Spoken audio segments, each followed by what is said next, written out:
Science in History. J.D. Bernal. In 4 volumes. Science in History. Volume 2, The Scientific and Industrial Revolutions Part 4, The Birth of Modern Science in. Introduction to Part 4, 373. Chapter 7, The Scientific Revolution 7.1, The First Phase, The Renaissance 379. 7.2, Art, Nature, and Medicine 389. 7.3, Navigation and Astronomy 407.4, The Second Phase, Science during the First Bourgeois Revolutions 410. 7.5, The Justification of the Solar System 427.6, The New Philosophy 439. 7.7, The Third Phase, Science Comes of Age 447. 7.8, Making the New World Picture 463. 7.9, Celestial Mechanics, The Newtonian Synthesis 475. 7.10, Retrospect, Capitalism and the Birth of Modern Science 489. Part 5. Science and Industry. Chapter 8. Antecedents and Consequences of the Industrial Revolution 8.1, The Early 18th Century. 509. 8.2, Science and the Revolutions 518. 8.3, The French Revolution and Effect on Science 535. 8.4, The Character of Science in the Industrial Revolution 541. 8.5, The Mid-19th Century 544. 8.6, The 19th Century Advances of Science 554. 8.7, The Late 19th Century 568.8, Science in the Late 19th Century 567. Chapter 9, Developments of the Sciences in the 18th and 19th Centuries. 9.0, Introduction 573. G.1, Heat and Energy 575. 9.2, Engineering and Metallurgy 590. 9.3, Electricity and Magnetism 599. 9.4, Chemistry 617. 9.5, Biology 634. 9.6, Retrospect 657. Volume 1. Part 1, The Emergence and Character of Science. Part 2, Science in the Ancient World. Part 3, Science in the Age of Faith. Volume 3. Part 6, Science in Our Time. Volume 4. Part 7, The Social Sciences Past and Present. Part 8, Conclusions. Part 4. The Birth of Modern Science. Introduction to Part 4. The development of towns, trade, and industry that was gaining momentum towards the end of the Middle Ages was to prove incompatible with the economy of feudalism. These changes, slowly maturing under the surface of the feudal order, finally found expression, and in one place after another inaugurated a new order in economy and science. With better techniques, better modes of transport, and more ample markets, the production of commodities for sale steadily increased. The towns where these markets were found had long played a subsidiary, almost parasitic, role in feudal economy, but by the 15th century the burghers or bourgeoisie had grown so strong that they were beginning to transform that economy into one in which money payments and not forced services determined the form of production. The triumph of the bourgeoisie, and of the capitalist system of economy which they evolved, took place only after the most severe political, religious, and intellectual struggles. Naturally, the process of transformation was slow and uneven. It had begun already in the 13th century in Italy, yet it was not until the mid-17th century that the bourgeoisie had established their rule even in the most progressive countries of Britain and Holland. Another 200 years were to elapse before the same class had come to control the whole of Europe. The same period 1450 to 1690 that saw the development of capitalism as the leading method of production also witnessed that of experiment and calculation as the new method of natural science. The transformation was a complex one. Changes in techniques led to science, and science in turn was to lead to new and more rapid changes in technique. This combined technical, economic, and scientific revolution is a unique social phenomenon. Its ultimate importance is even greater than that of the discovery of agriculture, which had made civilization itself possible, because through science it contained in itself the possibilities of indefinite advance. The problem of the origin of modern science is at last being recognized as one of the major problems of all history. Professor Butterfield claims, for instance, that the so-called scientific revolution outshines everything since the rise of Christianity and reduces the Renaissance and Reformation to the rank of mere episodes, mere internal displacements within the system of medieval Christendom. There can hardly be a field in which it is of greater moment for us to see the precise operations that underlay a particular historical transition, a particular chapter of intellectual development. While I disagree profoundly with the analyses he gives, I fully concede the importance of the problem. The movements of capitalism and science are related, though much too intimately for that relationship to be expressed in simple terms of cause and effect. It can, however, be said that at the beginning of the period the economic factor was dominant. It was the conditions of the rise of capitalism that made that of experimental science possible and necessary. Towards the end of the period the reverse effect was beginning to be felt. The practical successes of science were already contributing to the next great technical advance, the Industrial Revolution. Thus it was in this period that natural science passed its critical point, ensuring its permanent place as part of the productive forces of society. In the longer view of history this fact is far more important than the political or economic events of the time, for capitalism represents but a temporary stage in the economic evolution of society, while science is a permanent acquisition of humanity. If capitalism first made science possible, science in its turn was to make capitalism unnecessary.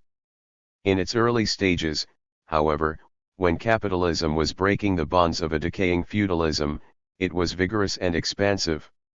The use of the technical devices of the late Middle Ages enabled agriculture, manufacture, and trade to increase and spread over ever larger areas. The material needs of the economic advance led to further developments of techniques, particularly those of mining, warfare, and navigation. These, in turn, led to new problems arising out of the behavior of new materials and processes, which put a strain on the science of classical times in which such inventions as the compass and gunpowder had had no place. The voyages of discovery showed how limited were the experiences of the ancients, and strengthened the need to find a new philosophy that could see further and do more. By the beginning of the 17th century a new and enterprising bourgeoisie was able to respond to the stimulus and build up the SN. 375 tiles of experimental science. The new scientists came to be organized, as the merchant adventurers had been, into companies. Before the century was over a small group of able men had been successful in solving the central problems of mechanics and astronomy. They thus provided more than the science of the ancients had ever done practical help where it was needed, in navigation. But this was only a slight foretaste, their real triumph lay in the fresh impetus to the scientific study of technique and of nature, and to the elaboration of the new experimental and mathematical methods of analyzing and solving them, which were to produce their full fruits in later centuries. Up to the end of the 17th century science had far more to gain from its renewed contacts with practical work than it had to give in the way of radical improvements in technique. The scientific revolution. The tracing of the development of the new science from the critical period of its birth and early growth to intellectual maturity is the major task of Chapter 7. It is necessary first to show its relation to the new social forces of the Renaissance and Reformation and then to examine how its achievements were to determine the technology and mold the ideas of the modern age that was to follow. The change in ideas in science in this crucial period was indeed far greater than that in politics and religion, all important as these seemed at the time. It amounted to a scientific revolution, in which the whole edifice of intellectual assumptions inherited from the Greeks and canonized by Islamic and Christian theologians alike was overthrown and a radically new system put in its place. A new quantitative, atomic, infinitely extended, and secular world picture took the place of the old qualitative, continuous, limited, and religious world picture which the Muslim and Christian schoolmen had inherited from the Greeks. The hierarchical universe of Aristotle gave way before the world machine of Newton. During the transition, destructive criticism and constructive synthesis came so close together that it is impossible to draw a line between them. This substitution was only a symptom of a new orientation towards knowledge.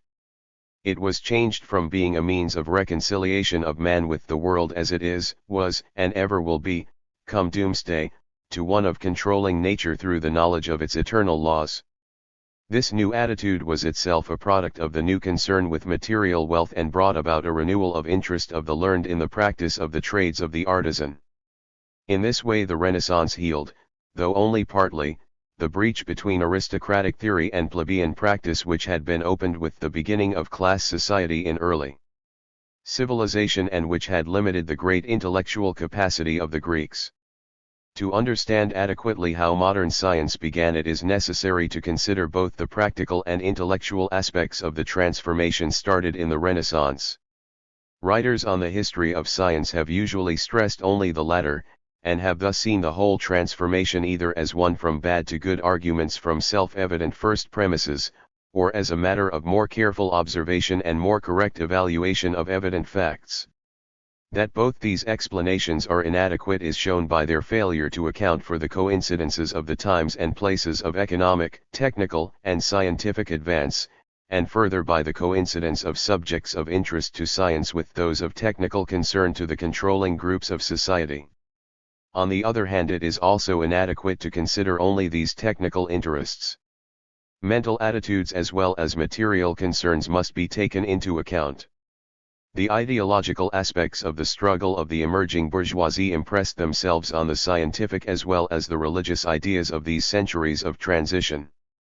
Indeed, the challenge to ideas that had been accepted for many centuries could only have been made at a time when the whole foundations of society were in question.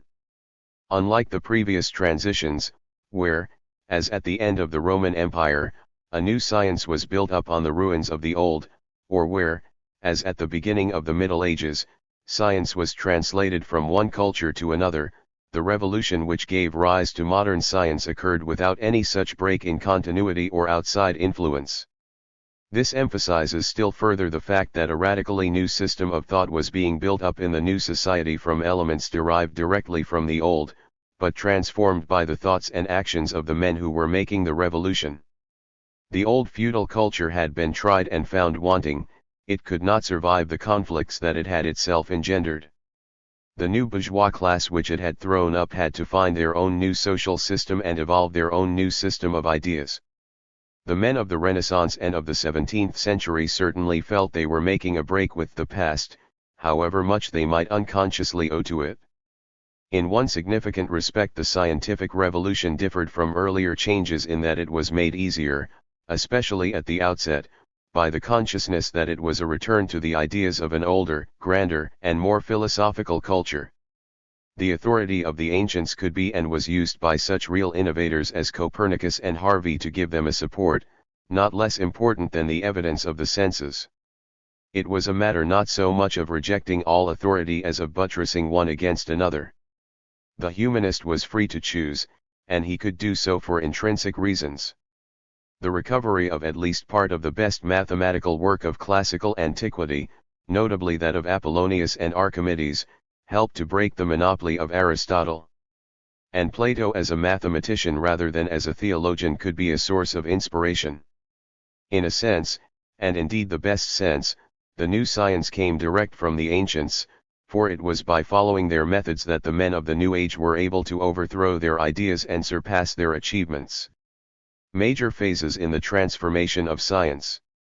In order to understand the actual process of the creation of the new science, it is convenient to divide the whole period of the scientific revolution into three phases which may for convenience be called, those of the Renaissance, 1440 to 1540, of the Wars of Religion, 1540 to 1650, and of the Restoration, 1650-90. It must be kept in mind that these are not three contrasting eras but three phases of a single process of transformation from the feudal to the capitalist economy. In the political sphere, the first phase includes the Renaissance, the Great Navigations, and the Reformation, as well as the wars which ended political freedom in Italy and led to the emergence of Spain as the first great world power. In the second phase, the results of the opening up of America and the East to European trade and piracy began to be felt in a price crisis which shook the whole economy of Europe. It was the age of inconclusive wars of religion in France and Germany. Far more important ultimately for history were the establishment of the Dutch bourgeois republic at the beginning of the period and of the British bourgeois commonwealth at its end. The third phase was one of political compromise. Though governments were monarchical, the big bourgeoisie held the threads of power in all those countries that were progressing economically. The Dutch set the tone of the period, despite the pomp of the Grand Monarchy at Versailles. In Britain, this phase marked the beginnings of constitutional monarchy and of rapid commercial and industrial development. The corresponding developments in science were in the first phase a challenge to the whole world picture which the Middle Ages had adopted from classical times. That challenge found its decisive expression in the rejection by Copernicus of the Earth-centered cosmos of Aristotle, and its replacement by a solar system viewed from a turning Earth, a planet like the others. In the second phase, the challenge was made good against heavy opposition by Kepler and Galileo and further extended to the human body by Harvey. This was achieved through the use of the new experimental methods, while the first prophets of a new age in science appeared in Bacon and Descartes. The third phase marked the triumph of the new science, its rapid growth with its spread to new fields, and its first organization into societies. It is the age of Boyle, Hooke, and Huygens, of a new mathematical mechanical philosophy. The work of many hands and minds ended in Newton's formulation of the mathematical principles of natural philosophy, a foundation on which it was felt that the rest of science could confidently be built. Final ends gave way to mechanical causes, and the hierarchical universe of the Middle Ages was superseded and replaced by another. From now on, independent particles could interact freely, guided by the invisible constitution of natural laws. In turn, the knowledge of these laws was seen to be the key to the harnessing of the powers of nature in the service of man. Sublime contemplation had given way to profitable action. Chapter 7. The Scientific Revolution. 7.1 The first phase, the Renaissance 1440 to 1540. The first phase of the transition from feudalism to capitalism is the period which covers the movements of the Renaissance and the Reformation, though these, with their antecedents and effects, extend over a longer period. The economic pattern of commodity production for a market dominated by money payments had existed in scattered cities since the 12th century. It first became the prevailing form of economy in the 15th century along the strip of country reaching from Italy, through High Germany and the Rhineland, to the Low Countries. Of this area it was only in Italy that the greater cities like Venice, Genoa, Florence, and Milan became politically, as well as economically, independent and were able to build up the brilliant artistic and intellectual civilization of the Renaissance. In Italy this implied no break with the Church, for the Holy See in Rome made a handsome income from the contributions of all Christendom. It was otherwise when the movement spread to Germany and farther. There it led on the one hand to the assertion of independence of religion on a national basis, expressed in the Lutheran Reformation, and on the other to fierce social strife which found expression and the Peasants' War of 1525-6 and the revolt of the Anabaptists of Münster in 1533-5. Similar revolts occurred in Hungary and even in Catholic Spain. Later, when the Reformation spread farther, to the Low Countries, Britain, and France, it was in the still more radical form of Calvinism, rejecting the whole hierarchical church government and vesting civil as well as ecclesiastical power in the democracy of the elect.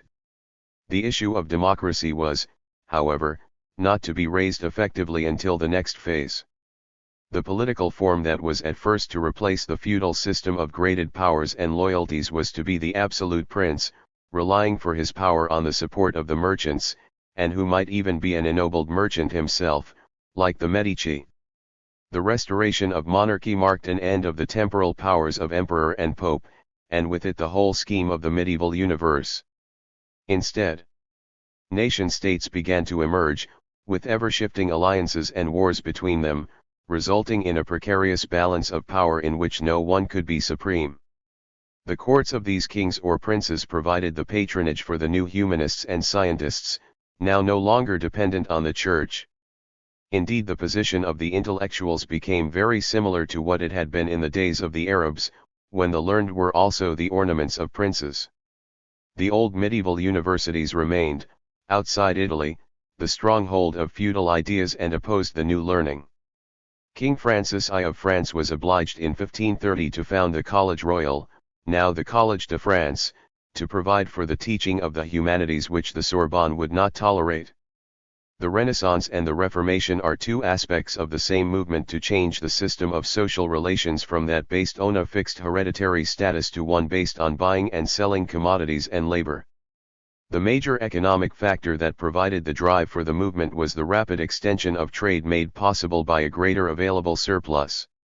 This surplus was due to the effect of the technical improvements introduced in the latter Middle Ages, particularly those in agriculture and cloth-making. At the same time, the availability of the surplus was enormously increased by improvements in shipping and navigation.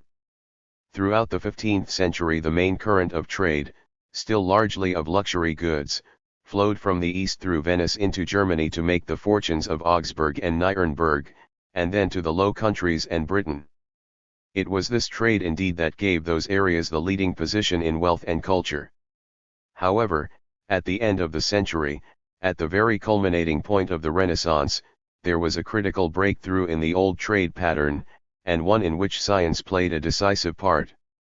The development of navigation was to short-circuit the old expensive land-based routes to established markets and to open cheap routes to unimagined new markets. The most spectacular result was the discovery of the New World of America, but more immediately important were the Portuguese capture of the Asiatic sea trade and the rapid development of the Baltic lands and Russia. These shifts of trade routes were to alter the whole economic balance of Europe. The trade of Italy and High Germany was cut off at the roots, and their political and economic importance was to decline, though their cultural and technical influence was to continue for some time longer. Into their place were to come the maritime countries, first Portugal and Spain, and then for a longer period, because they possessed more basic resources, Holland and Britain. The profits from overseas trade made possible the first accumulation of fluid capital, that is, of capital invested in productive enterprise and not only in land. The greed for more profit led to a rapid development of shipbuilding and navigation, of which the latter was to have a decisive effect on the birth of modern science. With paid soldiers instead of feudal levies, wars could be maintained for longer, but they cost more, hence a demand for bronze and iron, for silver and gold. Mining and metalworking boomed, so did the manufacture of gunpowder and the distillation of strong spirits. The period as a whole was one of economic expansion. In almost every part of Europe, production, not only industrial but also agricultural, increased. There was more grain, more cattle, and more fish. It is difficult to attribute this to any specific technical advance, rather was it the result of the accumulation of innumerable separate improvements, together with the more rapid dissemination of improvements through the new channels of trade. The only radical and important technical advance was the introduction of printing, already discussed for convenience in the preceding chapter. Though this, in itself, was not a method of production, it was one of the most effective ways of disseminating technical advances, as the number of early printed books on such subjects as agriculture, gardening, cooking, and the trades bears witness. The humanist revolution in attitudes and ideas. If the Renaissance had only marked a gradual or even rapid improvement of economic conditions, it would not occupy the place it does in world history. What gives it its importance in science, art, and politics is that it was a conscious movement, and a revolutionary movement at that. In its intellectual aspect, it was the work of a small and conscious minority of scholars and artists. They had set themselves in opposition to the whole pattern of medieval life, and they strove to create a new pattern as near as possible to that of classical antiquity. They no longer wished to see the ancients through the long chain of tradition, through the Arabs and the schoolmen, but directly, by digging up the statues, by reading the texts for themselves. This meant going back to the original Greek and encountering at first hand the thought not only of Plato and Aristotle but also of Democritus and Archimedes *:*. The humanistic movement had indeed started in Italy as early as the 14th century with Petrarch and Boccaccio. What they appreciated in the classics was beauty of expression and nobility of sentiment, rather than subtleties of logic. Insofar as they were philosophical, they were Platonist. The humanist movement was to spread to France and Northern Europe in the 16th century, taking on a more religious flavor. Everywhere it implied a rejection of the specifically feudal ideas of hierarchy and a more secular attitude to society. This did not imply a rejection of religion or even of mysticism, but rather a change of emphasis towards a more personal religion for which the ministrations of the Church were less needed. The cult of the individual, of virtue, in the old Roman sense of manly independence, became the ideal ****** in Protestant countries. The right of private judgment or of special election was proclaimed. Here the humanists, by recovering Greek and Hebrew texts and translating them directly into the vernaculars, were to bring an added weight to the authority of the Bible. Reliance on the literal Word of God was to replace deference to the pronouncements of the successors of St. Peter. All this fitted an ethical system of a merchant class rejecting the subordination of feudalism. The feudal past was indeed violently repudiated, and with it the architecture which they the humanists called Gothic in derision, the philosophy of the schoolmen, the contemplative lives of the monks, the begging of the friars *1 degree. In the end even the Catholic Church itself was forced to reform and accept a break with its medieval past almost as great as that which the reformers demanded. The doctrine of grace was the Roman equivalent to salvation by faith. The papacy, which for a century had been in the hands of tolerant humanists, of doubtful morality but great patrons of the arts, was to become almost as rigid as and more intolerant than the most severe Protestant sectariat. Pleasure, art, and money. In Catholic and Protestant lands alike the Renaissance marked a definite and deliberate break with the past.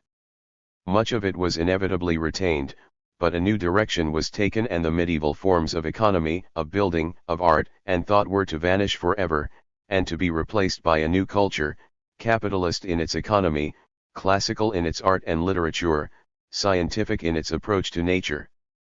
The Renaissance was a disturbed but hopeful period compared with the despair of the late classical age and the resignation of the ages of faith that followed. There was less concern with the future life and more with the life of the present, a concern which expressed itself in a rapid growth. 385. Of secular arts, of painting, poetry, and music. In every form of expression there was a new and frank admission of physical enjoyment. The great prophet of this period, Dr. François Rabelais, chose as the motto for his Abbey of Thelema, the ideal community. Do what you like. Degree ideally, people lived freely and thought dangerously. In fact, few could afford to do so. This new life was expensive and it had to be paid for cash down. Money had become much more important than it had ever been before. As a natural consequence, the attitude towards the making of money changed. Any way was good as long as it worked, whether by honest manufacture or trade, by putting forward some new profitable device, by opening a mine, by raiding the foreigners, by lending money at interest. The Church might object, but if it pressed its objections, so much the worse for the Church, as the Reformation showed. Even magic acquired a new interest as a means to wealth and power, as we find in the story of Faust. Indeed, natural magic was hardly distinguishable from science registered 429, 4.152. The marriage of the craftsman to the scholar. Just because they were essential to the making as well as to the spending of money, the technicians and artists were no longer so despised as they had been in classical or medieval times.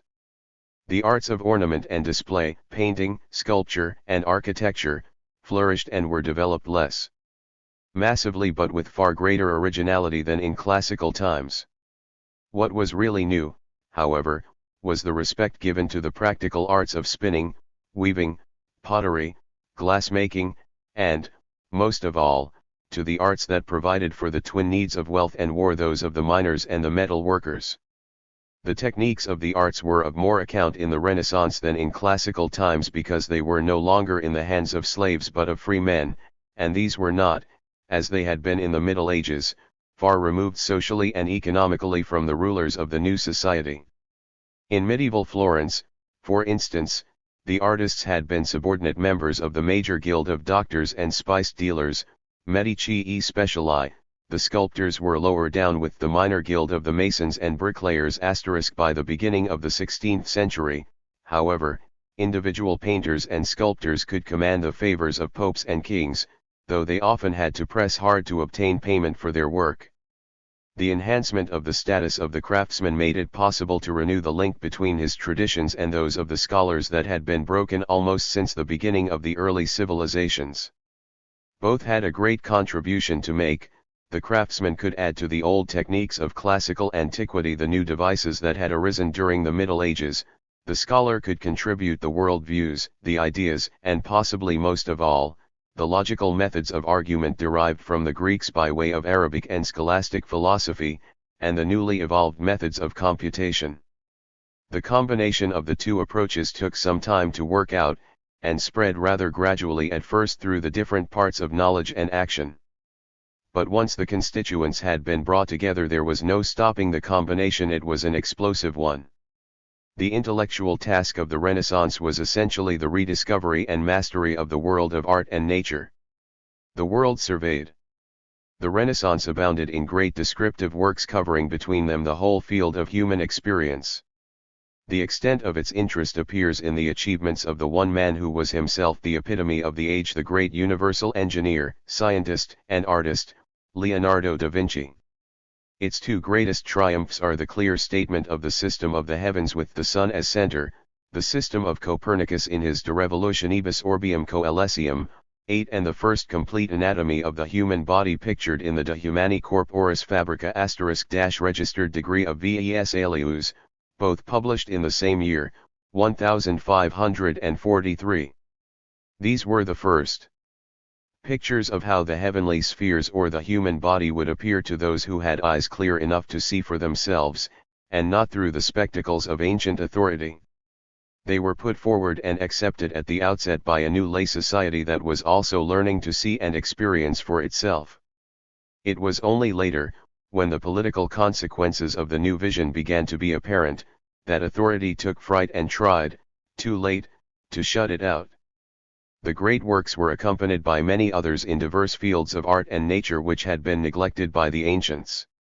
Such for instance was the Pyrotechnia of Baring Guccio, describing the metal, glass working, and chemical industry, and De Re Metallica of George Bauer or Agricola, probably the finest technical treatise ever written, for it described not only minerals and metals but also the practice and even the economics of mining. Later there were to appear in such books as those of Gessner, Rondelet, and Bellin many magnificent descriptions of animals and plants, both of the Old and the New World. 7:4-32. To these may be added the almost innumerable accounts of the explorations of new lands, including Amerigo Vespucci's letters plus 181 in 1504, which was rather inconsequentially to give the new-found continent its name, and Pigafetta's first account of Magellan's voyage round the world in 1519-22. 389. The opening phase of the scientific revolution was one of description and criticism rather than constructive thought. That was to come later. First must come the exploration of wide horizons and the challenge to old authority. The pursuit of the arts and techniques furnished the positive incentives and the material means for the advancement of the new science.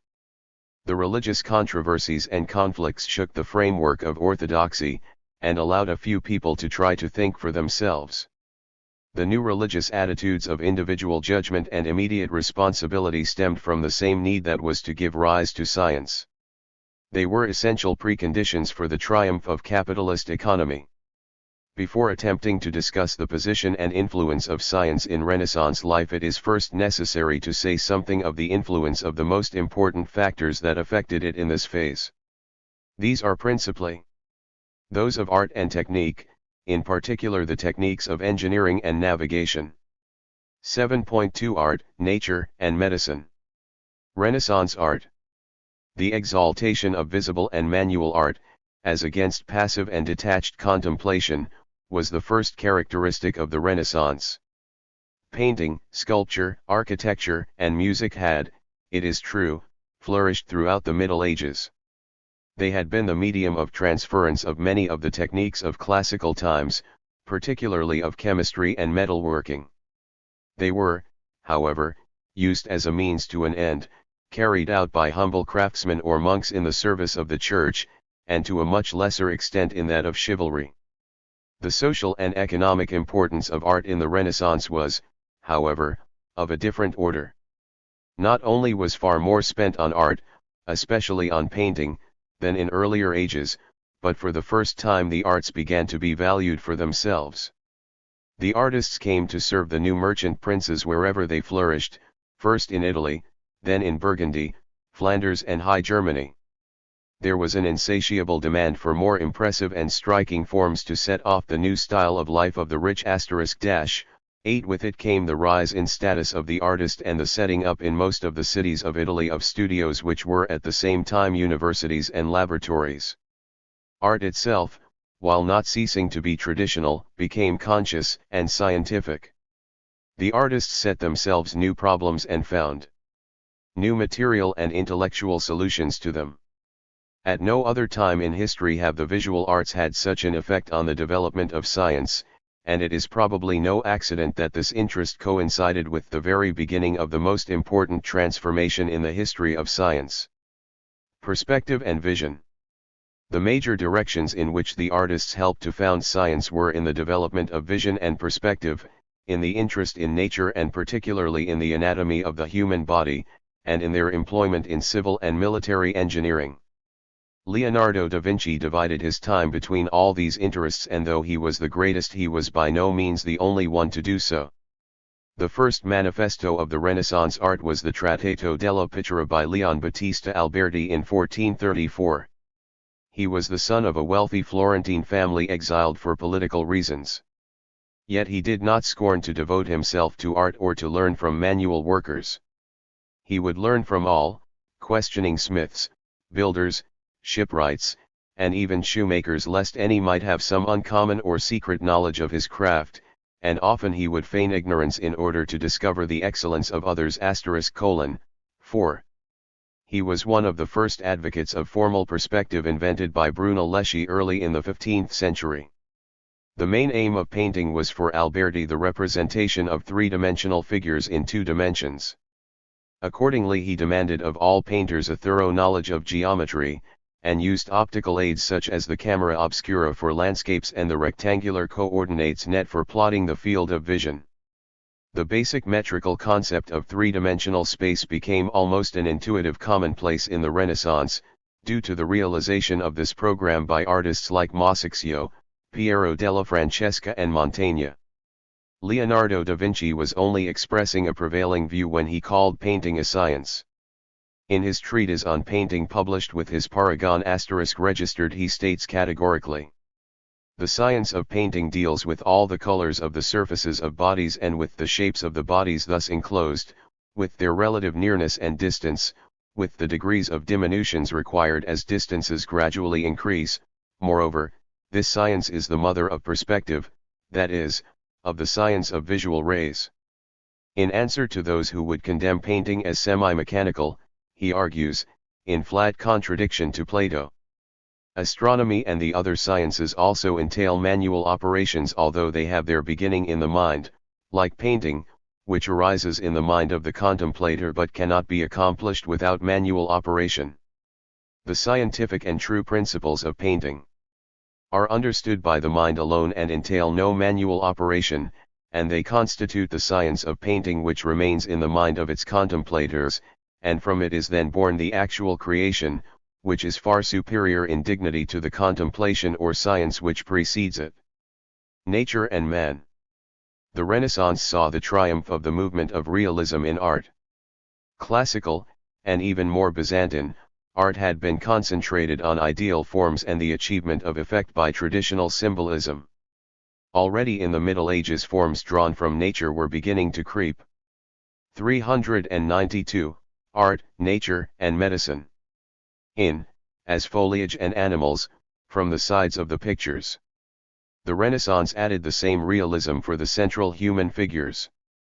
All this required the most detailed observations of wild nature, mountains, rocks, trees, flowers, beasts, and birds, and thus laid the foundation of a geology and natural history no longer derived from books and logic. Most of all, it required an anatomy of man himself to find the underlying mechanism of gesture and expression. Renaissance art was as little impressionistic as it was formal. The painter was exhorted by Alberti to consider the bones, then the flesh that knit them, and only last of all the draperies in which the figure was clothed. Leonardo in his practice and precept went further. From the representation of the static figure he passed to the moving one, hence to physiology and dynamics. The representation of men or animals in motion was for him only the means to an end, the expression of the spirit or soul that animates the movement. All this required a profound study of the anatomy of the brain and internal organs, of which Leonardo's drawings have never been surpassed. The new anatomy that led up to Harvey's circulation of the blood weighed almost as much to the artists as it did to the doctors. Renaissance medicine. It is convenient to consider here the great contribution of the Renaissance to the biological studies that centered on medicine. The medical faculties of the Italian universities were the most outstanding exception to their general sterility and obscurantism. Particularly in the University of Padua, the medical faculty had acquired the highest prestige and attracted the most brilliant minds. This did not notably help medical practice, for centuries had to pass before enough was known of chemistry and biology to apply science effectively in the battle with disease. It did, however, help enormously in the development of natural science. The Italian doctors and the large number of foreign students that came there to study medicine were not isolated. They mingled freely with artists, mathematicians, astronomers, and engineers. Indeed, many of them followed some of these professions themselves. Copernicus, for instance, was trained and practiced as a doctor, besides being an administrator and economist.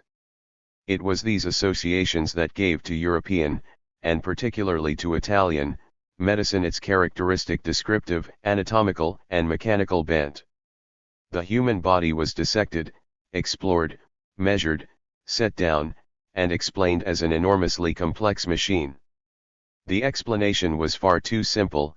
Most of what we know now of the function or evolutionary history of the organs was not and could not have been guessed at.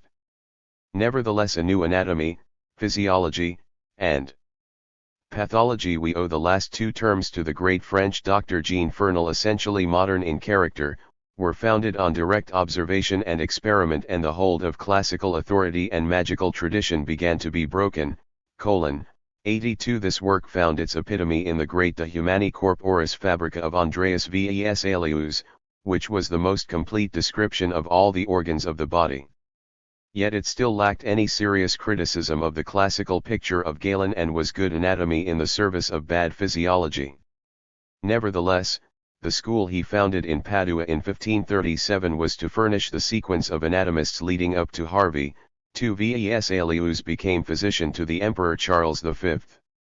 His rival, Francis I of France, had as his surgeon a man who contrasted with Vesalius in many ways, Ambroise Paré. He was a real craftsman, unlettered, writing in colloquial French of what he saw with his own eyes and did with his own hands. He revolutionized the treatment of wounds, particularly the gunshot wounds that became so common in the deadly wars of the time. Degree. The engineers, Leonardo da Vinci. The professions of artist, architect, and engineer were not separated in the Renaissance. The artist might be called on by his town or prince, or might offer himself, to cast a statue, build a cathedral, drain a swamp, or besiege a town. The master craftsman had always had to know the properties of materials and the means of handling them. The artist of the Renaissance had to know all that and much more. He had to instill into his work geometry and mechanics in the conscious imitation of antiquity. It was in this field that Leonardo da Vinci, supreme as he was as an artist and a naturalist, showed his greatest ability. In recommending himself to the Duke of Milan, for instance, he cites a number of military devices he can make and adds at the end, In painting I can do as well as anyone else. 433-188. His notebooks show how keenly he studied the operations of metal workers and engineers and how he himself became the first great master of mechanics and hydraulics. His greatest attempt, though doomed to failure, was trying to achieve mechanical flight, a masterpiece of engineering research, combining observation of birds with the making of models, calculations, and full-scale trials. 4-1%. 1%. The study of the almost innumerable mechanical devices proposed and drawn by Leonardo, from rolling mills to mobile canal cutters, brings out another aspect of the tragedy of his genius. Degree he could invent machines for almost any purpose and could draw them incomparably well, but hardly any of them, and none of the most important, would have worked even if he could have found enough money to make them. Without a quantitative knowledge of statics and dynamics, and without the use of a prime mover like the steam engine, the Renaissance engineer could not, in fact, ever advance beyond the limits set by traditional practice. He did not so much affect the development of the machine as impress on the learned world the idea that the operations of nature could be explained by machinery. Leonardo da Vinci illustrates in his life and works both the hopes and the failings of the Renaissance. 4 Trained as a painter, his many gifts brought him as a youth the patronage of the great at the most brilliant period of Italian art. But he was not satisfied with the practice of painting. He wanted at the same time to understand the underlying nature of what he painted and of the light by which he saw it.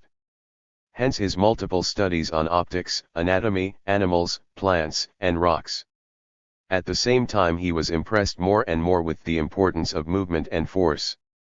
It was to realize his ideas in practice that he put himself in the service of the most powerful prince of his time, Ludovico il Moro of Milan, but the shadow of war hung over him and Leonardo could achieve very little there. After the fall of Milan in 1499, Leonardo was forced to become a wanderer for a while with Cesare Borgia on his campaigns, then in the service of the city of Florence and of the Pope, to die finally as an exile and pensioner of Francis I of France. All the time he strove to penetrate more deeply into the underlying meaning of nature and society. In this he was helped by having had no university education and so having less to unlearn, but for the same reason he had neither the systematic approach nor the mathematical skill to follow out his ideas or to convince others of their truth.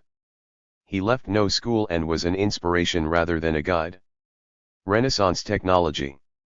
The greatest advances of Renaissance technology were in the closely linked fields of mining, metallurgy, and chemistry. The need for metal led to the rapid opening up of mines, first in central Germany and then in America.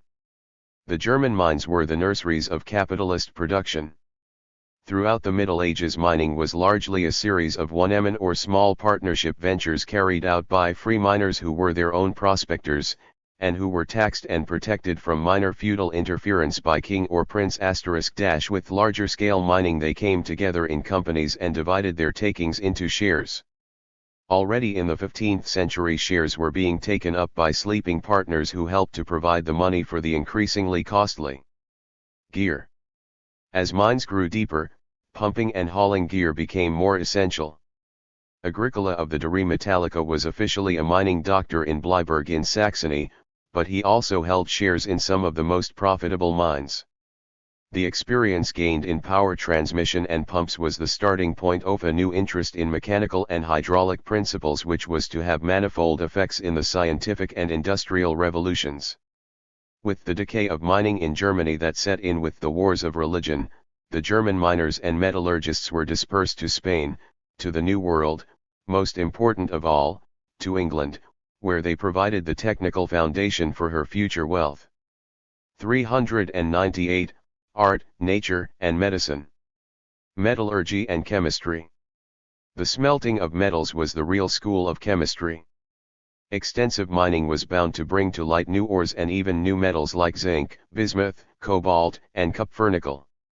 The ways of separating and handling these had to be found by analogy and corrected by bitter experience, but in doing so a general theory of chemistry, involving oxidations and reductions, distillations and amalgamations, began to take form, at first implicitly.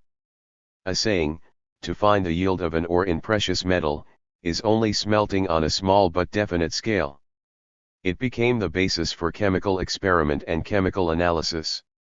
The host of new metallic substances could not but have physiological effects, mostly bad, but some good, on those who worked on them. Girls in the mining districts, for instance, used arsenic for improving their complexions.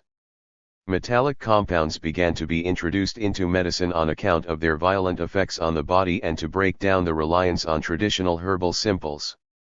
Particularly decisive was the use of mercury, where ancient herbs proved useless to cure the new and terrible disease of syphilis brought back by Columbus sailors. Paracelsus and the doctrine of spirits. Philippus Orolus Theophrastus Bombastus von Hohenheim, who called himself Paracelsus to show his superiority to Celsus the great doctor of antiquity, was the intemperate and enthusiastic founder of the new school of iatrochemists.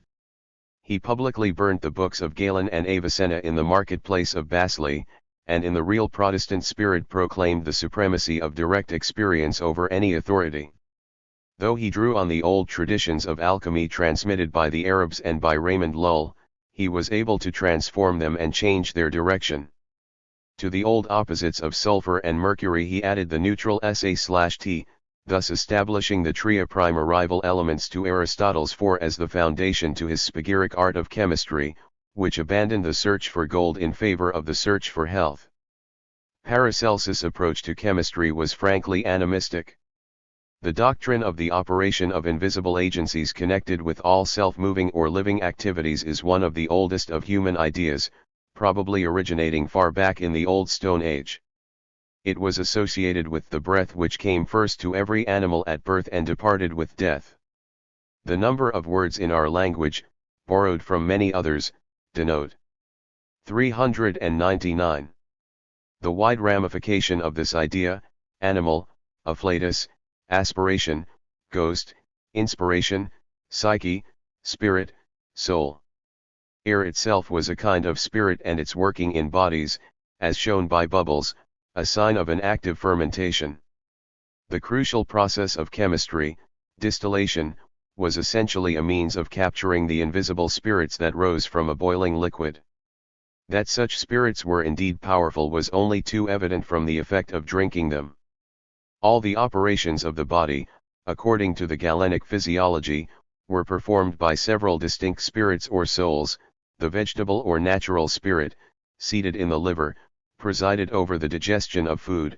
On meeting the vivifying breath in the heart, this became the vital spirit which was spread by the arteries throughout the body.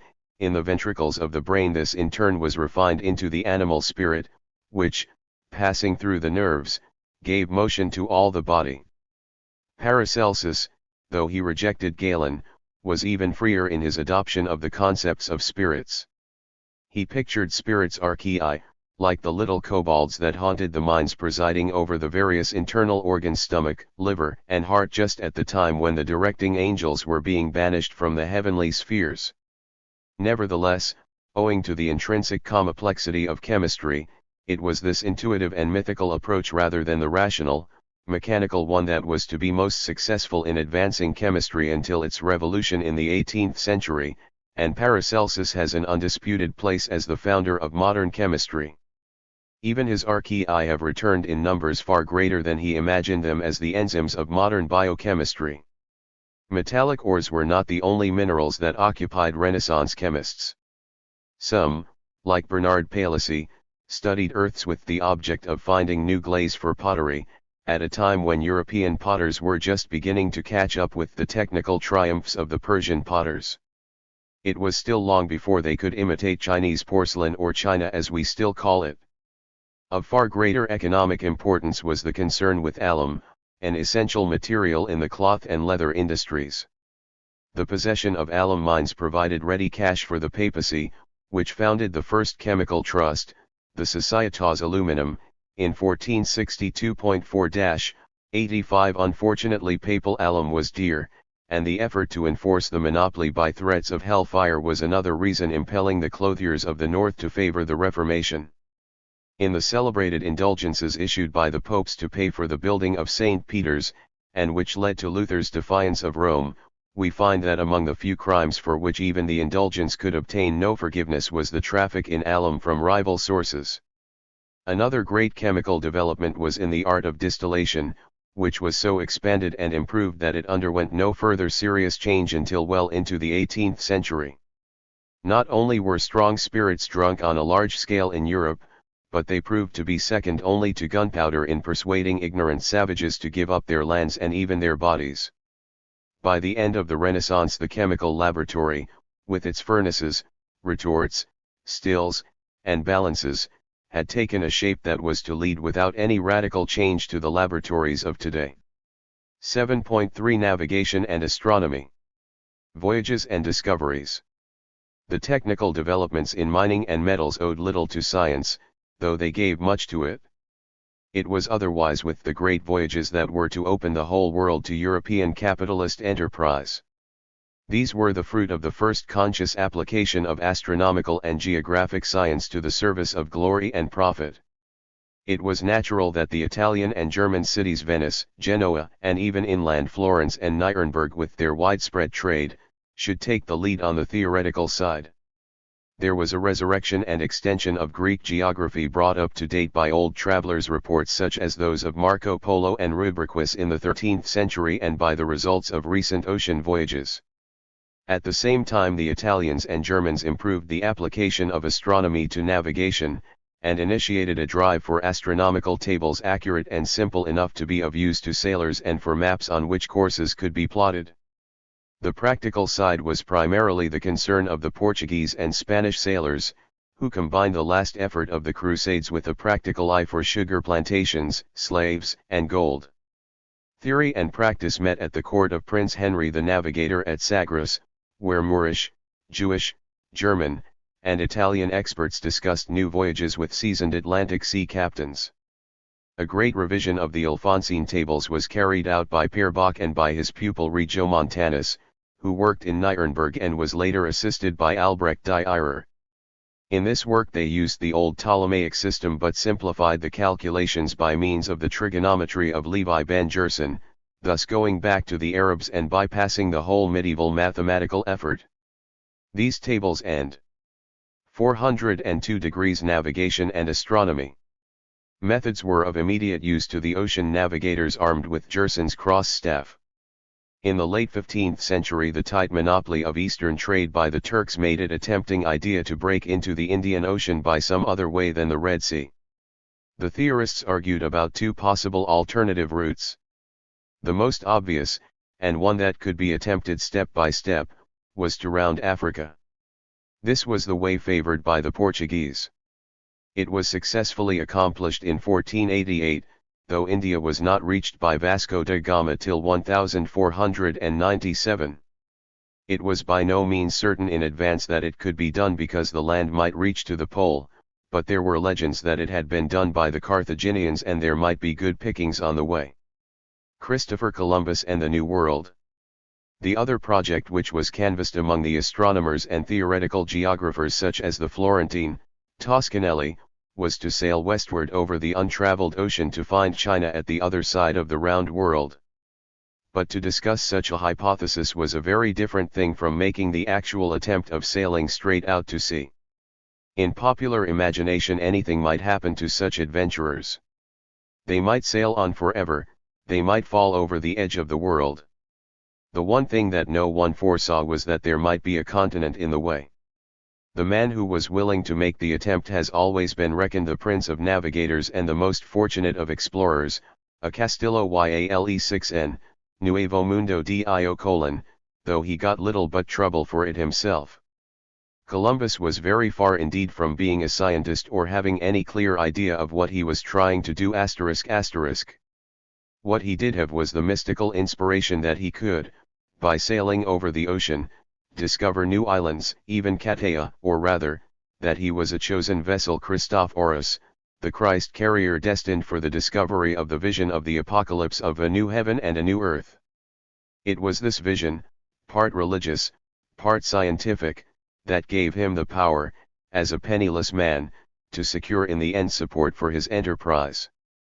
It was something that could not have been thought of before, and it was difficult enough to do even in the stirring and adventurous 15th century. Columbus had to hawk his idea for 10 years round the courts of Portugal, Spain, England, and France, being turned down by one expert committee after another. At last it was only by backstairs influence that he got permission to sail with a 100-ton ship and 2 pinnaces, but holding a contract assuring him of the title, Admiral of the Ocean Sea, and heavy royalties if he should find new land. The contrast between the successive expeditions of the Portuguese round Africa, and of Columbus venturing 403. Everything to sail straight across the Atlantic, is typical of that between the technical advance, depending on a steady improvement of tradition, and a scientific one which uses reason to break radically with tradition. For however mystical the internal motives of Columbus himself, the support he received for his voyages was given on the strength of a practical assessment of the return to be expected from the verification of a scientific hypothesis. Columbus never knew he had discovered a new continent, and it got its name years later from that of the Florentine, Amerigo Vespucci, a learned friend of Leonardo, who was more successful in writing up his discoveries. It was left in the end to the Portuguese, Magellan, in the service of Spain, to complete the route by showing how to sail round the world. Magellan himself never completed the voyage, being killed in the Philippines. The first man to return to his home after sailing round the world was his Malay slave. Economic and scientific effects. The economic effects of the great navigations were both immediate and lasting. The short-circuiting, by an open sea route, of the traditional Arab overland and transshipping trade that had been so rewarding to them and to the Turks, brought immense profits to the Portuguese while ruining the Venetians. Later, the exploitation of the mines and the sugar and tobacco plantations of America by means of slave labor snatched from Africa was to bring in a larger and more stable income to Spain and the other colonial powers. Owing to the backwardness of the Spanish economic system, this wealth, however, did not stay in the country, for the exploitation both of mines and of trade was in the hands of foreigners, and went to furnish the capital for the industries of Holland and Britain. The effects on science were also decisive. The success of the early voyages created an enormous demand for shipbuilding and navigation. It brought into being a new class of intelligent, mathematically trained craftsmen for compass, map, and instrument making. This was the beginning of a scientific public, and furnished both a training ground and a livelihood for intelligent youths of all classes. Navigation schools were founded in Portugal, Spain, England, Holland, and France, for the motion of the stars now had a cash value and astronomy stood in no danger of being neglected, even after astrology had gone out of fashion. At the same time, the twin discoveries of the old and wealthy civilizations of Asia, and the New World of America, with all their strange customs and products, made the classical world seem provincial and encouraged men with the knowledge that they had achieved something new which the ancients had not even been able to think of. The new field, now open to observation and description, needed new methods to analyze it. The navigations represented indeed as great a breakthrough in the sphere of the intellect as they did over the sphere of the earth. The initiators of the Renaissance hoped and worked for a new age. By the mid-16th century they could feel they had achieved it. The humanist, Jean Bernal, physician to the King of France, and the first man of modern times to measure a degree of the meridian, expresses the new spirit in his dialogue in about 1530. In justifying new ways in medicine he says, "But what if our elders, and those who preceded them, had followed simply the same path as did those before them? Nay, on the contrary, it seems good for philosophers to move to fresh ways and systems, good for them to allow neither the voice of the detractor, nor the weight of ancient culture, nor the fullness of authority, to deter those who would declare their own views. In that way each age produces its own crop of new authors and new arts. This age of ours sees art and science gloriously re-risen, after 12 centuries of swoon. Art and science now equal their ancient splendor, or surpass it. This age need not, in any respect, despise itself, and sigh for the knowledge of the ancients. Our age today is doing things of which antiquity did not dream. Ocean has been crossed by the prowess of our navigators, and new islands found. The far recesses of India lie revealed. The continent of the West, the so-called New World, unknown to our forefathers, has in great part become known. In all this, and in what pertains to astronomy, Plato, Aristotle, and the old philosophers made progress, and Ptolemy added a great deal more. Yet, were one of them to return today, he would find geography changed past recognition. A new globe has been given us by the navigators of our time *1°17. The Copernican revolution. It is no accident that it was in the field of astronomy, so closely related to that of geography, that was to come the first and in some ways the most important break in the whole ancient system of thought. This was the clear and detailed exposition by Copernicus of the rotation of the Earth on its axis and its motion around a fixed sun. Descriptive astronomy was the only science at that time which had accumulated enough observations and developed mathematical methods accurate enough to permit hypotheses to be set out clearly and tested numerically. Also, as we have seen, it was a center of renewed interest both for its old astrological and its new navigational use. These in themselves might well not have led to any radical advance. Professional astronomers like Pierre Bach and Regiomontanus found the old methods, with minor improvements, good enough for them. Nevertheless, it is to them and the Renaissance spirit which led them to seek for Greek originals that we owe the new astronomy. Pierre Bach was in the service of Cardinal Bessarion, the Byzantine humanist, and was engaged by the Pope in the reform of the calendar. What Copernicus added was the new critical spirit, an appreciation of aesthetic form and the inspiration of newly edited texts which could also be used to balance one ancient authority against another. For, as we have seen, the idea of the rotation of the Earth was by no means a new one. It goes back to the very foundation of Greek astronomy and was stated in so many words by Aristarchus in the 3rd century BC. It had always remained as an alternative though paradoxically absurd view of the motion of the stars, for it was self-evident that the Earth did not move, while the sun, moon, and stars could be seen to do so. Courage as well as science would be needed to upset the common-sense view. The man who was to dare to do this, for all his retiring nature, had plenty of courage and, as a Renaissance humanist, had all the incentives to achieve this decisive break with the past. 4-10, 4-41. 407. Nicholas Copernicus was born at Turin in Poland in 1473, was educated at Bologna for astronomy, at Padua for medicine, and at Ferrara for law, and spent most of his life as canon of Frauenburg. As this cathedral town was situated in the disputed territory between the Teutonic Knights and the Kingdom of Poland, he had much to do with war and administration, but his main interest was always astronomical, and he devoted the whole of his private life to the effort to find a more rational picture of the heavens, which he set out in final form in his book on the Revolution of the Celestial Orbs, which was printed only in the very year of his death in 1543. In it he postulated a system of spheres centered round the sun rather than the earth, assuming the rotation of the earth and showing in detail how this could account for all astronomical observations.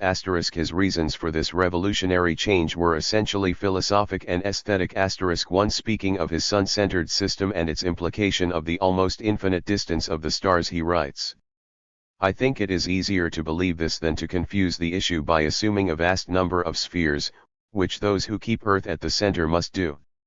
We thus rather follow nature, who, producing nothing vain or superfluous, often prefers to endow one cause with many effects. 1°8-19. And then, after describing the planetary orbs one after another, he ends. In the middle of all sits sun enthroned. In this most beautiful temple could we place this luminary in any better position from which he can illuminate the whole at once? He is rightly called the lamp, the mind, the ruler of the universe. Hermes Trismegistus names him the visible god, Sophocles Electra calls him the all-seeing. So the sun sits as upon a royal throne ruling his children, the planets which circle round him. The earth has the moon at her service. As Aristotle says, in his De Animalibus, the moon has the closest relationship with the earth. Meanwhile the earth conceives by the sun, and becomes pregnant with an annual rebirth. Here also we see both a return to a most ancient, indeed a magical, view of the universe and an exaltation of the central monarchy, /eroi solile. The presentation of the solar system took some time to have any effect. A few astronomers appreciated it as a means of improving calculations. The Prussian tables were prepared in 1551 on the basis of the Copernican system, but few believed it was really true. Besides being repugnant to common sense, there were many objections that affected the learned, particularly as to how the earth could go round without producing a mighty wind or deflecting the fall of shot. These were only finally removed by Galileo. Nevertheless, the mere idea of an open universe, with the earth but a small part of it, was shattering to the old image of closed concentric crystalline spheres, divinely created and maintained in motion. If there were new worlds on the earth, might there not also be in the sky? This was the heresy for which Bruno was to die. The achievement of the Renaissance. The first phase of the scientific revolution was mainly a destructive one in the field of ideas, though illuminated by the one brilliant constructive.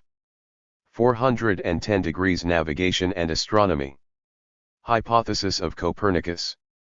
Not only in astronomy but also in other fields of interest in anatomy, in chemistry the old ways of thought were proving inadequate and unsatisfying. The men of the Renaissance, even if they had found the solutions to few of the problems they had raised, had at least cleared the ground for the solution of the remainder in the struggle of ideas of the succeeding century. The use of science, by contrast, the Renaissance marked an era of decisive achievement. The scientific effort of the early Middle Ages had faded away, largely, as has been suggested, because no practical use could be found for it. The achievements of the Renaissance navigators did provide just what was necessary: a secure and growing field of application. And this field required astronomy and navigation, just those parts of science best preserved from classical times and most actively maintained in the service of astrology and calendar making. Further supports were to be provided for the science of mechanics in the development of machines, and for that of dynamics in the development of gun theory. From how on science was secure, it had become a necessity for the most vital, active, and profitable of enterprises for trade and war. Later it could extend its services to manufacture, agriculture, and even medicine. The overall importance of the Renaissance was that it marked the first break away from the economy, the politics, and the ideas of the feudal Middle Ages. Most of the constructive work had still to be done, but there was to be no turning back. Science was beginning to make its mark on history. 4:2, 4:9, 4:76, 4.190. 9.4 The second phase, science during the first bourgeois revolutions 1540 to 1650. The period roughly from 1540 to 1650 has no convenient name in history. It has been called the Counter-Renaissance, but this would indicate a far greater degree of reaction to the earlier phase than actually took place. It includes the Counter-Reformation, with the Baroque style that was its visible expression, the wars of religion that raged in turn in France, in the Low Countries, and in Germany, and the establishment of the States General of Holland in 1576 and the Commonwealth of England in 1649. Of these events it was the last two that were to have the greatest ultimate significance. They point to the political triumph of the new bourgeoisie in the, for it, two countries in which was concentrated the bulk of the world's trade and manufacture. In science the period includes the first great triumphs of the new observational, experimental approach. It opens fresh from the first exposition of the solar system by Copernicus and closes with its firm establishment despite the condemnation of the Church through the work of Galileo.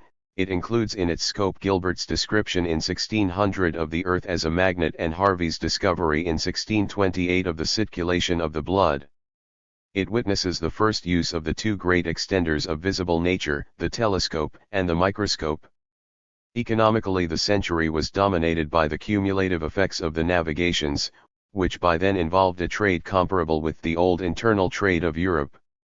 It was specially marked by the great increase in prices brought about by the influx of American silver. The breakdown of feudal landholding in Western Europe, especially in Holland and England, had thrown on the market landless people, and, At the same time, the real wages of hired workers were seriously depressed. This had the effect of lowering the cost of products in a period of rising prices and increasing markets, and at the same time of providing an abundant labor force for manufacturers. The result was an unprecedented increase in the wealth of those traders and manufacturers who were on the new oceanic trade routes. It could draw on new resources and supply new markets. The combined effects of the change in trade routes and wars were to ruin the economy of Germany, which had been the most progressive part of Europe in the early 16th century. The loss at the old center was more than made up on the periphery. The new economic center of Europe, and by then indeed of the world, was in the lands round the North Sea, first Holland, then England, and northern France. There, unlike the other maritime countries Spain and Portugal, where conditions remained feudal, manufacture could be combined with trade. The German and Italian craftsmen emigrated and rapidly spread the technical and artistic achievements of the Renaissance to the now dominant northern nations. At the same time, the need for corn to feed the growing populations of Holland and England, and for flax, timber, pitch, and iron for their shipping, stimulated the economic development of the Baltic countries, where Denmark, Sweden, Poland, and Russia in turn began to emerge as independent powers. The moving spirits and the main beneficiaries of this second phase of the economic revolution were the merchants of Holland and England, who were backed by flourishing agriculture and fisheries. Wealth brought political power to the bourgeoisie, but this did not come easily. It took years of struggle and open warfare before the kings, first of Spain and then of England, were forced to realize that they could no longer hold their wealthy Dutch or English subjects under feudal conditions that hindered them in the pursuit of profit. The ostensible reasons for this struggle were religious, and this had at least the justification that the political and economic convictions and practice of the new bourgeoisie were more naturally expressed in Calvinist than in Catholic or even in Lutheran terms. 4. The advance of technology. Technically, the century was one of steady advance in scale and performance, without any of the revolutionary innovations that characterized the centuries before and after. Agriculture was still the predominant occupation and woolen cloth making the major industry. Nevertheless, change was in the air. Shipbuilding improved with experience and with it navigation. The increase in trade and the lowering of transport costs led to a much wider distribution of wealth among the bourgeoisie. Rare luxuries, such as silks and glass, became commodities, while new products from East and West, such as cottons, porcelain, cocoa, and tobacco, began to come into European markets. Painting, in the Flemish and Dutch schools, began to leave the service of religion and the exaltation of nobility to portray ordinary people eating, drinking, and making merry. It is in this time that the Dutch set the standard of bourgeois comfort in town and country houses, and invested good money in gardens and fields. The blast furnace and cast iron. An ultimately more momentous change was occurring almost unperceived in the methods of production of less spectacular goods, particularly of iron. It was in this period that the transformation in iron metallurgy that had been maturing in Europe since the 14th century first began to have a decisive effect. Cast iron had been known in China since the 1st century BC, but its appearance in Europe seems to have been quite independent. Its production is typical of a crucial change brought about by a mere increase in the scale of operation. For 3,000 years iron had been made by low-temperature reduction with charcoal in small bloomery furnaces, leaving the iron in a pasty mass. Throughout the Middle Ages these furnaces came to be made larger and the blast for them was provided by bellows, ultimately driven by water power. Occasionally the temperature was high enough to melt the iron and turn the malleable bloom into an intractable bare. 44 then, first. 413. In the Rhineland in the 14th century, came the idea of running off the iron onto the floor in front of the furnace into a hollow which soon became the so with its litter of pig iron. This pig iron was at first difficult to refine and improvement was slow, but, as the knowledge of the process spread, bloomeries gave way to the new blast furnaces, and by the end of the 16th century iron began to be poured out by the ton instead of being beaten out by the hundredweight registered. The limitation that dear iron had imposed on all techniques was rapidly removed, but a new bottleneck appeared, caused by the shortage of the wood charcoal needed to smelt the larger quantities of iron. Old established iron regions, like the Weald of Sussex, lost their predominance, which passed to Sweden and Russia with their large supplies of timber. Iron, indeed, was a major factor which, through trade and war, brought them into world economy. Cast iron was used first and foremost for weapons, especially cannon, once the bronze bell founder's art could be applied to it. England early acquired a reputation for good cannon, and they were marketed on strictly business principles. The guns of the galleons of the most Catholic King of Spain and those of the infidel Bey of Algiers were as likely as not to have been cast in Sussex *144. The use of coal. The shortage of wood for iron smelting was only one reason among many for the acute timber crises that affected Holland and England in the late 16th century. General mercantile prosperity raised the demand for timber for ships and houses, for firewood, for salt makers, soap boilers, malt stirrers, as well as for domestic uses far beyond the capacity of the local forests. Some could be imported, but a remedy lay ready to hand in the pit coal that had been worked from open seams in Northumbria and Scotland since Roman times, and had already found a distant market as sea coal in London and even on the continent in the Middle Ages. It was pretty filthy stuff, but it came to be burnt by the citizens for fuel despite all laws prohibiting its use.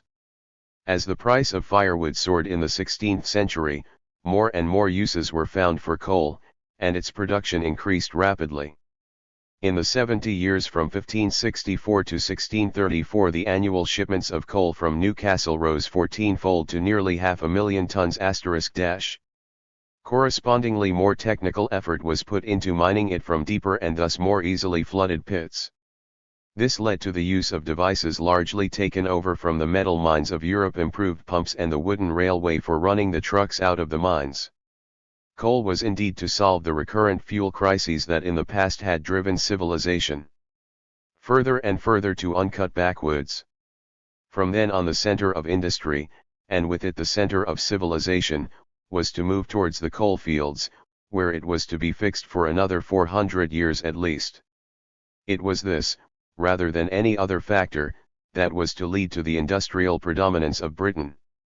As that shrewd observer Daniel Defoe put it in his description of the West Riding of Yorkshire: "Such has been the bounty of nature to this otherwise frightful country, that two things essential to the business, as well as to the ease of the people, are found here, and that in a situation which I never saw the like of in any part of England, and, I believe, the like is not to be seen so contrived in any part of the world, I mean coals and running water upon the tops of the highest hills.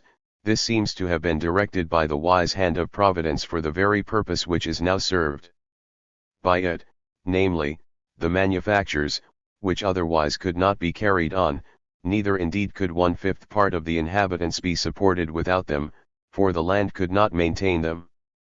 Neither in the technical innovations involved nor in the use of science can the industrial upsurge of the late 16th and early 17th centuries, which has been called the first industrial revolution *, be compared with the great industrial revolution of the 18th century. Nevertheless, we can see now that it was its essential prelude. Before it was conceivable or possible to change from a wood and water power technology to an iron and coal one, the change had to be demonstrably necessary. It was the pressure of the demand of the first industrial revolution on the limited resources which had sufficed for the feudal economy of the Middle Ages that forced the search for new resources and new techniques. The projectors, Simon Sturtevant. It was also that same pressure that finally altered the attitude towards novelty. Once profit was legitimate and novel methods could promise riches, novelty was to be embraced rather than shunned.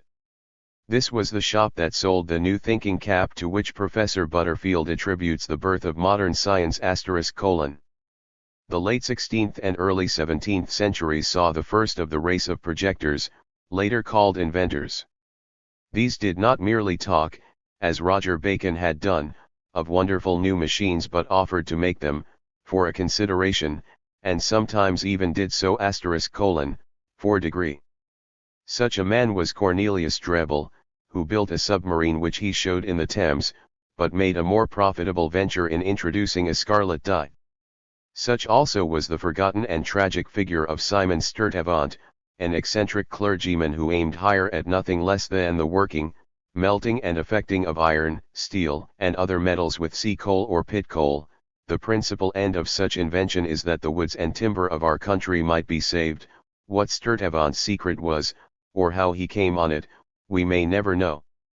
The problem he set himself was not solved in practice for another 100 years, but he has left us a most precious account, in many ways unsurpassed, of the technical and economic aspects of invention, written before the dawn of the new industrial age.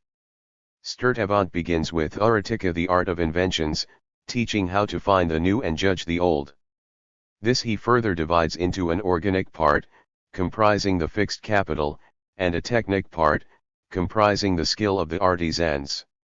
In his analysis of the processes of invention he distinguishes drawings, models, working models, prototypes, and finally the grand mécanique, or full-scale production set up after the form and type of the protoplast in greatness, or with some profitable additions which later experience has taught. He was fully alive to development costs and the criteria of profitability, and had clear ideas as to the means of raising capital. Why then did he fail completely? It was not technical incapacity. He had already proved his worth by inventing pressed clay ware, which we use to this day. The reasons appear in the sequel to arise from the conditions of the time, which were quite unsuited for the kind of capitalist enterprise he foresaw with such surprising clarity. Sturtevant estimated the annual yield of the iron monopoly at £330,000. He accordingly divided his enterprise into 33 shares. Of these the king, princes, and the favorite car received 18, Sturtevant himself received 1, and the remaining 14 were to be distributed among those who shall adventure, join or assist the work. What with the court rake off, it is not surprising that it all came to nothing. 2 of the adventurers stole the patent from Sturtevant, got him outlawed, and then failed to work the process themselves, since the original patent is a model of obscurity when it comes to particulars.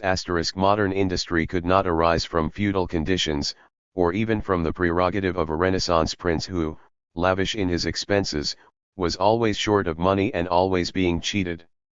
The real technical advance was made by the small men building up their capital out of their 417 profits. This they could achieve only in the next century, when the privileges of kings, nobles, and corporations had been swept away. The new experimental philosophers. It was in this atmosphere that the new, half-awakened science of Europe was to grow to maturity. Despite widespread privilege and corruption, it was not by any means an unfavorable one. Even the movement of RNSSGX 418, the second phase, science during the first bourgeois revolutions. The Counter-Reformation, which successfully checked and turned back the advance of Protestantism in Europe, had not the same effect on science. The Jesuits who directed it had the intelligence to realize that they were more likely to win souls by fostering science than by blindly opposing it. They accordingly entered fully into the scientific movement, particularly the new astronomy, and were even the agents for spreading it and setting up observatories in India, China, and Japan. At the same time they acted as watchdogs inside science to guard against any damaging effect it might have on true religion, and thus unintentionally gave an advantage to scientists in Protestant countries out of their control.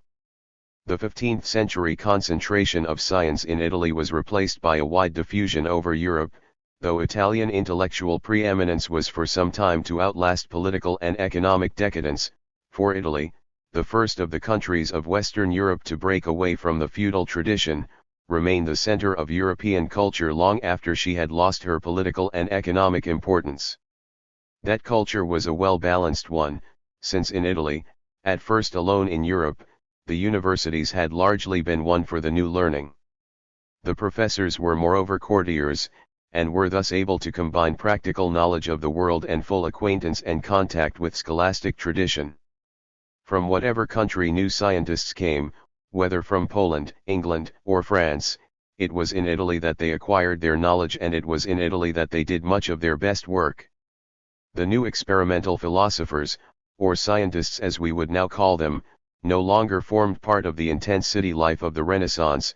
They appeared more as individual members of the new bourgeoisie, largely lawyers, like Vitat, Fermat, Bacon, doctors Copernicus, Gilbert, Harvey, a few minor nobles Tycho Brahe, Descartes, von Guericke and van Helmont, churchmen like Mersenne and Gassendi, and even one or two brilliant recruits from the lower orders, like Kepler. In history they are made to figure as being isolated, but in reality they were, because of their very small numbers, always in far easier and quicker contact with each other than scientists of today, with their vast numbers and the pressure, publication delays, and increasing military and political restrictions to which they are subjected. Scientific education, Gresham College. In Holland and in England there was even the beginning of scientific education, with a decided bent for navigation, in imitation of the Spanish and Portuguese schools of the first phase. The Flemings, Gemma Frisius and Gerard Mercator, had shown the way in making 419 accurate navigational charts. They were closely followed by English geographers, of whom the first, John Dee, though best known as an astrologer, was the friend and advisor of many of the great Elizabethan sailors and may rightly be claimed as the first British scientist of the New Age. The first institute for teaching the new science in England was Gresham College, established in 1579 by the will of Sir Thomas Gresham, one of the great London merchants, financial agent to the Crown, and founder of the Royal Exchange. He personified the union between merchant capital and the new science. Unlike the Collège de France of the earlier generation, Gresham College was no mere humanist institution. Lectures were to be in English as well as Latin. Of its 7 professors, 2 were appointed for the sciences of geometry and astronomy, and the latter was urged to lecture on instruments of navigation for the capacities of mariners. Registered Gresham College was to be for over a century the scientific centre of England and was to house the Royal Society, which at first met in its rooms registered 3. Most of the scientists of the period took for granted, what had been heresy in classical and medieval times, that science was primarily concerned with nature and the arts and that it was its business to be useful. Most of them at one time or another were in state service and tried to justify their employment by practical inventions in peace and war. Their originality and individualism were only apparent. In most of their thought they necessarily relied on the same traditions, used the same methods, and were drawn to the same problems. These problems were limited in number compared with either the qualitative Renaissance universalism or the systematic search of nature of the succeeding phase of organized science. The main questions asked were those concerned with the working of the heavens, leading to the use of astronomy in navigation, with the movements of projectiles and machines, and with the gross mechanism of the human body. Their program was no longer purely negative, as in the first phase of the Renaissance. They set out not so much to destroy the systems of Aristotle and Galen as to provide workable alternatives. In this they succeeded beyond all expectation, though the final synthesis was to be reserved for the age of Newton. 7.5 The justification of the solar system. The implications of the Copernican revolution took some time to sink in. It was welcomed most readily by professional astronomers because of its simplicity and as a means, though still far from an accurate one, of improving astronomical tables. Next came those who found in it a convincing illustration of the stupidity of the old, medieval, Aristotelian worldview, or who were inspired by the vision of an infinite universe which it opened up. Of these the most famous was Giordano Bruno *1°6, born in Nola near Naples, of fiery temperament and penetrating imagination. He soon quarreled with the monastic order which he had joined and led a wandering life throughout Europe, disputing and publishing books and pamphlets in which he mingled Lullian mysticism with the idea of the plurality of worlds. His ability was such that he impressed magnates and scientists alike, but his sharp tongue made him more enemies than friends and he was kept always on the move. At last, venturing incautiously into Venice in 1592, he was betrayed and handed over to the Roman Inquisition, who burned him to 421. Death 8 years later for heresy. He was a martyr not so much to science as to freedom of thought, for he made neither experiments nor observations, but insisted to the end on his right to draw what conclusions he chose from the facts of science. Bruno made people think and argue about the Copernican theory. For all the Catholics that his execution frightened, as many Protestants must have been encouraged. More solid arguments were needed, however, before the Copernican theory could be established and profitably used. What the theory lacked in its first form was an accurate description of the orbits of the planets, which was to be the work of astronomers to provide, and also convincing arguments to justify the imperceptibility of the motion of the Earth, a task which implied the creation of a new science of dynamics. Uraniborg and Tycho Brahe. The first task was carried out by two remarkable men, Tycho Brahe and his assistant, Johannes Kepler. Tycho Brahe, himself a Danish nobleman, was able to use enough influence with King Frederick IJ to build in 1576 the first really scientific institute of the modern world, Uraniborg, on the island of Hveen in the Sound, from whose Tolles Denmark drew most of its wealth. There, with specially made apparatus, he collected a series of exact observations on the positions of stars and planets that made everything that had been done before obsolete. He was influenced by Copernicus' work, but he preferred a system of his own in which the sun turned round the earth but the planets turned round the sun, which is, of course, the Copernican system relative to a motionless earth. In fact, he chose the system that best fitted the observations without worrying about its physical absurdity. He had actually, without insisting on it, already shattered the Aristotelian system by demonstrating that the new star of 1572 lay in the sphere of fixed stars, where by definition no change could take place. Tycho lived in a transitional time for astronomy, just when the old need for astronomical data, almost exclusively for astrological purposes and consequently subsidized only by princes, was giving way to a new need for more exact astronomical data for the use of navigators. Kepler. Tycho's results became infinitely more valuable for the progress of science when they were worked over by Kepler. He was the son of poor parents and lived a life of continual struggles and frustrations, partly due to his own strange character. He was the first great Protestant scientist, though. He worked for most of his life in Catholic lands. He combined in a most unusual way a fantastic imagination, deeply tinged with number magic, with a scrupulous integrity in the accuracy of his measurements and calculations. The major drive behind his work was a mystical desire to penetrate the secrets of the universe, as witness the title of his first work, Mysterium Cosmographicum **** registered. But he had to live, and, as he said, God provides for every animal his means of sustenance. For astronomers he has provided astrology. He assisted Tycho in his last years in the crazy alchemical astrological institute that the Emperor Rudolf II had set up in Prague. The presence of active and subsidized scientific research in 16th-century Poland, Denmark, and Bohemia was in itself a sign of the new economic development that these countries, on the fringe of feudal Europe, were then undergoing. There Kepler tried to find the best way of representing planetary motions by a single curve. Copernicus had still stuck to circles and epicicles, but not only were these clumsy but they could not be made to fit the new accurate observations. Kepler found, after many failures, that the only explanation of the observed movement of the planet Mars was that its orbit was an ellipse with the Sun as focus.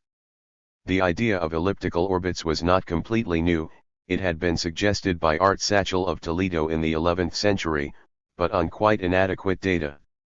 Kepler succeeded because he came at a time when the data were exact enough to show that no circle or combination of circles would do, and not so late for them to be so exact that it was apparent that the orbits were not true ellipses but more complicated curves, which were to be explained only by Einstein.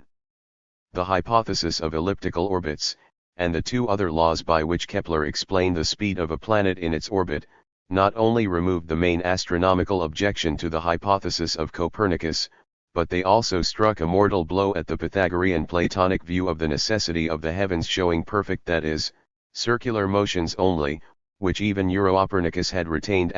These purely astronomical calculations of Kepler were not, however, the decisive element in producing the great revolution in men's minds, leading to an altogether new view of the universe, though they were to be the observational basis of a quantitative, dynamical explanation which Newton was later to work out. The telescope. The step that was to prove decisive in securing the acceptance of the new view of the heavens was not to be any further extension of astronomical calculation, appreciated only by experts, but a direct physical means available to all of bringing the heavens down to earth so that sun, moon, and stars could be more closely examined, in other words the invention of a telescope or farseer. The telescope was probably not itself a creation of science. It appears rather obscurely in Holland as a byproduct of the manufacture of spectacles. Legend has it that it was about the year 1600 when some child in Lippershey's shop first looked through one lens at another in the window and noticed that it made things outside seem nearer. The fact that no scientific genius was required to invent the telescope shows that it was long overdue. The need for it had always existed, but nothing was done because it was not thought to be realizable. The means of making it had in fact been available for some 300 years. It seems, however, to have required the mere quantitative concentration of optical manufacture that went with the greater wealth of the 16th century to bring about its discovery by chance. Galileo Galilei. The telescope was to prove the greatest scientific instrument of the age. The bare news of it reaching the ears of the professor of physics and military engineering at Padua, Galileo Galilei, determined him to make one himself and turn it on the heavens. Galileo was already a convinced Copernican, as well as being deeply interested in the movements of pendulums and the related problems of the fall of bodies. In the first few nights of observation of the heavens he saw enough to shatter the whole of the Aristotelian picture of that serene element. For the moon, instead of being a perfect sphere, was found to be covered with seas and mountains. The planet Venus showed phases like the moon, while the planet Saturn seemed to be divided into three. Most important of all, he observed that around Jupiter there circled 3 stars or moons, a small-scale model of the Copernican system, which anyone who looked through a telescope could see for himself. With his keen sense of publicity and of the material value of his discoveries, which he found in no way incompatible with the pure joy of discovery, Galileo immediately tried to sell the titles of these stars in succession to the Duke of Florence, to the King of France, and to the Pope, but the celestial honors seemed too expensive to all of them. Later, when the more practical end of using their motion to determine longitude at sea occurred to him, he tried to sell the secret to the King of Spain and the States General of Holland, who had both offered prizes for the discovery of the longitude, but still found no takers. 39-187. These attempts, however, were to Galileo mere sideshows. He sensed at once the really revolutionary character of the new observations. Here he had for everyone to see the very model of Copernicus' system in the sky. This was knowledge not to keep but to broadcast. Within a month, in 1610, he had published what was clearly a scientific bestseller, Sidereus Nuntius, i.e. Messenger from the Stars, in which his observations were set out briefly and plainly. It created a great sensation and still it met with no immediately unfavorable reaction. The trial was not to be for another 24 years, and while a qualified condemnation of Copernican views was pronounced in 1618, it placed no obstacles to their being considered as a mathematical representation of the motions of the heavens. A few hard-bitten Aristotelians refused to look through the telescope, as they knew perfectly well what was in the heavens by the exercise of sheer reason. As long as reason and observation could be kept in different spheres of discourse there would be no trouble. The fall of bodies, dynamics. But Galileo felt it was not sufficient to have verified by observation the aesthetic preference of Copernicus. It was also necessary to justify it by explaining how such a system could exist, and by removing the objections which both philosophy and good sense had raised to it in the past. 428. The justification of the solar system. It was necessary to explain how the rotation of the Earth could occur without a mighty wind blowing in the opposite direction and how bodies projected through the air would not be left behind. This meant a serious study of bodies in free motion, a problem which had already become of great practical importance in relation to the aiming of projectiles. By that time the impetus theory of Philoponos, passed on by the Arabs and elaborated by the Parisian nominalists, was gaining acceptance. The projectile, on leaving the gun, was supposed to be endowed with an impetus or vis visa which for a while destroyed its natural propensity to fall downwards. Tartaglia, Benedetti, and others in the 16th century had elaborated this explanation by inserting between the violent rise of the projectile and its natural fall a circular mixed motion producing a trajectory that for the mortar bombs of the period was not too bad an approximation.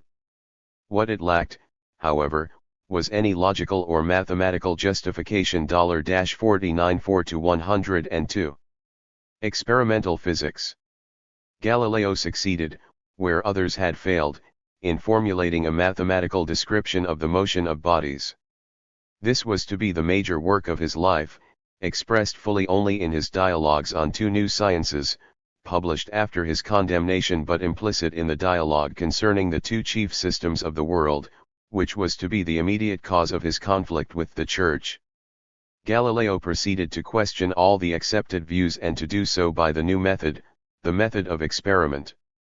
Whether or not in fact he dropped weights from the top of the Tower of Pisa is not the essential point. We know that he used both the pendulum and the inclined plane to make accurate measurements of the fall of bodies. These were almost but not quite the first experiments of the modern science. They differed from the experiments of the 13th century scholars mainly in being exploratory rather than illustrative, and even more by their quantitative character, which could be fitted into mathematical theory. Galileo himself showed a transitional attitude towards his own experiments. He once stated that he carried them out not to convince himself but to convince others. He was superbly confident in his power to interpret nature by reason. In this sense they were rather demonstrations than experiments. Nevertheless he really did carry them out, unlike the ideal, paper experiments which befog modern physics, and what is more, when they gave results he did not expect, he did not reject them but turned back to question his own arguments, thereby showing the essential humility before fact that is the hallmark of experimental science. The mathematical interpretation of Galileo's experiments on falling bodies here proved to be far more difficult than the experiments themselves. The idea that had to be grasped was that a body that was changing its speed all the time could have any particular speed at a given moment. As a matter of fact, Galileo went wrong to start with and assumed that speed was gained in proportion to the distance gone through by the body, whereas, as he himself was later to conclude, it depended directly on the time the body was falling *1 degree to understand the falling of bodies, and consequently both the motions of cannonballs in the air and of the moon in the sky. It was essential to grasp the very difficult physical idea of the velocity at a moment of time. This corresponds to the mathematical idea of a differential, dx/dt, the ratio of two quantities that remains constant even if the quantities themselves become vanishingly small. Galileo used these ideas without precisely formulating them. By combining exact experiment and mathematical analysis, he solved the relatively simple problem of the fall of bodies, showing that in the absence of air they would follow a parabolic path. In doing so he provided the first clear example of the methods of modern physics, which were to have such an extraordinarily successful development in succeeding centuries. Indeed, the exact physical method he initiated has, until very recently, been taken as the basic method of science, one to which all other science may in the end be reduced. The Renaissance of Mathematics. The achievement of Galileo and Kepler was possible because they were masters of the new mathematics that had blossomed with the Renaissance.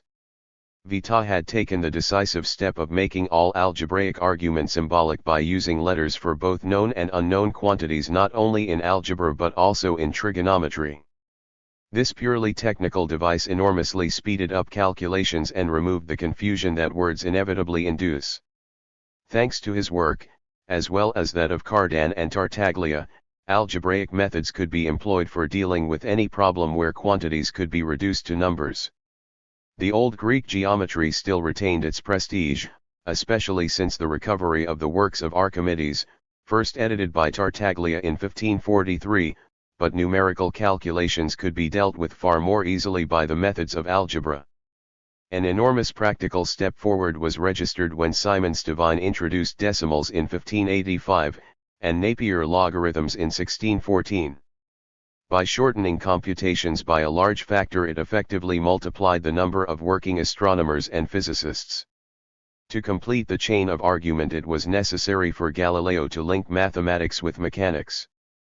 How to do this was a major preoccupation throughout his whole scientific life. Leonardo was groping after a quantitative approach to mechanics. Galileo, with the advantages of better experiments and a more applicable mathematics, fully grasped it. He became one of the founders of scientific engineering. Another was the same Simon's Divine of Bruges, the first great engineer of the New Holland, who took a large part in the War of Liberation. He was responsible for the laws of composition of forces and for the foundations of quantitative hydraulics, statics and dynamics, primary and secondary qualities. A full understanding of the movement of massive bodies requires a treatment of forces first in equilibrium, as in statics, then out of equilibrium, as in dynamics. These were the two new sciences, 7 degree in which Galileo laid the foundations not only of the laws of motion but also of the mathematical theory of the strength of materials, which he based on discussions with master shipwrights. Galileo stated more clearly than anyone before him that the necessary and intrinsic properties of matter, the only ones in fact that could be dealt with mathematically, and therefore with any certainty, were extension, position, and density. All others, tastes, smells, colors, in regard to the objects in which they appear to reside, are nothing more than mere names. They exist only in the sensitive body. This was not understood by the advocates of the new science as a limitation, but as a program of reduction of all experiments to the primary qualities of size, shape, quantity, and motion. The destruction of ancient cosmology. To win general recognition for his new mathematical mechanical science, Galileo had first to destroy the Ptolemaic system of the heavenly spheres, and with it, as he himself saw clearly, the whole Aristotelian philosophy, which for nearly 2,000 years had been the foundation not only of the natural but also of the social sciences. He was particularly suited for the task, as he had seen Aristotelian philosophy at its best in Padua. He was no outsider, but was able to refute the master by his own logic in a way which scholars could not ignore, however much they might disapprove. Implicitly all his work was a protest against Aristotelians, but his first explicit blast came in 1632 in his polemical book Dialogue concerning the two chief systems of the world, the Ptolemaic and the Copernican, which he dedicated to the Pope. Here, not in learned Latin but in Italian for all to read, he mercilessly criticized and ridiculed the officially held views on the most important of subjects. This was the first great manifesto of the new science *** registered. The trial of Galileo. The challenge he put down could not be ignored and led directly to the famous trial. Galileo had made as many enemies in science as in the church, and with the publication of the Dialogue they redoubled their denunciations of him. It is difficult to realize now why such an academic point as the motions of the earth and the planets should have caused such a violent struggle, but in those days far more was seen to be at stake. After centuries of violent disputes, and at the cost of the greatest intellectual effort, the Christian Aristotelian compromise had been hammered out. Even the doctrinal quarrels of the Reformation had not shaken it. If the challenge in one essential aspect, the constitution of the heavens, was ignored, how much further might not the attack be pressed? 434 degrees the justification of the solar system.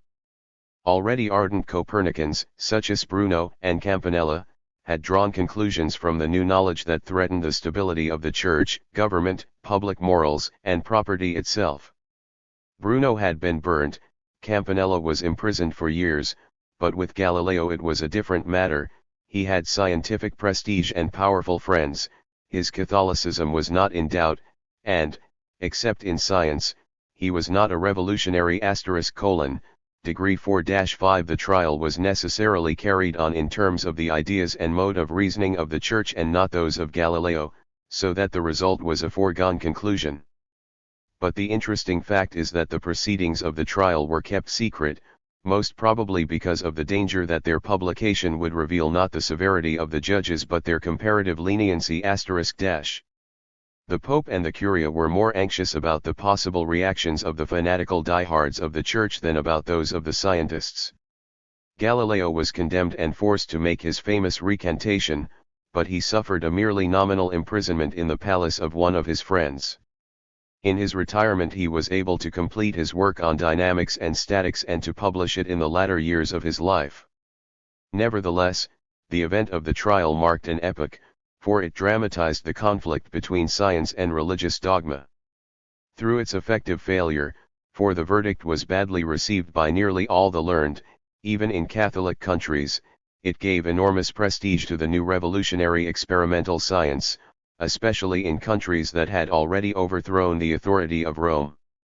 Galileo's achievement appears as the culmination of the attack on the old cosmology. From then on it was quietly dropped, and practical astronomers used the Copernican Keplerian model of the solar system. 40 years later the observational laws of Kepler were to be combined with the dynamics of Galileo in Newton's theory of universal gravitation. Magnetism, Norman and Gilbert. One further physical clue which led to that synthesis was the experimental study of magnetism, known to the world through the publication in 1600 of De Magnet by William Gilbert, Queen Elizabeth's physician. The experimental discovery on which it was based, that of the dip of a balanced needle, had already been noticed by Hartmann in 1544 and studied in detail by Robert Norman, a mariner and compass maker, and one of the first scientists with neither gentle birth nor book learning. He is fully conscious of his rights as he sets them out in the preface of his The New Attractive. 435. Yet I mean, God willing, without derogating from them, or exalting myself, to set down a later experimental truth found in the stone, contractary to the opinions of all them that have heretofore written thereof. Wherein I mean not to use barely, tedious conjectures or imaginations, but briefly as I may to passay it over, grounding my arguments only upon experience, reason, and demonstration, which are the grounds of art. And albeit, it may be said by the learned in the mathematicals, as hath been already written by some, that this is no question or matter for a mechanician or mariner to meddle with, no more than is the finding of the longitude, for that must be handled exquisitely by geometrical demonstration, and arithmetical calculation, in which arts, they would have all mechanicians and seamen to be ignorant, or at least insufficiently furnished to perform such a matter, alleging against the Latin proverb of Apelles, Anni sutor ultra crepidam. But I do verily think ye, that notwithstanding the learned in those sciences, being in their studies amongst their books, can imagine great matters, and set down their far-fetched conceits, in fair show, and with plausible words, wishing that all mechanicians were such, as for want of utterance, should be forced to deliver unto them their knowledge and conceits, that they might flourish upon them, and apply them at their pleasures. Yet there are in this land divers mechanicians, that in their several faculties and professions, have the use of those arts at their fingers' ends, and can apply them to their several purposes, as effectually and more readily, than those that would most condemn them. I have quoted this at length as a manifesto of the challenge of new craftsmen to the old scholars. It finds an echo in the polemics of Gabriel Harvey, the rope-maker's son, the friend of Spencer, who claimed the same rights in literature that were shortly to be vindicated by the Glover's son William Shakespeare. Harvey writes, *84 He that remembereth Humphrey Cole, a mathematical mechanician, Matthew Baker a shipwright, John Chute an architect, Robert Norman a navigator, William Bourne a gunner, John Hester a chymist, or any like cunning, and subtle empiric, is a proud man, if he contemn expert artisans, or any sensible industrious practitioner, howsoever unlectured in schools, or unlettered in books. And what profound a mathematician, like Digges, Harriot, or D. Esteemeth not the pregnant mechanician.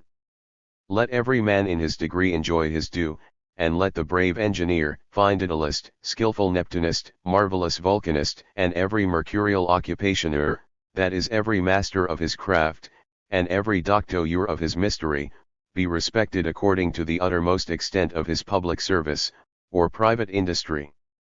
Nevertheless, the scholars still had important tasks to perform. They had to transmit the knowledge of the past to the new craftsman scientists. 436 degrees the justification of the solar system. Till these could all learn to stand on their own feet, and they had, through their connections with rank and wealth, to assure recognition and support for the new sciences. Gilbert fulfilled both functions admirably. His De Magnete, though full of strong invective in Latin as any Norman or Harvey could use in English against the blindness of the old philosophers, was also so well buttressed with scholarship as to compel assent of the whole learned world, though Norman's book must have been of more use to sailors and compass makers. De Magnete is a great book in itself, and as an exposition of the new scientific attitude. Gilbert did not confine himself to experiments, he drew from them new general ideas. The one that struck most at the imagination of his time was his idea that it was the magnetic virtue of attraction that held the planets in their courses. It provided the first physically plausible and completely non-mythical explanation of the ordering of the heavens. It certainly made it easier for Newton in his argument against the physically minded scientists who could conceive force only by the impulsion of material bodies in contact. The mechanics of the human body. It was not, however, only in the skies and in the stones that the old views were yielding to the new. At the same time an equally successful attack was being made on the inner universe, the nature of man's body. The Aristotelian world picture was essentially centered on the earth and man. Man at the center of the universe was supposed to be in direct contact with all its parts by means of influences and spirits that connected him with the planetary spheres. He was a little world in himself, a microcosm.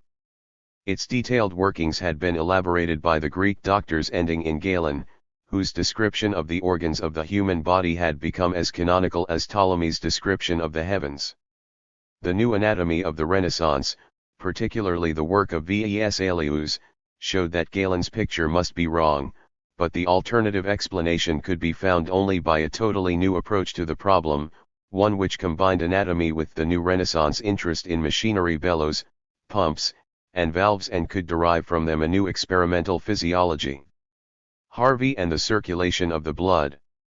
This was to be the work of William Harvey, an Englishman of good family, trained in Padua, and so able to combine the Italian anatomical tradition with the new interest in experimental science that was beginning to find its way into England. ******. What Harvey sought was the mechanical explanation of the movements of the blood in the body.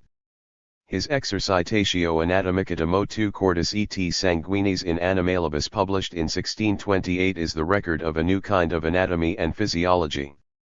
No longer is it mere dissection and description, but an active investigation, a piece of hydraulic engineering research carried out by means of practical experiments.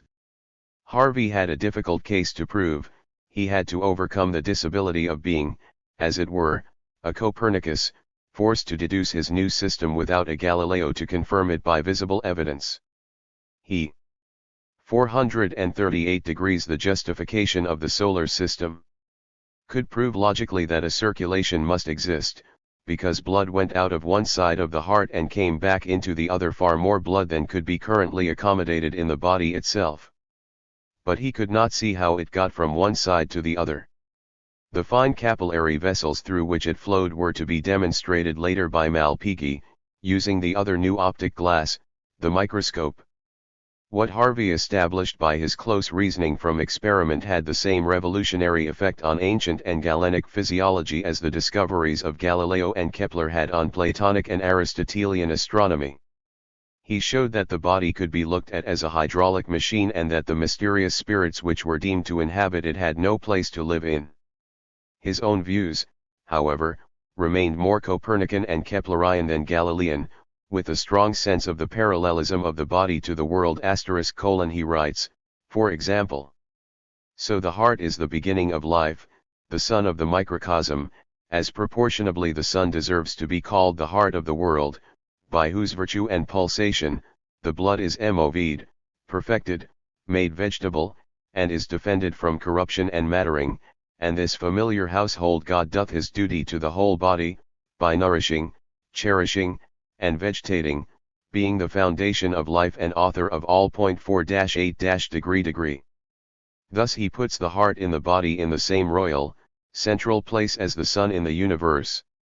Harvey's beautiful demonstration of the mechanics of circulation gave great weight to the idea that an organism was a machine, though it turned out later that it was one far more complicated than the men of the 16th and 17th centuries imagined.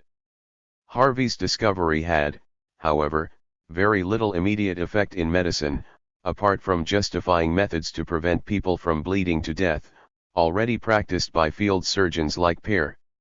It was, however, absolutely necessary as a foundation for any rational physiology. The picture of the organism, as it grew up from Harvey's work, is that of a set of organs, what might be called irrigated fields, provided with a circulation which keeps every part in communion with the rest in a nutritive and chemical way. Chemistry. This understanding was to be delayed, for the chemical advances of the century from 1540 to 1640 had not been startling. The only man of first-class mind to have occupied himself with it was Van Helmont, a nobleman trained in medicine and a follower of Paracelsus, whose mystical views he approved though he had no need for his bombast. His chemical ideas hark right back to the Ionians, believing the only elements to be air and water. But this was not so much a philosophic hypothesis as an experimental conclusion, for he grew a willow tree from a seed in a pot to which water only had been added. He was also the first to name and study gas or chaos, pointing the way to the triumphs of later chemistry. For the rest, chemistry pursued its slow and steady course of widening its basis of experience, improving the accuracy of its measurements, and increasing the scale of its operations, particularly in the distillation of spirits. 7.6 The New Philosophy. The two great and hard-won discoveries of the rotation of the planets and of the circulation of the blood were both securely established by 1642, the year Galileo died and Newton was born. The first intellectual object of the scientific revolution had been achieved, the classical world picture had been destroyed, though only the bare outlines of a new one had been put in its place. In doing so, new means for understanding and 440 The New Philosophy. Conquering nature had been found, but little had as yet emerged that could be claimed to be of general practical use. The telescope itself was a technical rather than a scientific invention. Before the effects of the revolution in thought could make themselves felt in practice, it was necessary that the possibilities the new science offered should be brought home not only to the learned but to the new class of enterprising people who were making their own political revolution: merchants, navigators, manufacturers, statesmen, and the early and progressive capitalists. Galileo had started to do this, but he was living in a country that had already lost its elation and that was rapidly being frozen into reaction by the Counter-Reformation. The prophets, Bacon and Descartes. Two men from the less cultured but far more active northern countries were to take on the task: Bacon and Descartes. These two major figures stood at the turning point between medieval and modern science. Both were essentially prophets and publicists, men who had seen a vision of the possibility of knowledge and were making it their business to show it to the world. Both were universal in scope, though their approaches to knowledge were very different. Temperamentally, too, it would be difficult to find two more different people than the shrewd, self-seeking, and afterwards rather pompous lawyer, always at the center of public affairs, and the intensely introspective, solitary ex-soldier of fortune. Each too is characteristic of the nature of the scientific revolution in his own country. Bacon emphasized the essentially practical side of the new movement, its applications to the improvement of the arts, its usefulness in bringing about a more common-sense appreciation of the world around them. Living as he did in the courts of Elizabethan and Jacobean England, he found that his difficulties arose not so much from the existence of rigid systems of thought as from the need to lay solid institutional foundations for a new and generally acceptable philosophy. This was put forward not only to replace the older views, but also to put in order the chaos of speculations that the Reformation in England had produced.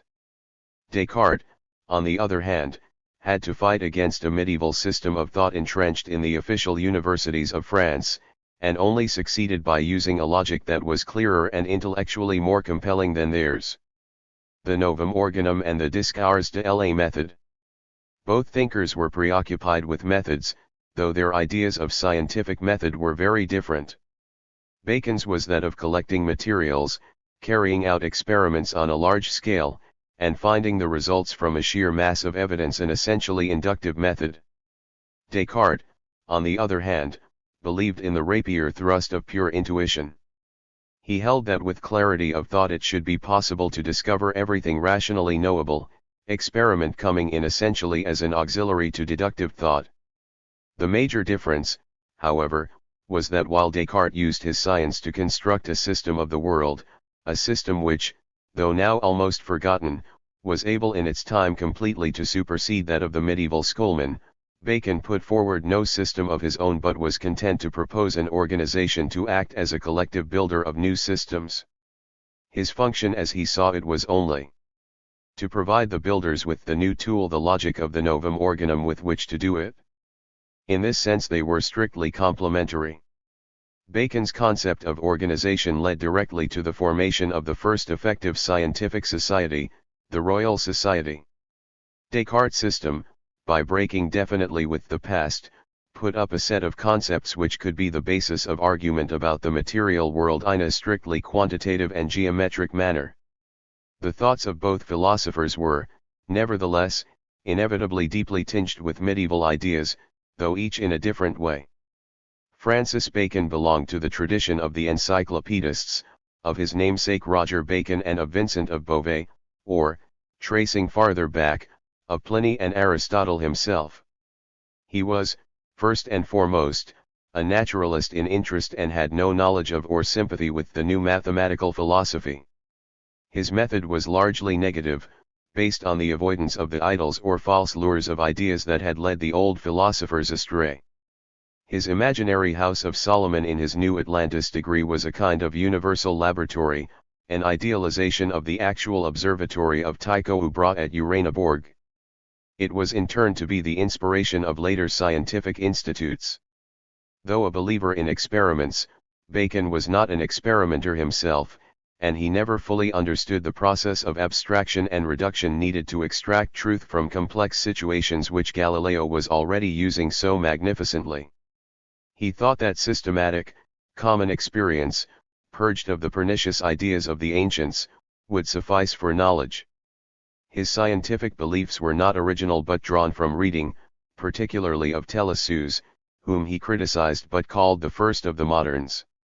Telesus, an Italian scholar, was the first to break absolutely with Aristotle by setting up a rival system.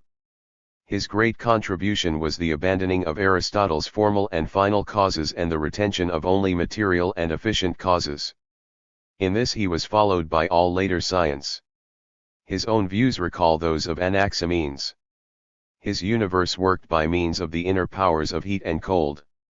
This was an anticipation of the doctrine of energy and included some idea of conservation, but was not much more advanced quantitatively than the yang and the yin of Chinese philosophy. From the very beginning of his career Bacon set out to preach the doctrine that the true and lawful end of the sciences is that human life be enriched by new discoveries and powers. He saw himself not so much as a scientist and inventor, but as an inspirer of science and invention. I have only taken upon me to ring a bell to call other wits together. In his admirable study of Francis Bacon, Professor Farrington quotes, 455. 443. Now among all the benefits that could be conferred upon mankind, I found none so great as the discovery of new arts, endowments, and commodities for the bettering of man's life.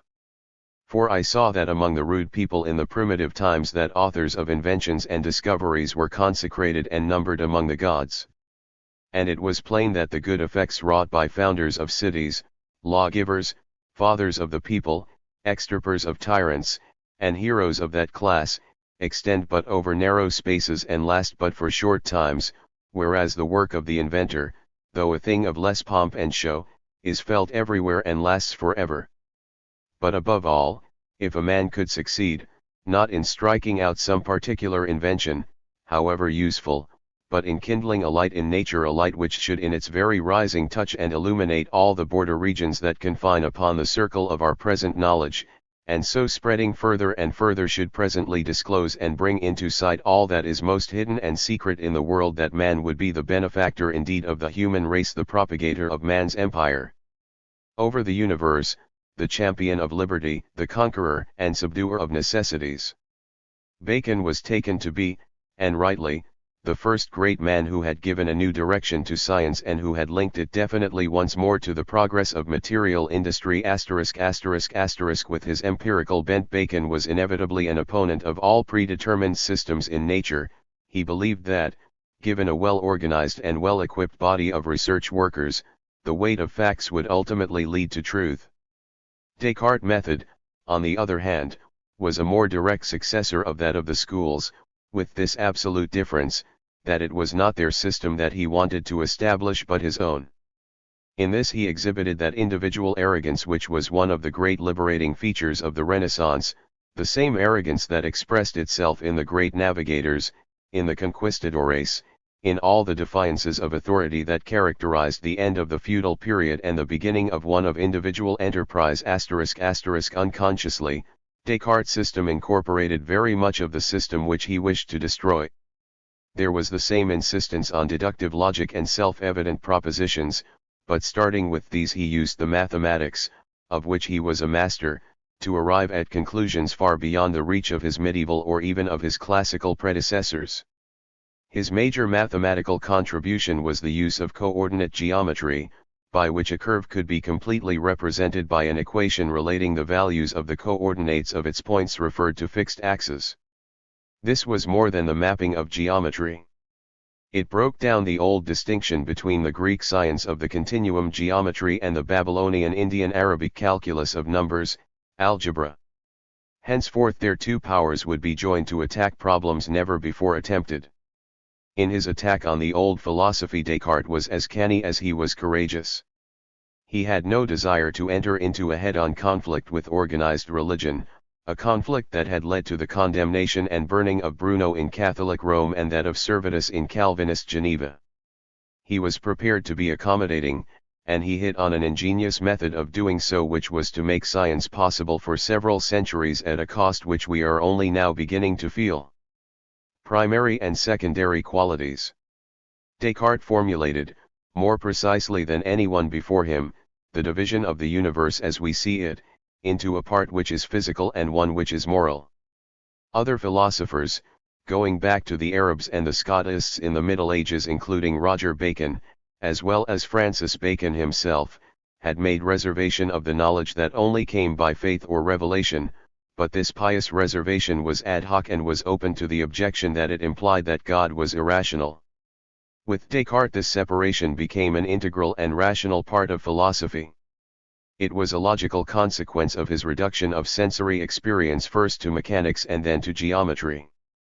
As with Galileo, extension and movement were the only physical realities that he recognized as primary, other aspects of existence, such as colors, tastes, smells, were referred to as secondary qualities.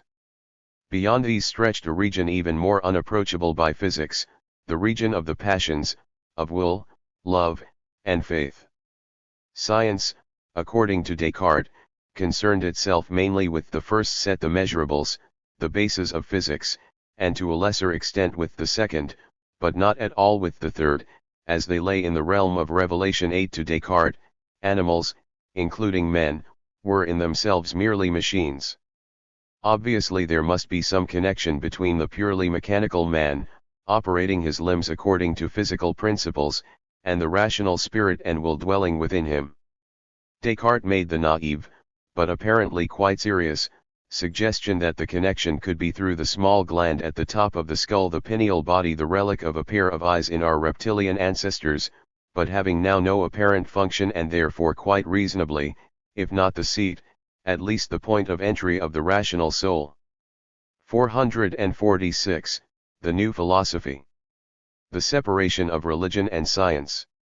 The effect of Descartes' division ever since was to enable scientists to carry on their work free from religious interferences so long as they did not trespass into the religious sphere. This was, of course, very difficult to avoid or refrain from, but nevertheless, it had the effect of producing the type of pure scientist who kept out of fields where he was likely to be involved in controversies of a religious or political kind. To a certain extent Descartes himself must have done this, because the story goes that when he had ready his system of the world he heard the news of the trial of Galileo and realized that it simply would not do as it was. The Church was clearly determined that the Aristotelian Thomist system was necessary to secure the truths of the faith and was not going to tolerate any other system that might put them in question. Descartes consequently set himself to the task of showing that his systems could prove the existence of God quite as well as, if not better than, the older philosophies. From his famous first deduction je pense donc je suis / think, therefore I am, he drew the conclusion that as all men can conceive something more perfect than themselves, a perfect being must exist. Descartes' system was so carefully guarded against theological attack that, in spite of protests from the universities, it was accepted in that most Catholic country, France, within his own lifetime and for a century after his death. Descartes' system was, however, in spite of its wealth of mathematical and observational content, essentially a magnificent poem or myth of what the new science might be. That was at the same time its attraction and its danger. It was a mixture of conclusions soundly based on experiment with those deduced from first principles chosen, according to Descartes' celebrated method, only on account of their clarity. The pursuit of that clarity has been the ornament and the limitation of French science ever since. Where in the state of knowledge it was admissible, as in 18th century dynamics and chemistry and in 19th century bacteriology, it could be used to put in order whole fields of genuine but chaotic knowledge.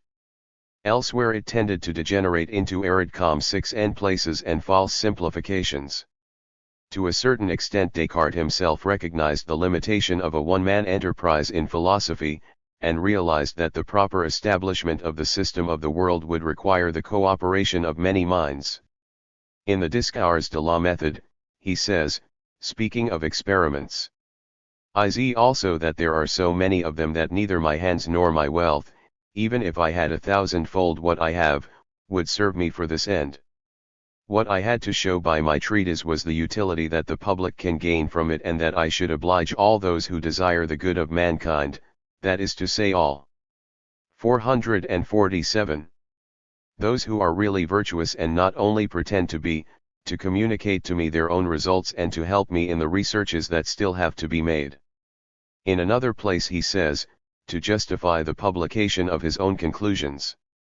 They showed me that it is possible to arrive at knowledge very useful to life, and that instead of this speculative philosophy that is taught in the schools one can find a practical philosophy by which, knowing the force and action of fire, water, air, the stars, the heavens, and all other bodies that surround us as distinctly as we know the different trades of our craftsmen, we could employ them in the same way to all uses for which they are appropriate and thus become the masters and possessors of nature.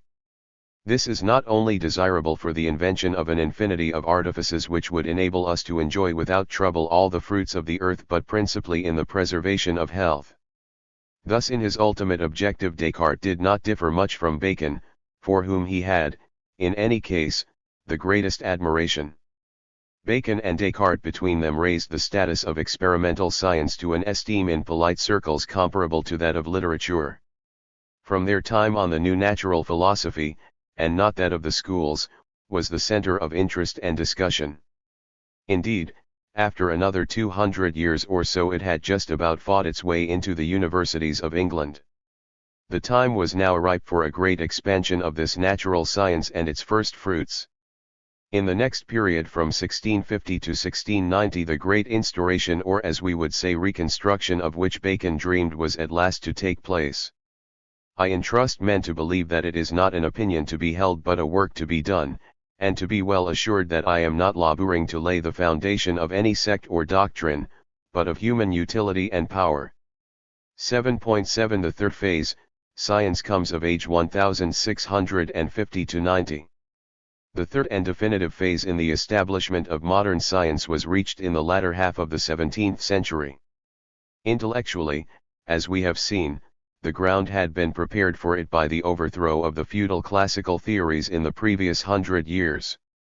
Though this made further advance and consolidation of science possible, it was not the only, nor the main, cause of the outburst of activity which, in less than 50 years, virtually created modern science in most of its fields. This intense 448, the third phase, science comes of age 1650 to 90. Growth was more concentrated than at any time before or since.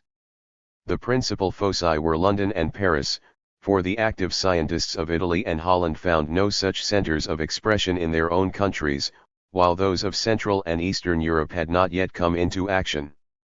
The condition which made this rapid growth possible and favored its concentration was first and foremost the establishment in Britain and France of stable governments in which the upper bourgeoisie had a dominating, or at least an important, part. In Britain the Civil War had brought about a real revolution, in which the richer merchants with the help of the townsmen and small landowners had won power from the king and the landed nobility. But these groups, after their triumph, soon quarreled. The small men had a distressing tendency to democracy and economic equality degree, and as soon as Cromwell was out of the way the merchant interest arranged a compromise with the landlords in which King Charles II came in as the first constitutional monarch. The merchants still dominated the economy, but a new class of manufacturers were making their first appearance, drawn partly from the ranks of the merchants, partly from those of the skilled craftsmen. The great increase of manufacture and trade that followed the end of the Civil War, together with the new possibilities of navigation, kept mechanical invention at a premium. The time and place were in every way most propitious for the growth of science. Holland, though immensely rich, was by the middle of the century past her prime. 60 years had passed since the revolution which had ended the rule of Spain. The popular support that had secured the independence of the country had been largely dissipated, and the government was in the hands of a combination of wealthy merchants and landlords. Soon, exhausted by commercial wars and without adequate manufactures, Holland was to prove too weak to maintain her leading place. Already by the end of the century some of the most able Dutchmen took service abroad, particularly in the development of Britain under William of Orange, while Holland's greatest scientist, Christian Huygens, did most of his work in Paris as a member of the French Academy. In France, on the other hand, the revolution was still in the future. The strength of feudalism and of the Church had been shown in the crushing of the Huguenots, but this was a slow process and was only fully effected by the revocation of the Edict of Nantes in 1685. Nor could this vigorous and expanding country, then by far the largest and richest in Europe, stand aside from the general economic development. A compromise was patched up by which the nobles bartered part of their 449 power for tax exemption, pensions, and pageants at Versailles. The executive power was centered on the king, but his state machine was bourgeois throughout.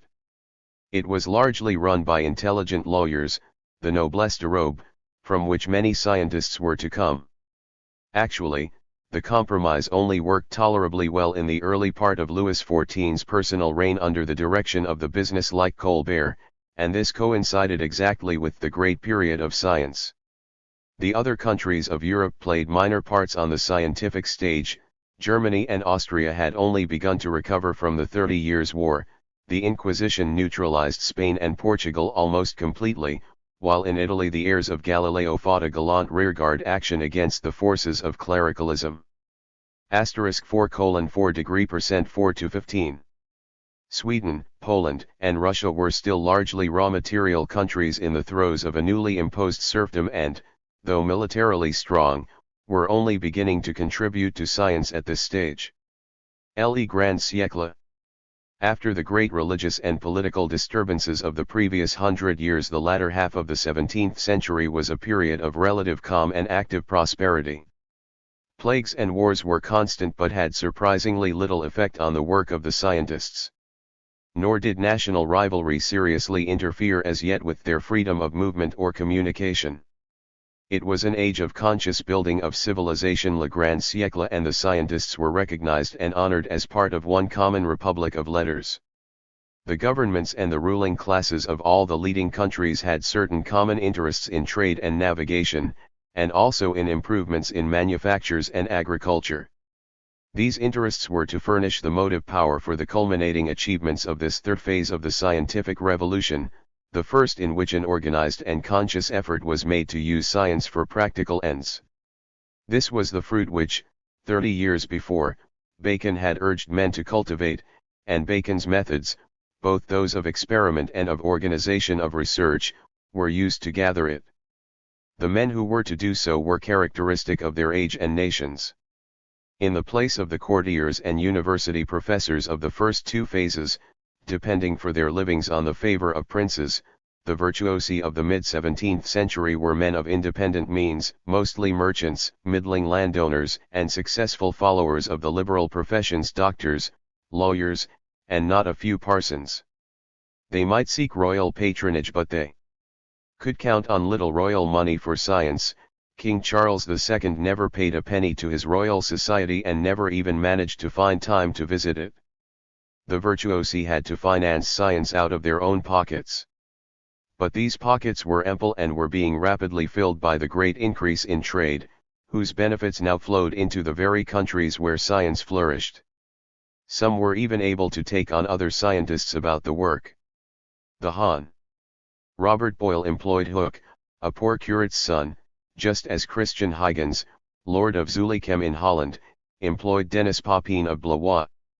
These men were competent and interested enough to carry out scientific research on their own, but as they became more numerous they tended to gravitate naturally together for discussion and interchange of knowledge, made all the easier by the commercial and levelling tendencies of the time. They went further. Inspired by the propaganda of Bacon, they began to think of a positive organization deliberately aimed at winning the secrets of nature by a cooperative effort. The foundation of scientific societies. This third phase accordingly was the period of the formation of the first well-established scientific societies, the Royal Society of London and the French Royal Academy, which set themselves the task of concentrating on the central technical problems of the time, those of pumping and hydraulics, of gunnery and of navigation, while almost ostentatiously avoiding general philosophical discussions. It was particularly the navigational problems that furnished the stimulus to the advancement of science, because it was through the attack on these problems that the two elements of earlier science, mechanics and astronomy, were brought together in the great synthesis of Newton. In the latter part of this chapter I will try to trace some of the threads of experiment and argument that led to the synthesis. More important practical results were, however, to come from the study of the pump, which was to lead first to the discovery of the vacuum, then to that of the laws of gases from which arose the steam engine, as well as the pneumatic revolution of chemistry in the next century. The establishment of science as a fully recognized factor in culture was definitive from the moment that scientific societies were formed. The idea of a scientific society was, as we have seen, a very old one. It found expression in the original academy, in the Lyceum, and in the Museum of Alexandria. Both Muslim and Christian universities were something of the same kind in their early stages, but by 451, the 17th century, it was evident that these could not fill the new needs. Something different was wanted, and in due course appeared, partly in response to the inspiration of prophets of the New Age like Francis Bacon, but even more as a formal recognition of spontaneous gatherings of men interested in science. Among the prophets, John Amos Comenius, the last bishop of the Moravian Church, was an outstanding figure. *1 Approaching science as a part of universal education, to which he had devoted most of his life, he planned a Pansophic college where the new experimental philosophy would be practiced and taught. Driven out of Bohemia by the 30 Years' War, he lived a wandering life, and was sought after by forward-looking governments because of his successful educational methods. It was beginning to be recognized by the statesmen of the new national states that an educated laity was needed to run the administration. In 1641 Comenius came, at the invitation of Parliament, to England, where he hoped to found his college. Though, owing to the difficulties of the time, he failed in this. His influence played some part in bringing the Royal Society into existence. 14 Actually the earliest of the scientific societies were the Accademia dei Lincei at Rome and that of the Cimento at Florence. 1. These, though they acted as models for societies elsewhere, arrived too late on the Italian scene to halt the factors inimical to science which soon led to their extinction. The Royal Society of London and the Académie Royale des Sciences in France were more fortunate. All arose originally from early informal gatherings of friends interested in the new sciences. French scientists, among them Gassendi, who reintroduced the atomic theory, had been meeting at the house of a wealthy lawyer, Pirisque, at Aix-en-Provence as early as 1620.1:41. The real center of French science was, however, until his death in 1648, the cell of the Minoite friar, Mersenne, himself no mean scientist. He was an indefatigable correspondent, acting as a kind of general post office for all scientists in Europe from Galileo to Hobbes. Degree later, meetings were held in the house of another lawyer, Montmer, out of which the Royal Academy was ultimately to be formed. Another promoter of a rather different type was Renaudot, a lively and combative doctor who, much to the horror of the faculty in Paris, set up a clinic giving free treatment to the poor. He combined this establishment with a lecture room for scientific meetings, a publishing house, and an employment agency, which largely paid for the whole outfit. With the death of his protector Cardinal Mazarin in 1661, his enemies succeeded in shutting it down and putting an end to popular science in France for more than 100 years. In England the signal for the gathering of the new experimental scientists was the end of the Civil War in 1645. Most of them were parliamentarian in sympathy, some Puritans, but had little to do with the actual fighting. The leading spirit of the group was John Wilkins, a clergyman of some adaptability in politics, marrying Cromwell's sister and ending as Bishop of Chester, but an unswerving supporter of the new philosophy. With him were associated the mathematician Dr. Wallace, Dr. Theodor Haack, a German refugee who was first to suggest the weekly meetings, and a number of doctors. After some preliminary meetings in London they settled down in Oxford in 1646. That loyal university had just been reformed by a parliamentary commission, and the empty chairs and headships of houses were filled with the new members of the Invisible College. Until the Restoration in 1660 Oxford was to be, anomalously and somewhat unwillingly, the center of the attack on Aristotle, who had been so revered there before and since. In Oxford the band was strengthened by the adherence of three young men of promise, the Hon. Robert Boyle, Sir William Petty, and Dr. Christopher Wren, and also, though in a humbler capacity, Robert Hooke, the man who was to do most to make the Royal Society a success. As Thomas Sprat, one of the group, the future Bishop of Rochester and historian of the Society, 89 4-14 wrote of those times. Their first purpose was no more, than only the satisfaction of breathing a freer air, and of conversing in quiet one with another, without being ingagged in the passions, and madness of that dismal age.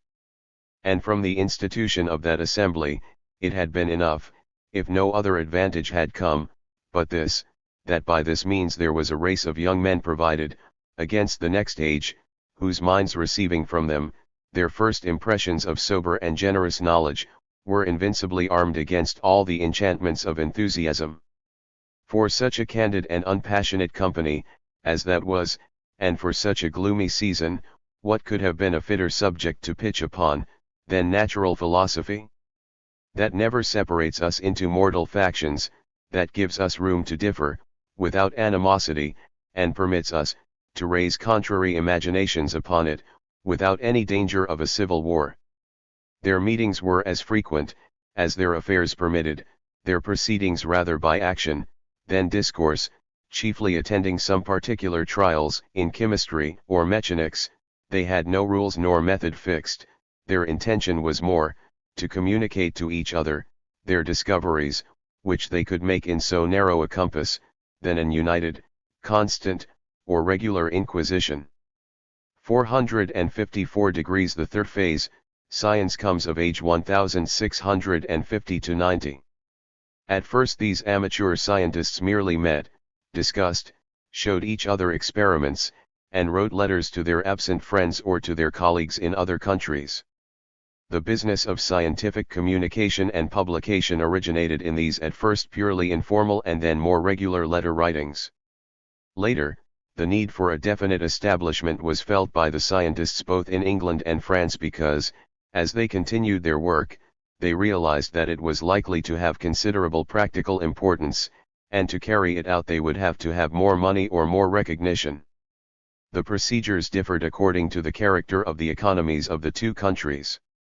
In France, with its rigidly centralized government, it was natural that the establishment should be not only royally instituted but also royally paid.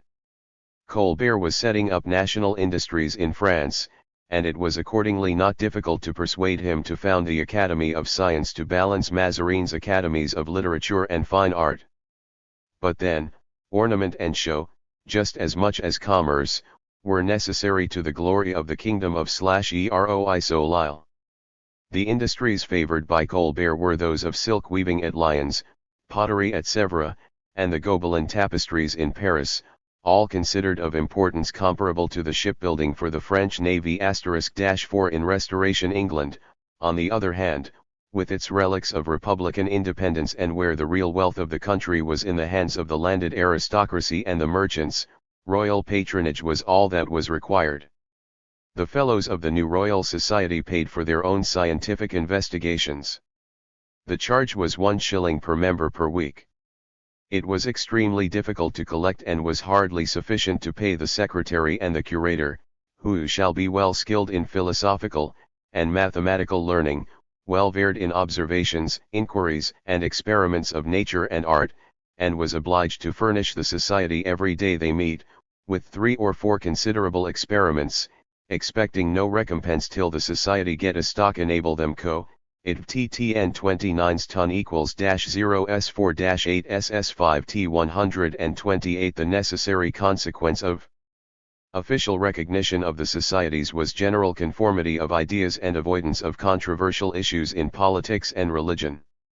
In France the Church grudgingly withdrew its insistence on Aristotelianism and accepted the compromise proposed by Descartes. In Britain the same division of fields of interests came about in a different way. It arose from the troubles of the Great Rebellion in the middle of the 17th century and the desire of the early scientists to avoid the endless theological political disputes that 455 occupied most intellectuals in those times. In the draft preamble to the Statutes of the Royal Society written by Hooke in 1663, it was laid down that, the business of the Royal Society is, to improve the knowledge of natural things, and all useful arts, manufactures, mechanic practices, engines and inventions by experiment **1 degree. Promise and performance. Early failures and later successes. It is interesting to note that both in France and in England the full activity of the societies, as such, was limited to a relatively short period. By 1690 both were in a serious state of decay and their revival in the 18th century was practically a new foundation. Their coming into existence and the general support and the interest they aroused in society at large were an indication that science was at that time felt to be exciting, interesting, and might be profitable. It was this last point that was to give rise to serious difficulties. Francis Bacon, like Roger Bacon 4 centuries earlier, had clearly grasped the idea that the understanding of nature was the only means of controlling it to the profit of man. But there is a great deal of difference between an idea and an achievement. In fact, it was in one realm alone, though a very important one, that of astronomy and navigation, that the new science, which was practically confined to mathematics and physics, was able to be of real use. Sir Anthony Deane did manage in 1666 to find the draft of a ship before it was launched, but this did not notably affect shipbuilding practice. The early Royal Society promised far more than it could perform, and there was some justification, in the short run, for the ridicule with which it was met by the non-scientific intelligentsia, of which the most famous example is the satire by Swift in Gulliver's Travels. In the long run, however, the effect was to be very different. By stimulating the naturalists' insight into trades, it was enabled to lay the foundations of that rational evaluation and reconstruction of the traditional arts and manufactures that was to become the industrial revolution of the next century. Indeed, its work was to lead directly to the central feature of that revolution, the steam engine, which has every right to be called a philosophical engine. It is the fruit not of the work of one or other isolated inventor, but of groups of scientists in the Accademia del Cimento, the Royal Society, and the French Academy. The foundation of the early scientific societies had another and more permanent effect. It made science into an institution with the insignia, the solemnity, and with, unfortunately, a certain amount of the pomp and pedantry of the older institutions of law and medicine. These societies became in effect a jury for science, a jury sufficiently authoritative to exclude many of the charlatans and madmen whom the general public found it so difficult to distinguish from genuine scientists, but also, unfortunately, able to exclude, for a time at least, many revolutionary ideas from official science itself.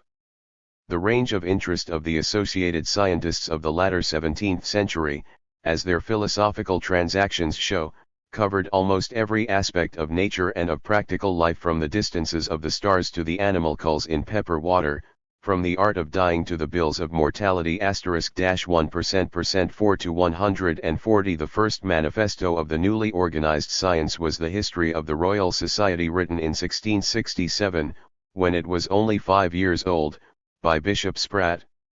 Inevitably it is more than a history, rather a program and a defense of experimental philosophy.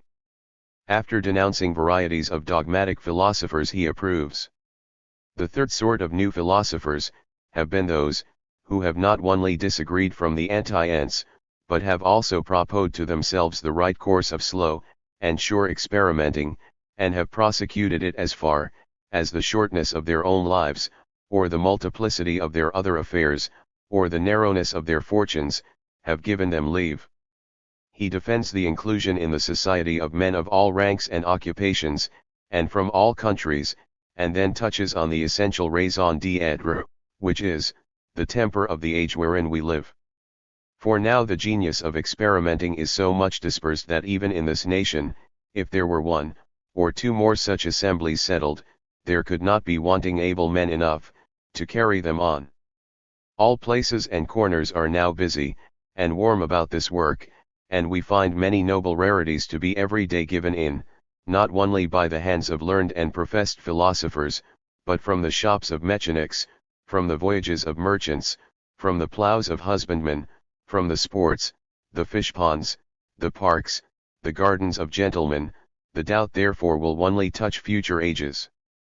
And even for them too, we may securely promise, that they will not, for a long time, be barren of a race of inquisitive minds, when the way is now so plainly tracked out before them, when they should have tasted of these first fruits, and have been excited by this example. He concludes his discussion of the experiments and instruments of the society by commenting on the manner of their discourse and the need to remove the luxury and redundance of speech. For this reason they rigorously reject all the amplifications, digressions, and swellings of style, to return back to the primitive purity and shortness, when men delivered so many things, almost in an equal number of words. They have exacted from all their members, a close, naked natural way of speaking, positive expressions, clear senses, a native easiness, bringing all things as near the mathematical plainness as they can, and preferring the language of artisans, countrymen, and merchants, before that of wits, or scholars. The fact remains that the style of the English language was drastically simplified in the later 17th century. %+7. It is a curious commentary on this that 100 years later Samuel Johnson wrote of Spratt. This is one of the few books which selection of sentiment and elegance of diction have been able to preserve, though written upon a subject flux and transitory. The history of the Royal Society is now read, not with the wish to know what they were then doing, but how their transactions are exhibited by Spratt *%. Centers of interest in technique. It appeared at first that anything and everything could be improved by philosophical inquiry. Nevertheless, certain fields of interest drew the special attention of the virtuosi. They were those where the themes of the new philosophy met the most clearly felt needs of expanding trade and manufacture. Foremost among these was the refinement of astronomy as an essential need of ocean navigation, particularly in solving the problem of the longitude. This was indissolubly linked with the problem of the true constitution and working of the solar system, by now accepted but not physically explained. Further, it was astronomy that provided the best field for the new mathematical explanation of the universe. The solution finally arrived at by Newton was taken to be, and rightly so, the major triumph of the new science. But this contemporary interest should not be allowed to overshadow other developments which were in the long run to prove at least as important. One of these was optics and the theory of light, closely linked by the telescope to astronomy, and by the microscope to biology. Another was pneumatics, where the techniques developed in connection with the vacuum were ultimately to have such enormous industrial importance. The question of the vacuum was also the center of a philosophical controversy going back to the Greeks. The new experimental proofs of its existence helped to revive the atomic hypothesis of Democritus. The revived atomic or corpuscular theory provided a first clue to rational and quantitative explanations in the field of chemistry, which had hitherto been one of technical recipes and mythical explanations. Chemistry, in turn, was linked with the beginnings of physiology. Questions on the nature of the blood, the function of the lungs, the action of nerves and muscles, and the process of digestion, were all discussed and experimented on in the spirit of the new materialist philosophy. This range of subjects was not beyond the reach of individual men of the time, and indeed it is best illustrated in their lives and works. Outstanding among them were Robert Boyle and his one-time assistant Robert Hooke. Robert Boyle. The Hon. Robert Boyle was born at Lismore in 1627, the seventh son and 13th child of Richard Boyle, 1st Earl of Cork, a ferocious and successful land-grabber of Elizabethan times *****, 4 to 194, 4 to 122. He spent his most impressionable years in the Puritan atmosphere of Geneva, where he underwent a religious conversion, like his contemporaries Pascal * and Steno. Unlike Pascal, however, this did not turn him against science but made him strive to use it in the support of revelation. Partly for this reason and partly because he was a lifelong invalid, he led an ascetic life, took no sides in the Civil War, and devoted himself and his considerable wealth to the pursuit of the new experimental philosophy. He worked with the Invisible College in Oxford and was one of the first promoters of the Royal Society, of which he was offered the presidency in 1680 but declined on account of a scruple about the oath. Boyle was, indeed, the central figure of the early days of the Royal Society, as Newton was of its prime. He wrote profusely on religious and scientific subjects. His most famous works, apart from that on the spring of air, were The Seraphic Lover, The Skeptical Chemist, and The Unsuccessfulness of Experiments. His early interest in the atomic theory led him to his epoch-making work on the vacuum and gas laws. After that he was not so successful, partly because he lacked adequate mathematical and experimental skill, but mostly because he attempted to explain problems in chemistry by mechanical theories which could not be applied to them and before enough facts had been accumulated to solve them by any other means. His interests ranged further still into physiology and medicine where there was still less hope of solid achievement. Nevertheless he infected others with his interests and enthusiasms and much of the success of science in the next century was due to his inspiration. In Boyle we can see the pietistic and philanthropic aspects of the new science. He combined the desire to show the glory of God revealed in his works with that of helping his fellow men, and he actually joined the boards of the Bermuda and East India Companies to further his schemes for converting the heathen. Nevertheless in the achievements of these ends he was, unlike the medieval pietists, intensely practical. In his pamphlet That the Goods of Mankind May be Increased by the Naturalist's Insight into Trades ** degree he wrote, I shall conclude this, by observing to you, that as you are, I hope, satisfied, that experimental philosophy may not only itself be advanced by an inspection into trades, but may advance them too, so the happy influence it may have on them is none of the least ways, by which the naturalist may make it useful to promote the empire of man. For that the due management of divers trades is manifestly of concern to the public, may appear by those many of our English statute laws yet in force, for the regulating of the trades of tanners, brick burners, and divers other mechanical professions, in which the lawgivers have not scorned to descend to set down very particular rules and instructions. Robert Hooke. In many ways Boyle contrasts with his first assistant and lifelong friend, Robert Hooke. If one was a nobleman condescending to science, the other was a poor man who had to make his living out of science while he pursued it. The son of a clergyman in the Isle of Wight, Hooke managed to secure a servitorship at Oriel College at the time when Boyle had come to Oxford. He early attached himself to him and, in fact, probably made all his apparatus and carried out most of his experiments on the vacuum and gases. Boyle certainly did not shine as an experimenter after Hooke left him. Hooke was made curator of experiments of the Royal Society when it was founded, and as well as carrying out his heavy duties managed to supplement his meagre and irregular salary by being largely responsible for the plans of the new city of London after the Great Fire of 1666. If he had been in a more secure social position and had not suffered from his ugliness and chronic ill health, he would not have been the difficult, suspicious, and cantankerous person he was, and his quite decisive role in the history of science would have been fully recognized. If Boyle was the spirit behind the Royal Society, Hooke provided it with eyes and hands. He was the greatest experimental physicist before Faraday, and, like him, lacked the mathematical ability of Newton or Maxwell. His interests ranged over the whole of mechanics, physics, chemistry, and biology.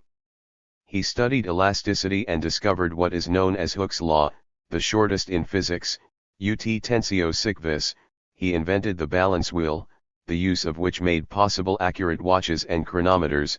He wrote Micrographia, the first systematic account of the microscopic world, including the discovery of cells. He introduced the telescope into astronomic measurement and invented the micrometer, and he shares with Papin the credit of preparing the way to the steam engine. Probably his greatest contribution to science is only now beginning to be recognized, his claim to have originated the idea of the inverse square law and universal gravity. Here, as we shall see, he was outclassed by the superb mathematical achievement of Newton, but it now seems that the basic physical ideas were Hooke's and that he was quite unjustly robbed of the credit for them. Hooke's life illustrates both the opportunities and the difficulties that the gifted experimenter could find in the 17th century. It also brings out the enormous store of inventiveness and scientific insight that had lain concealed for thousands of years in the brains and hands of natural craftsmen. Registered 463. 7.8 Making the New World Picture. The accent of the period was one of extensive inquiry covering the whole field of nature and the arts, and constructive theory in those parts where mathematical methods could be applied. It was no longer necessary, as it had been in the previous period, to concentrate on upsetting the physics of Aristotle or the physiology of Galen. The theories of Copernicus, Galileo, and Harvey were almost unanimously accepted by the new virtuosi. Where they differed from their predecessors was in attempting to give them a deeper physical and philosophic meaning. First in the field was the system of Descartes with its emphasis on mere extension and the complete and continuous filling of the universe with subtle matter acting by impulsion from one part to another. It was the doctrine of the plenum. The corpuscular philosophy, Gassendi. But there was another view, and a far older one, beginning to make itself felt. The attack on Aristotle left the way clear for Democritus and his atomic theory. This was brought to the notice of the scientific world by a learned and penetrating mathematician and philosopher, Gassendi, a Provençal priest. If he had not been of a modest and retiring nature he would not have been so easily overshadowed by his contemporary, Descartes, for his influence on science was great. He was an astronomer of note. He was the first to observe the transit of Mercury and one of the founders of meteorology, being the first to study parhelia and the aurora borealis. He did far more than resurrect the old atomic theories as set out by Epicurus and Lucretius. He turned them into a doctrine which included the Renaissance advance in physics. Gassendi's atoms were massive particles with inertia, and they moved in the vacuum which Galileo's successors had proved to exist. His definition of atoms is that given, almost word for word, by Newton in his Optics 50 years later. He put this view forward so persuasively that it was accepted, almost without their noticing it, by all those natural philosophers who had not sworn adherence to Descartes' plenum, with its vortices. The corpuscular hypothesis was obviously well suited to the mathematical-mechanical bent of the time. Following the dynamics of Galileo and Descartes, it was far easier to work out the motions of such small point-like particles than of a piece of homogeneous space. Thanks to 464 degrees making the New World picture. Gassendi's piety, the atoms were also purged of their atheistic and subversive associations. He made explicit the implications of the new mechanics by demanding of God not the continuous operation of the material world, but only an impulse given to all the atoms at the beginning of time which should determine by divine providence all their future movements and combinations. Philosophical instruments, optic glasses. The emphasis on experiment in the new science implies the use of apparatus and particularly of instruments made especially for the purpose. Nevertheless, the material equipment of the new scientists was still of the simplest. Only telescopes had to be large and expensive. Almost any house could be filled with an elaboratory which might hold a furnace with a few retorts and still heads, a balance, a microscope, and some dissecting instruments, one of the new air pumps, a thermometer, and a barometer. Anything else was improvised. With such equipment the greatest discoveries in all branches of science could be made. It will be convenient to treat those in optics, pneumatics, chemistry, and physiology before passing on to the central theme of the mechanics of the heavens. It was the practical and accidental discovery of the telescope at the beginning of the century that gave rise to a new interest in optics, for once an instrument exists the need to improve it leads to searching for explanations of how it works. In attempting to do so, scientific principles leading to other instruments are discovered. 17th century optics grew largely out of the attempt to understand the nature of refraction, on which the telescope is based, and to remove the defects which it was soon observed to have. On the first problem of the nature of refraction they had to start where Alhazen and his medieval followers, Dietrich of Freiburg and Whitelow, had left off 400 years before. They had established that rays were bent or broken refracted on meeting a denser medium. But they could not find the law of refraction and therefore could not calculate the action of a lens. The Dutchman, Snell, found the correct law, which Descartes appropriated and explained in terms of moving particles of light which needs must travel faster in the refracting body than the air, an unlikely conclusion which was to lead to much confusion later. With Snell's law, optics seemed to become part of geometry and it should have been possible to construct perfect telescopes. Actual telescopes, however, remained irritatingly imperfect. In particular, images of stars were seen surrounded by colored halos. That light passing through transparent bodies emerged with the colors of the rainbow had long been known. With the object of elucidating the rainbow, the medieval scientists even carried out extensive experiments on prisms, but had got no further than noting the fact that red light was least and blue was most refracted *# registered. Descartes in his study of the rainbow was not able to improve on them. The solution of the problem of color was only to be found by Newton, and was his first recognized achievement in physics. Newton's optics, the doctrine of colors. Newton had first tried to avoid the difficulty of colored images by doing without the refraction which caused it. He built the first reflecting telescope, the prototype of the giants of today and also of the more recent device, the reflecting microscope. Not satisfied with this, he attacked the problem of colors directly, taking up the experiments of Descartes on the prism where he had left them. By a most brilliant combination of experimental technique and logic he was able to show that the colors of the prism, or of the rainbow, are not created by it but are the intrinsic components of ordinary white light.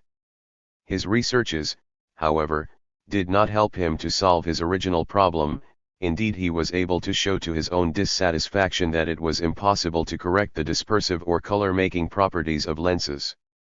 In this he was wrong, and his authority held up the practical development of telescopes for about 80 years. A Swedish mathematician, Klingenstierna, seems to have been the first to repeat Newton's experiments with sufficient care to show his error. It was not until 1758 that Dalland, the instrument maker, hearing of Klingenstierna's work, was able to use the idea of balancing two kinds of glass of different refractivities and dispersion against each other, so producing the achromatic lens which is the basis of all modern optical instruments. Light as particles or waves, Huygens. Newton, in his optical studies, considered kinds of color other than those of the rainbow, notably those produced by reflection from thin layers, such as oil on water. It was there he found the first hint of the discontinuity or graininess of both matter and light. This strengthened his conviction, already gained by philosophical inclination and mathematical convenience, that matter is atomic. Unfortunately, the same conviction caused him to follow Descartes and treat light as atomic, its rays being the trajectories of particles reflected just as a ball bounces. 467. Off a wall. Other phenomena producing colors pointed to a different conclusion. Grimaldi had long before Newton studied the colors found at the edges of shadows, particularly those of fine slits or hairs. He also found that the rays of light were not quite straight but slightly bent, diffracted on passing near an object. He put both phenomena down to waves, like the familiar ripples in water, or pulses of sound, with the different colors having different wavelengths like the notes of music. Huygens developed this idea mathematically and showed how the wave theory of light would account both for diffraction and the colors of thin plates. Moreover, he explained, far better than Newton had, the curious property of Iceland's spar of showing objects seen through it as double. Here again, however, Newton's superior authority carried the day and the wave theory of light had to wait more than a century before it was rehabilitated. The microscope, the new world of small things. Just as the telescope in the hand of Galileo had found the secret of the stars, that other optic glass, the microscope, in the hands of a number of 17th-century observers such as Malpighi, Hooke, Swammerdam, and the incomparable Dutch clothier, Leeuwenhoek, opened up a new world of the very small *registered insects, the parts of plants, the small creatures that live in water, even the minute bacteria and the spermatozoa that carry the principle of generation, were all observed and became the objects of wonder, speculation, and argument. The anatomy of larger animals was also refined and Harvey's theory of the circulation of the blood fully confirmed. But whereas the telescope, whether nautical or astronomical, had from the very start a real, practical use, the microscope did not prove its value until 200 years later, in the hands of Koch and Pasteur, for combating bacterial disease. Largely for this reason these early microscopical studies did not immediately lead to any great development either of microscopy or biology. What was seen remained more amusing and instructive in the philosophical sense than of scientific or practical value. The vacuum and the barometer. The development of pneumatics far beyond the bounds reached by the Greeks was the first great step forward in physics that was to lead rather to industrial than to astronomical and navigational consequences. The decisive discovery that brought it about, the actual production of the vacuum, was itself derived directly from practical hydraulics. Hitherto the existence of the vacuum had been a philosophic question to be settled by argument. From 1643 it was to become a matter of practical demonstration. Galileo was, in his latter days, concerned with the reason why it was impossible to raise water by ordinary suction pumps more than about 32 feet. This fact, long known to miners and well sinkers, had not hitherto attracted the attention of the learned. Galileo attributed it to the inability of a water column to bear its own weight, though he could find no satisfactory explanation why once it had broken it did not fall right down, and attributed this to a limited horror vacui. It was not until the year after Galileo's death that his pupil Torricelli had the ingenious idea of using mercury instead of water, and was thus able to work with a column of manageable height, for in the inverted tube the mercury would not rise above 30 inches, thus giving the same pressure as the water column of 15 pounds per square inch. He had the intellectual courage to see that the real explanation was 470, making the New World picture. That the pressure of the air held up the column of mercury, so that the instrument was a barometer, a means of measuring the weight of the atmosphere. The space at the top of the column was the real vacuum which nature was supposed to abhor. Indeed, as we have seen, Aristotle had already proved a vacuum to be impossible because air, opening in front and closing in behind, was needed for violent motion. Its discovery was a last and fatal blow to Aristotle's mechanics, though every effort was made to deny it or explain it away. Torricelli's explanation was, however, soon confirmed by Pascal's experiment of taking a barometer up a mountain and noticing the fall in pressure. Von Guericke's air pump. The story was then carried forward by a remarkable character, the prototype of the heavily endowed scientists of today, Otto von Guericke, the mayor of Magdeburg and ex-quartermaster of Gustavus Adolphus, and a man of considerable means and great enterprise. Von Guericke did things in a big way. He spent £4,000, a stupendous sum in those days, on his experiments. He first of all tried to produce a vacuum by the straightforward method of pumping the water out of a closed barrel. The barrel burst, so he made a stronger vessel of brass. Afterwards he devised an air pump and succeeded in producing vacua in large vessels. One of these he used for his celebrated experiment when 16 horses aside were needed to pull apart two hemispherical vessels in the presence of the emperor and his court. The Magdeburg hemispheres furnished a most impressive demonstration of the material truth of the new science. But the experiment did more than that. It showed people that the vacuum of the pressure of the air was a most powerful force that only needed ingenuity to harness it for useful purposes. Von Guericke himself thought of transferring power through evacuated tubes, an idea that was afterwards developed in the vacuum brake for the railways. Von Guericke's pumps were much improved by Boyle, or more probably by Hooke, who was then in his pay. With this pump Boyle demonstrated many new and strange effects. He showed, for instance, that without air, sound could not travel, but light and magnetism were not affected. He also found what might have been expected, but was nevertheless a striking demonstration, that both life and combustion were impossible in a vacuum, and thus provided the first clues to the great chemical and physiological revolution of the next century. The use of the air pump, particularly the effort involved in pumping, led Boyle to a study of the behavior of air, both compressed and expanded. Thus he discovered the first scientific law outside that of simple mechanics, what he called the spring of air, the dot law that we now know as Boyle's law, that the pressure multiplied by the volume of a certain amount of air is constant, or rather, as was found later, is directly proportional to the temperature. The idea of using new natural forces to satisfy human needs had never entirely died out, and was bound to come up in an era of scientific enterprise such as the 17th century, when there was a mounting need of brute force to pump the mines and set going the wheels of flourishing industry. One obvious force to use was that of fire, especially ever since the power of fire was made manifest in the cannon. One of the first crude ideas was an internal combustion engine using gunpowder where we use petrol. After that inventors turned to the expansive power of steam. These direct methods were bound to fail, not because they were intrinsically wrong, but because the technique of the time did not provide vessels strong enough to deal with pressures of this magnitude. Denis Papin, Huygens' assistant, who afterwards worked for a while with Boyle, did manage to make a digester in which he reduced bones to soup, but his pressure cooker has only come into use in our own day.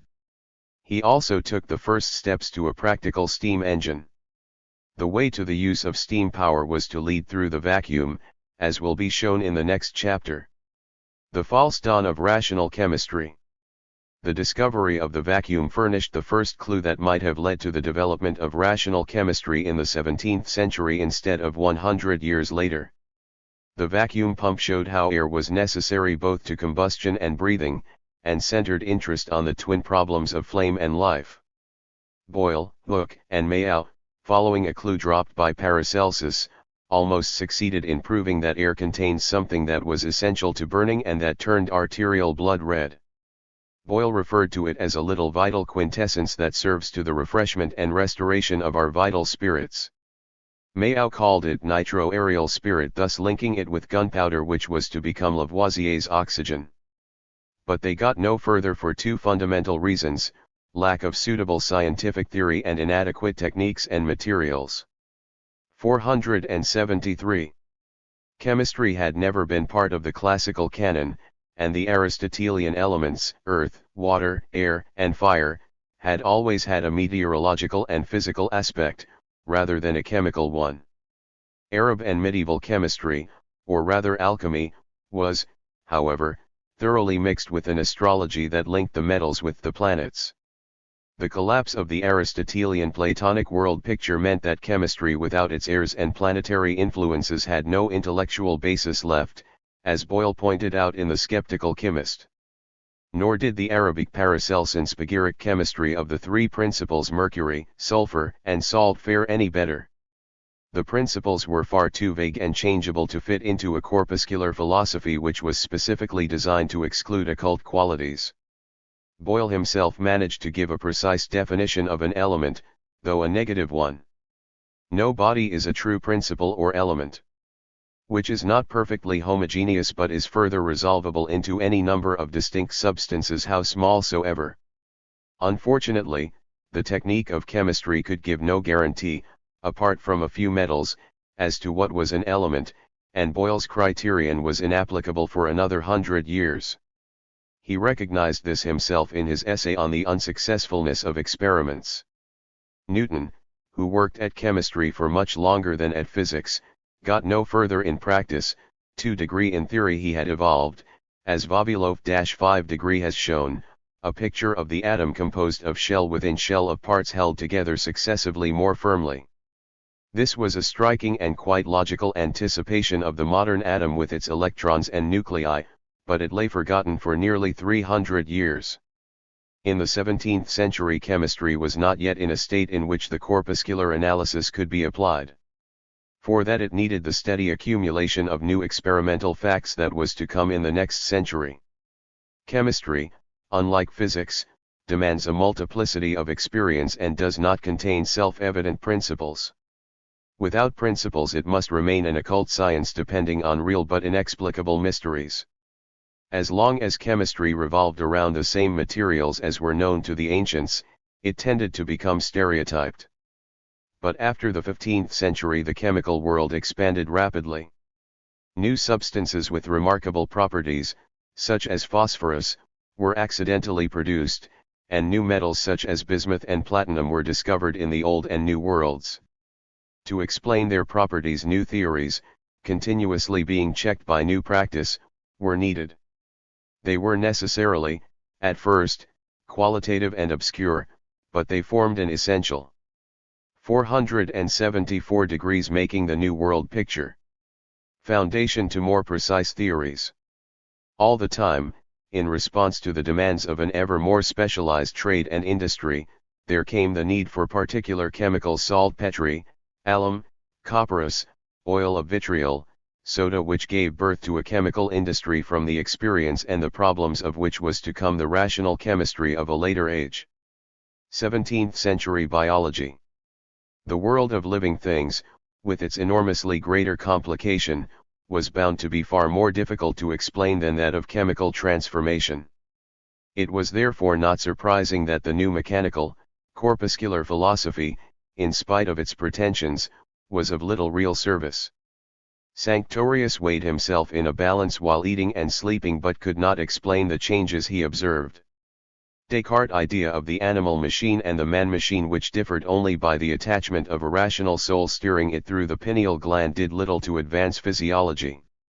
Borelli pushed the analogy further and accounted, on mechanical principles, for the limb movements of men and animals. Hydraulics had worked well for the heart and blood but were of little use for the brain and the nervous fluid. Where the 17th century did make a critical advance was in observation, particularly in using the microscope, which revealed for the first time the spermatozoa responsible for generation.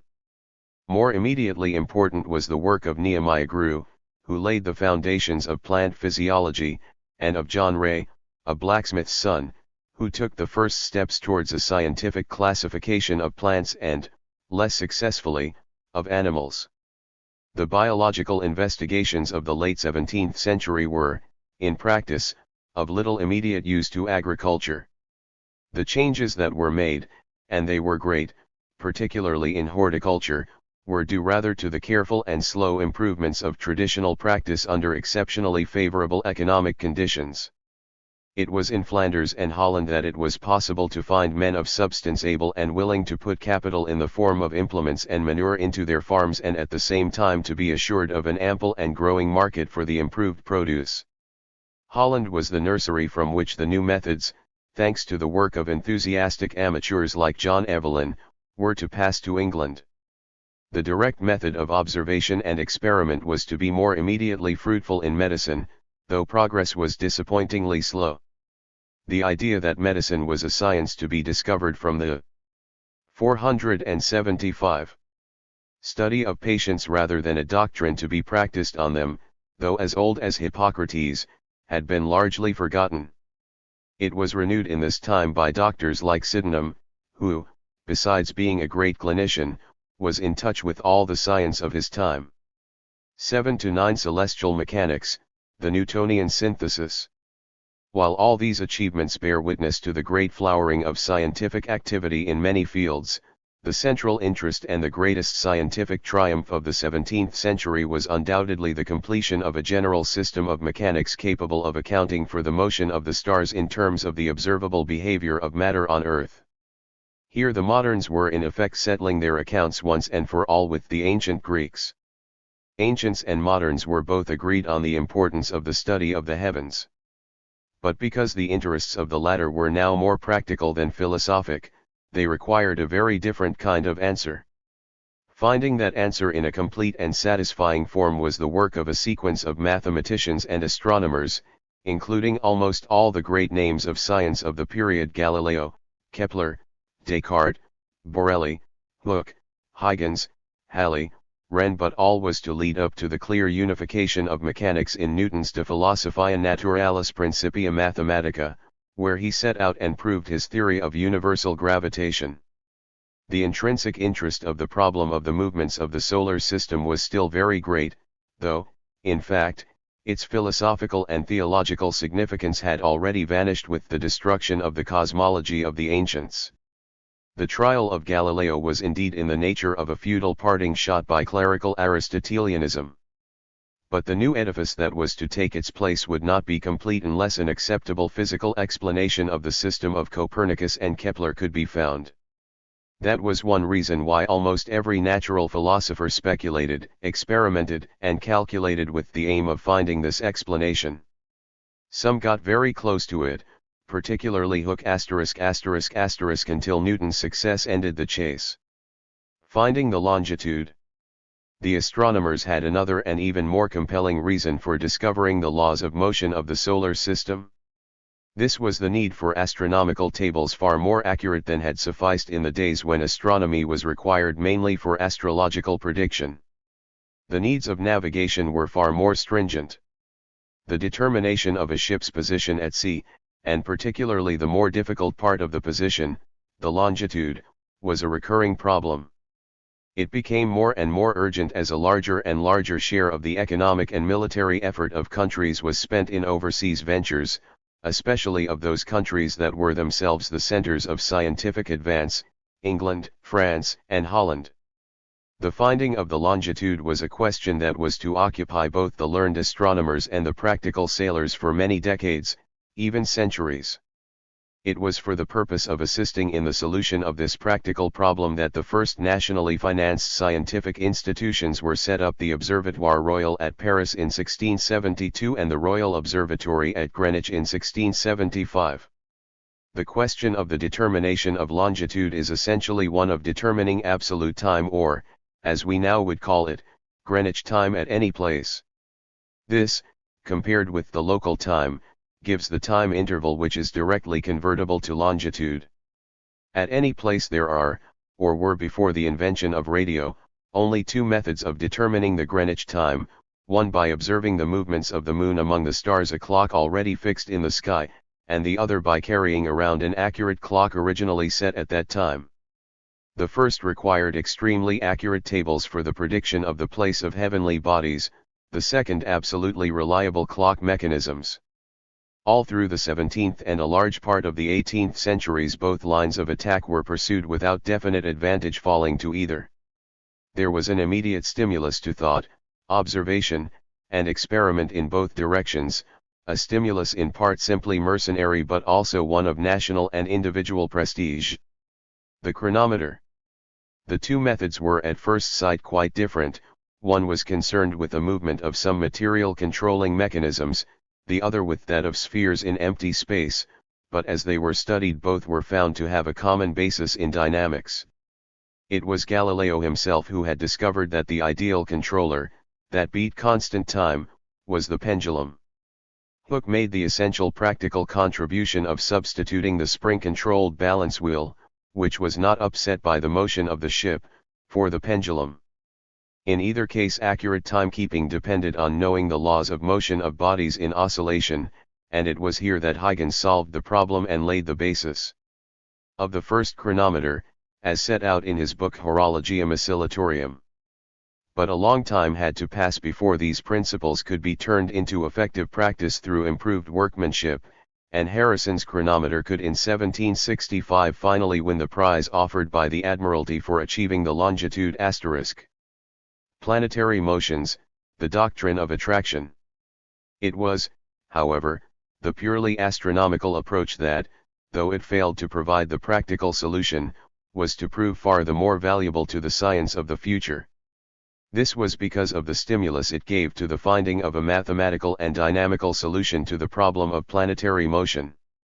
Many people had speculated as to why the planets should move round the Sun in the orbits which Kepler had first shown were elliptical. They had even guessed that they might be held there by some force of attraction. In fact, the idea of attraction had been a common one ever since Gilbert's study of the magnet, and even before. The magnet showed that attraction was possible at a distance, and Gilbert himself had suggested that what held the planets in their position and indeed drove them round their orbits might just be magnetism. Borelli in 1666 introduced the important idea that the movements of planets implied the existence of the need to balance the centrifugal force, such as that exerted by a stone in a sling, by some other force which he characterized as the force of gravity extending beyond the immediate neighborhood of the Earth to the Moon and from the Sun to the planets. To account for an elliptical orbit, with the planet moving faster as it nears the Sun, the force of gravity must increase to balance the increased centrifugal force. The force of gravity is therefore some function of the power of the distance. The question now became, what function? Hooke, who had already suspected that gravity diminished with the distance, tried to confirm it by looking, though in vain, for the variation of weight in a body on the ground, in a mineshaft, and at the top of a steeple. The prevailing theory of gravity remained that of Descartes, namely, that heavy bodies were sucked down to their centers of attraction by some secret principle of unsociableness of the ethers of their vortices, to quote Newton, who adhered to this theory as late as 1679.4 to 12 degrees. Things could go no further until these general ideas could be reduced to a mathematical form and checked with observations. The first step to this was taken by Huygens in 1673, when in connection with his work on pendulum clocks he enunciated the law of centrifugal force, showing that it varied as the radius and inversely as the square of the period. Now, 481. The square of the period, according to Kepler's third law, was proportional to the cube of the radius, and it follows therefore that the gravitational pull or centripetal force to balance the centrifugal force must depend on the radius divided by its cube, that is on the inverse square of the radius. Hooke, Halley, and Wren had made this deduction by 1679. Two problems remained, that of the explanation of elliptic orbits, and the mode of action of large attractive bodies. Hooke wrote to Newton, putting these problems, but received no reply, and in 1684 Halley offered a prize for their solution. It was clear that the answer was very near, but, though many men had led up to it, only one had the mathematical ability to find it and to draw the revolutionary conclusions that followed from it. Isaac Newton. That man was Isaac Newton, one of the younger generation of fellows born in 1642, the year Galileo died, but already well known for his mathematical and optical researches. Newton came from the new rural middle class that had already produced Cromwell and the parliamentary officers. He was the posthumous son of a small Lincolnshire farmer with connections good enough to send him to Cambridge, where he studied with no particular distinction. In 1663 he came into contact with the learned and travelled Isaac Barrow, the new Lucasian professor of mathematics, who appreciated his abilities and got Newton appointed to his chair in 1669 at the age of 26, though he had published nothing and attracted little notice. He remained at Cambridge until at the height of his fame he was, in 1696, appointed warden, and later master of the mint, at £400 a year, a job that he was considered very lucky to get and the duties of which he carried out conscientiously. *1, 8 At Cambridge Newton worked on optics, many other branches of physics, chemistry, biblical chronology, and theology of a heretical, Arian kind. He seems to have had but little influence on the university and never founded a school. It was there that he came under the influence of a deeply religious group of Platonists led by Henry More, and through them Platonic elements entered into his philosophy and consequently into that of modern science. **4 In general he conformed to the views of his class, represented Cambridge University in Parliament, and supported the Whig compromise in politics. This helped to make his ideas, which were only later to show their revolutionary potentialities, appear respectable at the start. Newton was personally an extremely odd character, very reserved and retiring, even secretive.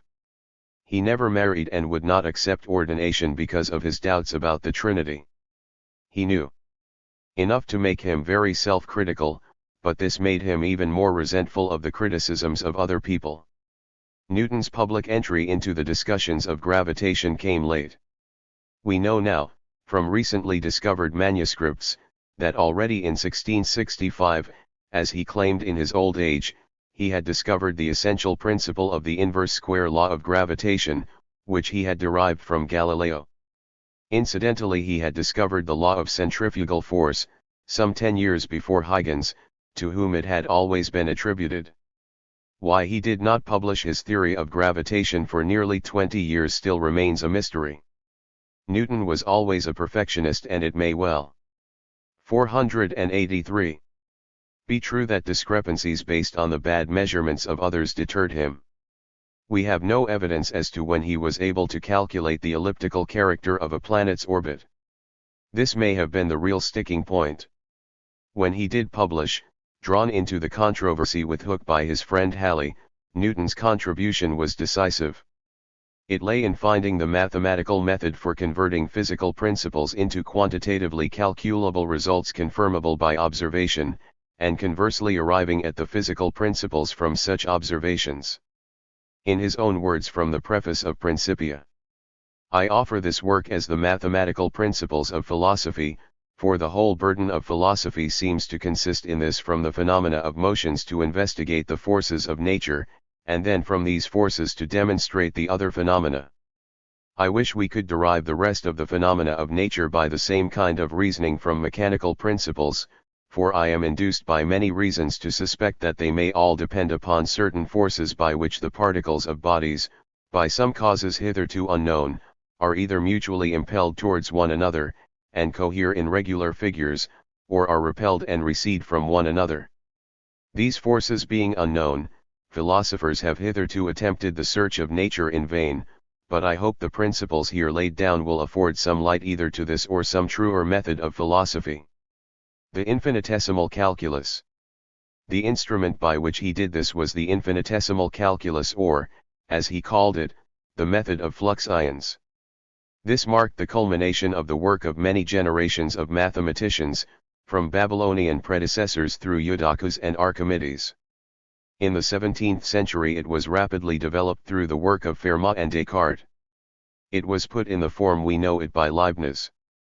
Whether Newton or Leibniz deserves the greater credit for it, a subject of bitter controversy at the time, is not, from the point of view of the progress of science, of any great moment. What is important is that Newton used his calculus to solve vital questions in physics and taught others to do the same. By its use it is possible to find the position of a body at any time by a knowledge of the relations between that position and its velocity or rate of change of velocity at any other time. In other words, once the law of force is known, the path can be calculated. Applied inversely, Newton's law of gravitational force follows directly from Kepler's law of motion.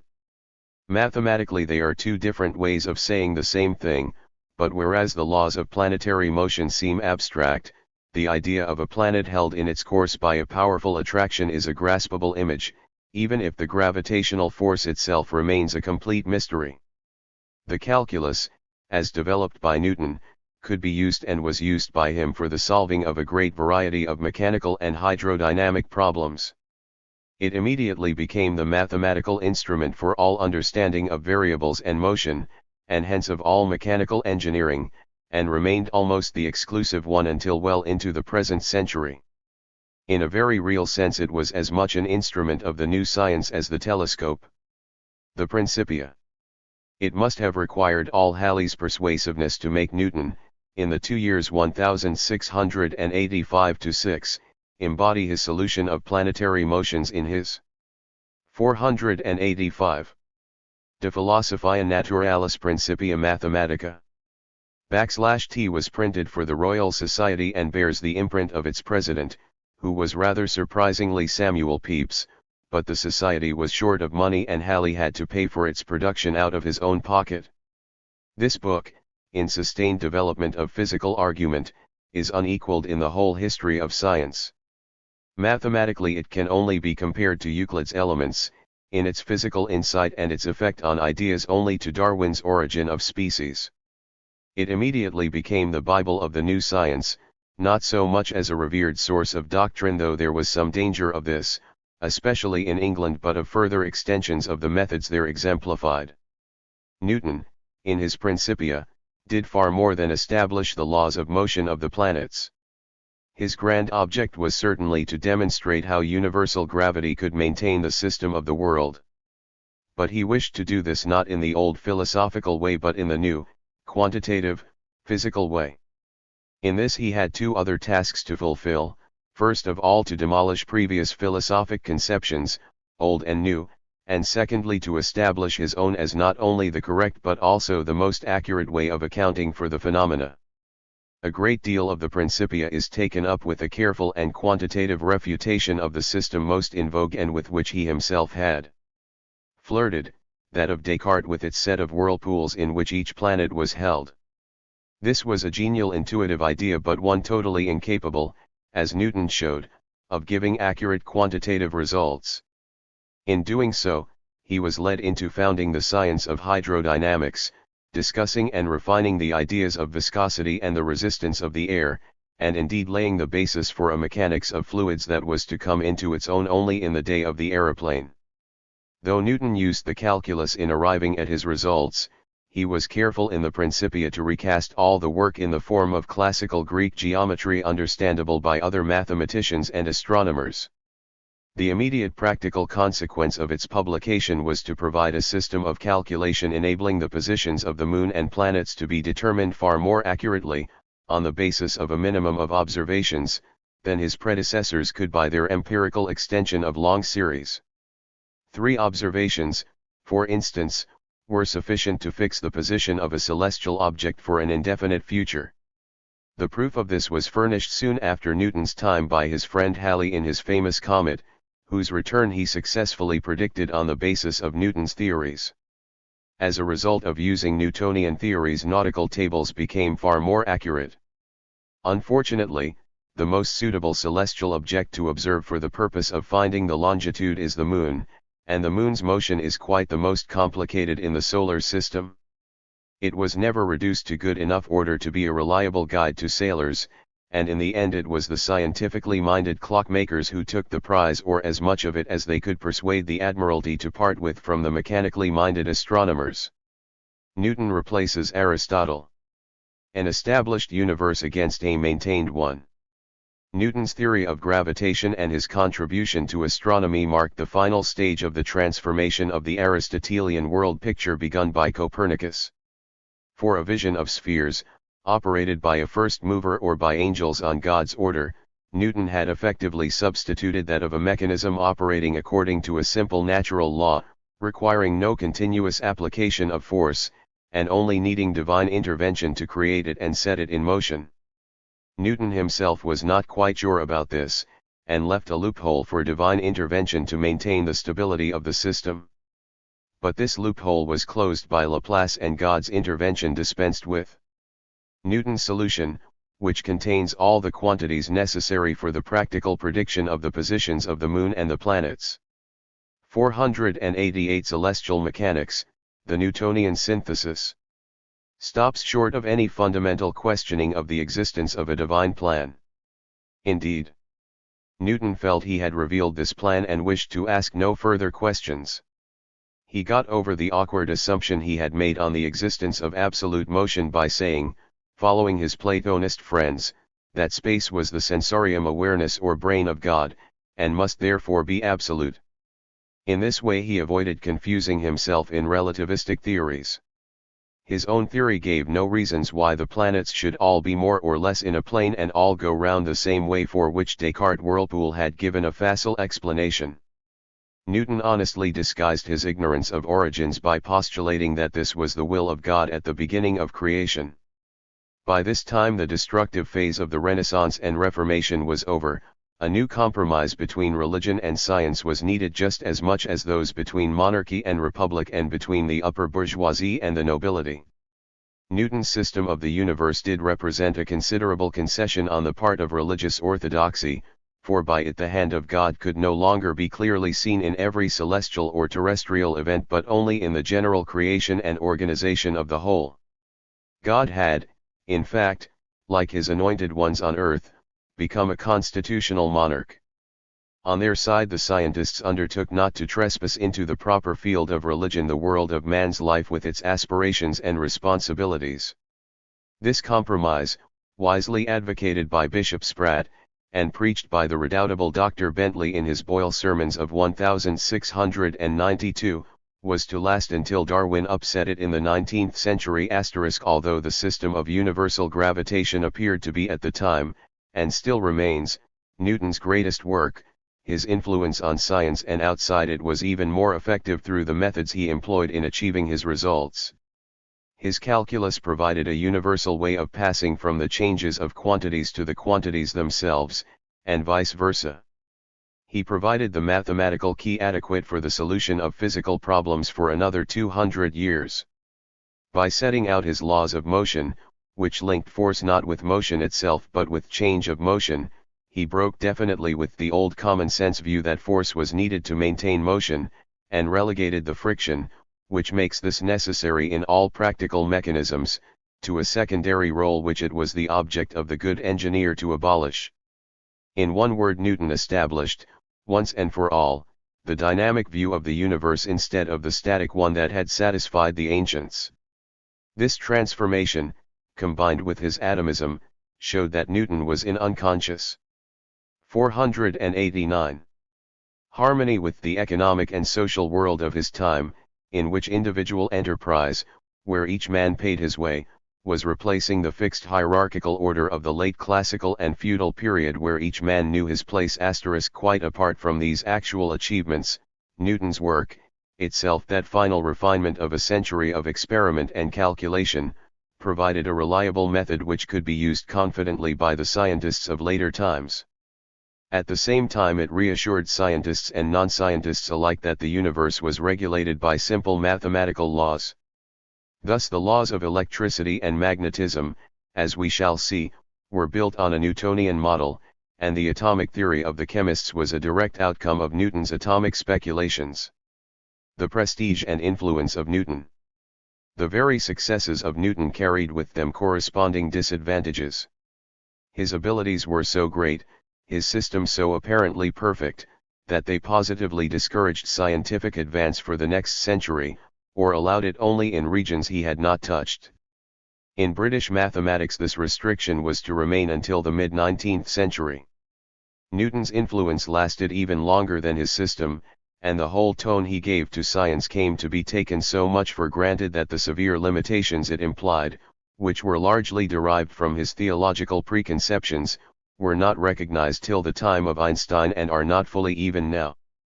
Paradoxically, for all his desire to limit philosophy to its mathematical expression, the most immediate effect of Newton's ideas was in the economic and political field. As they passed through the medium of the philosophy of his friend Locke and his successor Hume, they were to create the general skepticism of authority and belief in /isor that were to lower the prestige of religion and respect for a divinely constituted order of society. Directly through Voltaire, who first introduced his work to the French, they were to contribute to the Enlightenment and thus to the ideas of the French Revolution. To this day they remain the philosophical basis of bourgeois liberalism. 7.10 Retrospect, Capitalism and the Birth of Modern Science. Looking back over the epic movement of the new science in the 15th, 16th, and 17th centuries, we are now better placed to see why. 490 degrees retrospect, Capitalism and the Birth of Modern Science. The birth of science occurred when and where it did. We can see how it followed closely on the great revival of trade and industry that marked the rise of the bourgeoisie in the 15th and 16th centuries and its political triumph in England and Holland in the 17th. The birth of science follows closely after that of capitalism. The same spirit that broke the fixed forms of feudalism and the church had also broken with the even older slave-owning, conservative tradition of the classical world. In science, as in politics, a break with tradition meant a liberation of human ingenuity into hitherto closed fields. No part of the universe was too distant, no trade too humble, for the interest of the new scientists. The unity of 17th century science. Yet despite the variety of fields of study, science in the 17th century had an underlying unity which had a threefold basis, that of persons, of ideas, and of applications. In the first place, the scientist of the 17th century was himself able to cover and to produce original work over all the field of then known science. Newton was not only a mathematician, astronomer, optician, and mechanic, but he worked for years on chemistry, of which, though he published little, it appears he had a far deeper understanding than any other man of his time. Hooke, though no great mathematician, worked, as we have seen, in all these fields as well as in physiology, and is one of the pioneers of microscopy. Wren, whom we know as an architect, was also at the very center of the scientific movement. As a result of this universality, the scientists or virtuosi of the 17th century could get a more unitary picture of the field of science than it has been possible to achieve in later times. **degree. Mathematical philosophy. In the second place, there was an underlying unity produced by a guiding idea and method of work that was essentially mathematical and based on a mathematics derived directly from the Greeks, but including also Arabic, Hindu, and possibly Chinese contributions. This was not sheer gain, an effective, though unrecognized, limitation of the field of 17th century science was due to this preoccupation with mathematics.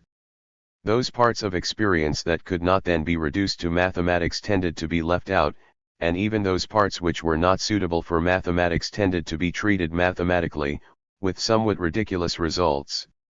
A follower of Harvey, for example, tried to explain the action of the different glands of the body by the relative momentum of their particles, which depended on the angles at which their ducts dis. 491. Charged. The extreme case was in the social field, with the attempt by Spinoza, the noblest of the 17th century philosophers, to reduce ethics to mathematical principles. It was because of the insistence on mathematics that the scientists of the 17th century succeeded only in those fields, such as mechanics and astronomy, where the Greeks had been before them, and made little significant progress in chemistry and biology. Science and technical problems. The third and most characteristic unifying principle of the new science was its concern with the major technical problems of the day. As we have seen, the enormous advance of technique from the 14th century, or even before, arose out of the break with tradition in the favorable circumstances of Europe, where abundant resources had to be exploited by few men, thus putting a premium on ingenuity. The solutions reached in mining and metalworking, transport and textiles, were technical solutions, but by breaking with tradition they raised new problems which modern science was created to solve. Enough of these problems, especially those of navigation, gunnery, and mechanics, lay within the scope of the Greek tradition of learning to be within range of immediate practical solution. The remainder were to form the inspiration of 18th century science. Science proves its worth. It is true that at first the scientists claimed to be able to achieve greater results than were possible at the time. Until the end of the 18th century, science drew far more from industry than it could yet give back. In chemistry and biology it was to be at least another 100 years before anything that the scientists could propose could replace or improve on the traditional processes, in medicine even longer. Even among the well-understood physical sciences, both in mechanics and gunnery, the practical man still held the advantage. The improvement of mills was for long to be in the hands of the millwrights, that of guns in those of the founders. Working in wood or in roughly cast metal, it was impossible to make use of the refinements which the new mathematics and dynamics could provide. Newton, for instance, did work out the trajectory of shot allowing for the resistance of the air. His methods were still being used in the Second World War, but they were quite inapplicable in his time. Gun barrels were uneven, the shot did not fit them, the quality and quantity of powder varied with every filling, and there was no means other than rough manhandling with ropes and wedges for pointing the gun. The practical gunner, Whe knew the limitations of his art, could well dispense with ballistics. 4-degree.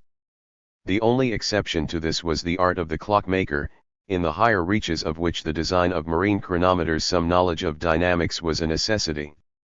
The one great success of the new science lay in navigation. This was achievement enough, for it was at a time when control of the seaways and the opening up of the New World were the key to national, economic, and political success. By proving its worth there, science became an established part of the new dominant capitalist civilization. It acquired a continuity and a status that it was never to lose. The importance of science was to grow relatively and absolutely as it came to be realized that the military and economic superiority of European civilization over the old civilizations of Islam, India, and China, was due to its technical achievements, and that the improvement of technique required the continuous application and development of science. Ancients and moderns. It was in this field of techniques that the men of the 17th century felt superior not only to their forebears of the Renaissance and of the barbarous Middle Ages, but even to the almost legendary achievements of the ancient Greeks and Romans. Modern men, it was felt, might not be wiser or better, but they were certainly more ingenious and could do things the ancients never dreamed of, like shooting off guns or sailing to America. More important than the achievement itself was the knowledge that it was only a beginning, that there was no limit to possible advance along the same line. As early as 1619 Johann Valentin Andrei, Comenius' tutor, had declared, "It is inglorious to despair of progress," and that idea, so foreign to the medieval, if not entirely to the classical mind, was launched on its triumphant career. 7 Indeed, it was towards the end of this period that the battle between ancients and moderns was most consciously engaged. It ranged with varying fortunes all over the world of knowledge. Registered its most famous expression was Swift's Battle of the Books, where the moderns certainly got the worst of it. But Swift here, as in Gulliver's Travels, was swimming against the stream. However much they might still ornament the libraries of gentlemen, the classics were for all practical purposes dead. They might still be authorities for the composition of sonorous prose, but they had nothing to contribute to philosophy as the 18th century understood it. Progress was still rather an ideal than an achievement. The great transition of the 15th, 16th, and 17th centuries had not brought about any revolutionary change in the material mode of life. That was still to come. Wealth and poverty had been redistributed. There were far more well-off people in England and the Low Countries at the end of the period than at the beginning, though probably fewer in Italy. What was important was that the method of multiplying wealth by turning it into capital had now broken through the feudal restrictions and the way was open to its indefinite extension. Under capitalism in its first phase, the new incentive of profit was putting a premium on technical advance. The financial structure was, however, top-heavy and unstable. 496, Retrospect, Capitalism and the Birth of Modern Science. From the start, the merchants and gentlemen of the 17th century, for all their wealth and occasional interest in science, were not the men to make use of the new possibilities, but they had cleared the ground for the flourishing of a humbler set of manufacturers, who were, thanks to science, to make use of and develop the traditional techniques of civilization out of all recognition. The intellectual revolution. It would, however, be entirely wrong to consider the driving force of science as completely utilitarian. Science still carried much of the prestige, political and ethical, of the philosophy of the ancient world to which the Renaissance had added so greatly. Natural philosophy, as it was called, was a worthy, even noble profession, and its patrons, in supporting it, were adding luster to the state. The men of the new experimental science felt that it was they, rather than the schoolmen, who were the true heirs of the ancients, and in fact the only parts of the external world where their methods succeeded were those already cultivated by the Greeks. Nevertheless, while the mathematics of Greece was one characteristic tool of modern scientific method, the whole intellectual movement of science arose out of the struggle against the philosophy of Greece, adapted as it had been in the Middle Ages to the service of a now outmoded feudal system. In its early phases the new experimental science was necessarily critical and destructive, in its later phases it aimed at providing a new basis for a philosophy more in tune with the needs of the times. The break was never complete. The hold of religion, both internal and imposed by society, was still too great to allow much deviation from the general scheme of creation and salvation accepted by Catholics and Protestants alike. Explicitly with Bacon and Descartes, and even in the more cautious implicit philosophy of Galileo and Newton, great liberties were nevertheless taken with the scheme of the divine governance of the world. These were in the next century to be the basis of criticism of the whole framework of religion. The paradox of the scientific revolution was that those who contributed most to it, substantially the scientific innovators from Copernicus to Newton, were the most conservative in their religious and philosophic outlook.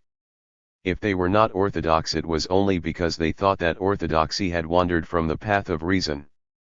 They accepted the program of St. Thomas Aquinas of reconciling faith and reason, but they were forced to reject his conclusions because the scheme of the world to which he had reconciled his faith was now revealed to be palpably absurd. Their own forms of reconciliation were to prove even less 497 durable. But the day of theological domination over science had ended. It could still distort and delay the advance of science, but it could not stop it.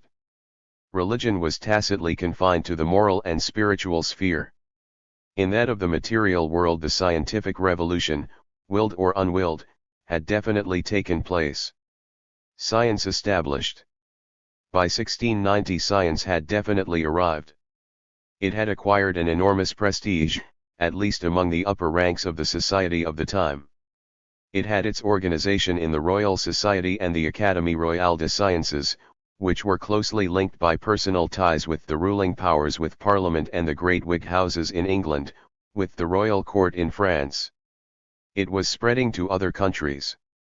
A coherent discipline of experiment and calculation had been evolved, a coherent method by which any problem could sooner or later be tackled. The foundations of science might later be underpinned and altered, but the edifice raised on them was stable, and, even more important, the general method for raising it was now known and was never likely to be forgotten again. However, the very success of the early scientific method had elements of danger in it. The method itself incorporated much of older ideas which inevitably colored the thoughts of the first scientists and enshrined them, with the new conceptions derived from experiment, in the new philosophy of science. It is this unconscious relic of the past that is now appearing in much of the idealistic scientific theory of today, and it may well be that the task of 20th century science will be to break up the system of Newton just as the 17th century broke up that of Aristotle.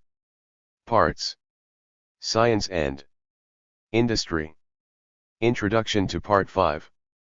The 18th and 19th centuries were the great formative centuries of the modern world, centuries that appeared to those who lived in them as representing a liberating phase of human development in which man had at last found the true way to prosperity and unlimited progress.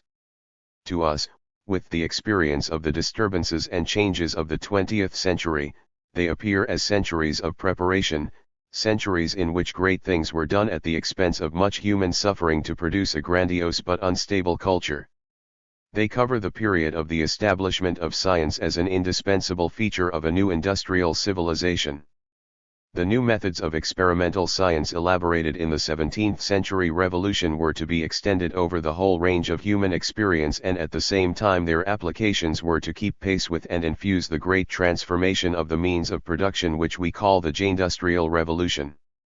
The Industrial Revolution was not mainly, and certainly not in its first phases, a product of scientific advance, though certain contributions of science, notably the steam engine, were to be essential ingredients in its success.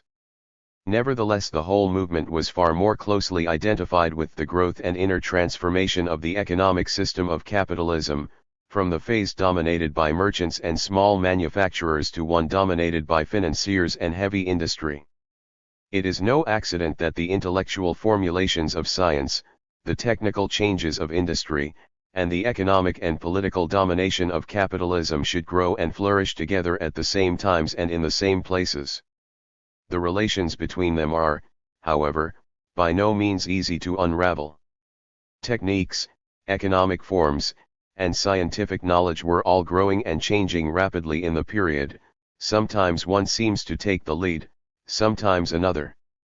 It will be our task in this section in particular to try to disentangle the contributions of science to technical and economic transformations, as well as to trace the effect of these transformations on the growth and character of science itself.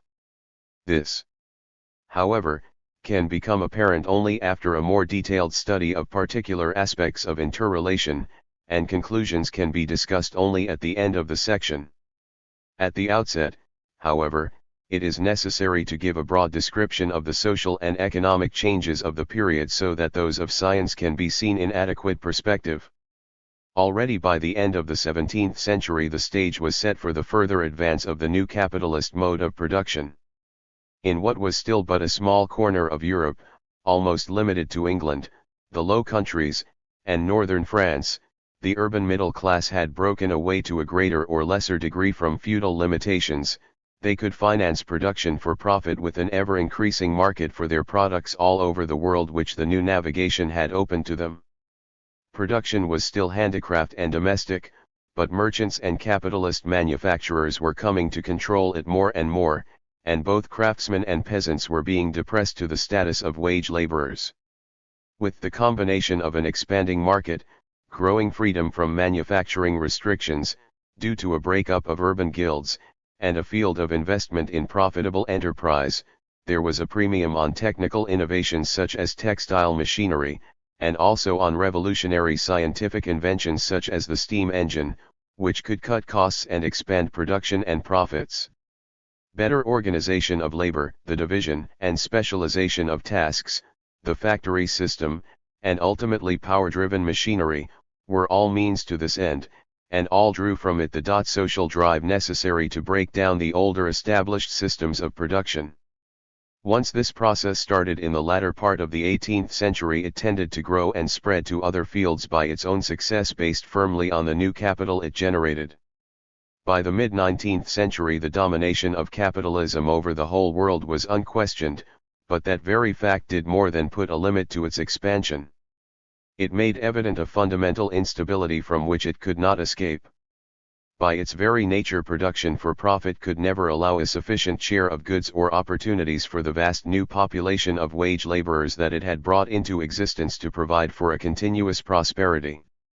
Booms were followed by slumps of increasing severity, and the competition for limited markets provoked international rivalries. The open breakdown of the system was, however, not to begin till the 20th century. For most of the period we are discussing here, the progress of science occurred against a background of an expanding industrial capitalism which tended to make more and more calls on it. 505. Technique and science. Though in their first stages changes of technique in response to economic needs could and did take place without any intervention of science, it often happened that the mere following of existing trends led to unforeseen difficulties which could be removed only by invoking science. For example, a natural source of supply such as a vegetable dye might run short, due merely to an increased production of cloth, thus creating a demand for an artificial substitute that could be found only through the help of science. Or to take another example, the transition from home to large-scale brewing might in itself provoke disastrous failures which could be prevented by an appeal to science. This ancillary, almost medical, role of science in industry was, towards the end of the 19th century, replaced by a more positive one. Ideas originating in the body of science itself were developed to form new industries. The first and most important of these was the steam engine, the philosophical engine of the early 18th century, but once its general principles became familiar, its manufacture and use were absorbed into practical engineering. It is only at the end of the 19th century that industries that started and remained scientific, such as the chemical and electrical industries, began to take form, and their full development was not seen till the 20th century. Despite the contribution of the steam engine, it cannot be claimed that science was a major factor in affecting the decisive change from hand to machine production that took place in the last quarter of the 18th century. This new method of production proved to be, on the other hand, a great forcing house for scientific knowledge. In the 19th century the situation began to alter. Science came to be a major agent for affecting technical developments. Its full integration into the productive mechanism had to wait till the 20th century. The relation of science to the history of the period is, however, by no means confined to its role in the productive process. The new form of society based on money exchange was taking form, with its emphasis on liberty and individual enterprise in contrast to the fixed status and social responsibility of the Middle Ages. This society, limited by class and by country as its benefits were, required a new set of ideas to express and justify itself. It found them, to a large extent, in the methods and results of the new sciences, while they in their turn were profoundly, though unconsciously, influenced in the formulation of their theories by prevailing social beliefs. The scientific and industrial revolutions. It may appear somewhat arbitrary to divide, at the beginning of the 18th century, an industrial revolution from the scientific revolution of the 17th. There is naturally no question of the unbroken continuity between them. It might seem better to treat them as successive phases in one great transformation. Nevertheless, it seems to me that the distinction is more than one of convenience. There is a noticeable difference in quality between the two periods. The breakthrough in the former was essentially in understanding, in the second in practice. It is tempting to think of this as a relation of cause and effect, but the real relations are, as I hope to show, far more complex. To a certain extent the two evolutions of knowledge and power ran in parallel, driven by separate internal influences, though always reacting on each other, especially in periods of rapid advance.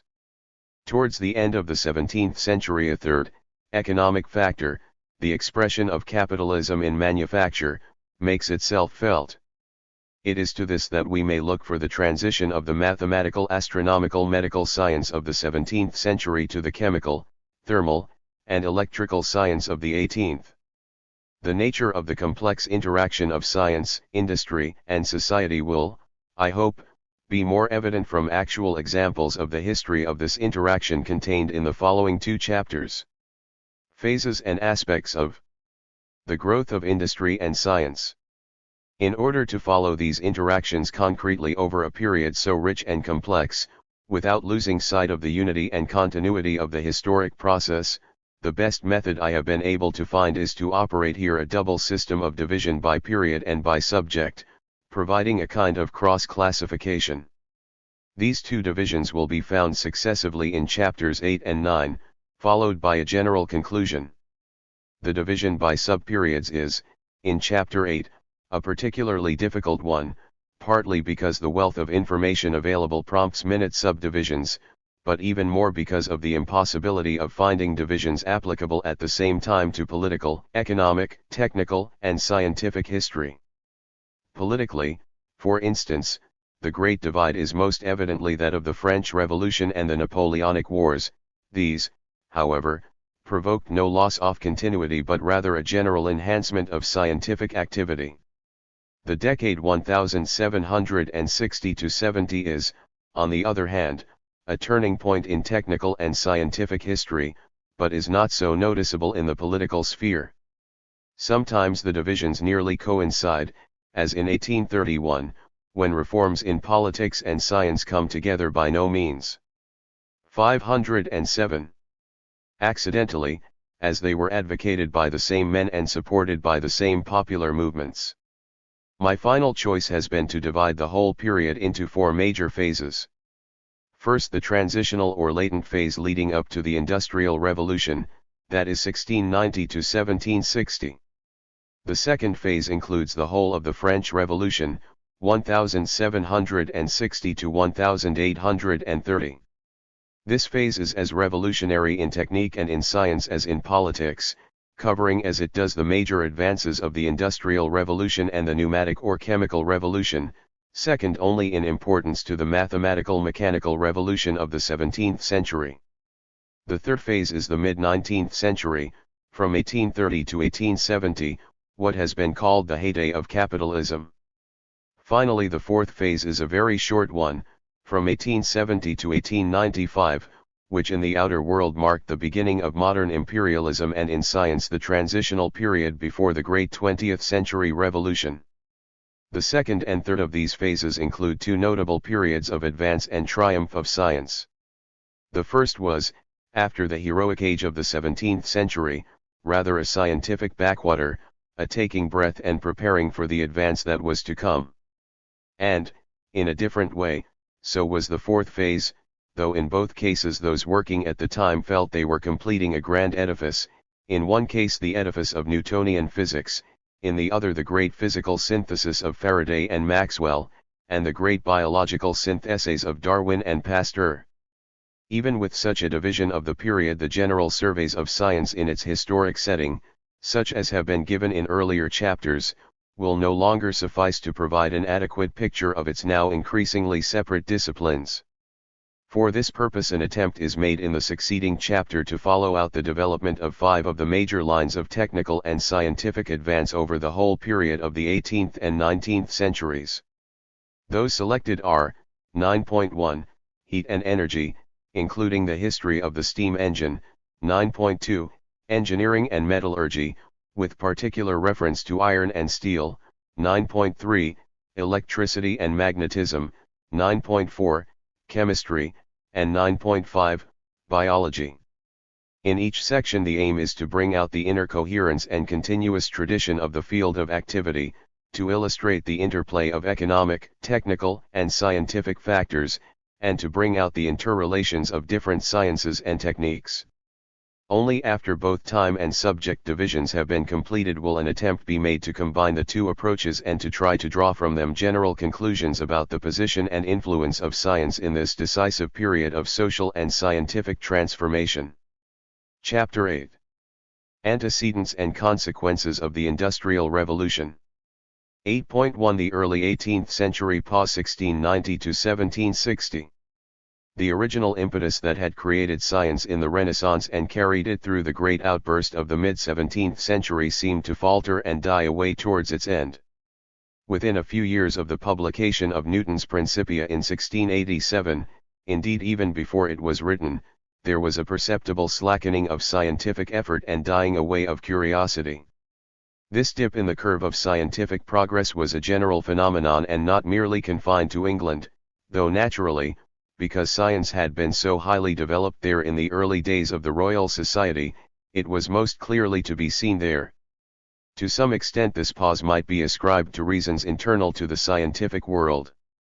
The prestige of Newton had turned science in a direction that was to be sterile for many years because of the very finished character of Newton's own work and the distance by which he surpassed his contemporaries. To a far larger extent, however, the slackening of scientific advance in England, and to a lesser degree in the rest of the learned world, was due to social and economic factors. The class that had started the 17th century scientific drive, the gentlemen merchants who were then concerned with using new methods based on science in navigation, trade, and manufacture, had been succeeded by a new generation, wealthier, less enterprising and curious, and much more complacent. These, the first Whig aristocracy, found the most secure investment in land and an outlet for their speculative interest in such glorious gambles as the South Sea Bubble ***. The class that was to replace them in power, the rising but still small manufacturers who were later to create the Industrial Revolution, had not yet become conscious of the possibilities or even of the existence of science. They were occupying themselves throughout the early part of the 18th century with developing and using improved technical methods, still for the most part hand-operated, which served for a while to cope with the ever-increasing demands for cloth and manufactured articles. 510 degrees The early 18th century pause 1690 to 1760. These changes reflected themselves in the Olympus of science, the Royal Society. The impetus to serve trade withered away and the society itself fell on some very lean days. Conrad von Uffenbach, who visited the Royal Society at Gresham College in 1710, writes of its collection of instruments as not only in no sort of order or tidiness but covered with dust, filth, and coal smoke, and many of them broken and utterly ruined. He continued, if one inquires after anything, the operator who shows strangers around will usually say a rogue had it stolen away, or he will show you pieces of it, saying it is corrupted or broken, and such is the care they take of things. The society was in serious financial difficulties, and an inquiry of 1740 showed that a large number of fellows had ceased to pay their subscriptions. Meanwhile, however, though science somewhat languished, technical change had not ceased, and if the advance in the early 18th century seems slow, it is only in relation to the vast changes that were effected in 511. A few decades by the Industrial Revolution. Some of these lines of change which were well underway in Britain during the early part of the century were to be of the utmost importance for the future both of industry and science.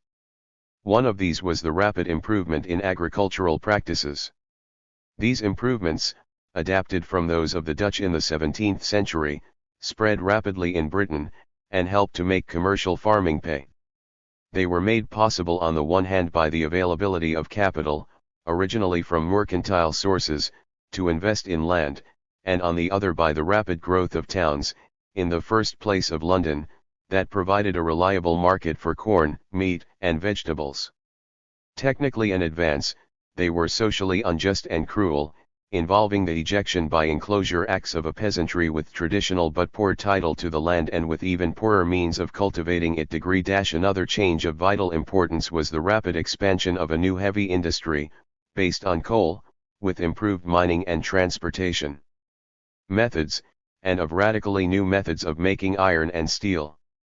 Here one scientific development, the steam engine, originally used for draining mines, was of key importance, as was the technical development of making iron with coke from pit coal, instead of using the immemorial wood charcoal, which was first effected in an inconspicuous way by the Quaker Abraham Darby in 1709.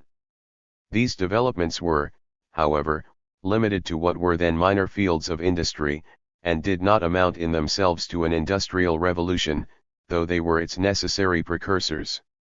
This phase marks the actual point of no return between the age-old country-based economy to one based on the coal fields, from an economy of food to an economy of power.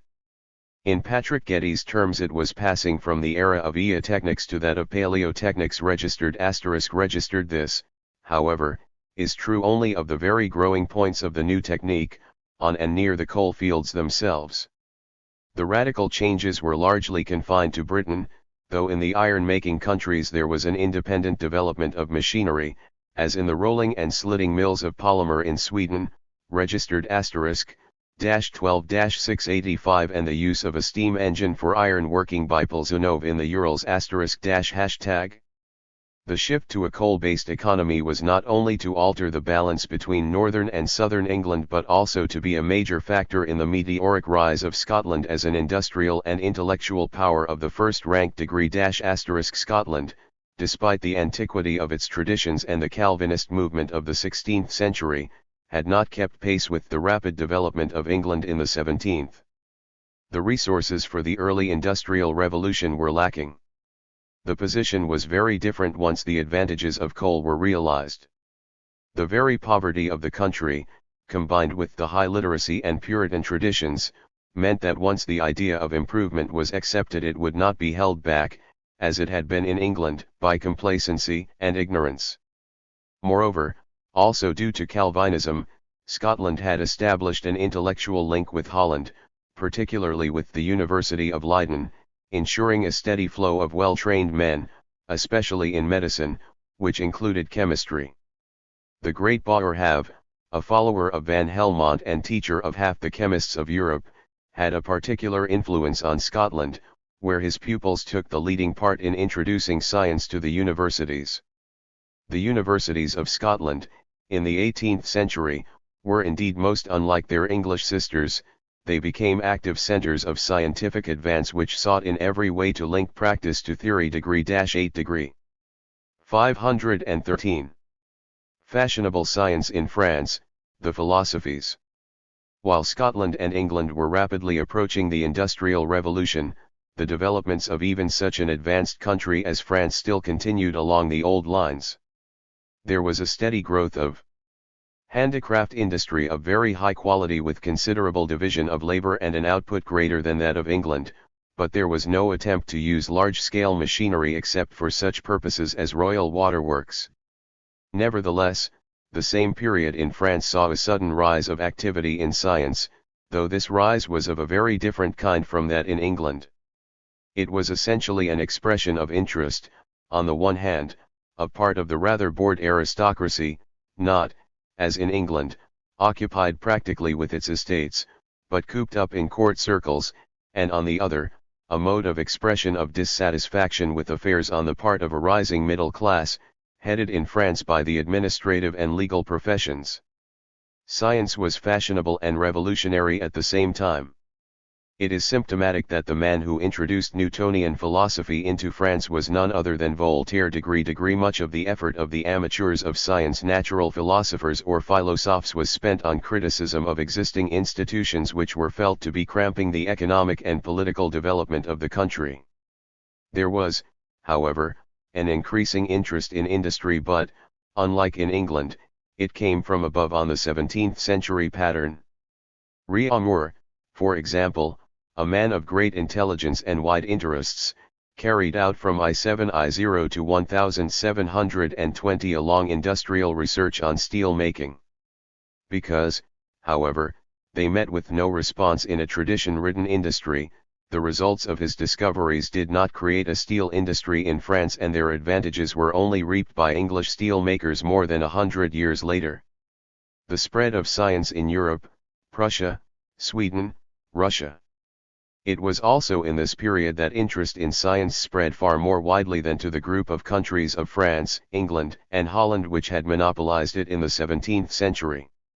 Academies on the English and French models were being set up in various kingdoms of Germany and Austria through the efforts of Leibniz, the universal philosopher, and later under the patronage of the eccentric, scientific, and poetical King of Prussia, Frederick the Great. By the middle of the century no court could be called complete without its Academy of Arts and Sciences, in which academicians, usually rather irregularly paid, had to compete for princely favor by producing laudatory odes or amusing experiments. The northern countries of Sweden and Russia also marked their new military and economic importance by the setting up of academies. These 515 were, however, to have from the outset a different function from the polite societies of the other European countries. They were concerned largely with the scientific study of the great raw material resources of wood, tar, and flax, of iron and other minerals, all so much needed on account of the rapid increase in seaborne trade that those countries were just beginning to exploit. Peter the Great introduced science as one aspect of his design to create an economically and militarily independent Russia ***, though at first he had to staff it with foreigners, mostly Germans and French, but including a prince of mathematicians, the Swiss Euler, he aimed at building up a truly national body of science. Success was not to come till after his reign with the life work of that intellectual giant of the 18th century, Michael Lomonosov, poet, technician, and physicist, the first of a succession of great Russian men of science. *85, 5-103. The establishment of science. The influence of Newton. It is not surprising, in view of these social and cultural changes, that the trends in science throughout most of the 18th century should be different from those of the 17th. In a more gentlemanly age the accent on the useful was not so stressed, though it was never absent, as Reaumur's and Hale's research show, and it was to become more prominent than ever towards the end of the century. At the beginning, the entertaining and instructive side of science came more into prominence. There were no more battles with the churches, which, Protestant and Catholic alike, had lapsed into a tolerant indifference. In any case science had arrived, it was an institution, it had acquired its own internal tradition.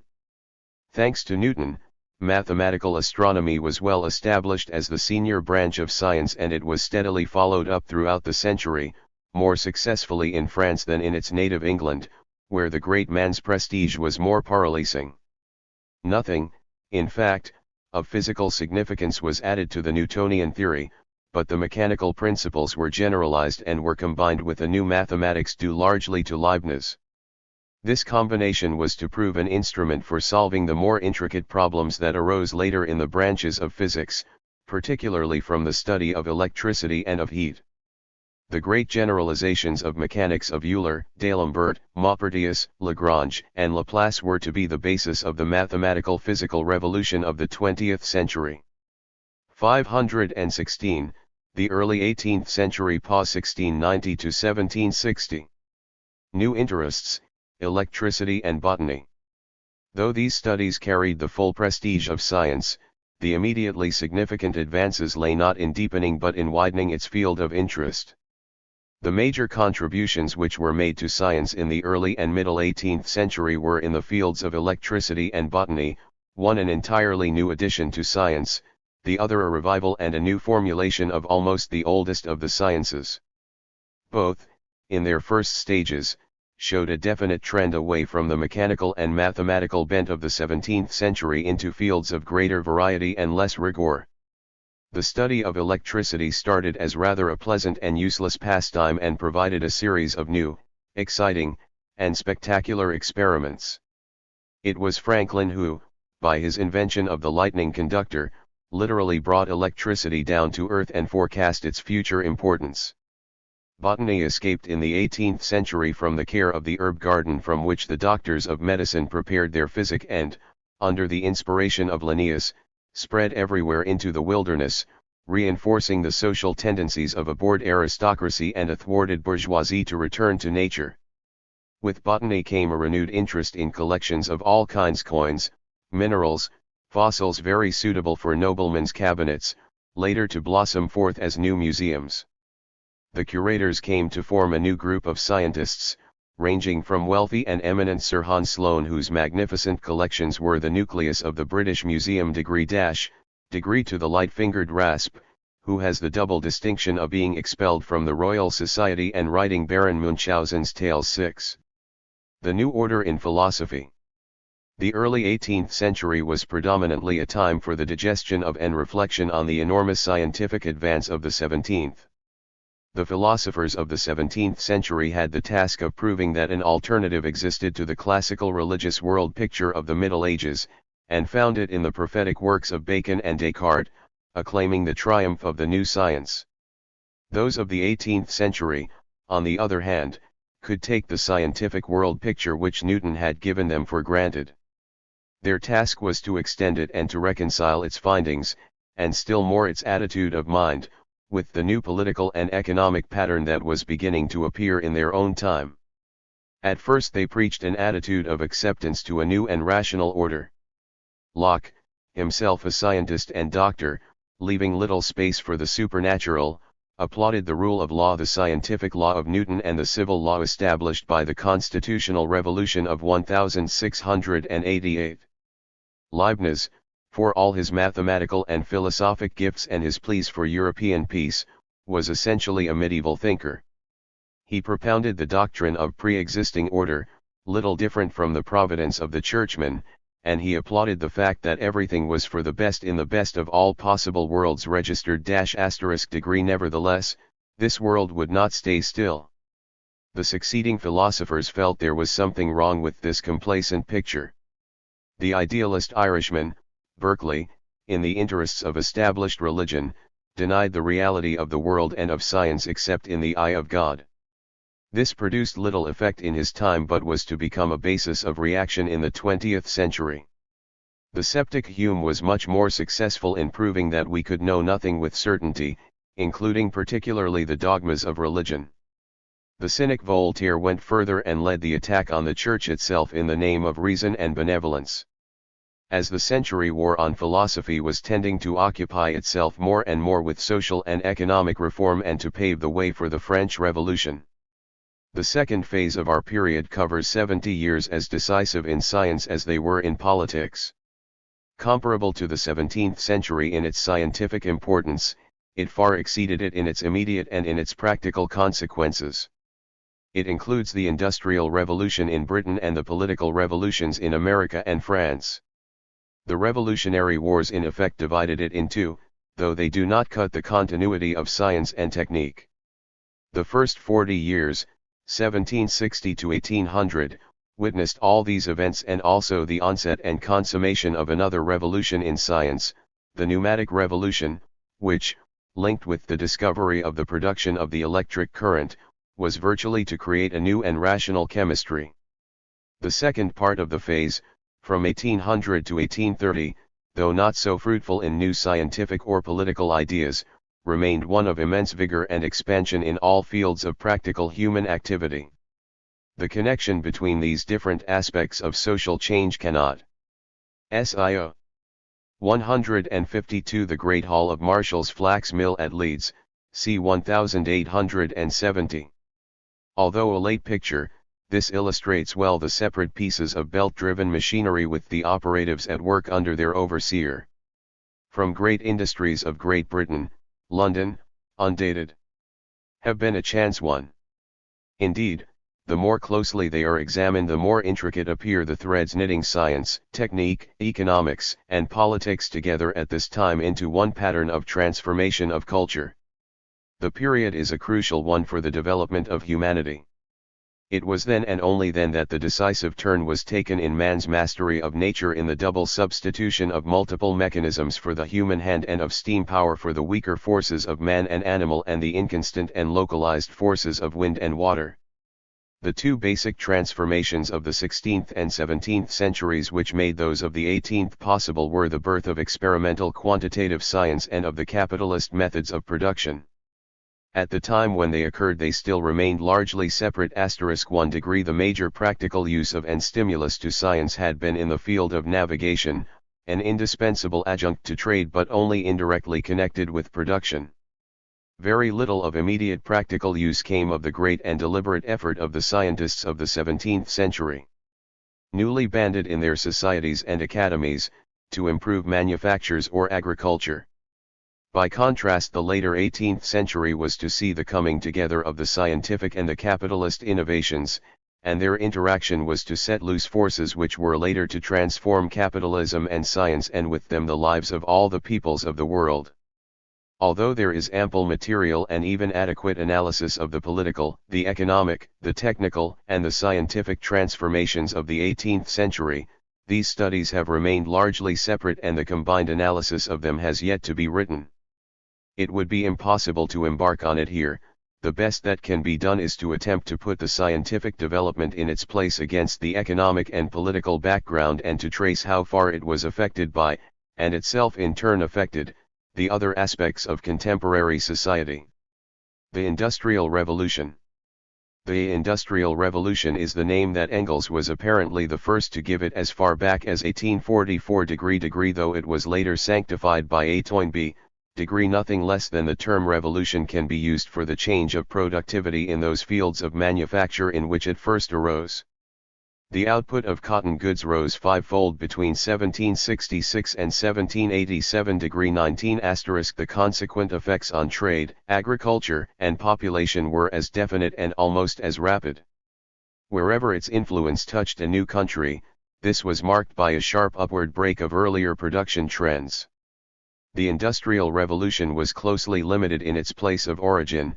Nearly all its major developments occurred in central and northern Britain and mostly in the near neighbourhoods of Birmingham, Manchester, Leeds, Newcastle, and Glasgow.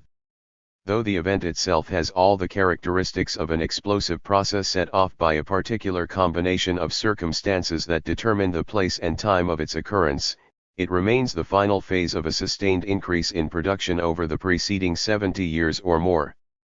Economically, this seems to have been determined by the steady growth of a market for manufactured products, mainly textiles, itself largely a consequence of the extended navigations and colonial developments of the 17th century. Coal and iron. The combination of economic and political preconditions for a radical change in production specially favored Britain. It was there rather than in France that manufacture could develop freely to meet the 521. Demand, for both feudal and royal restrictions had been swept away by the revolutions of the 17th century. The other peculiar advantage of Britain was, paradoxically, the shortage of wood, the basic fuel as well as the basic structural material of all previous civilization. It was this that had forced the development of the use of the inferior, but far cheaper, COA/for fuel and later of the more expensive but far better material cast iron for structures. Their production rapidly increased in the later 18th century and both engines and mining and metallurgical methods were vastly improved, thanks in part to a new impetus from science marked by such men as Roebuck, Black, Smeaton, and Watt. So also were methods of transport, particularly canals. The mechanization of the textile industry. The Industrial Revolution itself did not find its origin in developments in heavy industry and transport. It came and could come only from developments within the major industry of the country, and indeed of all countries up to that time, the textile industry. As both the internal and foreign demand for cloth increased, the old merchant and guild-bound industry of southern England could not expand rapidly enough and low wages and freedom from restrictions drew it northwards. There, first in Yorkshire registered **, and then in Lancashire, it found added advantages in water power for processes such as fulling, and coal to help with the washing and dyeing. By 1750 the industry came to deal with a new fibre, cotton. Cotton cloth had been imported from India. When this was prohibited at the instance of the clothiers, there was a great urge to make it at home. Raw cotton could be grown in the new American plantations. But cotton called for new techniques and was not bound by the old traditions of wool. It was first worked up in the poor district of Lancashire, eminently suitable on account of its damp climate. There, the demand for yarn soon outran the capacity of the old hand spinning. There had been isolated attempts at the use of machinery in the textile trade, and even of power-driven machinery, such as that of the stocking frame and of Lombay's silk mill in 1719. They had succeeded but not spread as they had only a limited market to supply. Here, at last, in the cotton industry, was unlimited scope to substitute machinery for hand work.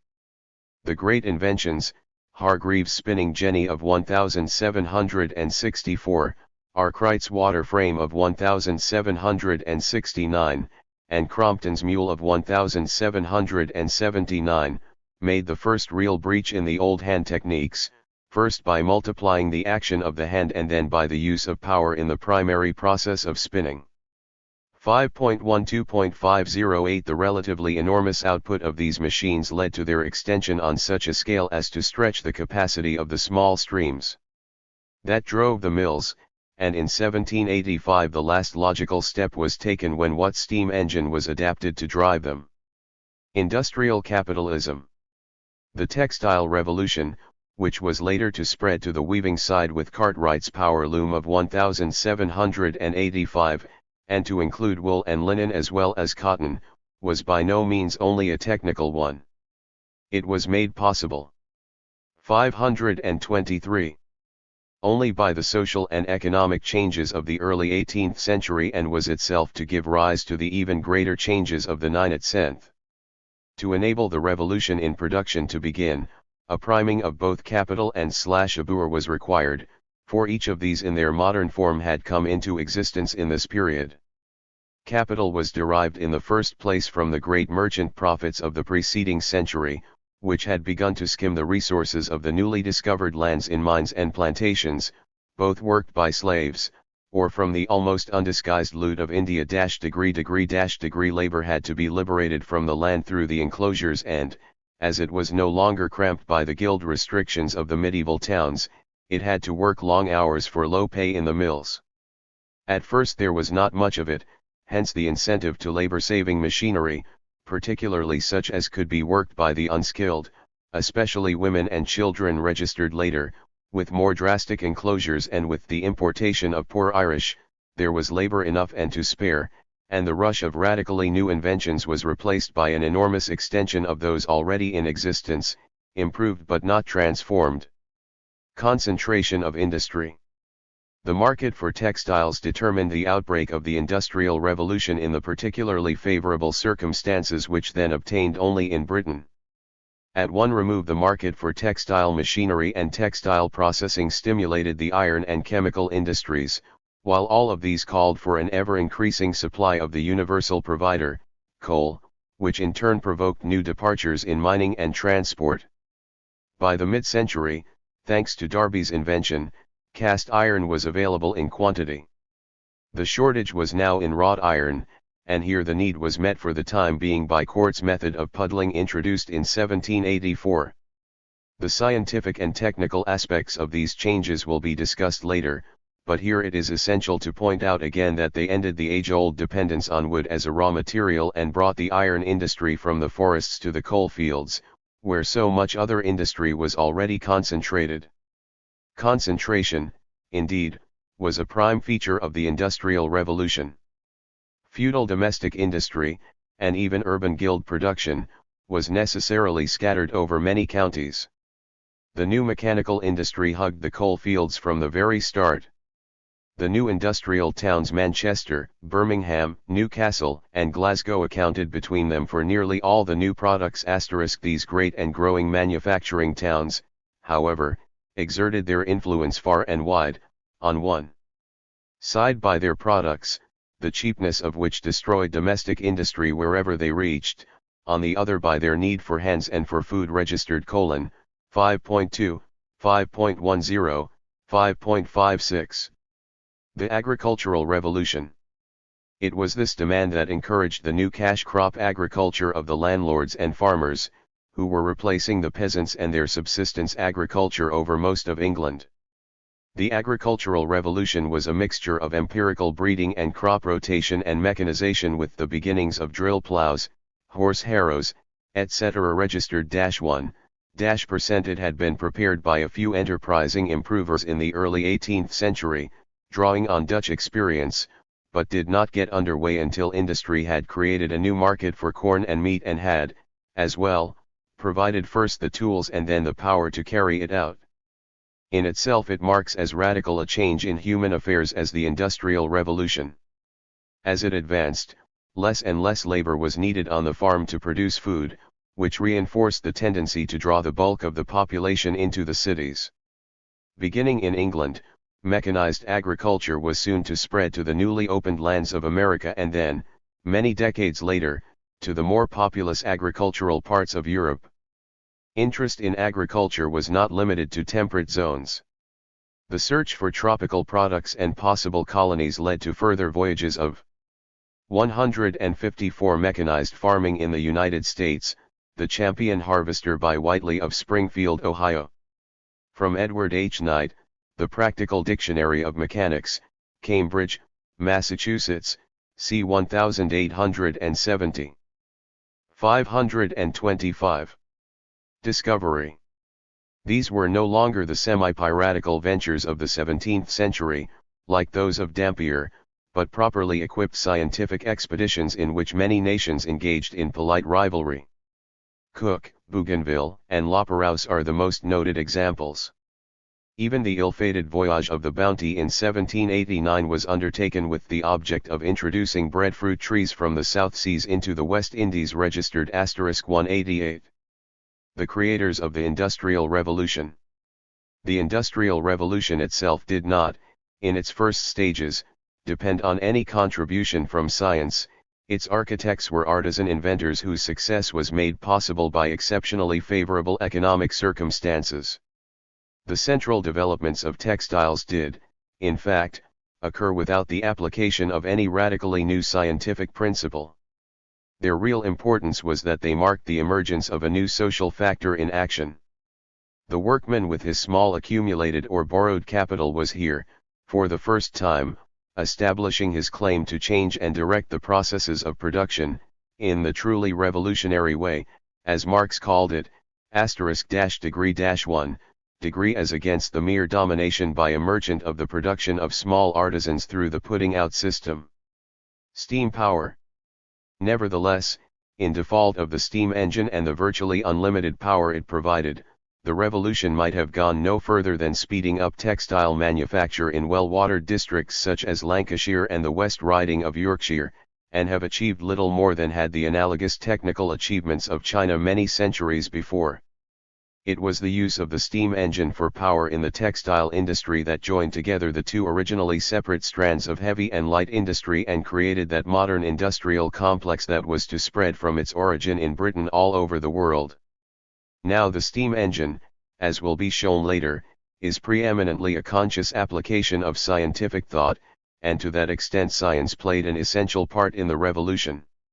In return, the Industrial Revolution itself was to stimulate and support a new outburst of scientific activity.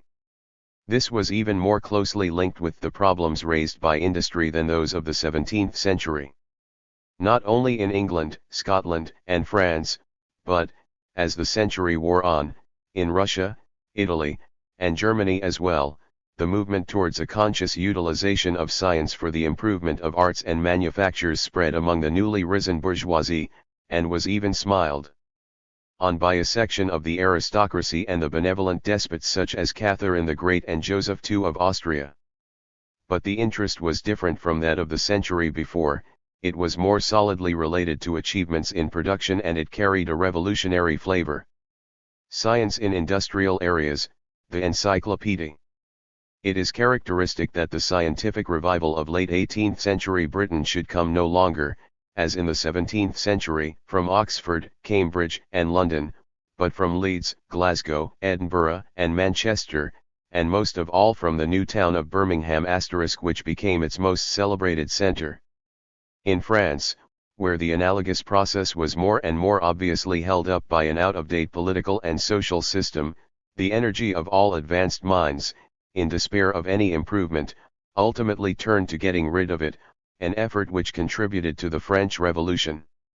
Its monument is the great Encyclopédie des Sciences, Arts et Métiers, published in 28 volumes from 1751 to 1772, thanks largely to the labors of Diderot and d'Alembert, but in which nearly all the philosophes took part. This was the Bible of the new liberalism, uniting free thought with science, manufactures, and /faire. Benjamin Franklin. The most eminent prophet and a forerunner of the new movement was Benjamin Franklin, of whom, far more truly than of Canning, it can be said that he brought in the new world to redress the balance of the old. He was born in 1706, the son of a poor tallow chandler in Boston, Mass. He was apprenticed to a printer and publisher at the age of 12 and ran away to Philadelphia at 17 to set up on his own. He was sent on a wild goose chase to England, where he maintained himself as a printer and managed to acquire a thorough knowledge of contemporary science and politics. In 1726 he returned to Philadelphia, laid the foundations of electrical theory, and invented the lightning conductor, the rocking chair, and the iron stove. In 1743 he founded the first American Philosophical Society. He became Postmaster General of the colonies and equipped the ill-fated expedition of General Braddock against Fort Duquesne in 1755. Later he returned to England as agent for Pennsylvania and there realized that he had no option but to work for the independence of the colonies, which the aristocratic oligarchy of Britain could neither appreciate nor govern. He was indeed the first to understand the potentialities of the New World and to start planning for its future, as his work on the Declaration of Independence and the Constitution bear witness. Too old to fight in the War of Independence, he rendered his last, and in some ways greatest, service to his country as ambassador to France, securing the support which proved decisive in that struggle. It was during his stay in Paris and Versailles that he exercised the greatest influence on the direction of politics and science. Franklin was the Bacon of the 18th century, but a Bacon with a difference, no longer the wily courtier or learned judge appealing to princes to establish science, but the man of the people born in a freedom that he was determined to preserve and enlarge. He was in the forefront of science in the new age.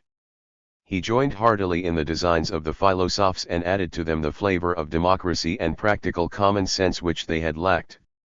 The dissenting academies and the Lunar Society. Franklin's younger contemporaries in Britain carried his ideas into practice.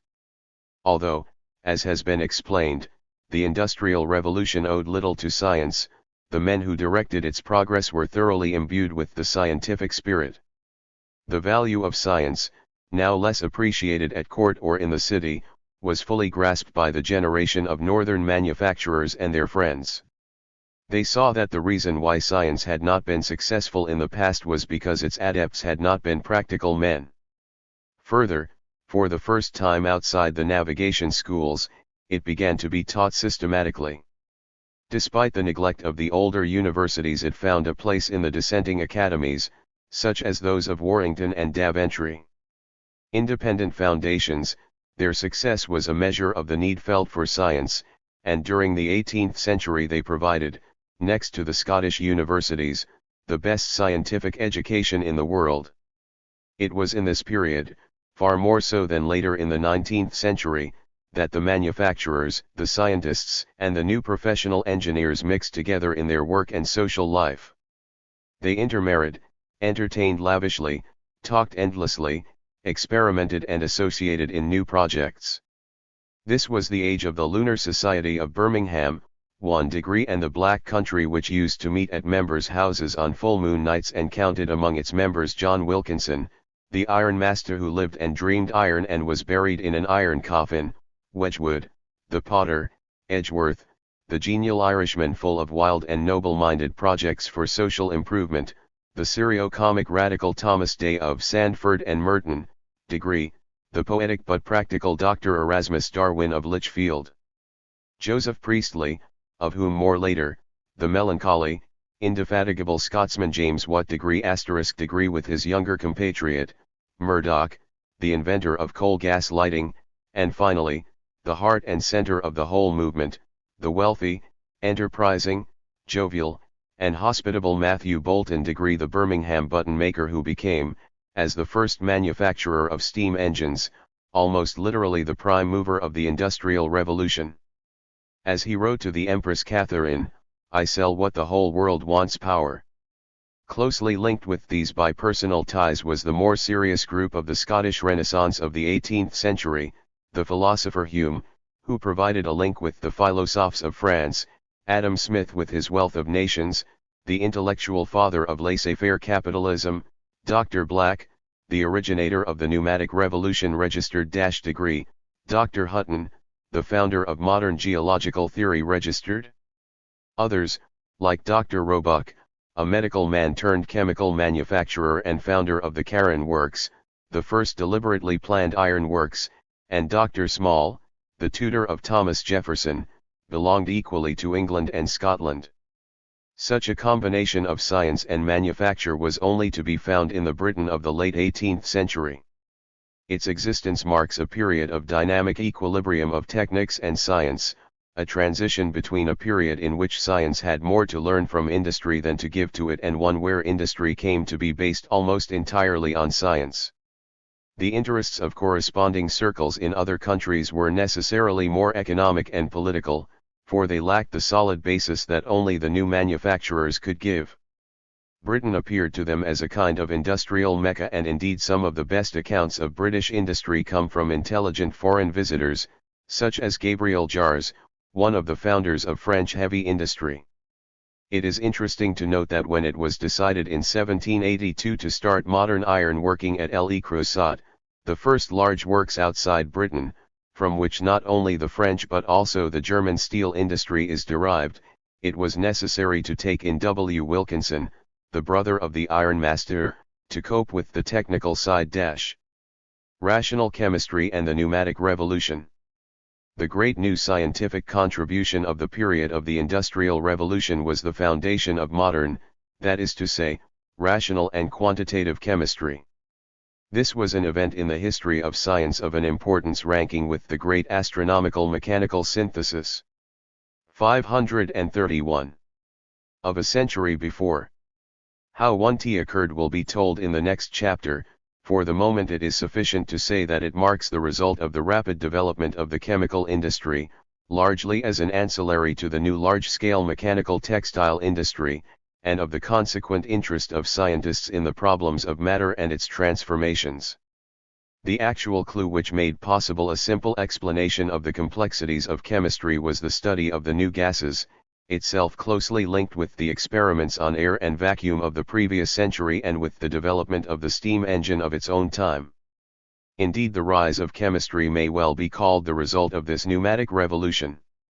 As a result of the work of pioneer experimenters such as Black in Scotland, Priestley in England, and Scheele in Sweden, the logically trained mind of Lavoisier brought order into the chaos of old and new facts.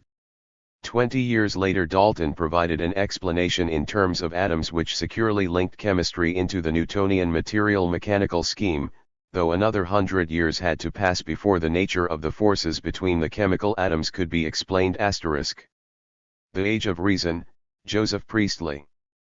The effects of science were not limited to the industrial field. Beginning with Franklin, the scientists of the later 18th century were predominantly, in England as well as in France, radical and liberal in their ideas.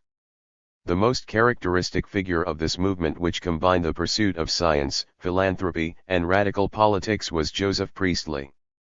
Son of a Yorkshire cloth dresser, he was educated at the Dissenting Academy at Daventry with a view to becoming a Congregationalist minister. He drank avidly the new spirit of enlightenment, which did not lead him to infidelity, as it would have done in France, but to rational Christianity of a more and more Unitarian kind. This did not recommend him to the orthodox, but his learning and interests brought him in contact with the scientific world and particularly with Benjamin Franklin, who inspired him to write a history of electricity registered degree * which started him on his scientific career. In 1767 he became a minister at Leeds, where he carried out his experiments on carbon dioxide. From then on he received the support of manufacturers and some liberal noblemen. He was, in fact, for the most fruitful period of his life, 1773–80, provided with a house and laboratory by Lord Shelburne. It was there that he made his discovery of oxygen, which brought him international fame registered ***. Nevertheless, for him these scientific pursuits were subsidiary to his main purpose of doctrinal controversy in favor of liberal religion. Priestley's religious views were closely linked with his science. Far from wishing, as Descartes had done, to separate matter and spirit, reason and faith, he sought a pure revelation that would unite them. This revelation he sought equally in Scripture and in nature as the work of the divinity. To his mind the activities revealed by electricity showed matter not to be inert and therefore not intrinsically incapable of sensation. In one sense his thought reaches back to the hylozoism of Erigena, in the other, forward to the organismal philosophy of Whitehead. He regarded as corruptions of Christianity registered *1° such beliefs as those in the Trinity, the atonement, predestination, and even the existence of the soul. In the 18th century such views had a limited appeal. The French were surprised to find a philosopher who believed in God, the English found Priestley's religion difficult to distinguish from atheism. Yet he firmly believed in Christian morals, which are none other than the well-known duties of life, greater piety towards God, greater benevolence to man.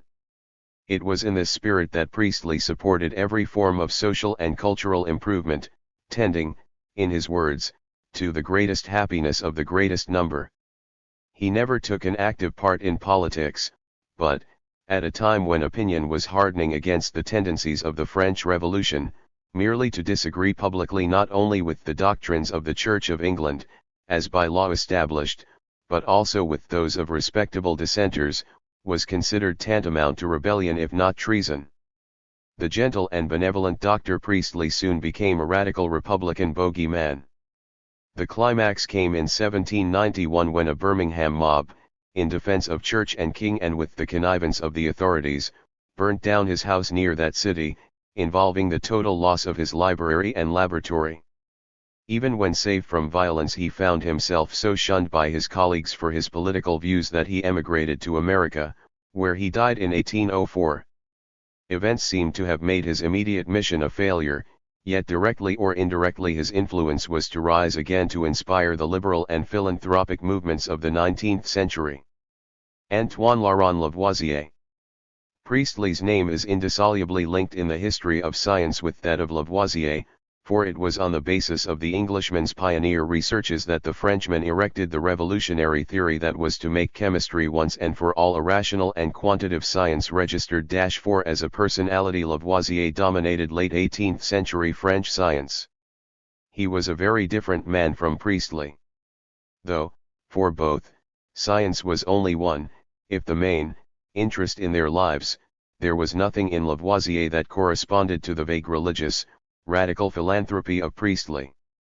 Instead, the concern of Lavoisier was with efficient public service and the practical use of science to bring the ancien regime up to date. Lavoisier showed himself from youth as an extremely competent and confident man.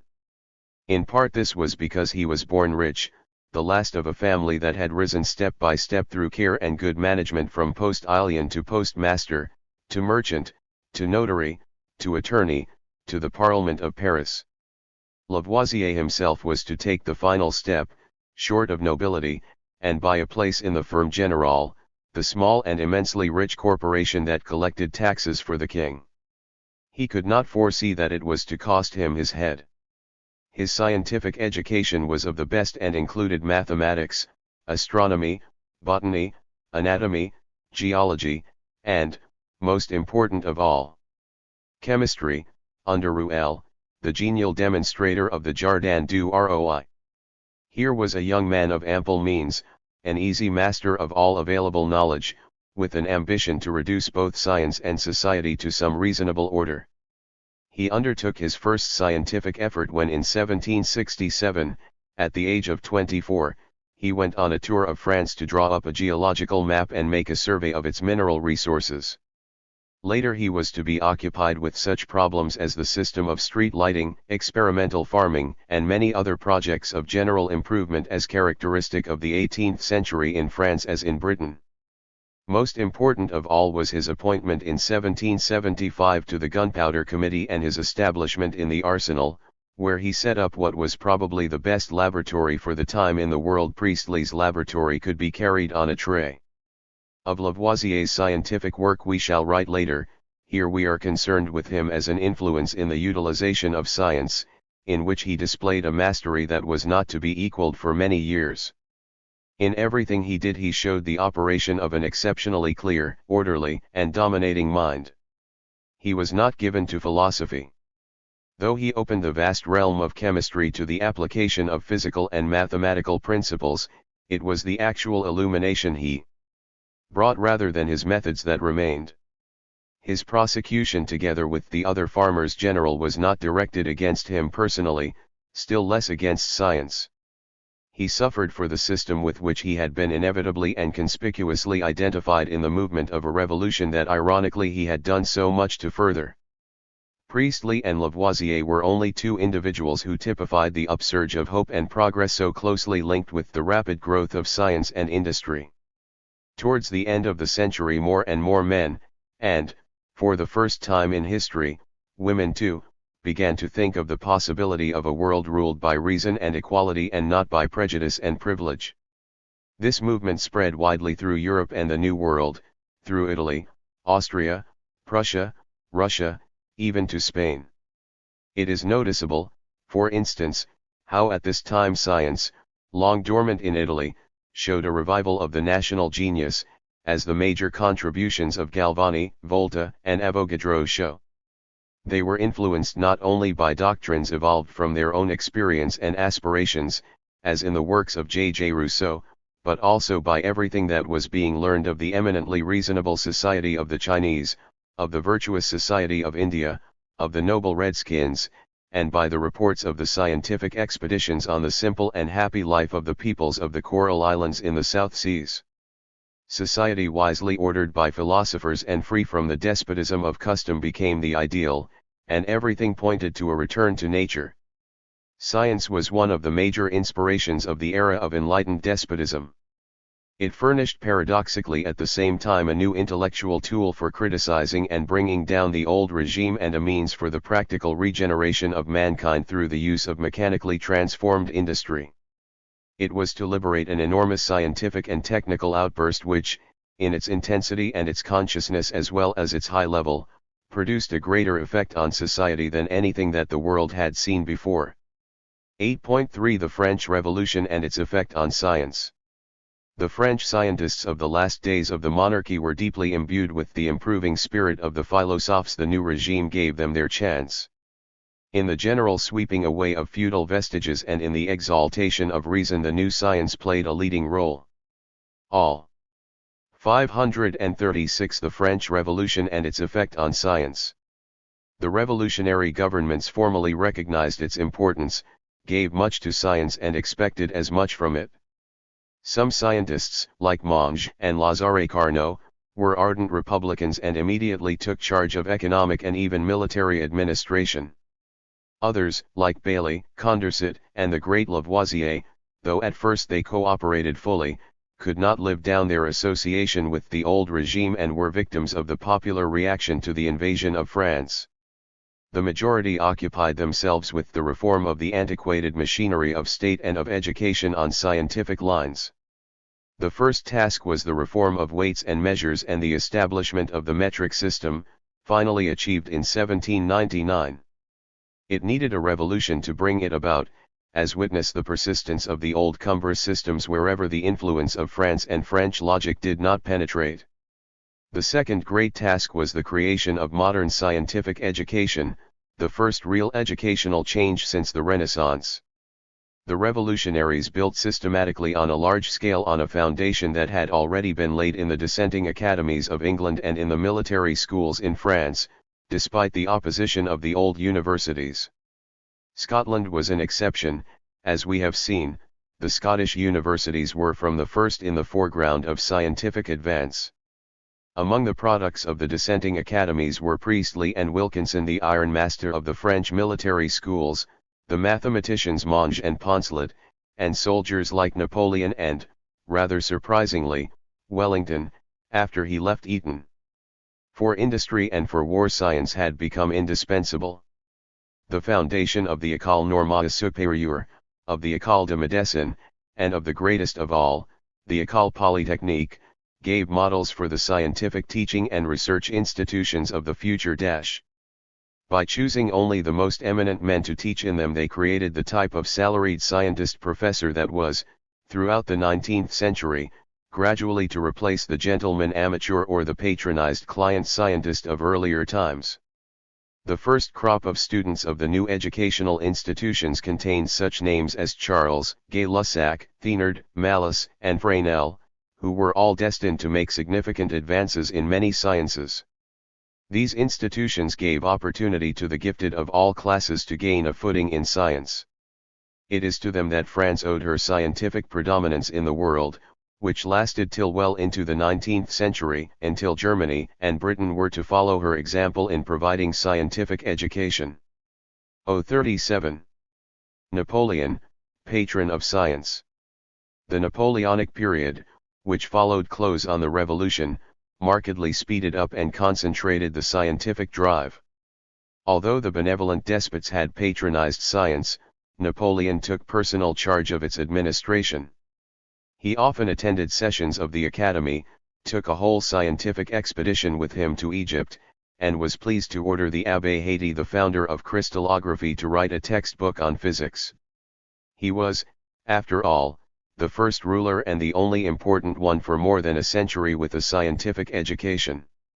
He had therefore some idea, if only a shrewd bourgeois one, of its utility, and saw to it that it gave practical support to his regime and to his armies. The Napoleonic Wars had indirectly a considerable importance for science. The Industrial Revolution was only slowly penetrating France by the turn of the century, but France was a far more populous country than Britain, some 28 millions as against 11 millions, and its industrial output, though less concentrated, was actually greater. ******. It was therefore quite capable of maintaining the unprecedented strain of sending its armies to fight all over Europe. The British blockade, made possible by technical naval superiority, had little damaging effect at the time. Its long-term effect was mainly to destroy France's overseas markets. Where it was felt, in cutting off supplies such as soda and sugar, it promoted the French chemical industry and helped to give France chemical predominance for 30 years. Unlike the wars of more modern times, the Napoleonic Wars did not extend into the field of science itself, but served rather to promote the meeting of scientists of different countries. Napoleon awarded a prize to Davy for his electrochemical discoveries in 1808, and Davy did not hesitate to go to Paris to take it, and protested against the small-minded people who objected merely because the countries were at war. Registered the developments in Britain in the period of the French Revolution were very different. There, instead of vigorous and drastic innovation, there was an almost desperate clinging to the old forms of church and state, and a rejection of the liberalizing tendencies of the Whigs. Religious dissent turned from rational deism to emotional Methodism. None of these, however, interfered with the march of industry, provided with greater markets as a result of the blockade of France and the additional urge to produce war materials not only for Britain but also for its industrially backward allies. Only one effort was made at all analogous to the establishment of the new scientific schools of the continent, the foundation of the Royal Institution in 1799. This was on the initiative of Sir Benjamin Thompson, an American Tory, but with the same practical bent as Franklin. An opponent of democracy, he saw the need of efficient public service if the old regime was to survive, and demonstrated it by his management of the Kingdom of Bavaria before it was overrun by the French. There he drove the beggars off the streets and put them into workhouses, investigated economical methods of cooking so successfully that they could be fed for 3 farthings a day, and turned the army budget from a loss to a profit by devising industries for the soldiers. In the course of this he discovered the laws of transmission of heat and demonstrated how it could be generated by work. Returning to England, he saw at once that the Industrial Revolution could not be a success unless there was some means of training a new type CF mechanic who could base himself on science instead of blind tradition. For that he persuaded the wealthy to put up the money for an institution under royal patronage for diffusing the knowledge and facilitating the general introduction of useful mechanical inventions and improvements, and for teaching by courses of philosophical lectures and experiments the applications of science to the common purposes of life. It did not long preserve its founder's intention. Its first director was the great scientist but even greater snob and showman, Humphrey Davy *8. He is best known for his invention of the miner's safety lamp in 1815, a piece of direct industrial research which he undertook without fee. Though intended to prevent fire-damp explosions, it was used effectively to work previously inaccessible gassy mines, so that output went up while the number of accidents remained about the same. Davy's paean in favor of the utility of science in his introductory discourse of 1802, given when he was only 23, well expressed the spirit of the new age. In it we find the following expression of the 19th century credo: the unequal division of property and of labor, the difference of rank and condition amongst mankind, are the sources of power in civilized life, its moving causes, and even its very soul registered asterisk. With the combination of science, utility, and sound Tory sentiments, it is not surprising that the royal institution became a fashionable centre, as popular as the opera with the nobility and gentry. To make it more exclusive, even the back door, by which the mechanics had been allowed to climb unobserved to the gallery, was bricked up.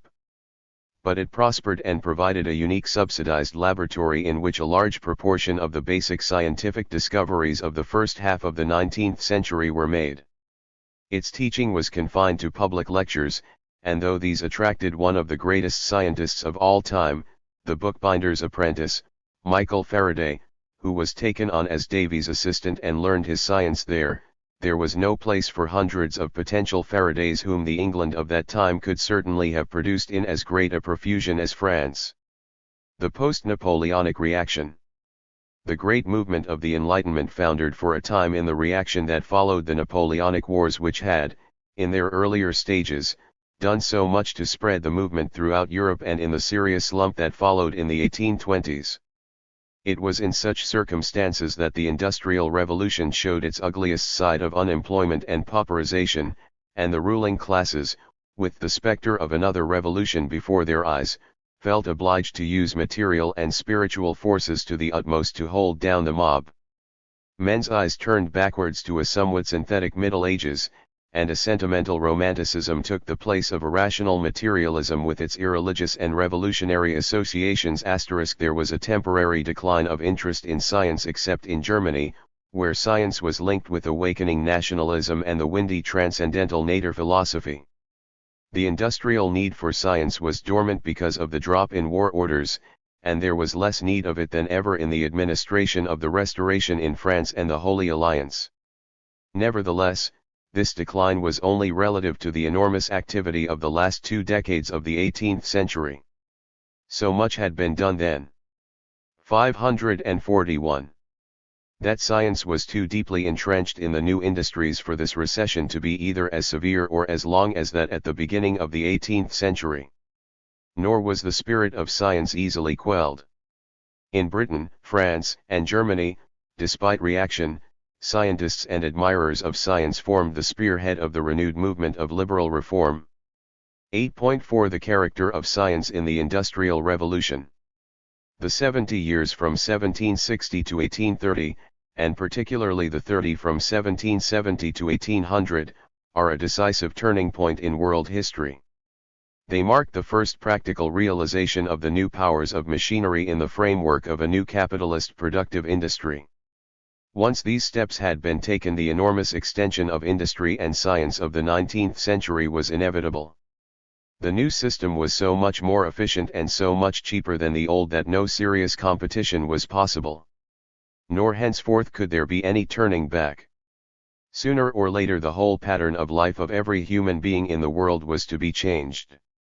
The critical transition came as a culmination of changes in technology and economics which reached, as has been shown, a breakthrough in Britain, on the technical side, around the year 1760, and in France, on the economic and political side, 30 years later.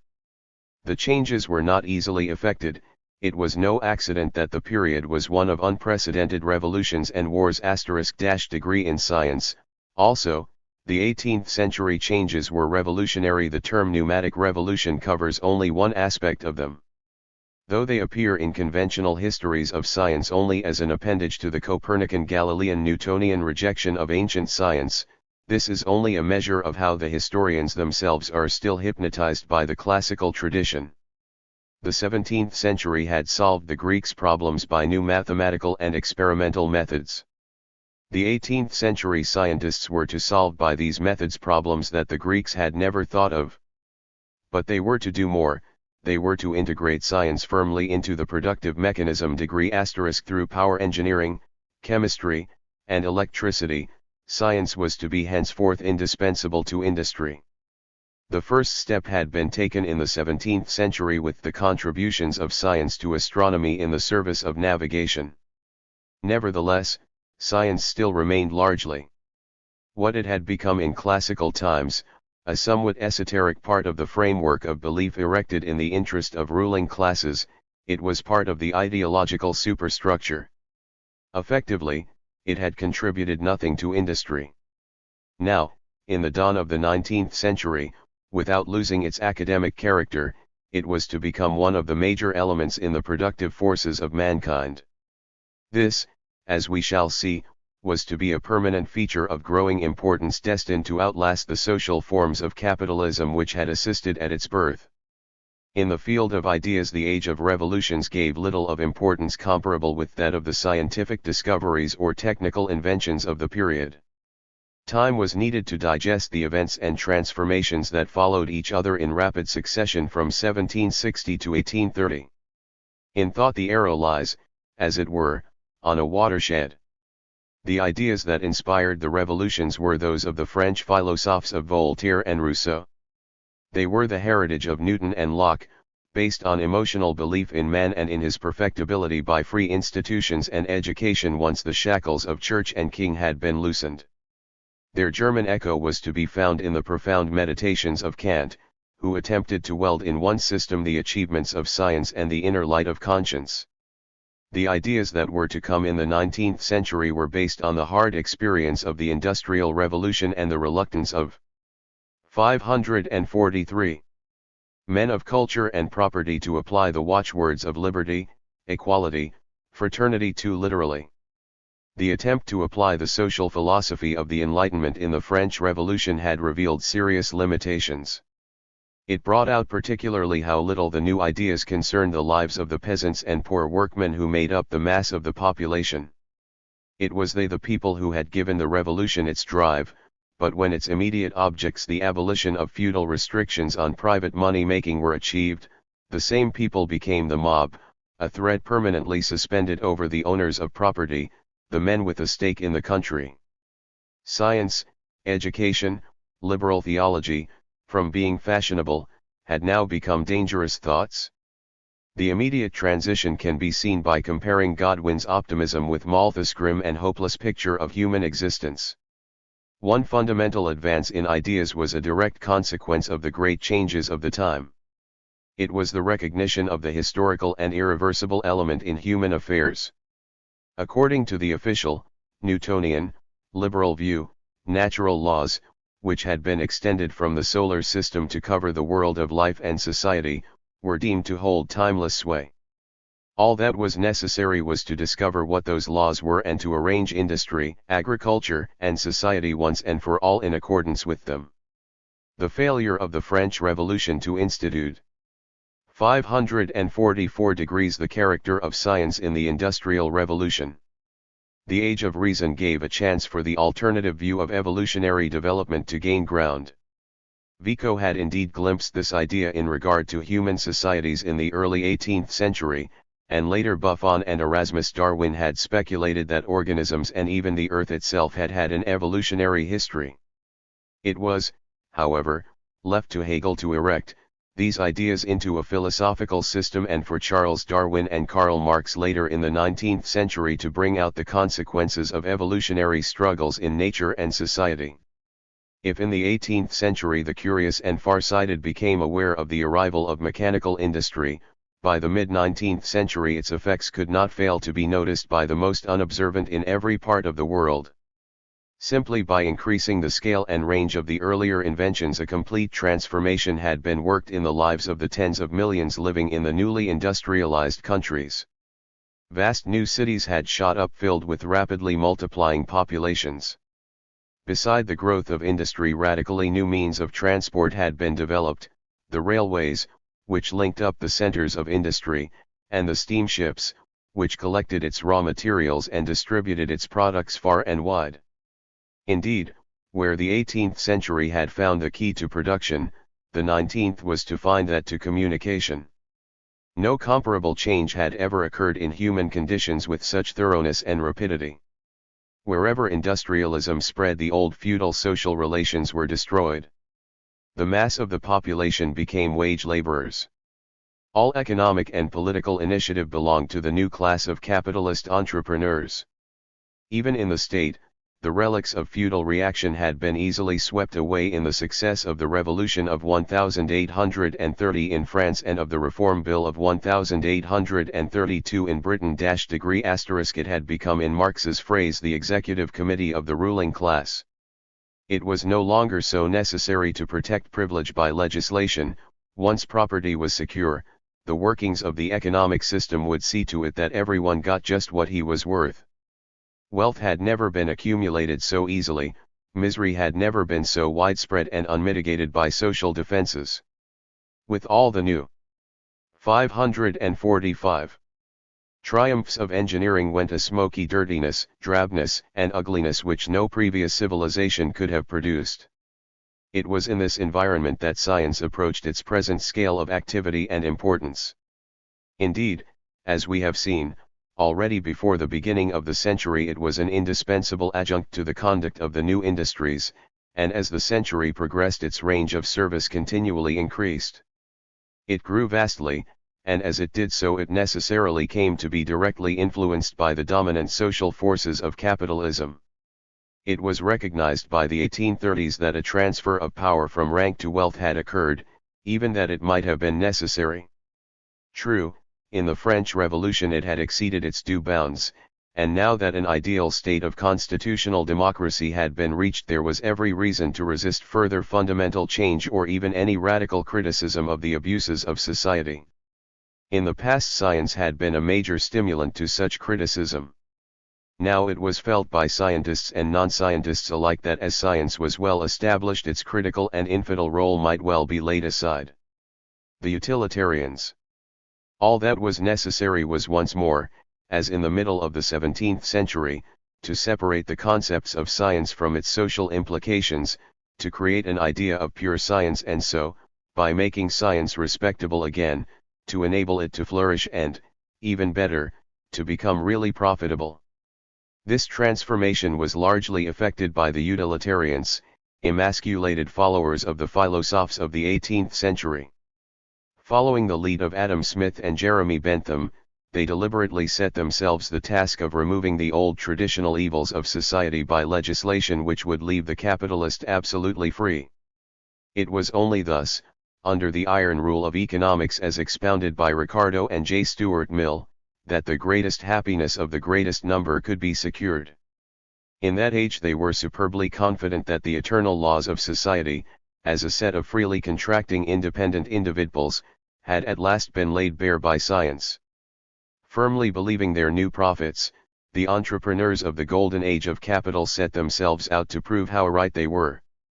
In the enormous burst of productive activity that went on, without any but minor setbacks, from 1830 to 1870 science was to have a small but vital and growing share. This was the period of the heyday of capitalism, with its extravagant wealth and grinding poverty, the period of the Chartists and the Hungry Forties as well as that of the Exhibition of 1851. Capitalism had indeed already, as Marx predicted in 1848, brought into existence the dispossessed working class whose eventual power was to bring capitalism's rule to an end. But that day was still far off, and although the fight for better conditions never ceased, increased production and expanding markets did for long enable the capitalists to make timely concessions to the standard of living of the working class. The mid-19th century was not a period of radical technical transformation that can compare with the 18th. It was rather one of steadily improving manufacturing methods operating on an ever larger scale. Though rivals were beginning to enter the field, the advantages Britain had won in the Industrial Revolution were retained and even improved on. For a while Britain was literally the workshop of the world. The cheapness of the goods, predominantly the textiles produced by the new machinery, extended the markets in a way that seemed for decades unlimited. That market could be met by simply multiplying and steadily improving existing types of machinery. There was therefore no violent urge for new devices in production. There was, on the other hand, an ever-increasing need to speed up communication and transport. The telegraph was the first practical and large-scale application of the new science of electricity. Materially more important was the application of power to transport in the railway and steamboat, here science was only in an ancillary role. 547. The rise of the engineers. Both were directly the product of the new profession of mechanical engineers and were made possible by the availability of cheap iron, now smelted with coal, on a scale many times that of any previous age. The appearance of the modern engineer was a new social phenomenon. He is not the lineal descendant of the old military engineer but rather of the millwright and the metal worker of the days of craftsmanship. Bernal, Maudslay, Muir, Whitworth, and the great George Stephenson were all men of this type. Trademark registered. The growth of the applications of science in the mid-19th century was so much more rapid than the growth of science itself that their handling and development fell into the hands of practical men. These, for the most part only the greatest like Richard Trevithick, George Stephenson, and I.K. Bernal were exceptions, proceeded to deal with them as their predecessors had, by trial and error, and to superimpose an evolutionary technical development on the revolutionary innovations that had come directly from science. Thus the reciprocating steam engine, in spite of nearly 200 years of improvements, is essentially the same machine that left the workshops of Bolton and Watt in 1785. The railway and the steamboat. The railways were originally the products of coal mining. The great innovation of putting an engine on wheels to make it a locomotive also was most successfully attempted in the mines. The railway age covered Britain with its network in the 30s and 40s and spread to the rest of the world throughout the century. It also led to an enormous increase in the older, civil engineering which carried on the tradition of the 18th century builders of canals, roads, and bridges, like Macadam and Rennie. It can still be seen in the great works of Robert Stephenson and I.K. Bernal. A new interest in geology came from the making of canals and railways, which revealed the structure of the rocks in cuttings and tunnels, while at the same time it provided, in the profession of surveyor, a new source of income to the geographical and geological sciences. The telegraph. The improvements in transport brought about by the railway and the steamship put a premium on rapid communications. The need to transmit news rapidly is as old as mankind, as many Beacon Hills bear witness, but short of magic or telepathy there was little means of realizing it. 548, the mid-19th century 1830–70. Except for alarm calls. Even the needs of war had not produced anything more elaborate than the relay semaphore telegraph. And yet the means had lain to hand for some time. Already in 1737 electricity had been used to transmit messages for distances of several miles, but the use of static electricity was difficult and unreliable. It was the coincidence of the advent of railways with Oersted's discovery of the effects of electric currents on a compass that provided a cheap and foolproof method just when the need was greatest, and ensured the successful invention of the electromagnetic telegraph. The actual impetus that set a host of inventors working at the same time was not any general need of social communication but the actual money value of news of the prices of goods or stocks and of events that might affect them. News meant money, and the electric telegraph provided the means to convey news rapidly. Short-distance telegraphy was a very direct application of electricity, requiring only a very elementary alphabetic code, but the need for its extension to greater distances and greater speed was to tax the ingenuity of physicists up to the present day and to give rise to much fundamental knowledge and delicate instrumentation. In particular, the working of the Atlantic cable, linking Wall Street to the city, was only ensured in 1866 owing to the ingenuity of one of the greatest physicists of his day, William Thomson, Lord Kelvin. Even more important for the general position of science was the fact that the telegraph created the need for trained electricians, and this in turn for technical schools and university departments of physics, on which most of the advances of the later 19th century depended. By the 50s science was already paying dividends. A new chemical industry was rising, based mainly on the need of the expanding textile industry for soda and sulfuric acid, and the discovery of aniline dyes secured the future of organic chemistry. A beginning was being made to enlist science, particularly chemistry, in the improvement of agriculture through the use of artificial fertilizers. Biology was also beginning to find new uses outside the traditional field of agriculture. The chemist, Pasteur, was finding means of improving the manufacture of beer and wine and was making his first successful attack on a disease, not of man but, characteristically, of the economically valuable silkworm. Here, for the first time, was the possibility of a scientific, as distinct from a traditional, control of living processes. Even medicine was beginning to move with the times and to accept rather grudgingly such gifts as anesthetics from the new chemistry. Actually, thanks to poverty, overcrowding, and laissez-faire economics generally, the health of the people in industrial countries was probably worse than at any other period in their histories. Disastrous epidemics of Oriental cholera, brought in through the new facility of transport, continued to occur until their very virulence, and the threat they offered to the middle classes themselves, led to an understanding of the need for sanitation and put some check on the practices of slum landlords. Trademark. The organization of science. The facilities for either the practice or the teaching of science by no means corresponded to the function science was already filling in economic life. This was particularly true of England, where science was finding the greatest field of application. Registered * by 1830 a group of young British scientists under the leadership of Charles Babbage were especially vocal about the failure of both the government and the Royal Society, its agent in science, to react to new needs. In his book Reflections on the Decline of Science in England, Babbage pointed out that the Society had become effectively a closed corporation of officers. 550 The mid-19th century 1830–70. Controlling a membership the majority of whom had only a nodding acquaintance with science and who were not even its generous patrons. Reform was in the air, but the Royal Society took its time, and by the simple device of restricting its new membership only succeeded in reaching, some years after his death, the state that Babbage demanded. The British Association. Babbage was, reasonably, impatient and managed, with his friends, to found in 1831 the British Association for the Advancement of Science, a substitute which could be counted on to act and speak on behalf of science. This was modelled on the Deutsche Naderforscherversammlung, founded in 1822 in Germany by Lorenz Oken, one of the most ardent and fantastic of Naderphilosophen but a staunch liberal who gave up his chair at Jena in 1819 rather than submit to censorship of his magazine/cis.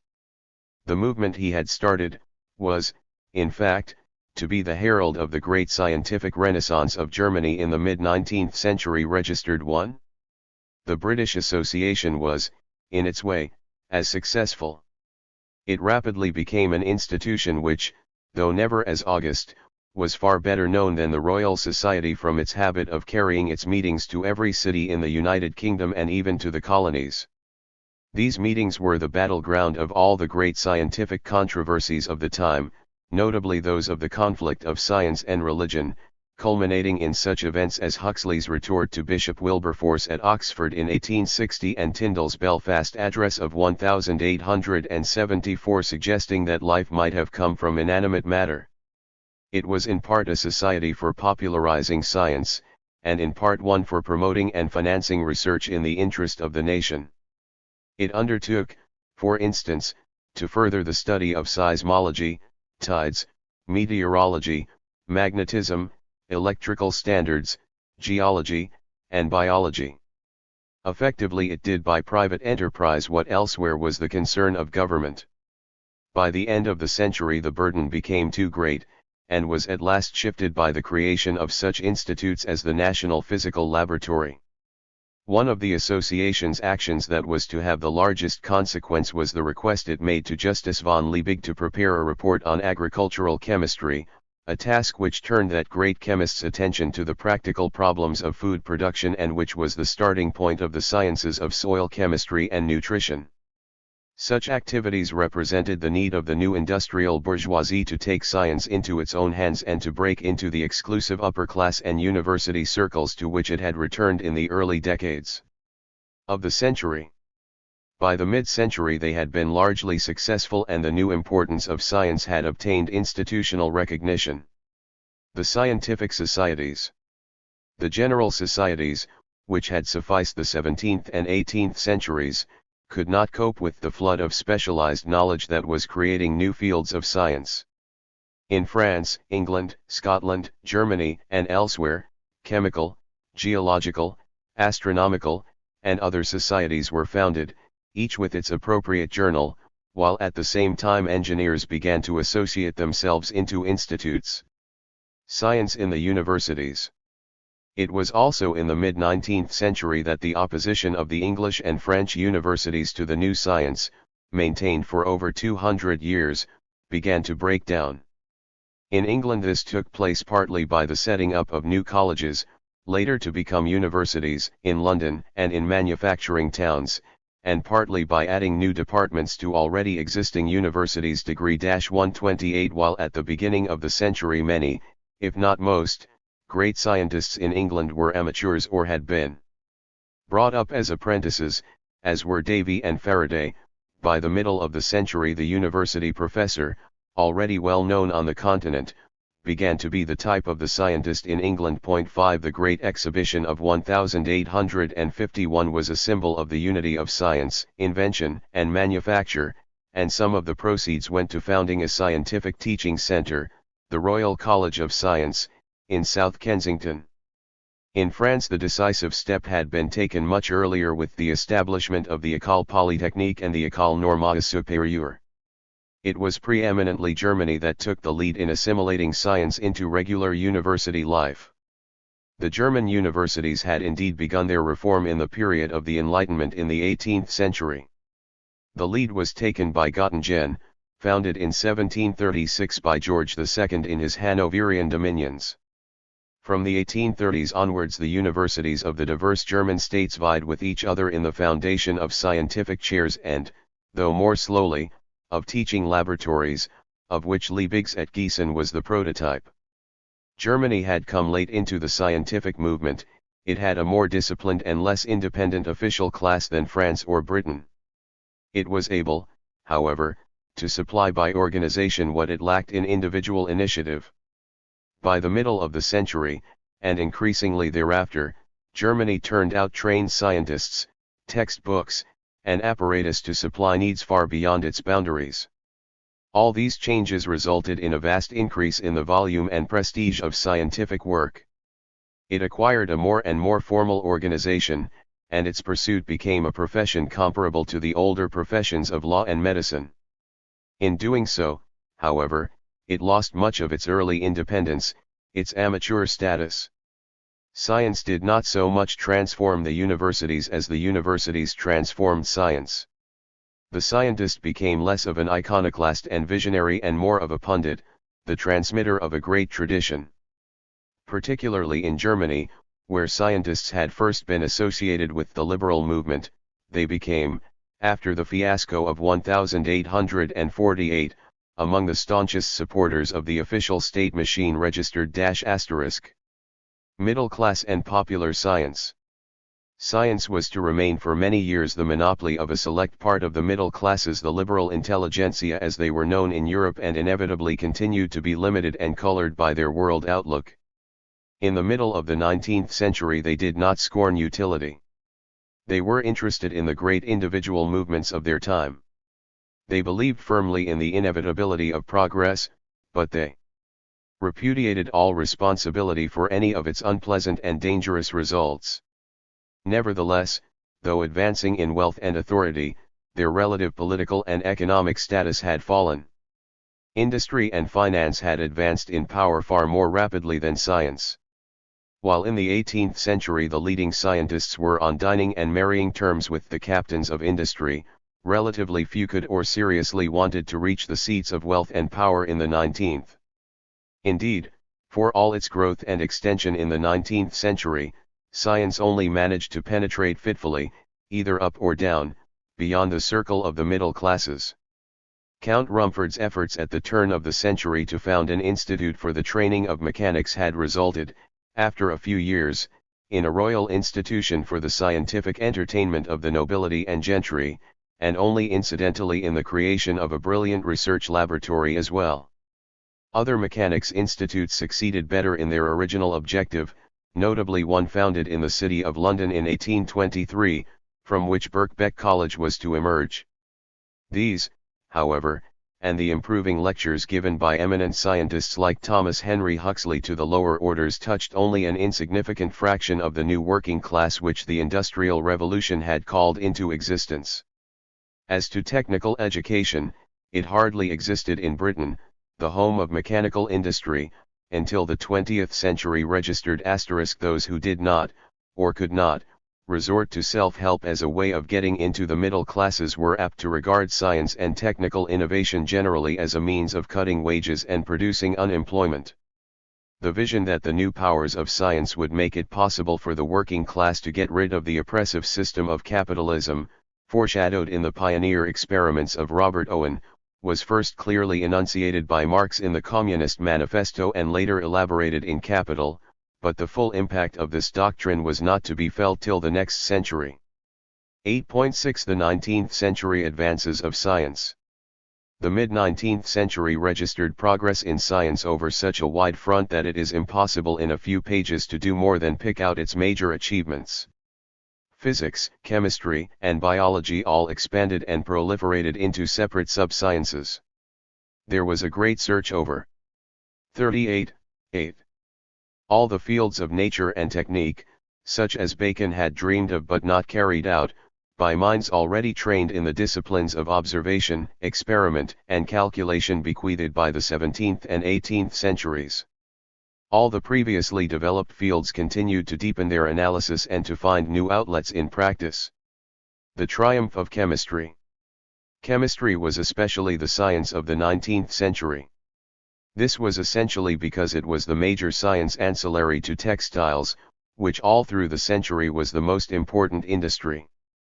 As will be told in its place, chemistry grew on the secure basis of the revolutionary establishment of the atomic theory and rapidly came to be able to deal with all types of substances. What is important here is that as the century passed, chemistry came to color in a literal as well as a figurative sense all products of manufacture.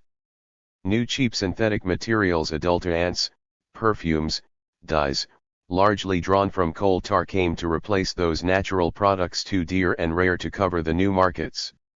It was in this transition that the center of chemical research moved from its birthplace in Britain in the 18th century, through France, where it was codified and enlarged, to Germany, which was the first country where its multifarious uses were realized in practice.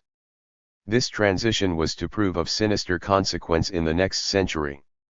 The conservation of energy. Amid this active advance of science, old and new, two great generalizations stand out as the major contributions of the 19th century. One, in the field of physics, was the doctrine of the conservation of energy, the other, in the field of biology, was that of evolution. The former, as we shall see, represents the realization, by a whole host of scientists from Carnot to Helmholtz, of the importance, as a cosmic principle, of the interchangeability of different forms of energy. Effectively, it was inspired by the study of the conversion of coal to power that had already been achieved in practice by the steam engine from the dawn of the Industrial Revolution. It was given a more and more mathematical form and emerged as the science of thermodynamics, the first law of which, the conservation of energy, is coupled with a second law which determines its limited availability. It is characteristic of the time that the second law should have been discovered by Sadi Carnot as early as 1824, for it is this law, and not the first, that limits the amount of work that can be got from each ton of coal by an engine of given design. This efficiency of engines at that time rarely rose to as much as 5 per cent degree. 556 plus the 19th century advances of science. The first law of thermodynamics provided a principle of unification by showing that the forces of nature previously considered separate material movement, sound, heat, light, electricity, and magnetism were all measurable in the same units, those of energy, the quantity of which in the universe neither increased nor decreased. Its formulation recalls over the centuries the dictum of Heraclitus on change as gold for goods and goods for gold, and is indeed the physical expression of the principle of free trade, established in practice at that very time. The conservation of energy was a magnificent extension of Newton's principle of conservation of motion but, like it, contained in itself no conception of progressive change. Change did indeed follow from the second law, but in the form of degeneration rather than progress, for it showed how in any closed system the heat and the cold must ultimately come together in a uniform tepidity from which no more energy could be extracted. Evolution. Such a conception accorded ill with the progressive and optimistic mode of the 19th century bourgeoisie, who found a congenial scientific justification in the theory of evolution. The idea that the Earth had a long history was not new. Indeed, as we shall see, it began to take form in the 18th century and its acceptance was held back only in the reaction of the early 19th century by clerical prejudice. With it came the realization that animals and plants were once very different from what they are now, and the obvious implication that the latter might be descended from the earlier forms. The evidence, however, that was accumulating all through the 19th century, derived from the experiences of the age of canal and railway building, made any other explanation very hard to believe. At the same time, greater knowledge of the distribution and classification of living animals and plants made the idea of special creation appear more and more arbitrary. Nevertheless, it took years of patient and obscure work by generations of geologists and biologists before the world could be made to listen to and begin to accept the idea of organic evolution, with its stinging corollary that man was descended from animals. It needed all the insight, skill, and scientific reputation of Charles Darwin to secure a hearing even as late as 1859 for such a radically new idea with the publication of The Origin of Species. From the moment it was propounded, the theory of evolution became the center of a scientific, ideological, and political battle. Darwin had, almost unwittingly, made as damaging a break in the Platonic doctrine of ideal forms in the animate world as Galileo had in the inanimate. And Darwin did more than assert evolution, he provided a mechanism, natural selection, that destroyed the last justification for the Aristotelian category of final causes. No wonder the theologians, whose whole world picture was finalistic, repudiated it. Even more shocking was the idea that man himself, that unique end to creation, was nothing more than a remarkably successful ape. This seemed not only to shatter the doctrine of religion but also the eternal values of rational philosophy.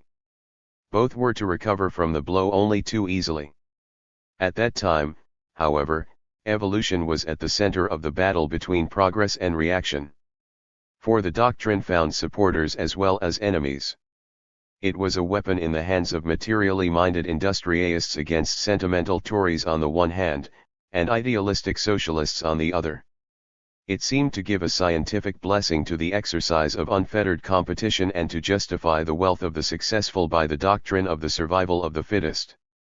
As Darwin's views continued to gain ground and won the enthusiastic support of a new generation of scientists, science itself began to take on again a radical tone, but as yet it was far from a socialistic one. The prevailing school of thought following John Stuart Mill, Auguste Comte, and Herbert Spencer tended to justify, in terms of logic and science, the freedom of private enterprise and to praise the 19th century as the era in which man had at last found the right way.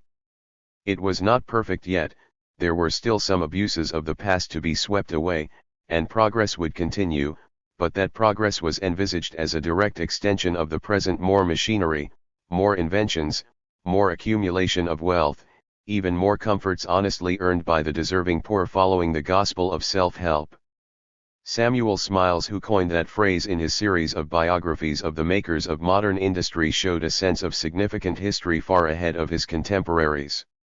Although associated with the doctrine of rugged individualism, he had, towards the end of his life, realized that something more was needed than self-help, and became a pioneer of technical education for the workers. Registered -45.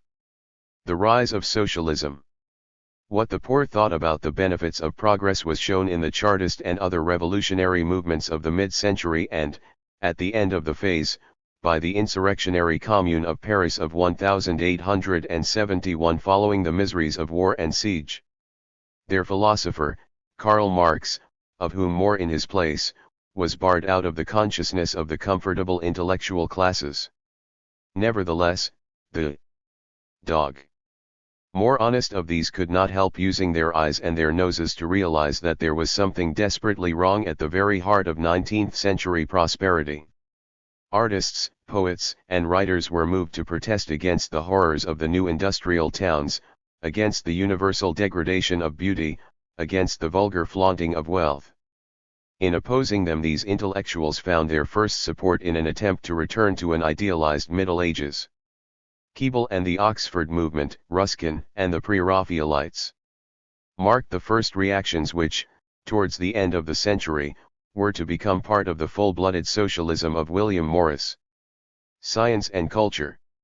Rejecting industrialism, the literary and artistic movement also largely rejected science, which they felt, with some justification, had identified itself with machine production and all that it had brought in its train registered degree. It was from this period in mid-century that the split between the humanists and scientists, which is such a feature of our own times, first became serious. Its immediate effect was to prevent the cooperation between the two branches of intellectuals, without which no constructive criticism of the economic and social system was possible.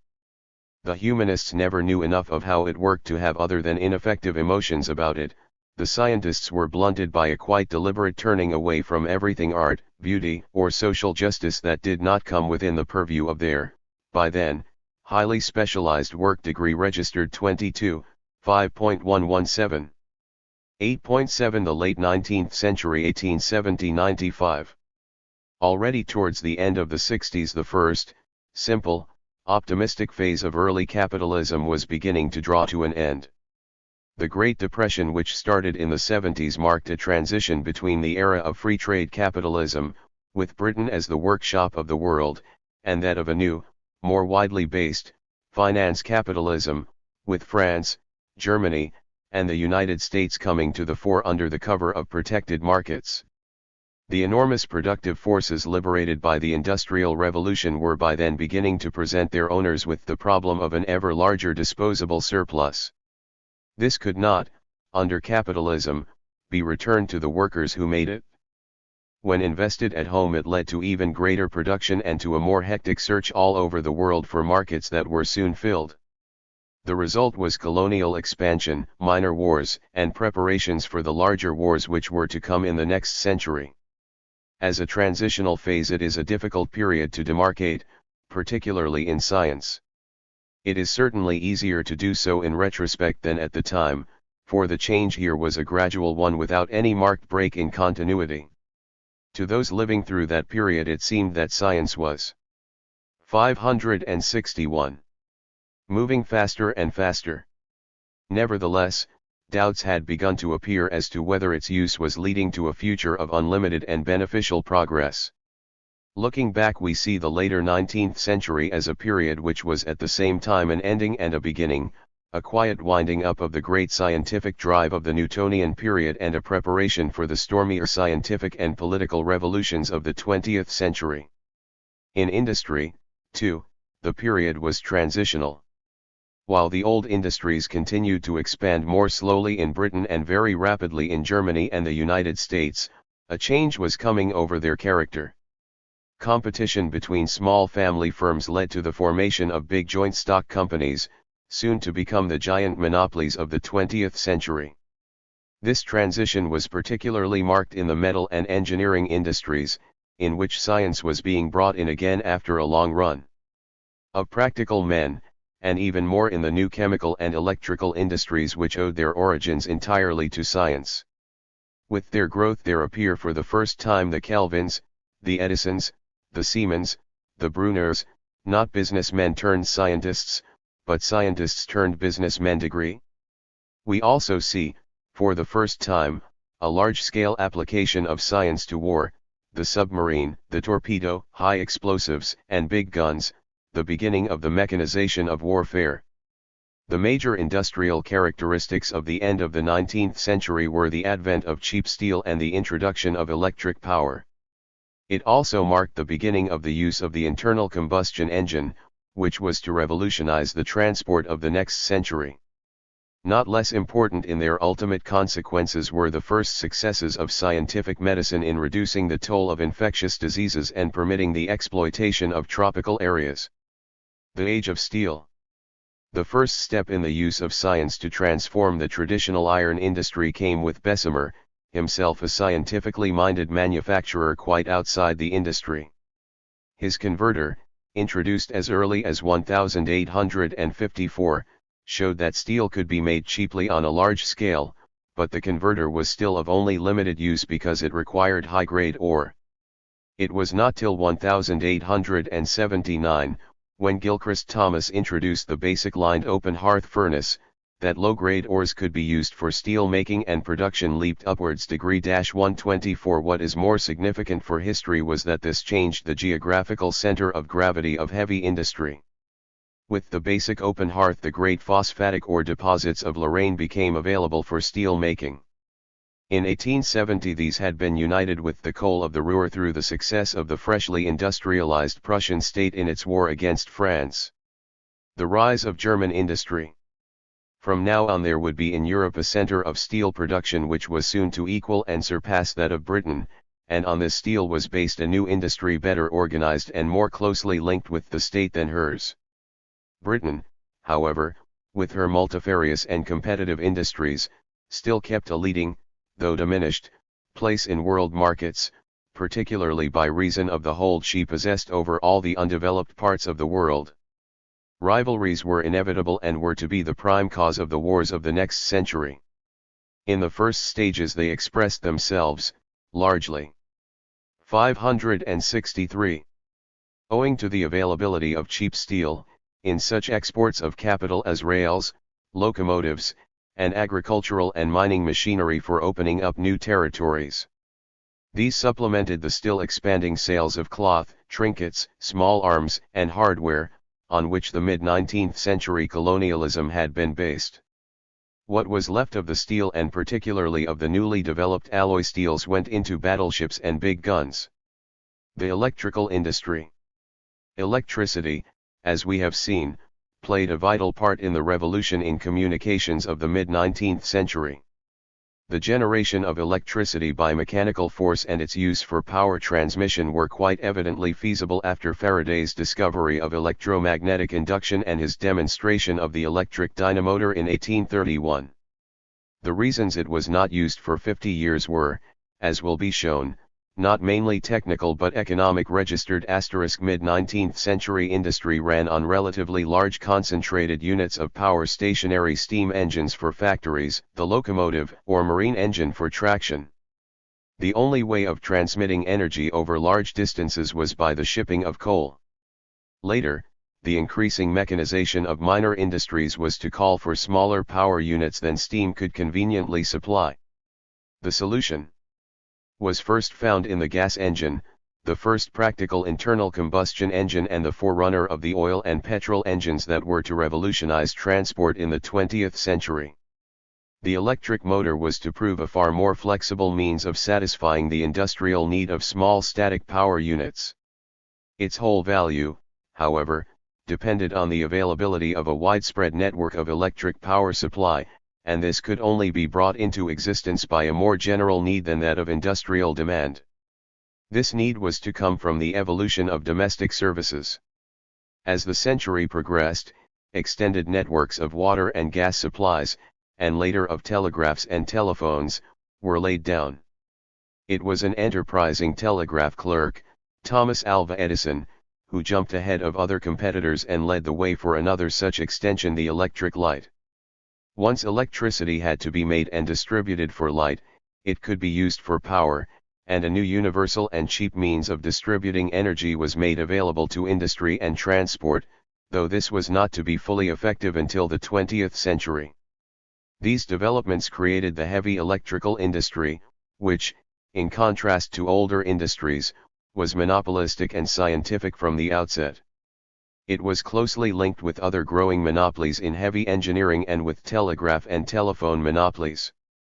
For science it had another capital importance: it created the Industrial Research Laboratory. Edison's Menlo Park, originally just a barn for trying out inventions, showed the necessity for continuous experiment closely related to production. Scientific medicine. While these advances were transforming the manipulable material environment of man, one of even greater importance was taking form, the beginning of a scientific medicine. The reason that this did not take place until such a late date was because the constitution of living organisms was so many times more complicated than that of the most complex mechanical or chemical system that these had first to be understood before a successful attack could even be launched. Medicine had existed as a mystery and a profession from the very dawn of civilization, but, despite all the progress in the knowledge of anatomy and physiology in ancient and modern times, the doctor could do little more than alleviate the pains and anxiety of the patient and forecast more or less accurately the course of the disease. As human beings recover naturally from most diseases, the doctor's care was usually rewarded. The formidable array of drugs in the pharmacopoeia had been compiled partly from the simples of ancient medicine, based on a 565 mixture of folk medicine and magic, and partly from the more violent metallic drugs introduced by Paracelsus in the Renaissance. Almost all of them were useless here and there, for instance in the use of quinine for malaria and of vaccination against smallpox. A few specifics of preventive measures had been hit upon only by fortunate accidents, but for lack of adequate experiment or theory it had been impossible to generalize them. As will be told later, discoveries arising initially from the application of chemistry to the old biological industries of brewing and winemaking led to the first understanding that killing diseases such as anthrax, hydrophobia, cholera, and plague were the result of the invasion of the body by living organisms from outside, and revealed at the same time the way to combat infection by them and, even better, to prevent people from catching them. From now on, in principle at least, the way to the conquest of disease was open. In its earliest stages it showed that man himself could, through the use of science, overcome what had always before seemed the blind malevolence of fate, or an inscrutable providence beyond his control. In this alone, science had justified itself. Yet the very advances of the new medical science now brought into ever sharper relief the conditions of industrial or colonial poverty that underlay and supported the civilization that seemed so rich and powerful on the surface. The root causes of disease were not in the germs but in the conditions that enabled them to breed and spread, and no vaccine or serum could deal with this evil, which was endemic in the economic system itself.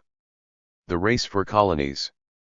By the end of the century, industrialized Europe, largely concentrated on the coal fields that ring the North Sea, had so multiplied in population that it was no longer directly self-supporting. Ever-increasing quantities of food and raw materials had to be imported from Eastern Europe, particularly Russia, and from America. It was this demand that led to a rapid transformation in methods of agriculture and of the preservation and transport of food. The development of agricultural machinery, while it did not usually increase the yield per acre, enormously increased that per man.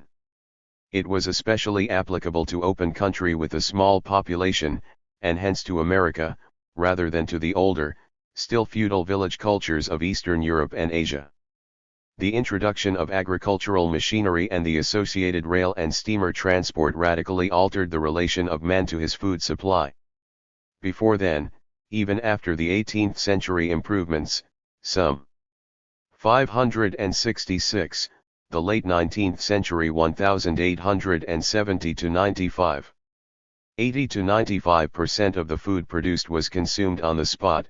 The town workers and the idle rich, always a small minority, could dispose of only the remaining 5 to 20%. Countries that lived by trade, like 17th century Holland, or by manufacture, like 19th century Britain, could maintain large urban populations only by drawing on the small individual agricultural surplus of millions of peasants throughout the world. Now, the land workers, using agricultural machinery, could be a dwindling minority and yet provide a hitherto unimaginable surplus for the towns. While this was true at first of grain foods, the principle of urban concentration of food could be extended to meat and fish only by the introduction of refrigeration and canning, involving much physical, chemical, and biological research and development. These methods of mechanical exploitation, applied mostly to virgin land, had much in common with the mining ventures that were widespread in that period, but, covering a larger area, they were much more destructive in their effects. Exhaustion of the soil was only partially palliated by the use of artificial fertilizers, and the way was open to the devastating erosion of the next century. In the opening up of western and eastern lands, first to agricultural, then to industrial exploitation, which was largely made possible through the use of steel for agricultural machinery and transport, the financial capital of the older countries found its most profitable outlet. The fate of these investments in these two areas was to be very different. North America, from its foundation a colony of the bourgeoisie, was, even before the Civil War, producing its native capitalists, who were growing rich on the previously untapped resources of the continent and on the labor of tens of millions of poor emigrants from Europe. The DuPonts, Astors, Rockefellers, and Morgans were soon to surpass their European forerunners in wealth and power and to turn the United States into the citadel of capitalism. In Russia, on the other hand, autocracy and the relics of feudalism, combined with an intense exploitation by British, French, and German capitalists, held back development for a time, but when they were swept away in the revolution the way was open for the first socialist state.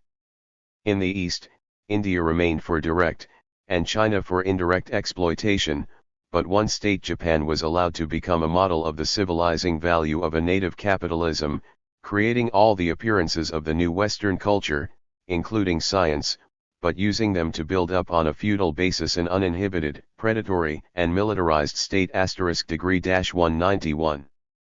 8.8 Science in the late 19th century. In a period so short and so crowded with practical achievement as the late 19th century, it is not to be expected that many great theoretical advances would be made.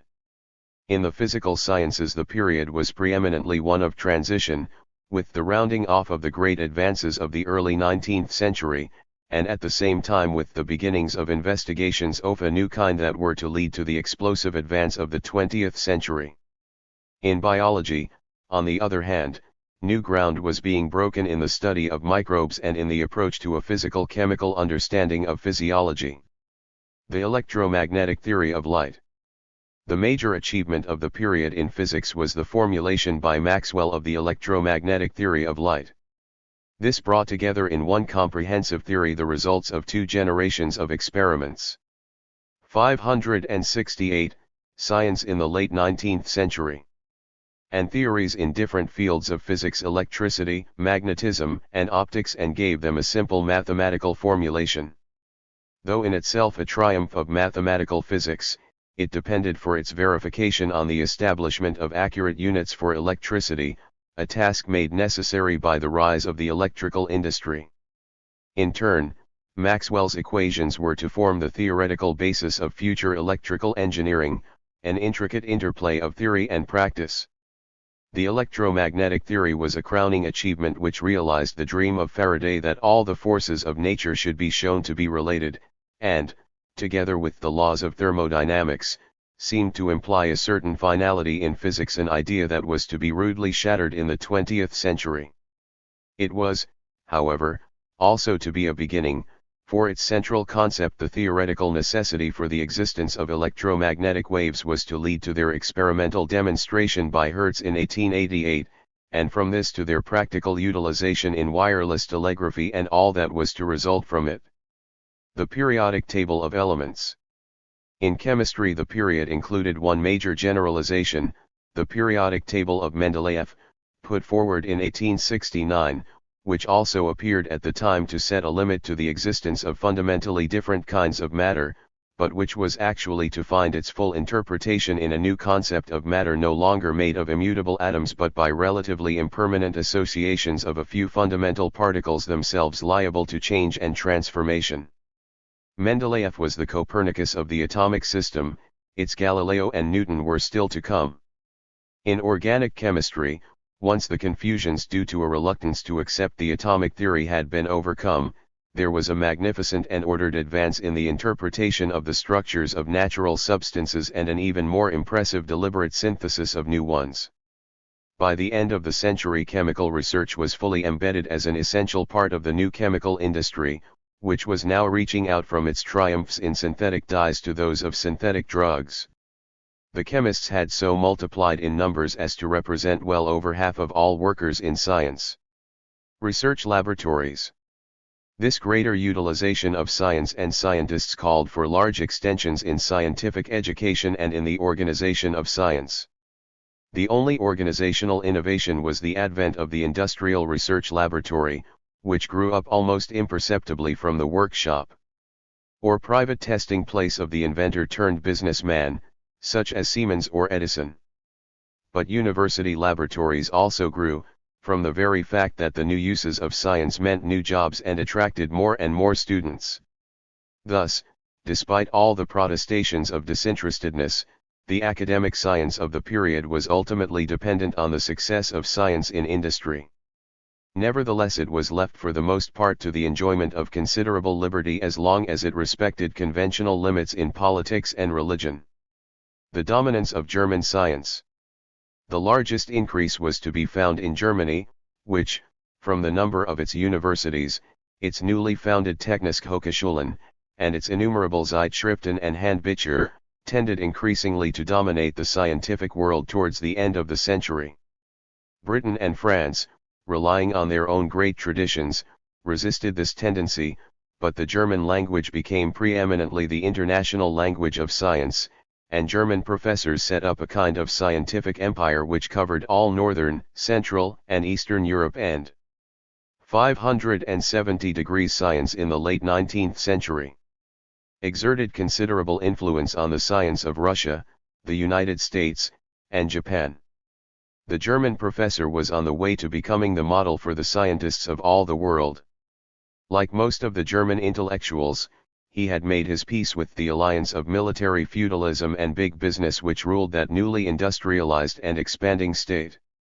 That allegiance was to point to the next stage in the development of science, in which it was to come to be used in the service of the state predominantly for military ends. The Great Depression. The end of the 19th century, like its beginning, was marked by a philosophical reaction tending to limit severely the field and significance of science. But whereas the early reaction was directed in opposition to the effects of the French Revolution, the later one was dictated by an anxious awareness of a social revolution to come. In spite of the enormous new wealth that was being produced by industries ever more scientific in their operation, in spite of the prospects of further advance, the strains of society seemed to increase rather than diminish, and there could be no denying a sense of frustration and doom in the ranks of the cultured intellectuals, a fin de siècle feeling that was to be only too well justified. Especially in Europe, Marxist socialism seemed to be providing a hopeful alternative for the industrial working class.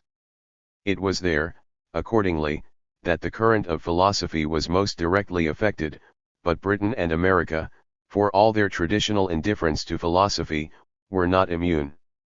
There was a turning back from the implicit and optimistic materialism of the mid-century towards the neo-positivism of Mach and Ostwald, who, under the guise of purging science of unnecessary mental constructs, removed matter and replaced it by bundles of sensations or convenient fictions.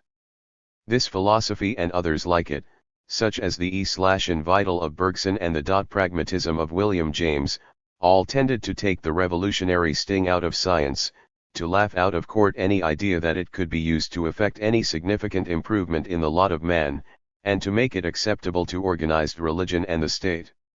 These philosophies were indeed only symptoms of the absorption of science, as a consequence of its growing technical indispensability, into the machinery of capitalism. The change in the scientists' attitude towards pure science and away from social responsibility was made easier by increased endowments, permitting greater specialization, and by a discrete distribution of honors and patronage. The very increase in 571. The number of scientists also reinforced this tendency to conform and escape responsibility. By the end of the century, the independent scientists were a small minority. The majority drew their salaries from universities or from the government, and more than ever assimilated the mentality of the ruling class. How far these conformist tendencies held back the development of science will always be hard to tell, because in actual history their influence was outweighed by the enormous expansion in the scale of science itself. But that there was some such retarding effect seems to emerge from all detailed studies of the advance of particular sciences. It is not so much that phenomena have been missed or that, when observed, conclusions that afterwards seem to be obvious have not been drawn from them, though this has certainly occurred over and over again. It is rather that in the social system of the late 19th century there existed no real sense of direction or idea of the relative significance of different fields of work. Had there been such, many of the great discoveries which were to come at the turn of the century could have been anticipated by 20 years or more. The effort wasted on fruitless refining of old theories would have amply sufficed to have brought the new to light. It may be said that such an idea was alien to science at the time. Some say it is so still, but there can be no doubt that the all-round, organized scientific drive of great periods, such as those of the mid-17th and late 18th centuries, and even of the mid-19th century, seemed to have vanished. It was not until the disturbed period of the 20th century that it was to appear again in full vigor. This closes the account of the general development of science in the 18th and 19th centuries. A general appreciation of the achievements of that great era is deferred to the end of Chapter 9, after considering in more detail the progress of the separate sciences. Chapter 9. Developments of the sciences in the 18th and 19th centuries. 9.0 Introduction. By the time the 18th century is reached, the relations of science with society can no longer be set out as one simple time sequence. It was necessary to begin with such a sequence because without it the histories of the sciences remain mere chronicles, but by itself it conceals the interconnections of particular sciences that run on continuously over the whole period. In each science the parallel growth of understanding and control depends both on inner and outer factors. The inner determinants are the hard facts of nature, the structure of matter and the events and characters of its evolution. The outer determinants are the technical, social, and economic capacities and drives that link with general history. These, though they may not determine what is found out, are decisive in determining when and how new facts are brought into the cumulative tradition of science. To understand fully how this happens, it would be necessary to follow the history of science in detail, with wider knowledge and critical ability than have usually been brought to bear on it hitherto. I can make no claim to do so here, but will try merely to exemplify some of the principles of the interaction by a treatment in outline of some selected fields of science and technology that between them bring out the general character of the advances of the 18th and 19th centuries. The fields I have chosen are those of heat and energy, engineering and metallurgy, electricity and magnetism, chemistry, and biology. In the last part of this chapter I have attempted to pull together the material in this and the preceding chapter and to examine the lessons to be drawn from the time and subject sequences. The choice of subjects has been made to bring out the major features of the 18th-19th century transition from a science which was largely academic to one beginning to play an essential part in economic life. In all but the second case, each subject includes one or more economically important development linked with the discovery. 574 degrees Introduction. Of some principle of fundamental scientific importance. Thus the first section contains the history of the steam engine, and shows how attempts to increase its efficiency led to the discovery of the laws of conservation and transformation of energy.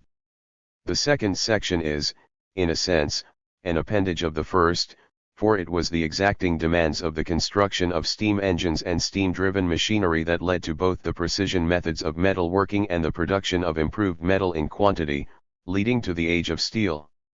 Here no great scientific principles are involved and the amount of science called on is relatively small. The value of the study of engineering is that it brings out first how much of the mechanical transformation depended on simple workmen and secondly how essential precision metal working was, both to industry and science.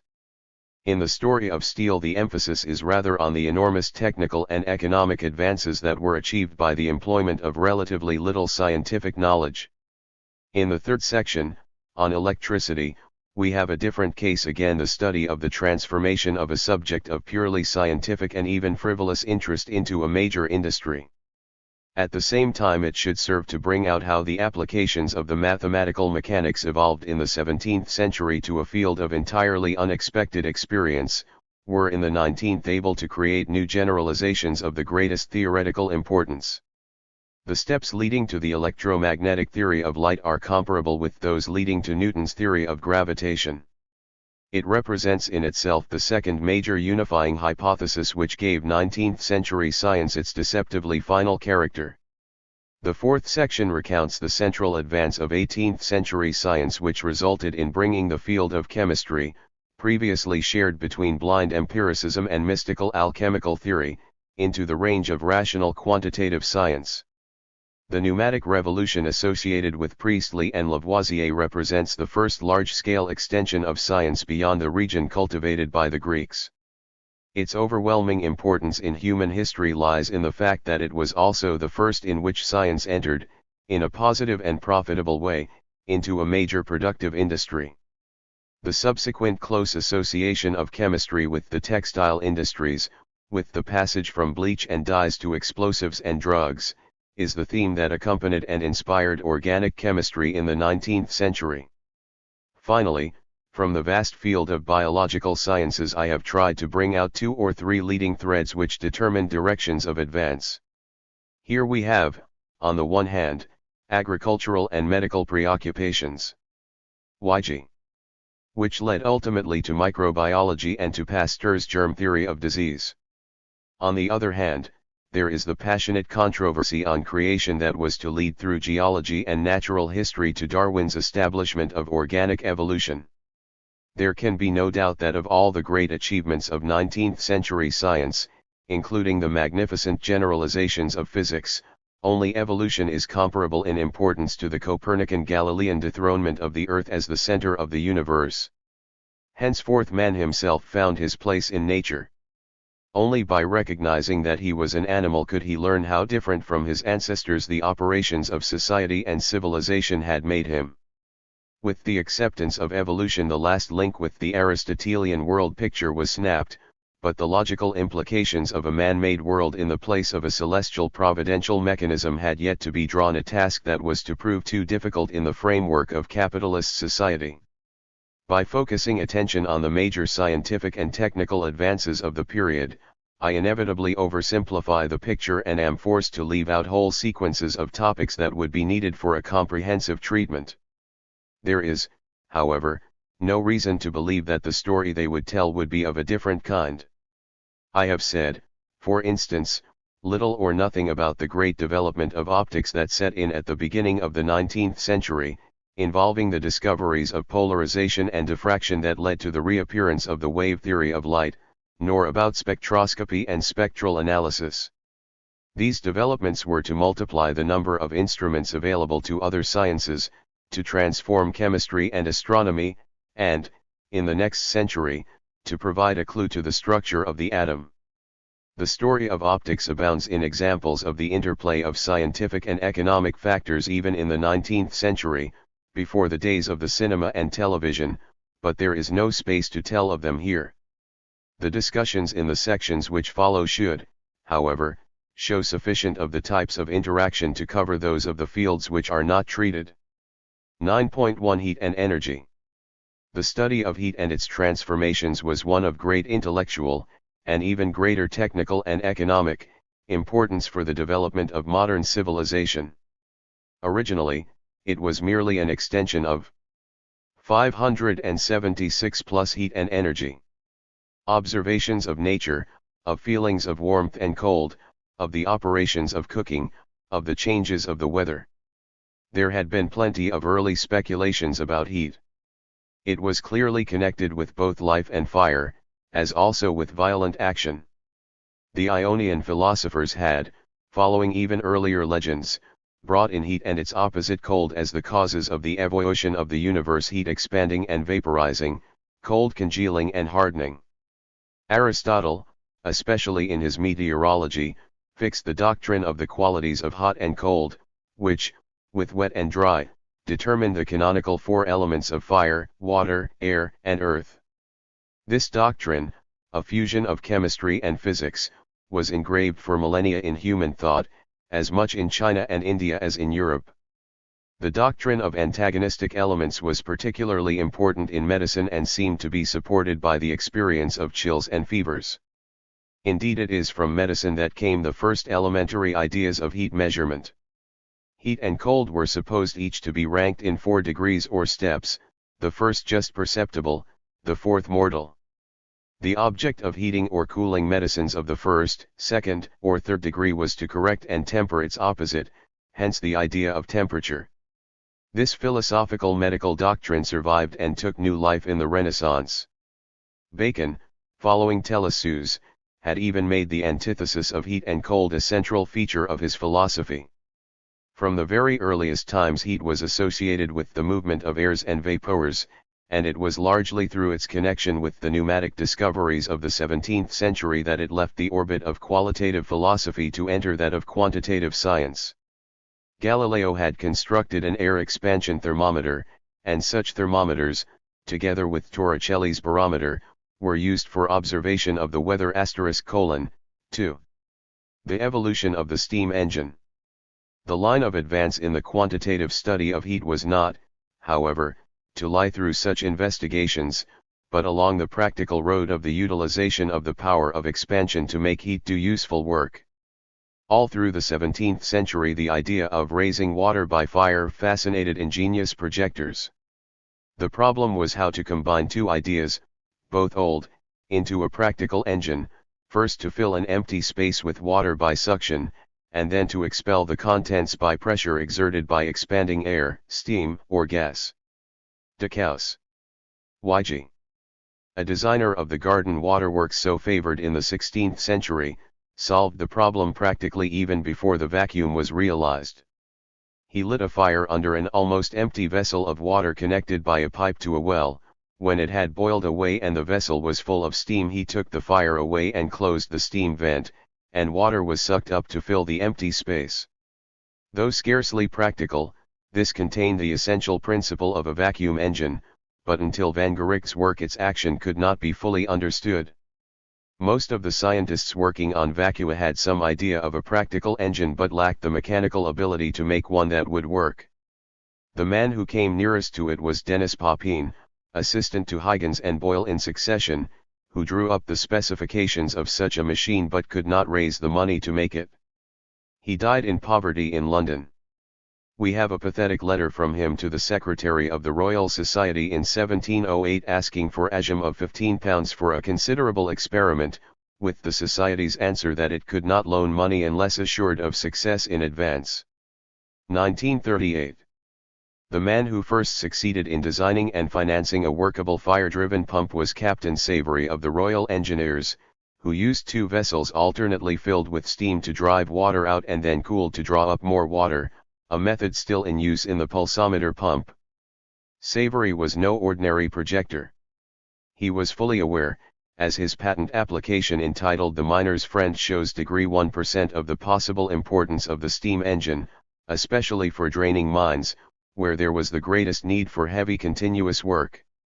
There he says, "To the gentlemen adventurers in the mines of England, I am very sensible a great many among you do as yet look on my invention of raising water by the impellent force of fire a useless sort of a project that never can answer my designs or pretensions, and that it is altogether impossible that such an engine as this can be wrought underground and succeed in the raising of water, and draining your mines, so as to deserve any encouragement from you. I am not very fond of lying under the scandal of a bare projector, and therefore present you here with a draught of my machine, and lay before you the uses of it, and leave it to your consideration whether it be worth your while to make use of it or no.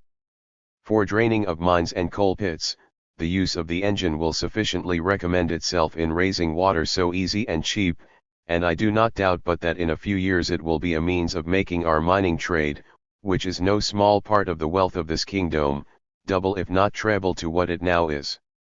And if such vast quantities of lead, tin, and coals are now yearly exported, under the difficulties of such an immense charge and pains as the miners, etc., are now at to discharge their water, how much more may be hereafter exported when the charge will be very much lessened by the use of this engine every way fitted for the use of mines.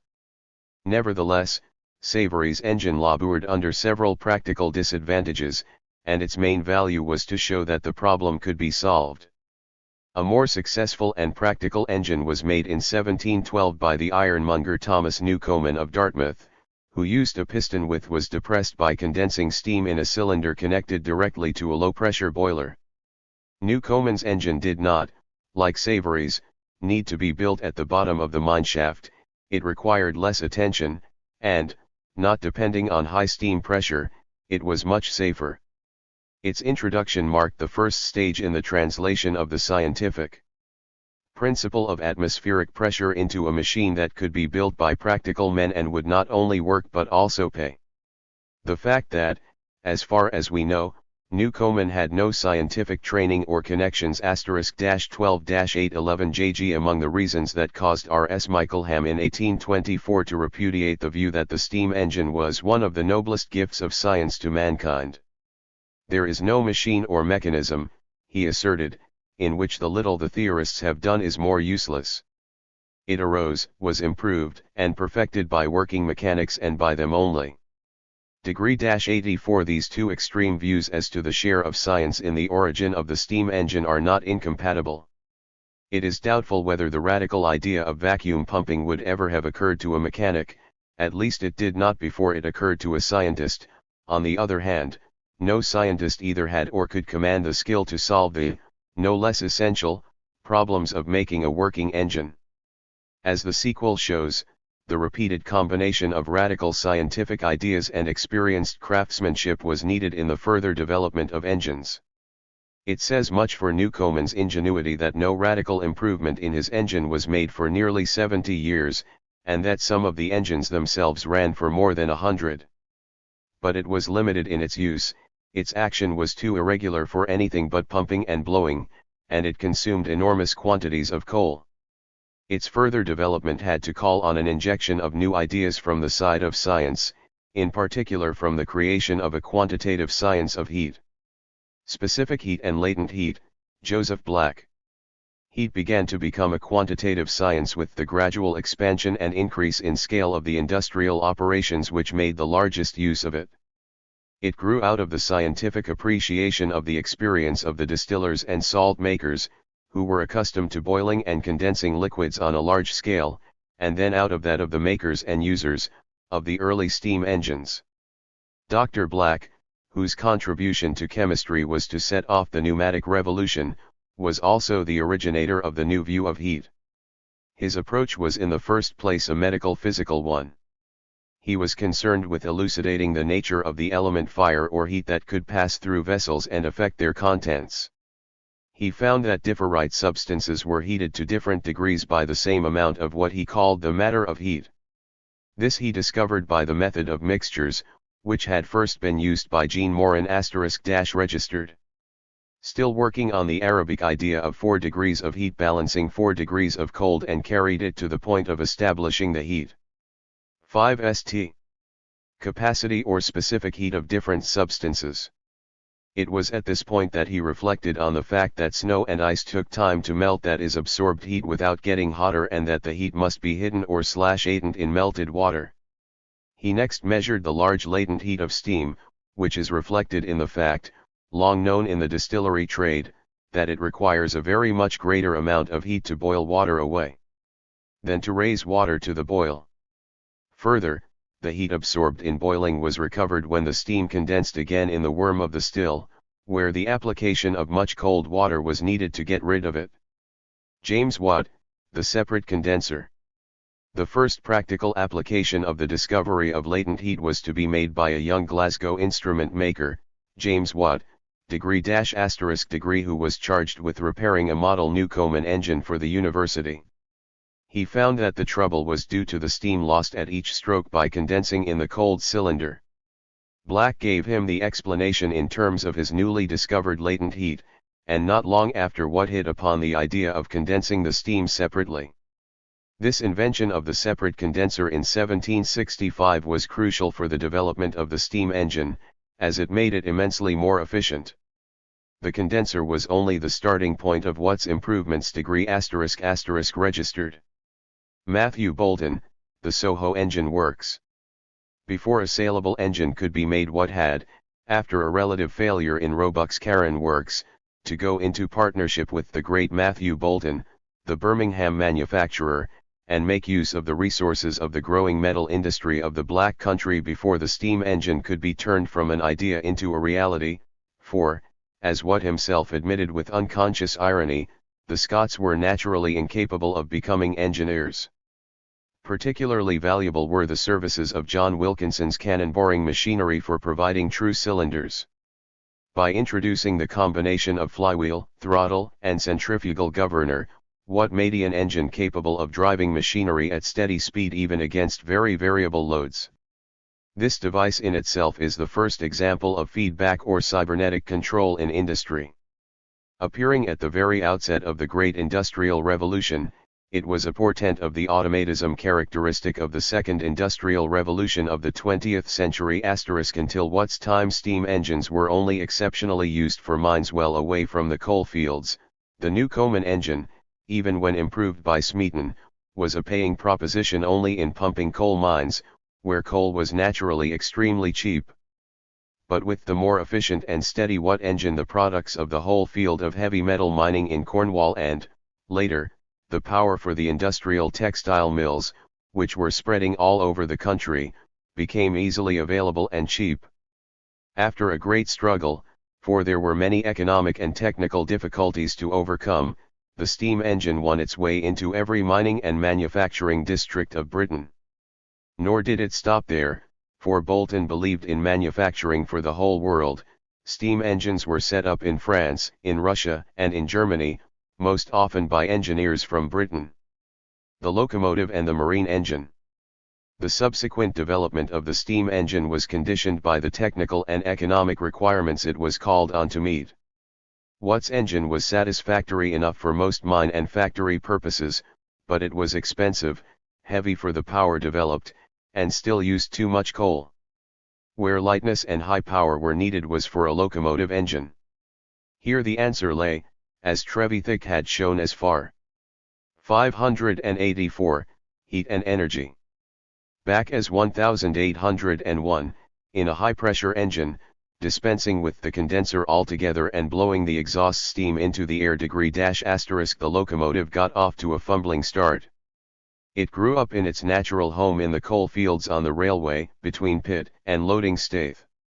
Before it could possibly pay, there were innumerable problems to be solved, of drive, suspension, rails, permanent way, so that it is not surprising that here science had little part and that it was the self-taught colliery fireman's son, George Stephenson, who went farthest in solving all of them. Registered his decisive invention, made almost by chance, was turning the exhaust steam into the funnel and thus, by urging the fire, getting enough power to beat the horses and reach the phenomenal speed of 20 miles an hour. The acknowledged triumph of the locomotive came with the Rainhills trials in 1829 of the new Liverpool-Manchester Railway, where his rocket took the prize. The problem of adaptation to water transport was a very different one. Their weight and size were not important, but fuel economy was, for the steamer must fry its own coal.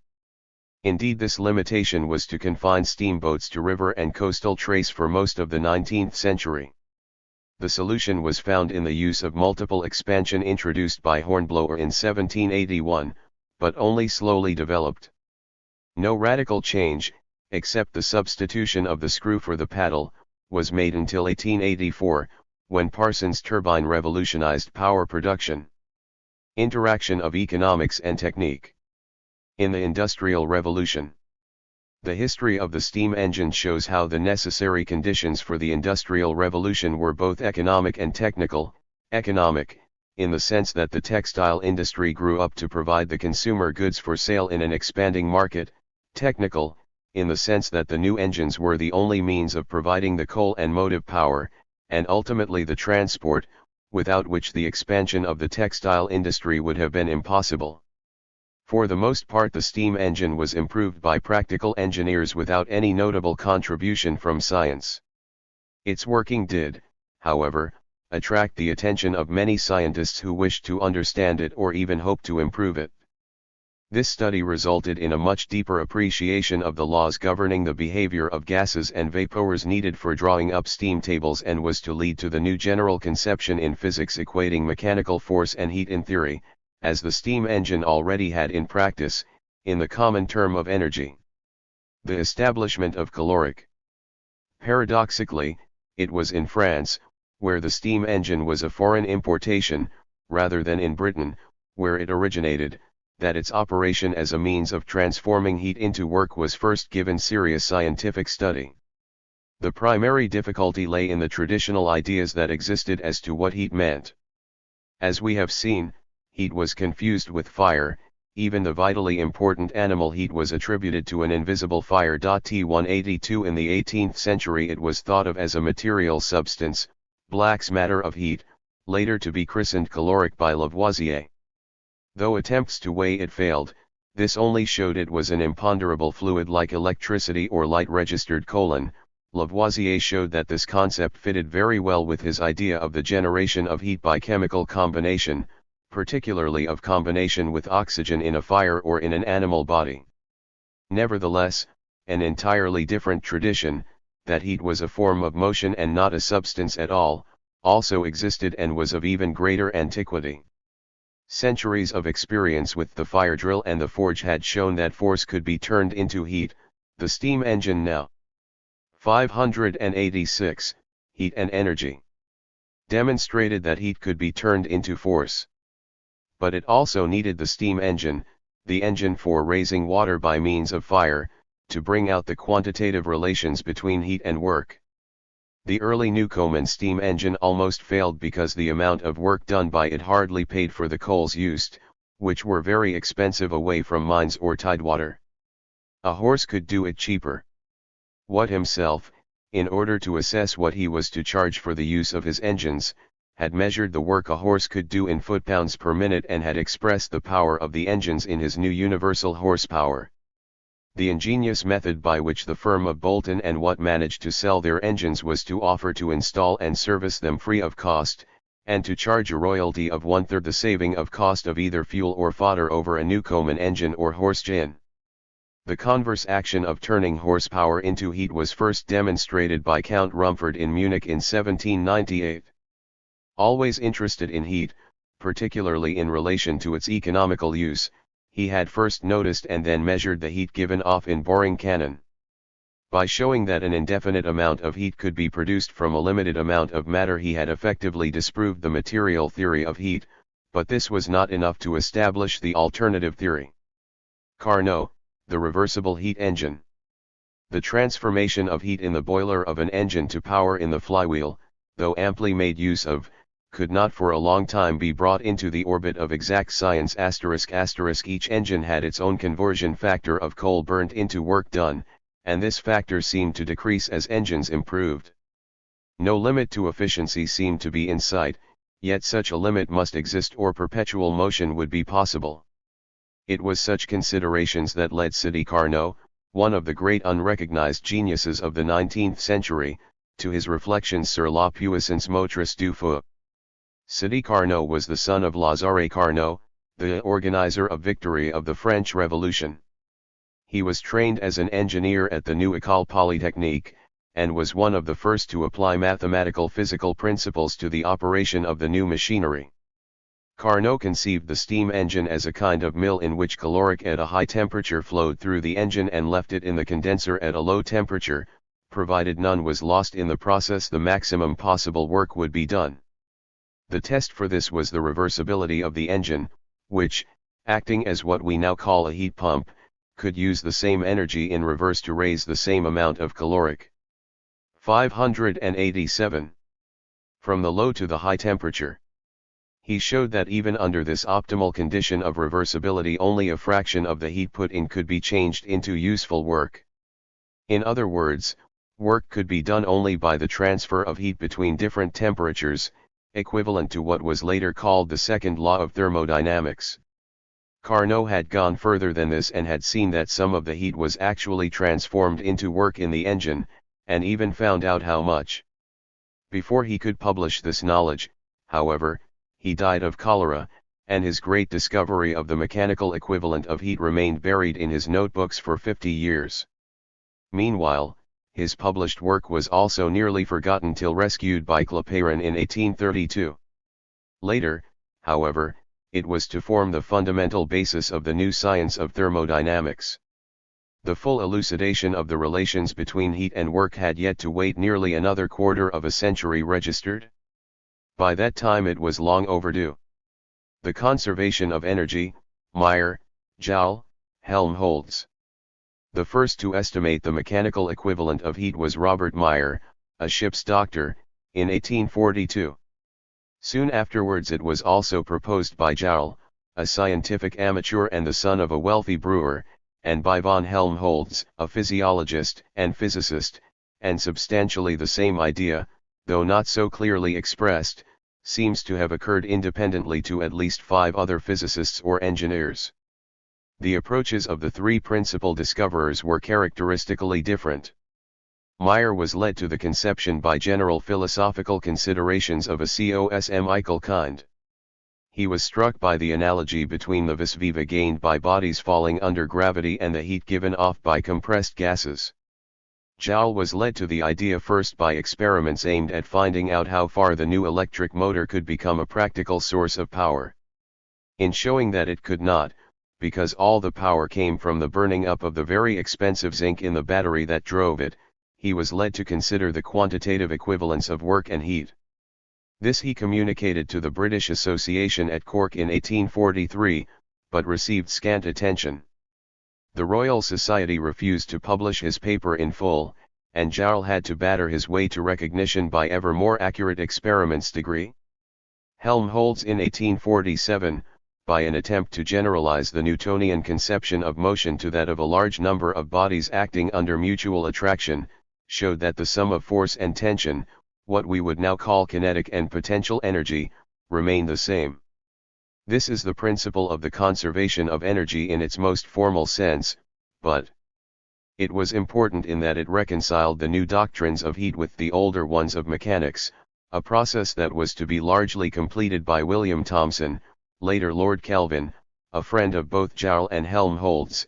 In his paper The Dynamical Equivalent of Heat*, however varied the approach, all the discoverers were influenced, and more directly than indirectly, by the atmosphere of the age of steam registered and particularly by the locomotive.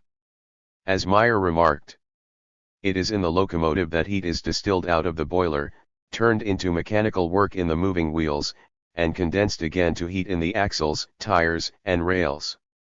The principle of the conservation of energy, of which mechanical work, electricity, and heat were only different forms, was the greatest physical discovery of the middle of the 19th century. It brought many sciences together and it fitted very well into the trend of the times. Energy became the universal currency of physics, the gold standard, as 589. It were, of changes in the universe. What had been established was a fixed rate of exchange between the different energy currencies, between the calories of heat, the foot-pounds of work, and the kilowatt-hours of electricity.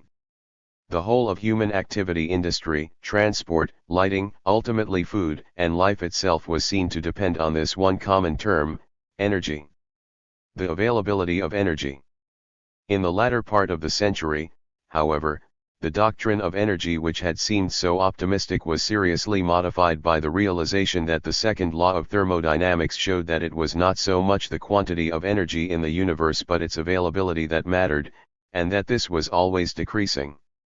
In the molecular terms of Maxwell, any system starting with fast molecules and slow molecules would end up with most of the molecules moving at intermediate speeds, or, in the expression of Gibbs, the muddled upness of a system always tended to increase. If the universe was treated as a whole, it appeared inevitable that the sources of heat would gradually wear themselves out into a universal tepidness, the so-called heat death of the universe.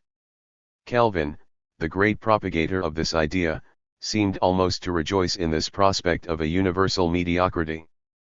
Coming nearer home, he was able to prove that the sun could not have been shining indefinitely, and thus that the earth could not have existed for more than a few 100 million years. This was far less time than the geologists required to explain evolution, but the authority of the physicists carried the day. They were wrong, for this prediction, like many others, was doomed to be violently upset by the discovery of new sources of power in the atom of an altogether greater order of magnitude. It is only fair to Kelvin to point out that he guarded himself against this by qualifying his predictions, unless sources now unknown to us are prepared in the great storehouse of creation equals. The philosophy of energy. Mach, Ostwald, and the new positivism. It was in this period, too, that the knowledge of thermodynamics began to reach into chemistry and even into biology, thanks largely to the works of L. E. Chatelier and Gibbs. Degree registered. It seemed for a while as if the whole of natural phenomena could be explained in terms of simple observables of mechanical energy and heat, and this, in the hands of philosophers like Mach and chemists like Ostwald, seemed 590, heat and energy. To promise an escape from the awkward materialism and radicalism of the atomic theory. A new positivism appeared which stated that matter and physical hypotheses such as atoms were no longer necessary, and that the whole of science could be deduced directly from elementary observations. The kinetic theory of heat, evolved by Maxwell in 1866 and implying the existence of atoms, was in contradiction to this tendency. Maxwell's atoms, however, were entirely hypothetical and new evidence was needed before they could be accepted as measurable and countable material objects. 9.2 Engineering and Metallurgy.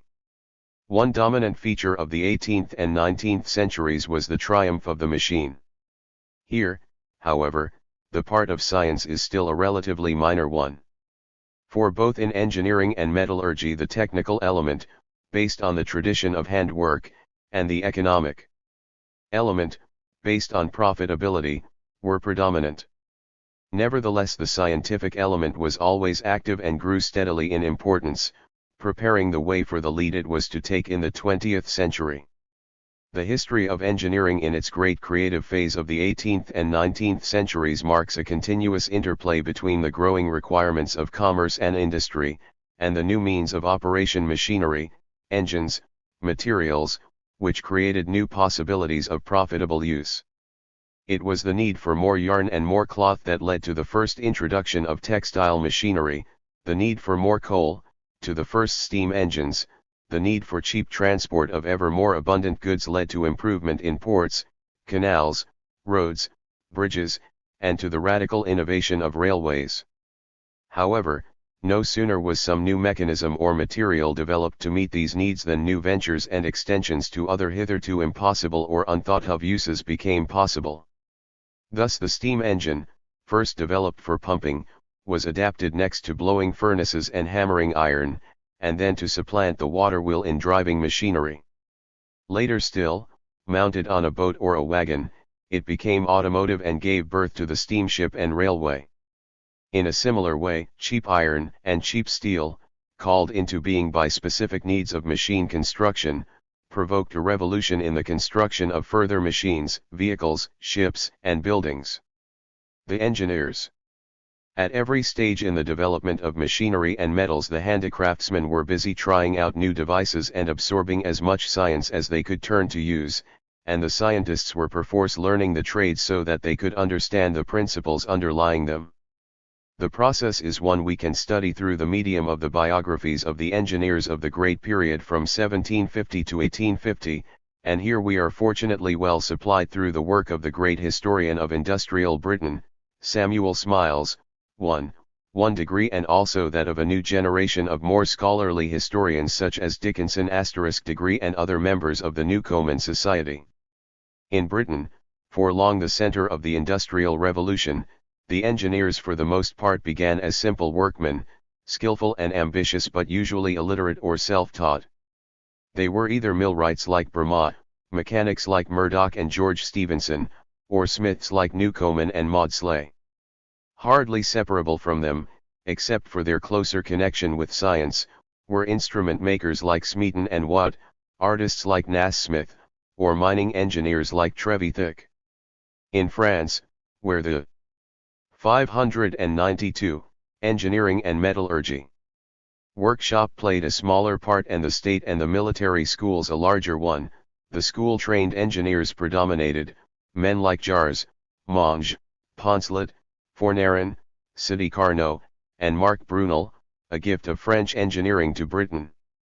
In the later period, after 1850, scientific predominance is more marked, and with it the new importance of Germany in major developments.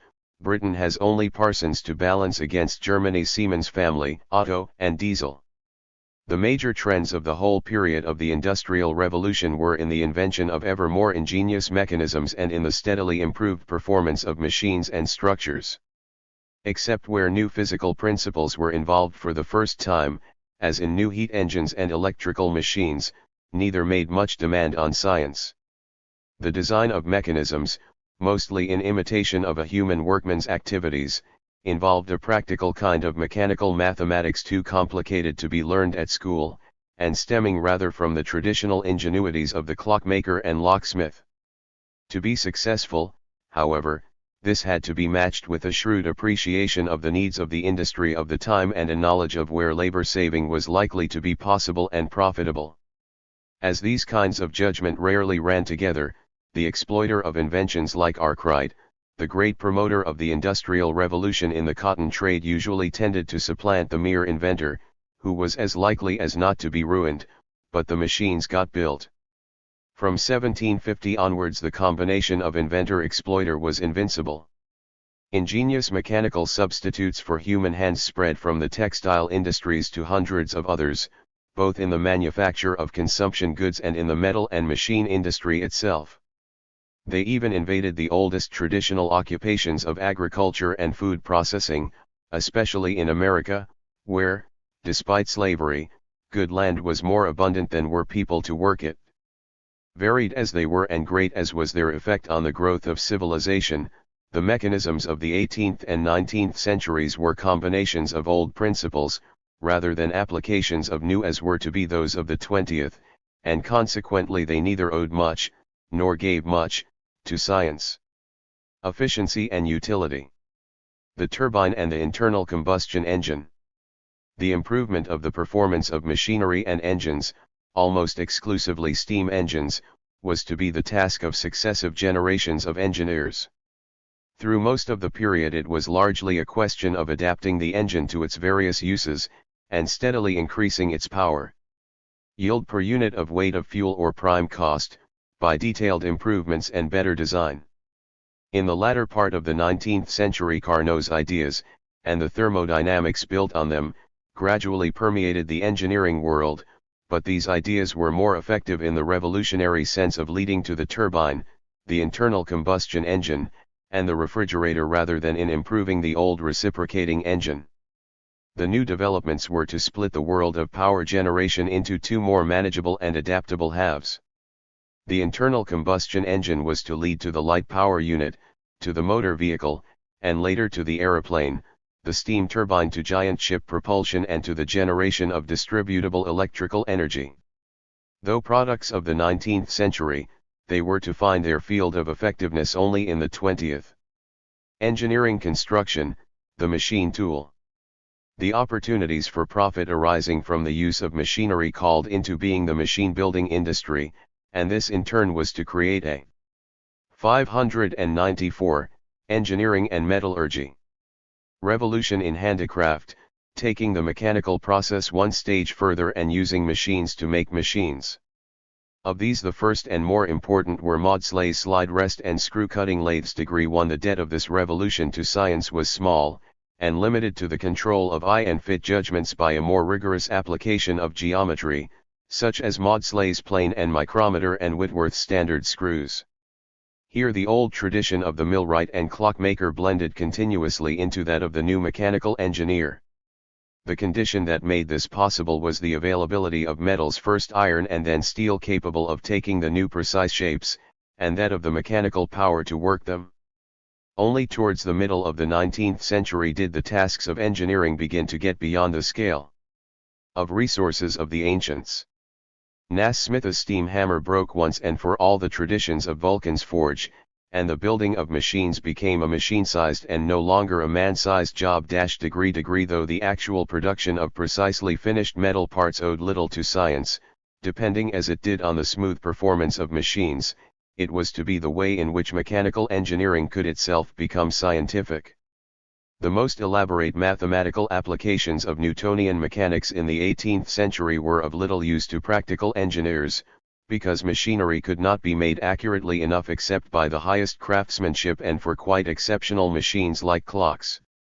Even for the vital needs of war, guns could not be made with sufficiently smooth and uniform bore to enable any serious use to be made of the well-established theories of ballistics. 4-2 With precision metal cutting all this changed, and the performance of mechanical devices could be calculated from the drawing board with some chance of predicting performance in advance. It was also to open the way to the use of interchangeable parts, and thus to the mass production methods of the 20th century. The first anticipations of this were Eli Whitney's musket factory in 1800 and the factory for naval stores which Sir Samuel Bentham, Jeremy Bentham's brother, set up in Russia in 1784, and which afterwards led to the British Admiralty block factory in which the machines were made by Maudslay. Both were, significantly, technology for war. The metal revolutions. The demands for new machinery, particularly the heavy machinery for mines and later that for railways, ships, and buildings, not to mention the ever-recurring military claims, could only have been satisfied by an ever-increasing flow of metal, and of metal of better and better quality. The ready availability of iron and steel, and the revolution in metallurgical technique that this entailed, were factors in the Industrial Revolution of comparable importance to the invention of textile machinery and to the steam engine. Here again, as in the case of machine building, the metallurgical revolution owed much to practical men and little enough to science until the crucial stage in large-scale steel production towards the end of the 19th century. The metallurgy of iron and steel had been practiced as a craft for at least 3,000 years. The skill of medieval smiths, of both the East and West, could hardly be improved on. But their products, carefully handmade, were costly and the quantity available was limited to supplying the fairly static demands for axes, horseshoes, plowshares, arms, and 596, engineering and metallurgy. Armor. The new demands for artillery for the wars of the 16th century strained production in Western Europe to the limit, even after the radical invention of cast iron. For basic iron production still depended on wood charcoal, and the progressive exhaustion of supplies drove the iron industry into the forests of Sweden, Russia, and America. The Age of Iron. It was this limitation, in the face of the ever-increasing demands of growing commerce and industry, that forced the revolutionary transition from wood charcoal to charked pit coal or coke in the early 18th century, and this completely established the dominance of the coal fields over the forests, for coal as a domestic and industrial fuel had already supplanted wood. Though the possibility of using coal for making iron had long been appreciated, as we have seen, actually success turned on the solving of numerous physical and chemical problems quite beyond the science of the day. They had to be solved in practice together with the overriding problem of selling at a profit. The failure of the first projectors lay largely, as in Sturtevant's case, with over-ambitious financing and attempts to enforce monopolies. Only the perseverance and the probity of the Quaker family of the Darbys of Coal-Brookdale registered : overcame all these obstacles, and by the middle of the 18th century had inaugurated the era of cheap cast iron. The price of pig iron in 1728 was £12 a ton, by 1802 it had fallen to £6. But cast iron had its limits. True, rails, pillars, bridges, wheels, engine cylinders could be made of it, but not tools or the working parts of engines. Wherever tension or toughness was needed, wrought iron had to be used, and steel if hardness and springiness were needed as well. Partial solutions to the production of these were found with Huntsman's crucible steel, 1740, and quartz puddling and rolling process, 1784, both inventions involving much intelligence but owing nothing to official science. Earlier in the 18th century, Réaumur's work on l'art de convertir le fer forge en acier revealed both the limitations and the possibilities of the science of the time. Réaumur had been able by careful experiment to solve the mystery of the steel makers, a secret guarded from the time of the Chalybes, that steel is iron containing not too much and not too little carbon. He found he could make it by melting cast iron and wrought iron together.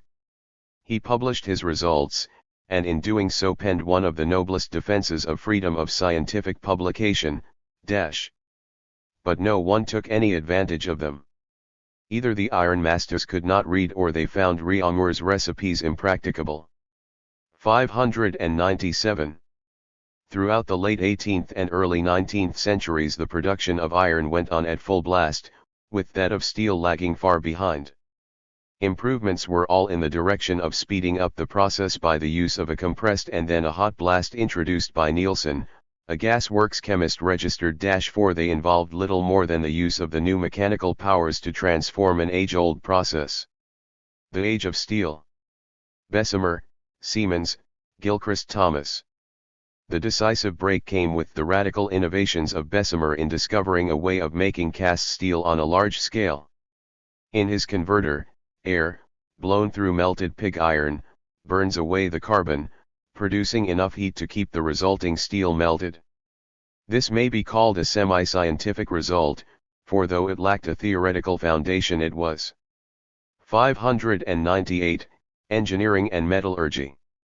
Arrived at by experimentation. Bessemer was not a scientist but a typical inventor, who knew just enough and not too much science and had a little experience of metals, but not in the iron industry. It is notable that neither the iron masters nor the professors of metallurgy ever proposed any such crazy processes. They knew enough to be sure that they would not work. Soon after the appearance of Bessemer steel in 1856 an older process took on a new lease of life through the application to the open hearth or reverberatory furnace of Siemens' principle of heat regeneration, by which the temperature can be raised by using the spent hot gases to heat the incoming air. In this way large charges of steel could be melted and Réaumur's process could be used starting from pig, scrap, and ore. From 1867 on the open hearth became a serious rival to the Bessemer converter. Both processes had one serious limitation: they were usable only with relatively pure iron ores such as those of Sweden, Spain, and Lake Superior. Before they could be used for the more abundant sedimentary ores of Cleveland and Lorraine one final improvement had to be made: the introduction of the basic lining to absorb the deleterious phosphorus. This was the discovery of Gilchrist Thomas in 1879, and is significant not so much because of the magnitude of its consequences, but because it was scientific through and through. Registered, 24. Though Thomas had to earn his living as a police court clerk in Stepney, he was a master of metallurgical theory. He understood exactly what he was trying to do, and the experiments he made in a London cellar could be translated successfully within 3 years to full-scale production. His work is a portent of the industrial research of the next century.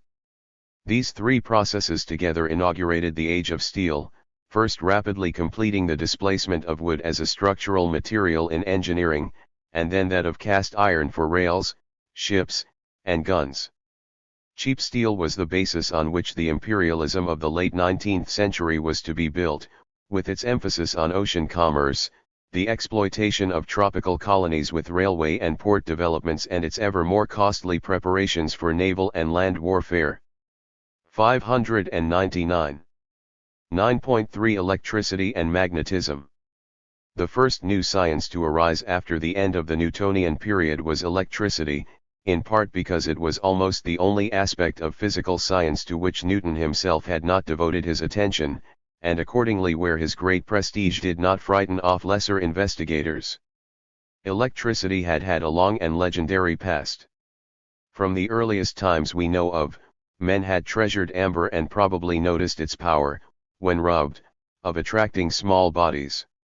It was natural to make the analogy between this and the much stronger power of attraction of the magnet, natural, too, to assimilate both of them into the general magical thinking of ancient times. The doctrine of affinities and attractions, the whole idea of virtue residing in a special kind of substance and being evoked by appropriate treatment, was exemplified in amber and even more so in the magnet, because of its magical property of transferring its virtue to other objects by touching them.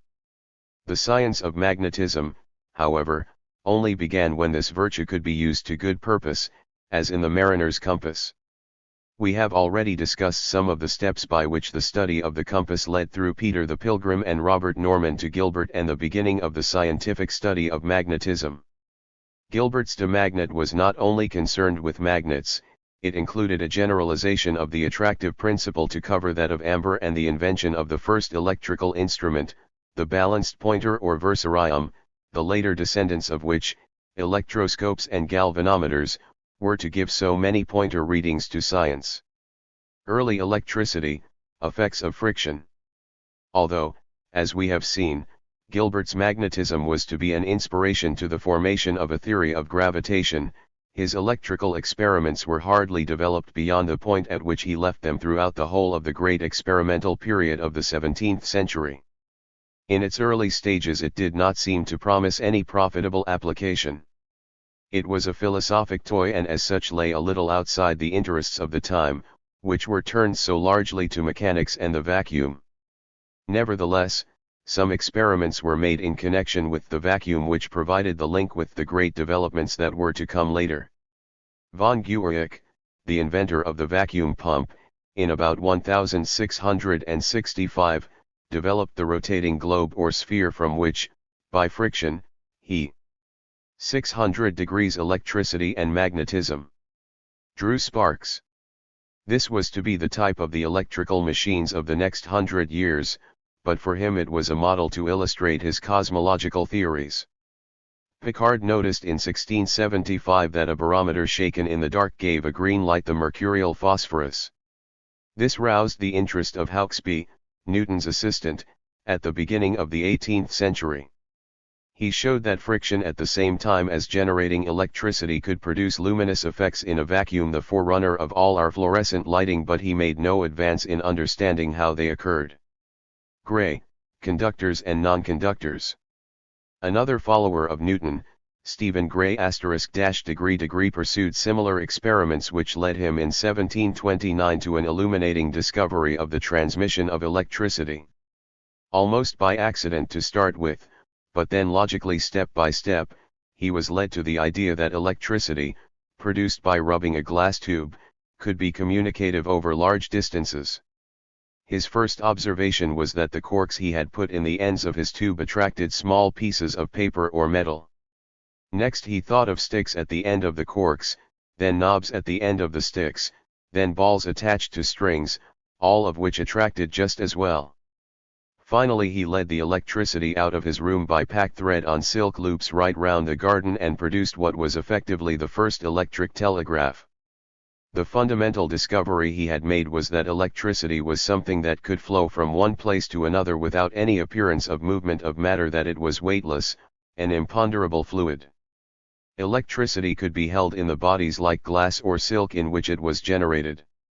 These he called the electrics, what we now call non-conductors or dielectrics, and electricity could not flow through them. On the other hand, electricity flowed through metals or damp string and could not be generated in them. They were the non-electrics or conductors. Dufay, two kinds of electricity. The news of these experiments, so simple and interesting, soon got round and began to make electricity a fashionable and amusing subject which a few amateurs here and there followed up. Dufay in France found in 1733 that there were two kinds of electricity, vitreous and résineux, according to whether glass or amber was rubbed. Many people began to build electrical machines to try all kinds of experiments and even to exhibit them for money. The Leyden jar and the electric shock. A fairly obvious idea was that of trying to store the electric fluid in bottles. In 1745 von Kleist, a Pomeranian clergyman, attempted to pass electricity into a bottle through a nail. Touching the nail while holding the bottle in his other hand, he received what must have been the first artificially produced electric shock. Some months later, and 602, electricity and magnetism. Apparently independently, Musschenbroek reported a similar experiment from Holland. As he was a scientific apparatus maker, with numerous connections in the learned world, his name is usually associated with what is still called the Leyden jar. This discovery had a literally explosive effect. Everybody wanted to try the shock and to see it tried on other people. Electricity became the high fashion in courts. The King of France organized the electrification of his whole brigade of guards, who were made to jump in unison by shocks from batteries of Leyden jars. Franklin, positive and negative electricity. So much was electricity the rage that Franklin, in remote Philadelphia, heard of it and sent for some electrical apparatus. With his robust common sense and apparatus of his own devising, he was able to see through the confusions of previous electrical experiments and proposed the explanation, which holds to this day, that there are not two kinds of electricity but one. He imagined it as a kind of immaterial fluid existing in all bodies, undetectable as long as they were saturated with it. If some was added they became positively charged, if some was removed negatively. The tendency of the electric fluid to reach its true level was the cause of electric attractions and, when strong enough, of sparks and shocks. If we replace the fluid by practically weightless electrons and change the sign of the charge, 4+, for it is a negatively charged body that has an excess of electrons, Franklin's explanation becomes the modern theory of electric charge. The lightning conductor. This simplification, together with an explanation of the action of the Leyden jar, were Franklin's serious contributions to electrical theory and immediately established his scientific reputation. But what really impressed the world at large was his appreciating the analogy between the electric spark of the laboratory and the lightning which he snatched from the sky with his kite and showed that it was electricity. From this he, in his practical way, immediately drew the conclusion that it would be possible to prevent the damage due to lightning, particularly heavy in the New World, by the lightning conductor which he tried out in 1753. With this invention electrical science became for the first time of practical use. Franklin's patriotic, or rebel, tendencies had a curious by-effect in England, where in 1780 King George III insisted that the lightning conductors at Kew Palace should have round knobs, instead of the sharp points Franklin had proposed, and Sir John Pringle. 603. The president of the Royal Society, who could not agree, was induced to resign. A contemporary wit summed up the controversy with this epigram: "While you, great George, for safety hunt, and sharp conductors change for blunt, the nation's out of joint. Franklin a wiser course pursues, and all your thunder fearless views, by keeping to the point. Coulomb and the law of attraction." Despite all these advances, electricity and magnetism remained mysterious imponderable fluids, and their quantitative study could not begin until some method could be found of measuring them. This was the work of Coulomb in 1785, undertaken, significantly, with the object of improving the mariner's compass registered -2. He found a way of suspending the needle on a fine fiber and used it to measure the forces between magnetic poles and later between electrical charges. This is the torsion balance, the prototype of most sensitive electrical instruments of today, which was also independently developed by Mitchell and used by Cavendish. With it Coulomb established what had already been surmised for some years, that the forces between magnetic poles as well as those between charges of electricity obeyed the same laws as those of gravity, that is, a force proportional inversely to the square of the distance. The same conclusion had already been seen to follow from the observation, made by Priestley in 1766 and more carefully by Cavendish in 1771, that no charge was to be found inside a charged conductor. These experiments enabled the whole apparatus of Newtonian mechanics to be applied to electricity, but with this difference, that in electricity repulsive as well as attractive forces were to be found. Animal electricity, Galvani. The immediate development of electricity was not, however, to lie along this quantitative line. Once again, as in the case of the Leyden jar, human and animal sensation came in to reinforce and direct the progress of physics. Acute observers had noticed that there was a close similarity between the shocks given by the Leyden jar and those produced by various electric fishes, particularly by the electric ray. Cavendish in 1776 had actually made a working model torpedo out of leather, connected to a battery of Leyden jars. This 604 degrees electricity and magnetism led to the concept of animal electricity, and many confused and ineffectual attempts were made to discover it until in 1780 Galvani, professor of anatomy at Bologna, happened to make experiments in which animal preparations were mixed up with electrical apparatus. He noticed that several pairs of frogs' legs contracted whenever there was a spark. It was 6 years, however, before he observed that it was not really necessary to have the electrical apparatus, that the frog's legs would contract if two different metals in contact were applied to the nerve and the muscle. The electric current and the battery, volta. Galvani had in fact discovered current electricity, but he did not recognize it. His interest in the physiology of nerves caused him to see his experiments rather as proof of animal electricity. It required the more logical mind of his compatriot Alessandro Volta, professor of physics at Pavia, to understand what he had done. In 1795 Volta showed how to produce electricity without any animal at all by simply putting two different pieces of metal together, with liquid or a damp cloth between them, and he thus produced the first electrical current battery. 418 The progress of electricity in the closing decades of the 18th century is a clear example of the converging effects of all the sciences, and the particular stimulus given in that time of revolution to everything at once novel and useful. On account of its physiological effects, electricity interested doctors and quacks looking for new methods of treatment.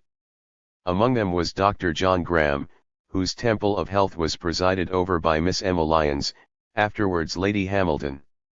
At the same time, and also partly through the doctors, electricity was drawn into the service of the then culminating pneumatic revolution in chemistry. In 1800 Dr. Carlisle, a London surgeon, and his friend William Nicholson, an engineer, commercial traveller, and scientific publisher, used the newly invented battery to decompose water into its constituents oxygen and hydrogen. Thus they settled a crucial problem in chemistry and started the new sub-science of electrochemistry.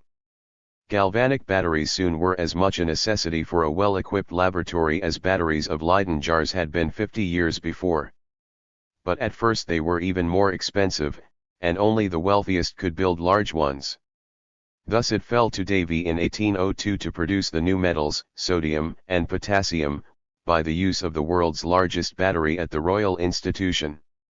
These experiments brought electricity out of its isolation, as a set of peculiar phenomena, and linked it with the general body of science. It was beginning to show a promise of use as well as interest.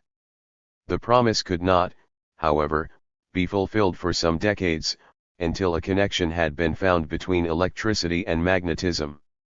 Except for the discovery that the electricity from the galvanic cell and that from the frictional machine were of the same kind, though vastly different in quantity and intensity, the nature of the electric current was to remain shrouded in mystery for another 20 years. Currents from batteries were variable and unpredictable, and it was impossible to subject them to measurement until an entirely different effect of the current was discovered. 607. Electromagnetism. The multiple analogies between electricity and magnetism made physicists think that there must be some connection between them, but it was one very difficult to find. It was not until 1820 that through another accident at the lecture table, Ørsted in Copenhagen found that the electric current deflected a compass needle. He thus joined together, once and for all, the sciences of electricity and magnetism. One immediate consequence was the invention by Sturgeon in 1823 of the electromagnet, and its improvement by Henry in 1831. At one remove it led to that of the electric telegraph and the electric motor. The deflection of the compass by the electric current also had enormous theoretical importance. In the hands of Ampere, Gauss, and Ohm it led to the understanding of the magnetic fields produced by currents and of the way these flowed through conductors. Current electricity could now become a quantitative science and take over all the mathematical apparatus of mechanics. Nevertheless, in one important and puzzling respect the new laws differed from those of Newton. All the forces between bodies that he considered, acted along the line joining their centers, but here a magnetic pole was urged to move at right angles to the line joining it to the current carrying wire. This was the first break from the simple scalar field theory, and opened the way to a more inclusive vector theory where direction as well as distance counted. It was these physical discoveries that were to give a new impetus to mathematics and to wean it from the now sterile adherence to the Newtonian tradition. Accidental discoveries. It is interesting to reflect on the sequence of apparently accidental discoveries that led to the stage of knowledge. At first sight it seems to reinforce the idea that science is entirely unpredictable and depends entirely on purely chance discoveries. Actually, now that we know the character of some of the relations between different aspects of nature, we can see that it must have been extremely difficult in the long run not to have hit upon them in one way, if not in another. Ørsted, inspired by the unitary ideas of nature philosophy, had certainly been looking for the connection between electricity and magnetism for 13 years, but his actual discovery was not the result of any deliberate planning. In this case, as there were so many people playing with electric currents and compass needles at that time, someone could hardly fail sooner or later to notice their interaction. Many probably did and thought no more. 608 plus electricity and magnetism. Of it? The difficulty in science is often not so much how to make the discovery but to know that one has made it. In all experiments there are a number of effects, produced by all kinds of extraneous causes, which are not in the least significant, and it requires a certain degree of intelligence or intuition to see which of them really mean anything. This is particularly so when there is nothing in existing theory to make one expect such events to happen, and even more so when, as is often the case, there appear to be perfectly good reasons for not expecting them. Sooner or later, however, if enough people concentrate on the field, someone will be found sufficiently observant, sufficiently broad-minded, and sufficiently critical or ignorant of orthodox theories to make the discovery. Point 4. Michael Faraday, Electromagnetic Induction. Before the full interaction of electricity and magnetism could be understood, still one more decisive step had to be taken. It had been shown how electric currents produced magnetism, it remained to show how magnetism could produce electric currents. This discovery, though it had to wait for another 10 years, was not, like Ørsted's, accidental. It was the result of a deliberately planned research by Faraday. In 1831, in his 40th year, and free from the restrictions that the somewhat jealous Davy put on his work registered, Faraday showed that the relation between magnetism and electricity was dynamic and not static, that a magnet had to be moved near an electric conductor for the current to arise. This most crucial observation showed that not only was magnetism equivalent to electricity in motion but also, conversely, electricity was magnetism in motion. Thus both sets of phenomena could only be discussed in the new joint science of electromagnetism. Faraday's discovery was also of much greater practical importance than Ørsted's because it meant that it was possible to generate electric currents by mechanical action, and conversely that it was possible to operate machinery by electric currents. In essence, the whole of the heavy electrical industry was in Faraday's discovery, but it took the greater part of 50 years before full advantage could be drawn from it. Faraday himself had little inclination to move in the 610 degrees electricity and magnetism direction of practical application. This was not due to any otherworldliness. Faraday knew enough from experience of the world of business and government to estimate the time and trouble it would take him to bring any of his ideas to the stage of profitable exploitation. He felt he could make better use of his time registered **. He was concerned, as his notebooks show, with a long-range project of discovering the connections between all the forces that were known to the physics of his time: electricity, magnetism, heat, and light, and by a series of ingenious experiments he was in fact able to succeed in establishing every one of these, and to discover in the process many other effects the full elucidation of which has had to wait till our time *** registered. The electromagnetic field, Maxwell. Faraday was one of that rare class of physicists who had a visual and almost sensuous understanding of the forces with which he was dealing. His vivid imagination created the picture of electric and magnetic fields, equipped with lines and tubes of force, showing that whenever a tube of magnetic force cut an electric conductor it gave rise to an electric current, and conversely that the movement of electric tubes of force gave rise to magnetic fields. In this sense Faraday's work was complementary to that great mathematical synthesis of Newton, where fields and potentials took the place of attractions between geometrical points.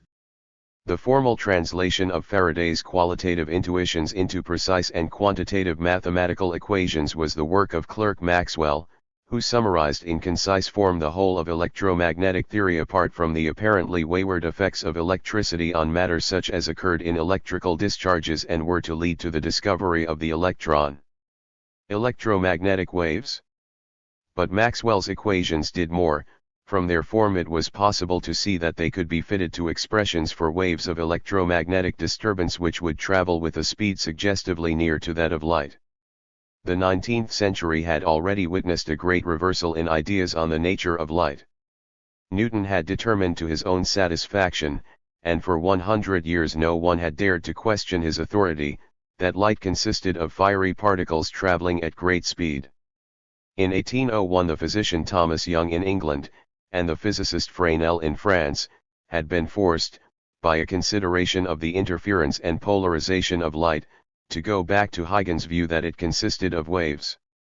After a sharp battle with worshippers of Newton, they carried the day, and for 100 years the wave character of light was unchallenged. However, if the fiery particles were no longer needed, a medium was required to carry the waves, even through the vast emptiness of space, and the luminiferous ether, which had the incompatible properties of being infinitely rigid and infinitely tenuous at the same time *1 cent 8 was called into existence to do so, to be the nominative of the verb to undulate. But electricity and magnetism had also long been known to act through empty space. For them, equally intangible fields were created. Maxwell showed in effect that one single but still mysterious ether would do for all three. He had achieved a great condensation and simplification in physics from which important consequences were soon to follow. One was the establishment of a new unity between sciences, the whole of light appearing as an electromagnetic phenomenon. Another was the inference that electromagnetic oscillations ought to give waves in the ether similar to those of light, but with much lower frequencies. Hertz demonstrated these in the laboratory in 1888, and they were later to become the basis of radio communication. With Maxwell's equations, electrical theory appeared to be so nearly complete that the future of physics seemed to hold only an extension and perfection of it. Actually, as we shall see in the next chapter, it covered only a small part of the phenomena of electricity, and the corpuscular unit of electricity, the electron, escaped the equations entirely. The lags in the application of electricity. In order to present a coherent story of the development of electromagnetic theory, it has been told as one logical sequence running right through the 19th century. But the growth of electricity throughout that period had another and practical side that interacted continuously with the advance of theory. From about 1830 onwards, electricity began to contribute directly to economic life, first in the form of communication, then for electroplating, for light, and for power, with two new forms of communication, the telephone and wireless, thrown in at the end of the century. Electricity was indeed the first science to create an industry of its own without any dependence on tradition.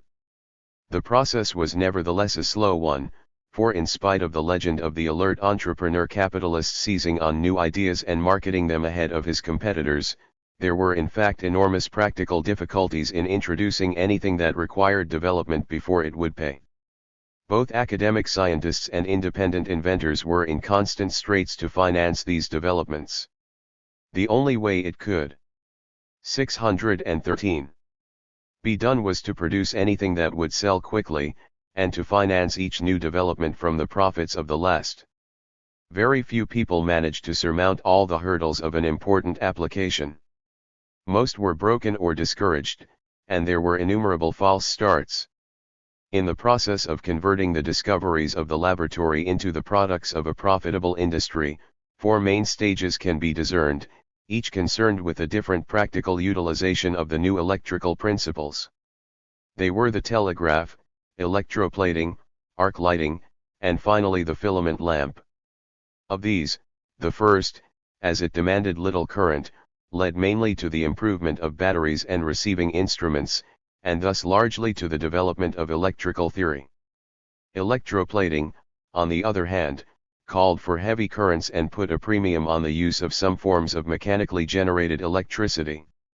This led to the first applications of Faraday's principle, but one which employed only permanent magnets and was thus weak and inefficient. Further, the demand of the electroplating industry could never be very extensive. Arc light and dynamo.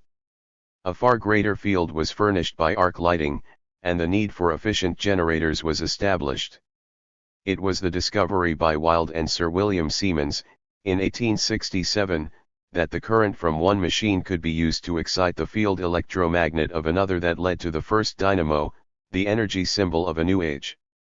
With relatively cheap current available, the emphasis turned to finding extensive uses for it, but here the most promising field was in domestic and shop lighting, for which the arc was too brilliant. The solution to the problem of subdivision of the electric light was found in the incandescent lamp with a filament, first of carbon, then of metal, in its evacuated bulb. The technical problem of making a cheap and durable lamp was considerable, but it was not this that held up progress.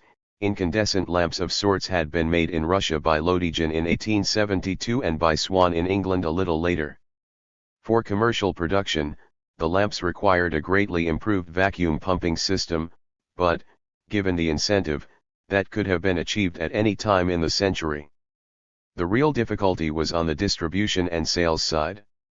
Edison's decisive contribution was the power station of 1881, with its network of mains serving electricity like gas or water ** registered the 50 years delay between Faraday's discovery and Edison's application was thus due to no scientific or technical lag, but to essentially economic and social causes *.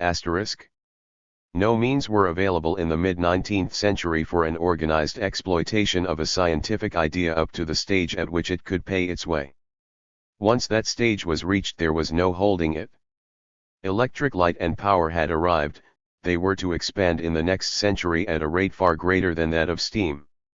The role of electricity in power distribution for transport, machine driving, heat, and light, as well as its use in the telegraph and telephone, all depended on an elaboration of the original electromagnetic experiments of Ørsted and Faraday, reduced to a mathematical form by a generation of theoretical physicists, culminating in Maxwell. No radically new physical idea had, in fact, been added since 1831. The electrical industry of the 19th, and also of the 20th century, apart from electronic applications, was an ideal example of a purely scientific industry depending on skill and ingenuity in using a limited set of principles for the solution of an ever-increasing range of practical applications. The story of electricity and magnetism provides the first example in history of the transformation of a purely scientific body of experiments and theories into a large-scale industry. The electrical industry is necessarily scientific through and through. Nevertheless, we find here the most irrefutable example of how at one remove scientific research can turn into engineering practice. There was no need for the men who were going to rig up telegraph systems to have the same scientific caliber as the inventors of the telegraph. This gave rise to the profession of the telegraph engineers, who were incorporated in a society in 1871, which in 1889 changed its name to the Institution of Electrical Engineers. Within 50 years, electrical engineering had acquired a tradition and code of practice. Problems of design and production, of economy in working and ease of repair had been superimposed on the basic scientific principles of electromagnetic induction. The will was in the end to come full circle, and the new profession was for a short time to furnish the livelihood of two young men who were to revolutionize physics, Albert Einstein and P.A.M.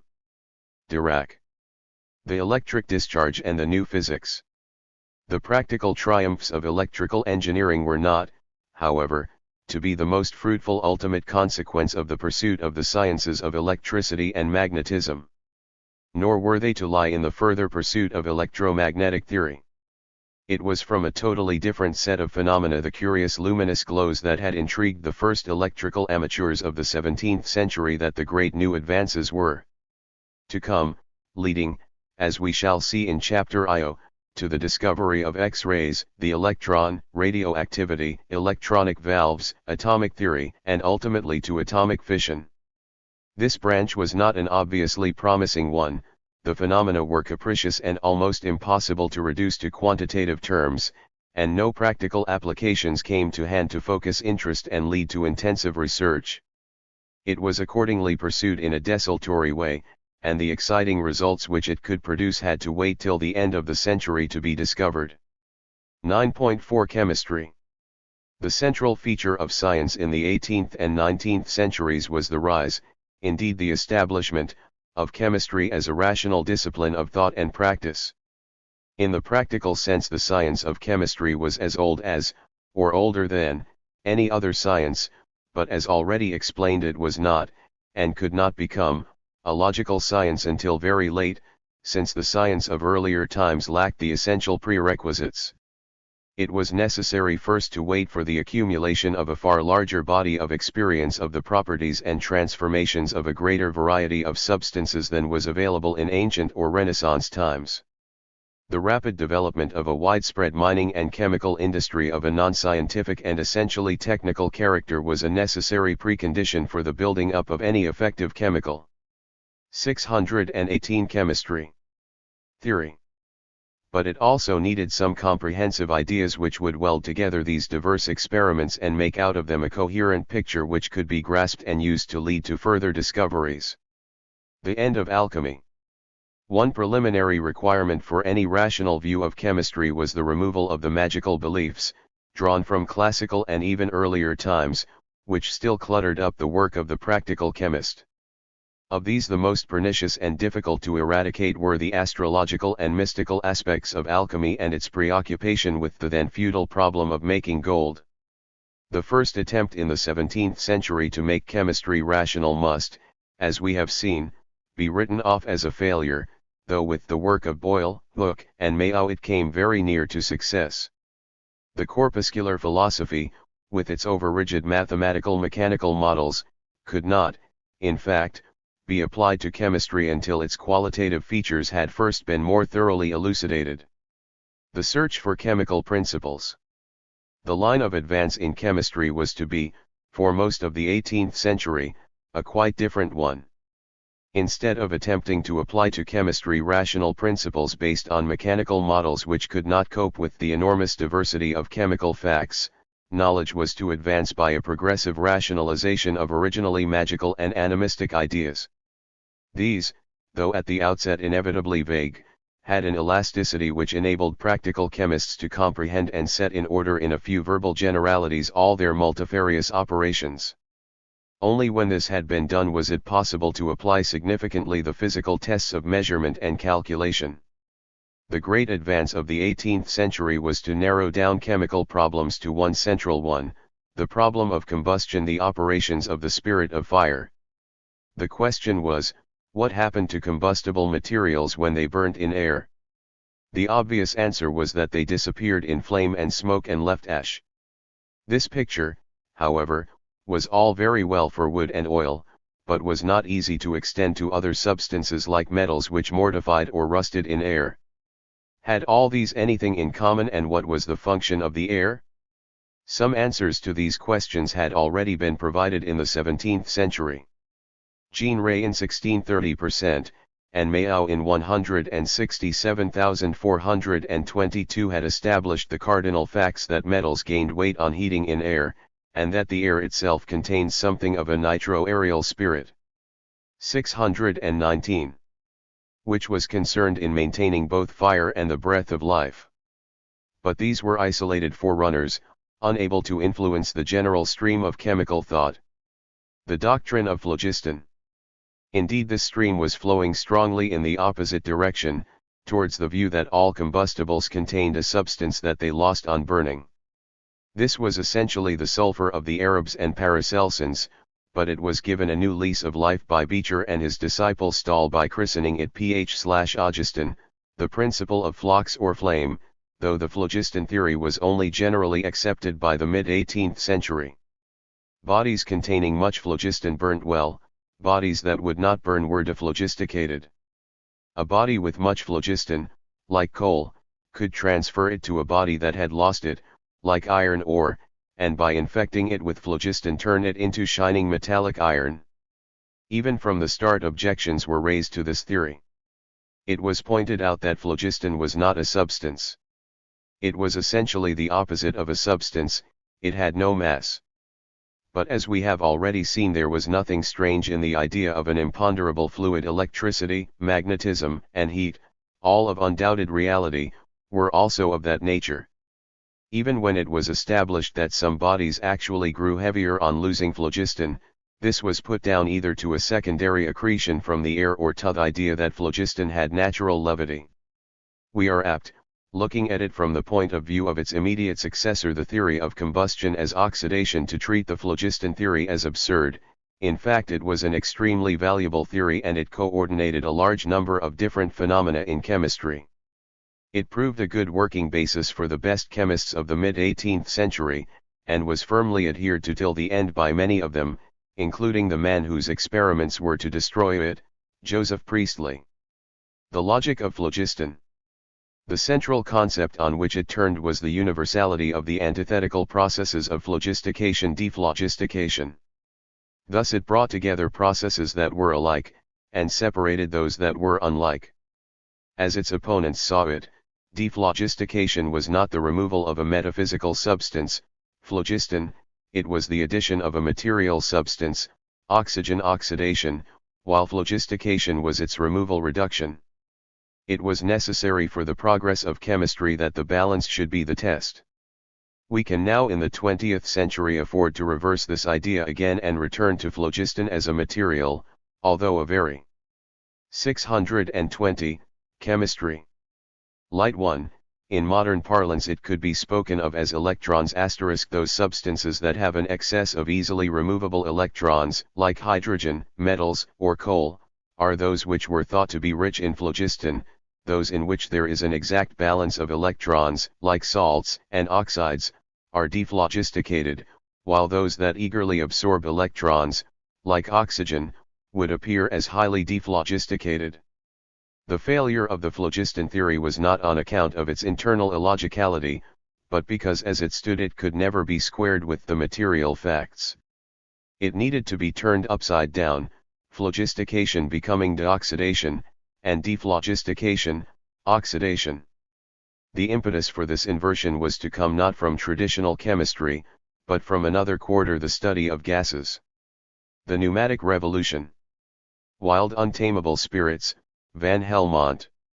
By the middle of the 18th century, distillation was no longer any kind of novelty, and interest shifted to those products of chemical action that could not be recovered in the condenser, the wild untamable spirits of Van Helmont.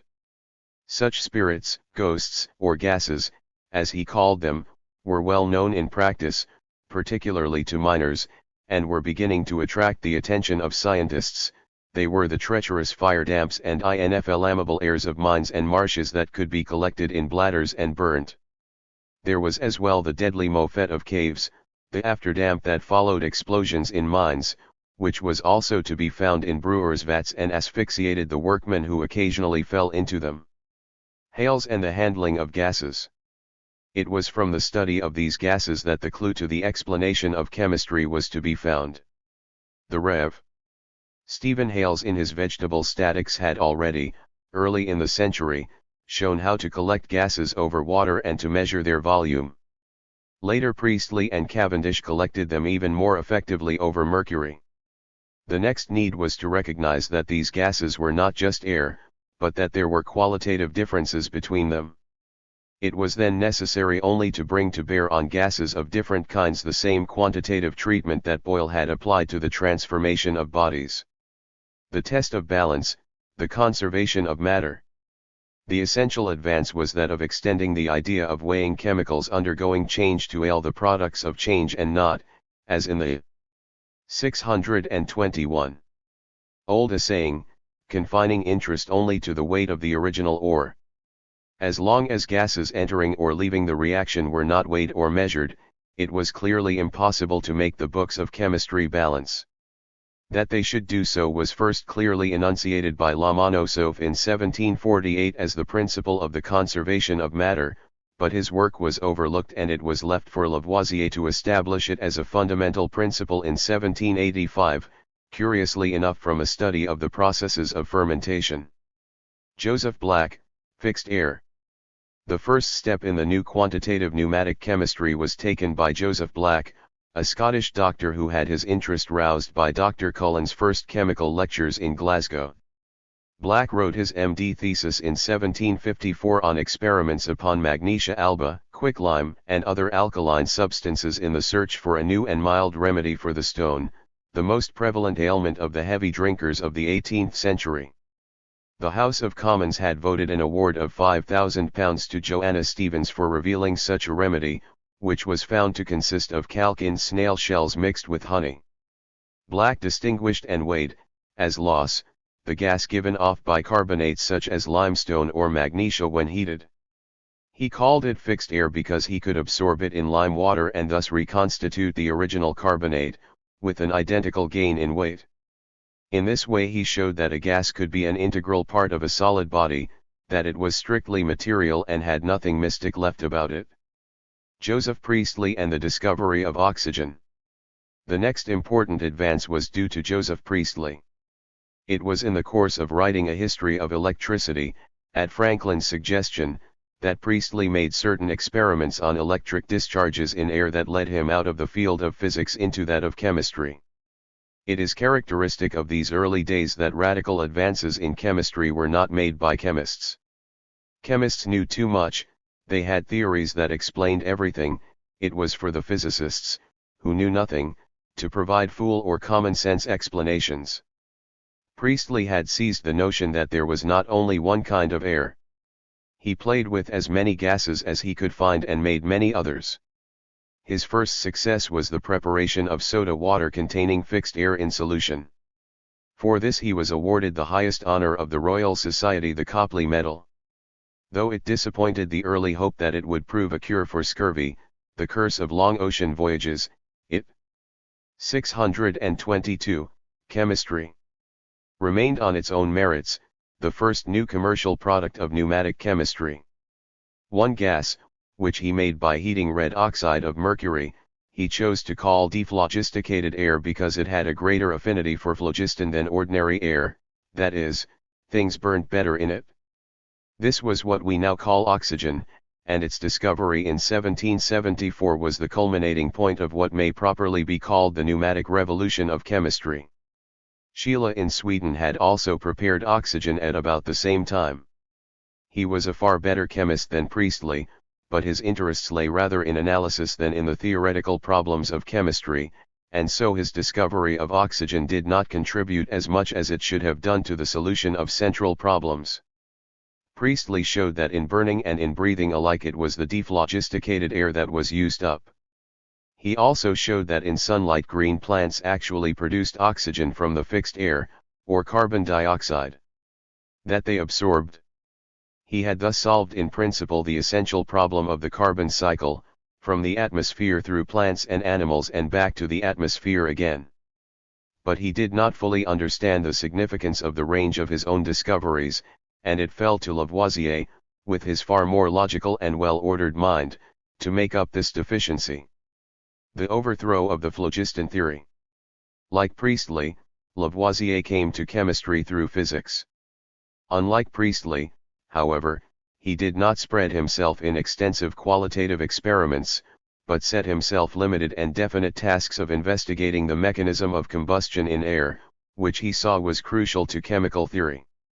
His work was precise, ordered, and quantitative throughout. In 1773, already conscious of the importance of the new pneumatic chemistry, and particularly of the fixing of air as a material fact, he formed the project of using it to bring about a revolution in physics and chemistry. Later, hearing of Priestley's discovery of oxygen, he realized its significance at once, and was able to show that it alone was responsible for combustion, which was neither more nor less than the adding of oxygen, originally /e principi oxygen, the acid producer, a word he coined for the purpose. This ran absolutely counter to the phlogiston theory, but he did not hesitate a moment in attacking it, reversing all its arguments and putting it, as Marx did with Hegel, on its feet again. The chemical elements. Lavoisier showed that the whole of the previously chaotic phenomena of chemistry could be ordered in a law of combination of elements old and new. To the established list of elements, in the sense of Boyle, not of Aristotle, carbon, sulfur, phosphorus, and all the metals, he added his new oxygen, which together with hydrogen went to make up the old element water, as well as the other constituent of the air, the lifeless azote, or, as we call it, nitrogen. According to this new system, chemical compounds were largely of three categories: those of oxygen and a nonmetal, which were acid; those of oxygen and metals, which were bases; and the combination of acids and bases, SA/TS. Lavoisier made a clean sweep of all the old-time hallowed chemical nomenclature based on methods of preparation or fancied resemblances, oil of tartar per deliquum, sugar of lead, and so on, and introduced instead the terms we now use: potassium carbonate, lead acetate, etc. This step in itself marked the extension to chemistry of the same rationalizing process. 624. Chemistry. That had been applied to physics in the early 17th century, and also drew on the simplified nomenclature Linnaeus had introduced in his botanical classification. Lavoisier himself, however, carried the same process one step further, making use of the rapidly accumulating data on the quantities in which various solid substances combined. He extended this to cover the newly found gases, and, thanks to his law of conservation of mass, reduced chemistry to accountancy into which only elements entered. Thus at one stroke he converted chemistry from a set of independent recipes, which had to be known one by one, to a general theory from which it was possible not only to explain the previous phenomena, but also to predict new ones in a quantitative way. Lavoisier was more a legislator for chemistry than a systematic chemist. He seized on essential points, and left to others, such as Berthollet and Richter, the task of examining the nature of chemical affinity or the precise proportions in which chemical substances actually combine. The primacy of chemistry. Lavoisier's success in effecting a revolution in chemistry aroused immense enthusiasm. Revolution was in the air, and the new chemistry, now so closely linked to physics, soon attracted to itself some of the most intelligent minds of the time, and helped to secure for France a predominant place in the world of science for nearly half a century. The interest in chemistry was reflected in industry, and in turn industry supplied chemistry with new substances and new problems. The study of the glass-coloring mineral, manganese, by Scheele had led to the discovery of chlorine in 1774. Berthollet in 1784 found its use in bleaching, and MacGregor, inspired by his son-in-law Watt, first used it on a large scale in the growing linen industry of Glasgow. The other main industrial chemical advances were Roebuck's manufacture of sulfuric acid, which served to replace skim milk sours in bleaching, and soda manufacture from salt instead of expensive kelp and Barilla. According to the processes of Keir in 1769 and Leblanc in 1790. Though Leblanc himself was left to die in poverty, his process was perfected by direct orders of Napoleon, and its success made France independent of supplies of soda from countries controlled by England. All these processes were essential adjuncts to the enormous increase of textile output that was the main growing point of the Industrial Revolution, and was outrunning the limited supplies of vegetable products. Even where, as in these cases, the processes arose from traditional or phlogiston theory, their success and the anticipation of further successes to come stimulated the study of chemistry, and led to the ready adoption of the new rational doctrines. The chemistry of eating and breathing. Lavoisier's other contribution to science was to make quantitative Priestley's qualitative pictures of the chemical nature of the process of life, and he thus became the father of quantitative physiology. By a set of admirably designed and executed experiments he was able to show that a living body behaved in exactly the same way as fire, burning up the materials in the food and liberating the resulting energy as heat. For the first time the general chemical balance sheet of organisms could be established, and the real significance of the mechanisms of breathing and of the circulation of the blood, discovered by Harvey nearly 200 years before, was revealed. 626. Chemistry. Dalton, the atomic theory. The next crucial step in the understanding of chemistry was taken 20 years later by John Dalton, a Quaker weaver and school teacher of Manchester. He, like Priestley and Lavoisier, was not primarily a chemist but a physicist and meteorologist. He was interested in gases as elastic fluids, and tried to explain their properties on Newtonian principles by the mutual repulsions of the atoms.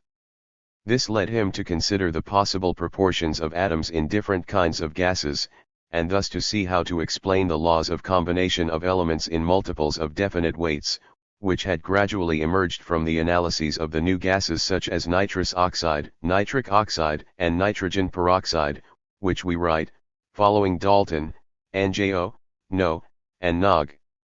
These followed simply from the assumption that all chemical compounds were made up atom by atom, the atoms of different kinds arranging themselves in pairs, threes, or fours. Crystallography, HAUY. Other regularities, those occurring in crystals, were also about this time pointing to an atomic explanation. Steno in the 17th century had shown the invariability of the angles between the faces of a crystal. Huygens had seen that this implied that the crystal must be built of identical molecules piled together like shot, or, as Newton called it, in rank and file. It was, however, left to a retiring French abbé, he, in 1800, to generalize these observations and to show the ways in which these molecules could be associated in different kinds of crystal. It was later found by Mitscherlich that similar compounds had nearly identical crystal forms, so that the new science of crystallography could become a useful adjunct to chemistry. Electrolysis, Humphrey Davy and Faraday. Another adjunct was to be found in electricity. The new electric current was found to decompose not only water but also salts. Davy in 1807 prepared the new metals, sodium, potassium, and calcium, from the previously undecomposed alkalis and earths, thus completing Lavoisier's scheme and dividing all elements into metals and nonmetals. It was found that metallic atoms were charged positively and nonmetallic negatively. Faraday indeed showed that the rate of transport of atoms in solutions was proportional to their combining weights, and this, of course, leads logically to the concept of a single common atom of electricity, what we now know as the electron. But that final step was to wait for another 70 years, so strong was the prejudice against imputing atomicity to a fluid.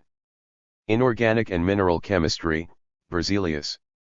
The electrical theory furnished a simple explanation of how salts were formed by the mutual neutralization of positive and negative charges, and this led, particularly in the hands of the great Swedish chemist Berzelius, to the determination of the constitution of most kinds of inorganic compounds and minerals in the first half of the 19th century. The new non-traditional chemical industry which had started in the 18th century now grew rapidly under the double impetus of the new knowledge and the vastly increased demands of other industries. 628. Chemistry. Especially the dominant textile industry. It was still, however, undertaken in establishments small enough to permit close working contact between scientists and manufacturers, even when these were not the same person. This new industry provided the link between the mineralogical chemist, interested principally in assays of ore, and the druggist with his concern with vegetable and animal products. Organic chemistry, Dumas and von Liebig. Thus for the first time a firm and permanent economic base was provided for chemistry, far larger and better supplied than the pharmacist's shop of the past, and from this base it was possible to build out into the more difficult realms of organic chemistry. Nevertheless, in spite of the genius and ability of the workers in this field, this proved to be a very slow process. Actually, the extraction and purification of most simple organic substances such as oils, sugars, and vegetable acids were relatively easily achieved, so was their analysis in terms of the newly known elements, carbon, nitrogen, oxygen, and hydrogen. But the figures obtained by themselves did not tell much. They needed a new kind of interpretation. This was the work of the new chemists, first in France with Gay-Lussac, Laurent, Gerhardt, and Dumas, then in Germany with von Liebig and Wohler. It was Liebig more than any other who restored the primacy of Germany in chemistry after nearly 70 years of French predominance. His laboratory at Gießen was to be the model for the modern chemical teaching and research laboratory. Gradually, from the study of simpler substances, fats, fatty acids, and alcohols, ideas of structure began to emerge. As a consequence of a fiasco at a ball where new patent candles bleached with chlorine emitted a frightful stench, Dumas, who was asked to investigate, found that chlorine could be substituted for hydrogen and was led to a general theory of substitution.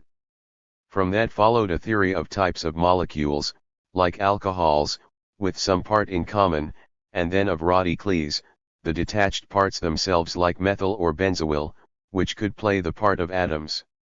Such structure could, of course, be merely additive, though already in 1823 von Liebig had found a case of isomerism, two substances with the same composition but with different chemical properties.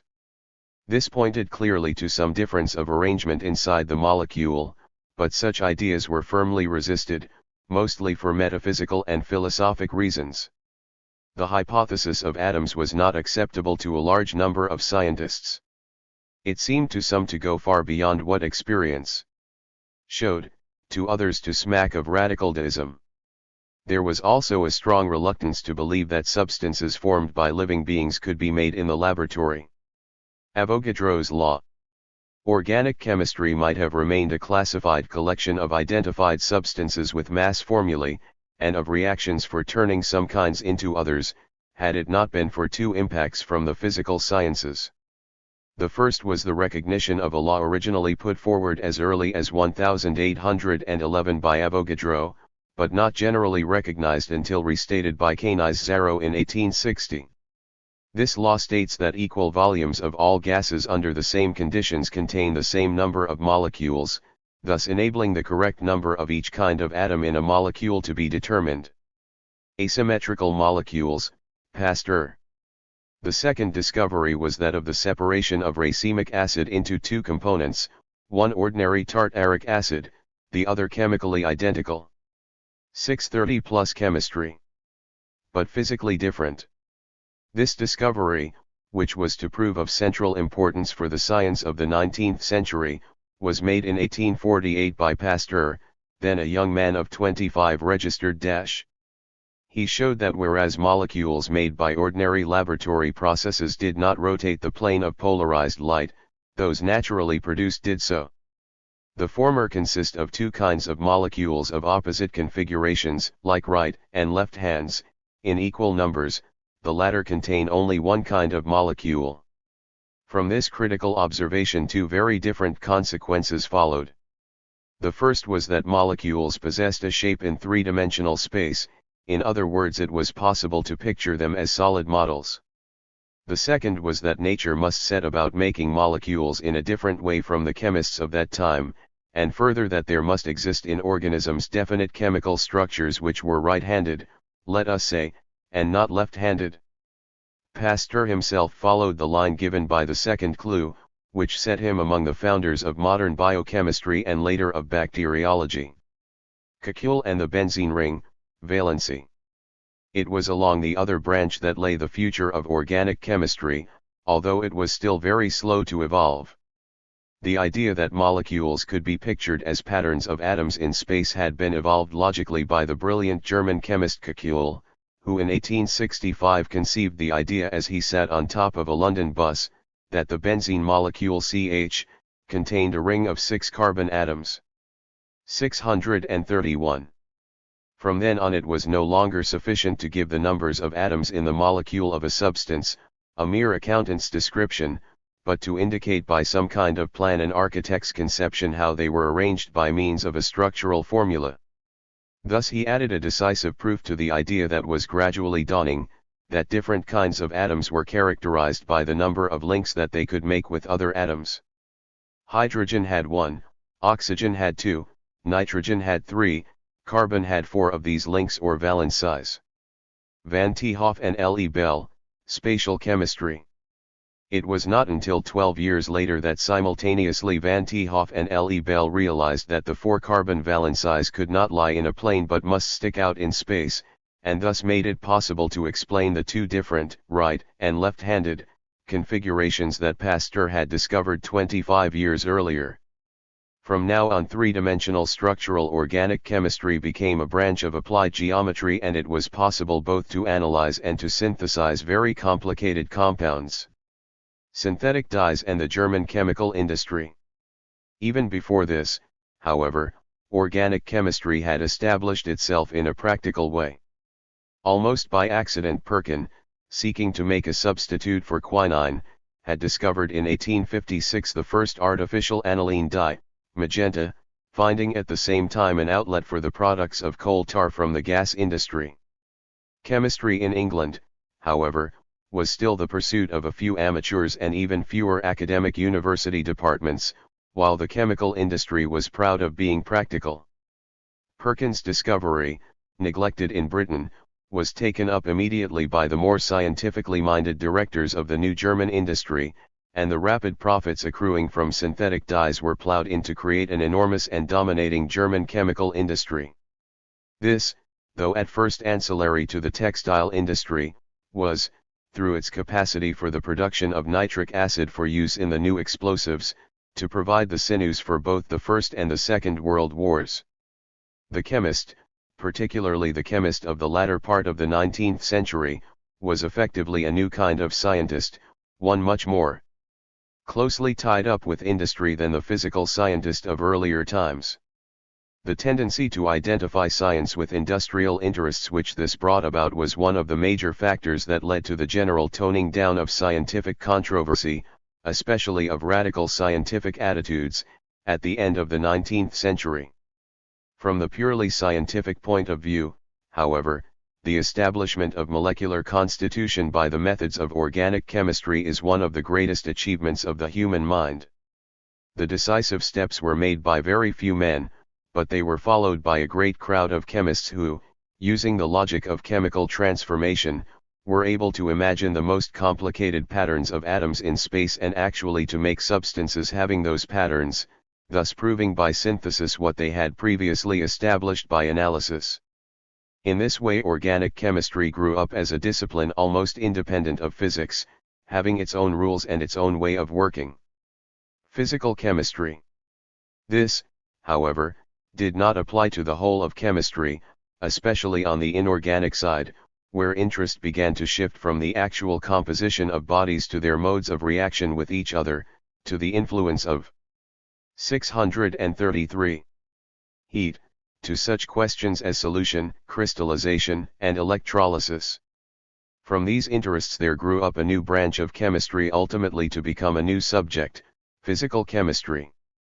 This was the first hybrid science, one which was to be the prototype of other bridge sciences that in the 20th century were to link all science into one effective unity.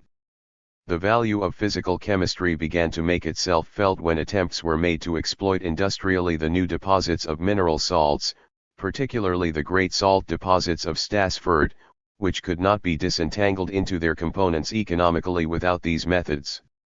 It was also the basis of whole new chemical industries such as the Solvay ammonia soda process, which replaced the Leblanc process for the manufacture of soda, and the catalytic processes on which the manufacture of sulfuric acid and of ammonia were based. These were the processes which were to be the main basis of the greatest chemical monopoly concern in Britain. Early biochemistry. The new organic chemistry had another essential part to play in the history of science. It was to lead to a fuller understanding of biological processes. In fact, the beginning of any deeper understanding than the microscope could provide was totally impossible without a knowledge of the laws of combination and the types of structure actually to be met with in biological systems. The 19th century development of organic chemistry had to precede logically any attempt to formulate a fundamental biology. The main features of animal and plant metabolism as far as carbon, hydrogen, and oxygen were concerned, that is, as far as an animal can be treated as a heat engine, had been established in the 18th century, but it took much of the 19th century to establish the equally important role of nitrogen. It was the work of von Liebig that showed what kind of food nitrogen, phosphates, and salts plants drew from the ground. The great cycles of transformation of the elements, such as that of nitrogen from plants through animals back into the soil, were traced out and even followed into the air with nitrogen-fixing organisms. This was still a far cry from understanding the functions of these inorganic substances in the organism. It is one thing to study the properties, mainly the industrially useful properties, of materials derived from once living sources. It is quite another to follow them in their transformations during metabolism.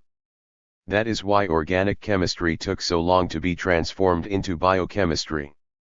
Nevertheless, as the century came to a close, chemical interest began to shift from the immediately 634 plus chemistry, profitable synthetic chemistry of the dyestuffs industry towards an understanding of the more detailed structure of organic substances of a natural kind. This is shown particularly in the great work of Emil Fischer on the sugars and on the matter of life. The proteins which he was able to show consisted of chains of much simpler compounds, amino acids. There also, as a byproduct of dyestuff chemistry, was laid the beginning of a new chemical pharmacology in the provision of remedies, such as Ehrlich's Salvarsan for syphilis and Bayer 206 for sleeping sickness, which were to foreshadow the triumphs of chemotherapy of the next century. 9.5 Biology. With the development of physical science throughout the 18th and 19th centuries, and interacting with it at many points as we shall show, came a renewed approach to a scientific understanding of living things. The roots of this lie much farther back in classical times with the natural history of Aristotle and the physiology of Galen. After a long interval of purely formal and moral interest in nature, as symbolized in the bestiaries and herbals, interest revived in the increasing pictorial naturalism of the late Middle Ages and the Renaissance, spiced as it was by the wonder and anticipated riches of the New World. Anatomy and physiology were, as we have seen, revolutionized in the 16th and 17th centuries, and another new world of the very small was opened up by the first microscopists. The lively interest, however, of the 17th century pioneers in biology, as in physics, turned, towards its end, on one side to a dilettante amusement in the curiosities of natural history, and on the other to the service of a pedantic medicine which included a study of botany and zoology primarily as sources of drugs.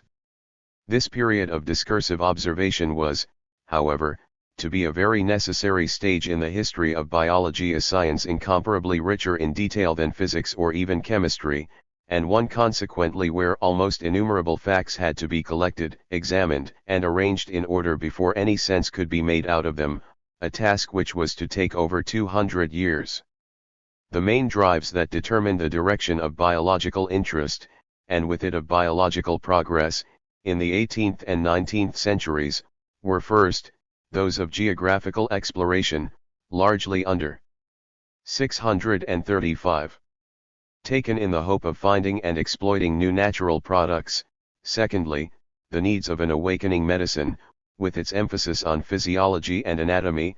Thirdly, the needs and problems of the agricultural revolution which accompanied the transition from traditional subsistence farming to commercial farming for a market, and, lastly, the needs of vastly expanded industries, including those of textiles, food and drink, largely dependent on animal and vegetable products and, by the very scale of their operation, unable any longer to rely on tradition. These interests all overlapped and interacted. The first two drives remained all the time, though exploration fell and medicine rose in relative importance. Scientific agriculture did not come in till the late 18th century, and industrial biology not till the middle of the 19th. Compared with the interests in physical and chemical science, where, as we have seen, there were a limited number of problems set by the advance of industry itself. Biology was pursued in a widely scattered and almost casual way. Less able to establish its advances by processes of practical utility, it was necessarily more easily influenced by currents of thought outside science, and particularly, over the whole of the period, by the great religious and anti-religious battles that in different forms convulsed both the 18th and 19th centuries across the Great Divide of the French Revolution. The religious hoped to regain in the animate world the justification for divine governance that had been lost among the celestial spheres. The rationalists hoped, on the contrary, to expel the spirits from the universe by demonstrating the mechanical operation of matter in the phenomena of life, and to explode once and for all the naive myths of Old Testament creation. Naturalists of both convictions diligently searched nature to pile up more convincing proofs of what they were certain must be the only right view. Religious preconceptions had no longer the power to prevent research, but they did, at least until the triumph of Darwinism, hold up its most obvious implications. Every inch of the way to the rational interpretation of the world of life had to be fought for, and the only consolation is that, perhaps for that very reason, if it took longer to establish, it was the better understood. It is in biology, more than in physics, though less than in the social sciences, that men have embraced, often at the same time, the rival stupidities of the commonplace and the marvelous. On the one side, everything in nature is obviously natural. No explanation is needed as to why the grass grows or the lions roar. It is their nature to do so, they always have, and they always will. If from the evidence of fossils or from 636 biology, the tradition of a creation, it is admitted on the contrary that the world as we know it must have once been different, it is far easier to believe that it began with a bang, or at most in 7 days and from nothing at all, than to attempt to trace its rise step by step from something unfamiliar but not radically different from what we see today. Right up to 1859 the most practical and common-sense naturalist or geologist was quite ready to admit sent universal catastrophes, compared to which Noah's flood would be a minor incident, without any mental uneasiness. In any case, from its very complexity, the great generalizations of biology could only be established on the base of a most extensive and intensive exploration of living things, and this was in the first place to be the task of the natural historians. In what follows we will first trace the development of natural history and its companion study, geology, to its culmination in the theory of organic evolution.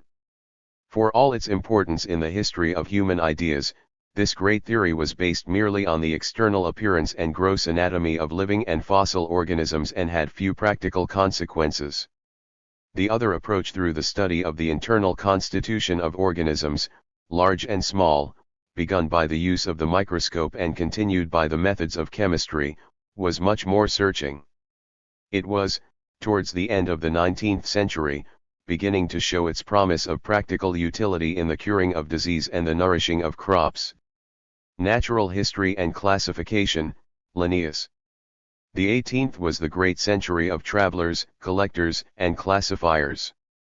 The idea of classification arose from the practical necessity of arranging plants in botanical gardens, collections in cabinets, and even more perhaps from the making and printing of catalogues. Very naturally, each collector and cataloguer had his own ideas as to how to arrange his material, and the result was a welter of confusion of names and arrangements. It was only in the middle of the 18th century that an energetic and systematic young Swede, Carl Linnaeus, afterwards ennobled to von Linn, the son of a poor parson and almost self-taught, took upon himself, at first single-handed, the task of classifying all animals, minerals, and particularly vegetables in the world. In botany, where his chief contribution lay, he had the genius to see that the great discovery of Camerarius, that flowers were the sexual organs of plants, was the key to their classification. Basing himself on the numbers of the hitherto neglected stamens and pistils, Linnaeus divided the plants into classes and orders. For the finer divisions of genera and species he established the double name nomenclature, Linea Borealis L**, which would provide enough actual words to enable every living thing to be distinguished*****. The time was ripe for such an organization of knowledge, even if quite arbitrary, for at first it was little more. Linnaeus traveled widely, collected copiously, and built up a systematic botanic garden at Uppsala. He soon attracted a band of devoted disciples who traveled all over the world to complete his classification, and found everywhere admirers and imitators. The Linnean Society of London was founded in 1788. On the basis of his simple system and his undoubted mastery of the material, Linnaeus imposed his classification on the whole of the learned world. With later modifications, it remains that of botany and zoology to this day. On the other hand, his classification of minerals, being based, inevitably for the time, on unscientific principles, was soon abandoned and gave way to the more rational system based on chemistry and crystallography. Towards a natural system, Buffon. Armed with this system, the naturalists, in whatever part of the world they were, could work together, knowing that if they got the name right they were talking about the same organism, and that thus they could contribute to building up a common catalogue of organized beings, a process which is continuing to our day. The Linnean system was too rigid to start with, but it was possible, without substantially breaking it up, to alter it progressively till it became more and more a natural system, till species that resembled each other more than any others appeared together in the same genus, while the larger groups, genera, and families, were divided from each other by more important differences. The work of the systematists had immediate and lasting practical value. Scientifically, however, its establishment had a much more far-reaching consequence. It was impossible henceforth to contemplate the natural classification of living things without being forcibly reminded of their relationships, which were indeed implied by the very terms used, those of genera, or tribes, and families. One of the first to sense this was George Louis de Buffon. By his brilliance and affability he did more than any other man to popularize natural history both at the French court and among the rising bourgeoisie, of which he was an ennobled member. In 1739 he was made keeper of the Jardin du Roi, now Jardin des Plantes, and turned it into what was, for the time, a great research institute, where many of the biologists and chemists of France received their inspiration and training. Unlike Linnaeus, who lacked any other knowledge than that of natural history, Buffon was originally a physicist and brought the rational ideas of the Newtonian synthesis into the field of biology. He was, however, possibly for the same reason, by no means as patient an observer or as diligent a classifier. He set the fashion in the literary presentation of science, and his daring ideas on the origin of the world, of plants, animals, and of man himself, endeared him to the philosophes and the makers of the French Revolution. Buffon, in his monumental Système de la Nature, claimed that the relationship implied by the classification of animals and plants was a real one. In this he was supported by Erasmus Darwin, who has already been mentioned as a leading member of the Lunar Society. He was a successful doctor of Lichfield, a poet, a popularizer of science, and a speculative and daring theorizer in biology. His Zoonomia was an attempt to trace the origin of life from a primitive filament, which produced the great variety of observed living forms as a consequence of its different reactions to a variety of external influences. As he could not have had any knowledge of either the intimate structure of living matter or of the mechanism of its reactions, his ideas were necessarily speculative, and served more immediately to support the Naturphilosoph-Romantic school of Germany than to lead to any new observations and experiments. Still, what he dared to think, others, with better grounds, could think after him. 640 degrees Biology. If it had not been for the pietistic reaction against the French Revolution, the idea that all species came from a common stock would have been freely accepted early in the 19th century. However, almost more than in the 17th century or in the time of the Counter-Reformation, it was necessary in the early 19th century to uphold the literal truths of the Bible stories of the creation of the species, of animals and plants, on the appropriate days, so most naturalists for over 50 years put their blind eye to their microscopes and refused to think about the meaning of the system of nature. Early evolutionists, Lamarck. In spite of this, some continued to speculate, of whom the most original, Lamarck, botanist at the Jardin du Roi, boldly propounded the theory in 1809 that the species of today were derived from those of previous times by an adaptation brought about by their desire to fit more closely with their environment. The giraffe, seeing leaves growing on a high tree, stretched his neck, and that stretching was inherited by his descendants. The idea seemed far-fetched and won little support, but meanwhile the evidence was accumulating, and not only from the study of living organisms, but now even more from that of fossils. Speculative geology and creation. The study of geology came late into the category of sciences. It was preeminently a field science.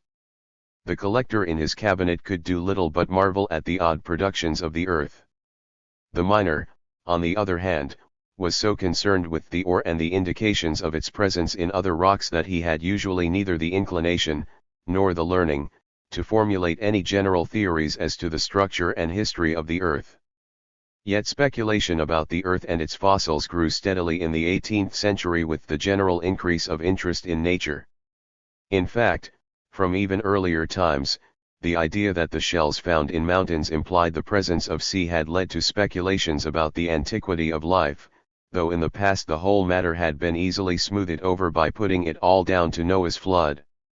From voyages and astonishing accounts of foreign volcanoes and earthquakes another view began to be held, that the world was subject to continual cataclysms in which the crust was broken up by internal fire, and the controversies between the Neptunists or flood believers and the Plutonists, or earthquake believers, remained an unprofitable exercise throughout the latter part of the 18th century. 641. Hutton and common sense. The first radical break from speculative geology came from Hutton, an Edinburgh doctor, a close crony of Black's, and one of the great company of brilliant scientists and philosophers who had made their city the Athens of the North. In his theory of the earth he put forward the idea, revolutionary in its common sense, that the phenomena of geology are the products of forces that we still see acting round us. From his walks in the country, from his experience as a practical farmer, he concluded that valleys were cut by rivers, and plains deposited out of the mud they brought down, which then hardened into rock. He also understood that the massive unstratified rocks of Arthur's Seat could not have been deposited from water, as the arch-Neptunist, Werner, maintained, but must have been formed from the solidified lava of an ancient volcano. These views were too rational to survive the reaction against the French Revolution, which brought in a school of geologists, often in holy orders, who were everywhere looking for vestiges of creation registered *degree. But Huttonian views never entirely disappeared. The success of field geology came from the experience of cutting canals rather than from the intensive and highly localized craft knowledge of the miners. William Smith, the practical surveyor and canal maker, realized from his work that throughout the whole of southern England the layers or strata of the earth lay over one another in one invariable series, and he spent most of his life plotting their outcrop in the first of geological maps. Lyell's principles. Catastrophic theories of how these strata came to be laid down became more and more difficult to maintain. They were quietly dropped when Lyell in his Principles of Geology registered trademark revived Hutton's doctrines of the operations of natural forces, and founded his uniformitarian theory, based on far more extensive observations, but if every stratum represented a deposit of a certain age, the distinctive fossils it contained must have belonged to animals living at that time, and these fossils corresponded to quite different forms of life, and even showed definite progressions. Reptiles, for instance, did not appear before the secondary strata, or mammals before the tertiary.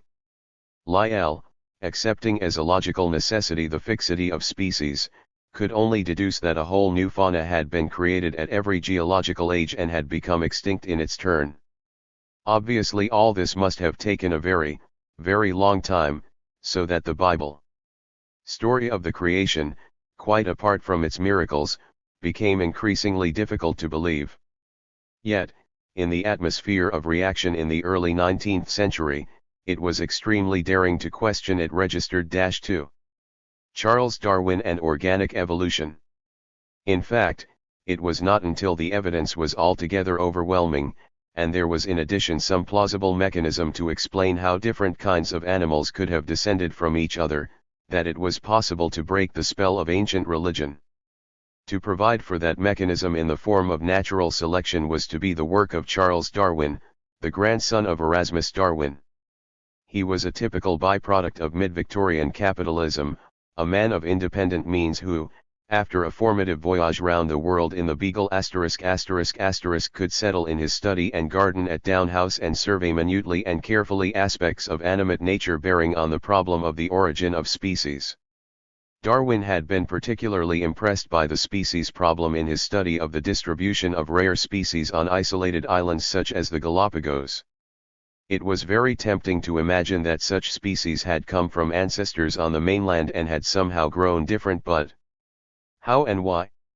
Might it have something to do with the conditions of their life which favored some features more than others? He began to think that possibly the conditions of competition of human economic life might also apply to the animal world. Indeed, a fully elaborated theory built to justify capitalist exploitation was ready to his hand. Life, according to Parson Malthus, was a struggle in which the best survived, and wealth and position were the rewards of virtue in this struggle. Disease and war were the means by which a population was kept from becoming more numerous than the available food supplies could support. If the same were to happen in animal societies, thought Darwin, those that varied ever so little in the direction of being more fit for their environment would pass on that advantage to their descendants, and so, gradually, the species as we know them now would evolve. The Hungry Forties was a very suitable time to observe this phenomenon taking place. Natural selection. Darwin, however, was a most cautious man and did not publish this idea. Instead, he spent nearly 20 years building up the evidence for it. He drew it from all sides of natural history, from the record of the rocks, which showed the gradual elaboration of form in previous ages, from the distribution of animals and plants in the world, and finally from the study of the great breeding experiments that were going on in the 19th century, partly to improve stock and partly for fancy breeds of dogs or pigeons, which provided him with examples of changes as strange as any that occurred in evolution.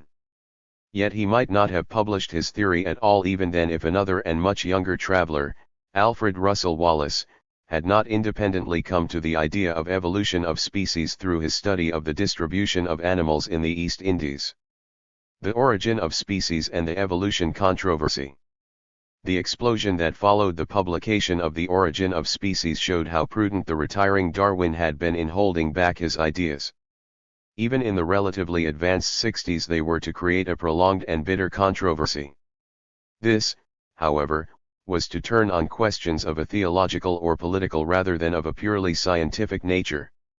In biological science it produced an enormous effect of liberation. It provided a unifying principle for the whole living world. However, the effect of Darwinism on science was not an altogether happy one. It certainly did raise a great interest in biology and drew many people into it. But at the same time the emphasis that Darwin's theory gave to the simple tracing of evolutionary relationships between organisms and the building of elaborate family trees distracted naturalists from the study of the actual lives and of the inner workings of animals and plants. For this no one could blame Darwin himself, who was, as his detailed researches on such varied topics as earthworms, carnivorous plants, and the expression of the emotions show, one of the pioneers of experimental biology registered 3-Nature philosophy. The sequence of the species controversy has been followed down to the end of the 19th century. It is now necessary to go back to the beginning of the century to pick up another thread to the understanding of living things from the study of their structure. Here again much of the initial impulse came from natural history, but more from the aspect of anatomy and physiology with its close relation to medicine. It was especially in biology that the mystical trend in science Neoplatonic, Lullian, Paracelsian found its last serious expression in the German nature philosophy of the early 19th century. Inspired by 646 plus biology. Philosophers like Herder and Schelling and by poets like Goethe, there came the search for the absolute idea or the divine plan of nature, which was also incomprehensibly bound up with the regeneration of the German people and the destruction of abominable French mathematical materialism registered 32. Nevertheless, the search for the archetypes meant a comparative study of the structure or morphology of animals and plants, which was to continue long after the ideas that had given rise to it had evaporated. Lorenz Oken, already mentioned as a refounder of German science, was one of the finest representatives of this school, and was responsible for the recognition of the common features of the structure of the main groups phyla of organisms living and extinct. The microscope, tissues and cells. Besides this naturalistic approach, there was another from medicine. Though the amalgam of classical Galen-Eichel medicine with its Arab commentaries still dominated medical practice, the old theories of medicine based on the humors could not stand in the face of the advance of chemical and biological science. Yet even as late as the beginning of the 19th century there could be nothing effective to put in their place. The result was an era of wild speculation and system building in which inspired quacks, like Mesmer with his animal magnetism, and overconfident anatomists, like Gall with his phrenology, gained a wide following. At the same time, the renewed interest in anatomy and physiology was to lead to the greatest advances since the Renaissance in the understanding of the body in health and disease. Bichat, in his short life, virtually refounded pathology, and by the careful study of the structure of the different organs distinguished the tissues nervous, arterial, venous, muscular, fibrous, glandular, epidermal that were common to many of them.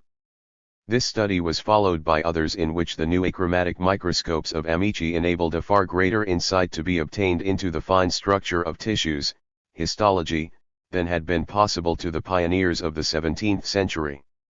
This revealed that the tissues in turn were composed of cells, square cells for the liver, long cells for the muscles, enormously elongated cells for the nerves. The cell theory.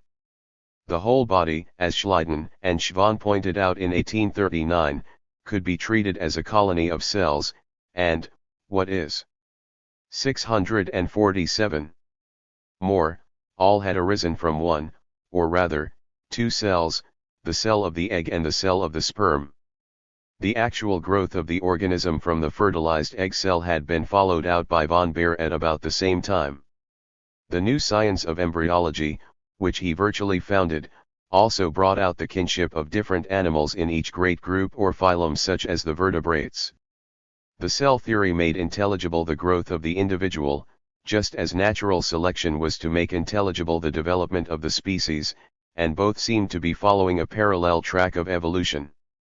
The use of the microscope in all fields of biology began to reveal unsuspected complexities, but in the early stages they had very little effect on actual practice.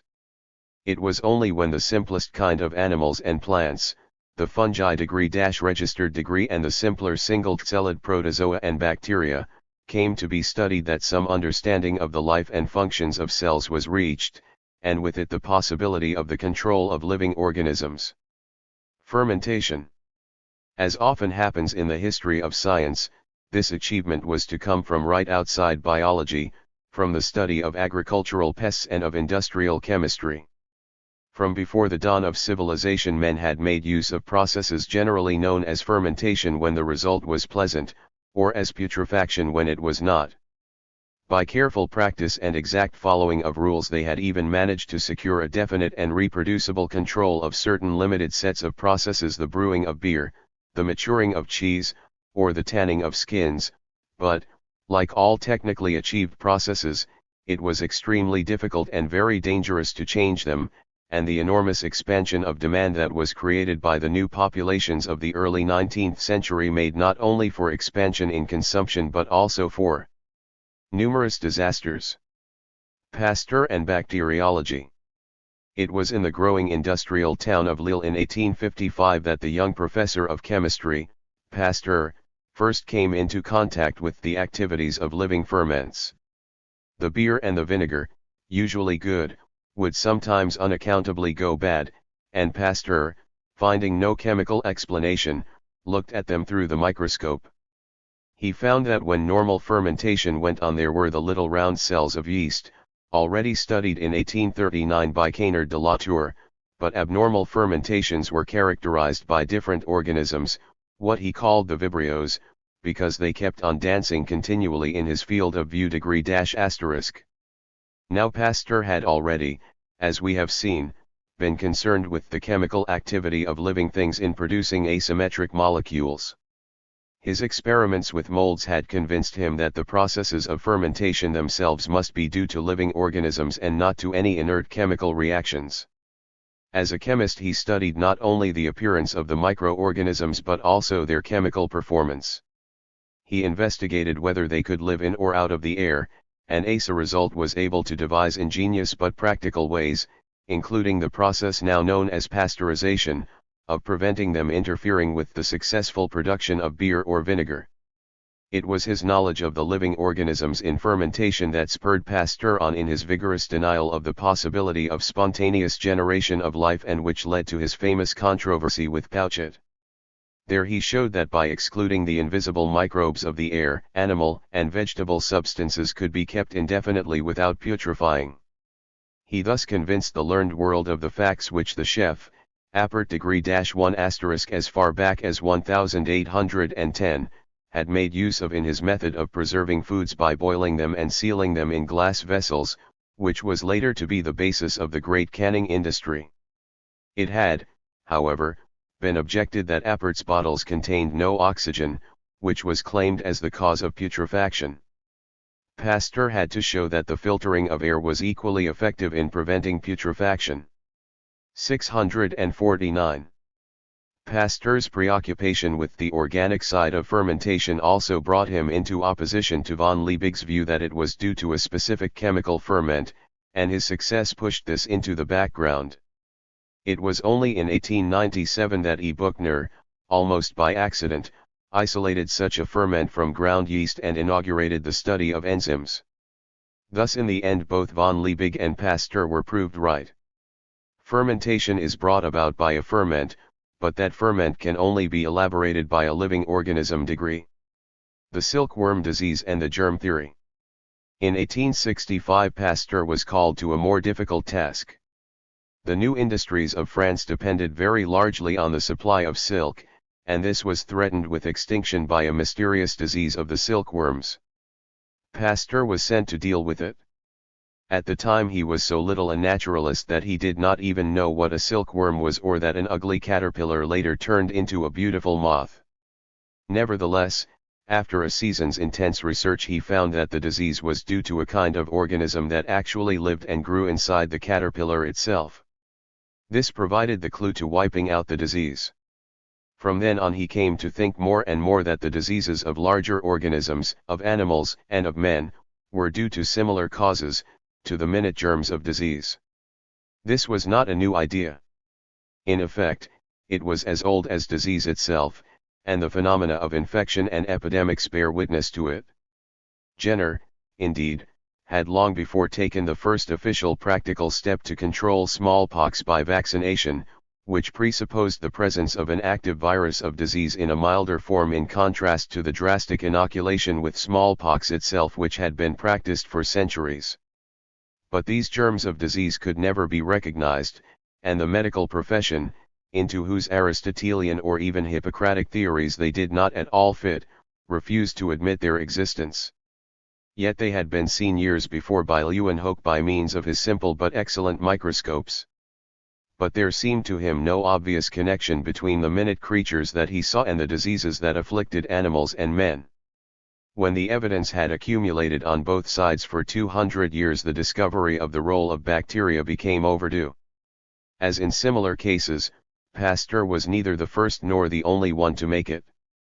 Koch, a German country doctor, following Davin, studied the multiplication of the anthrax bacillus, and developed the method of growth on gelatine which made it possible to obtain pure strains, a method he used later to isolate the agents of tuberculosis and cholera.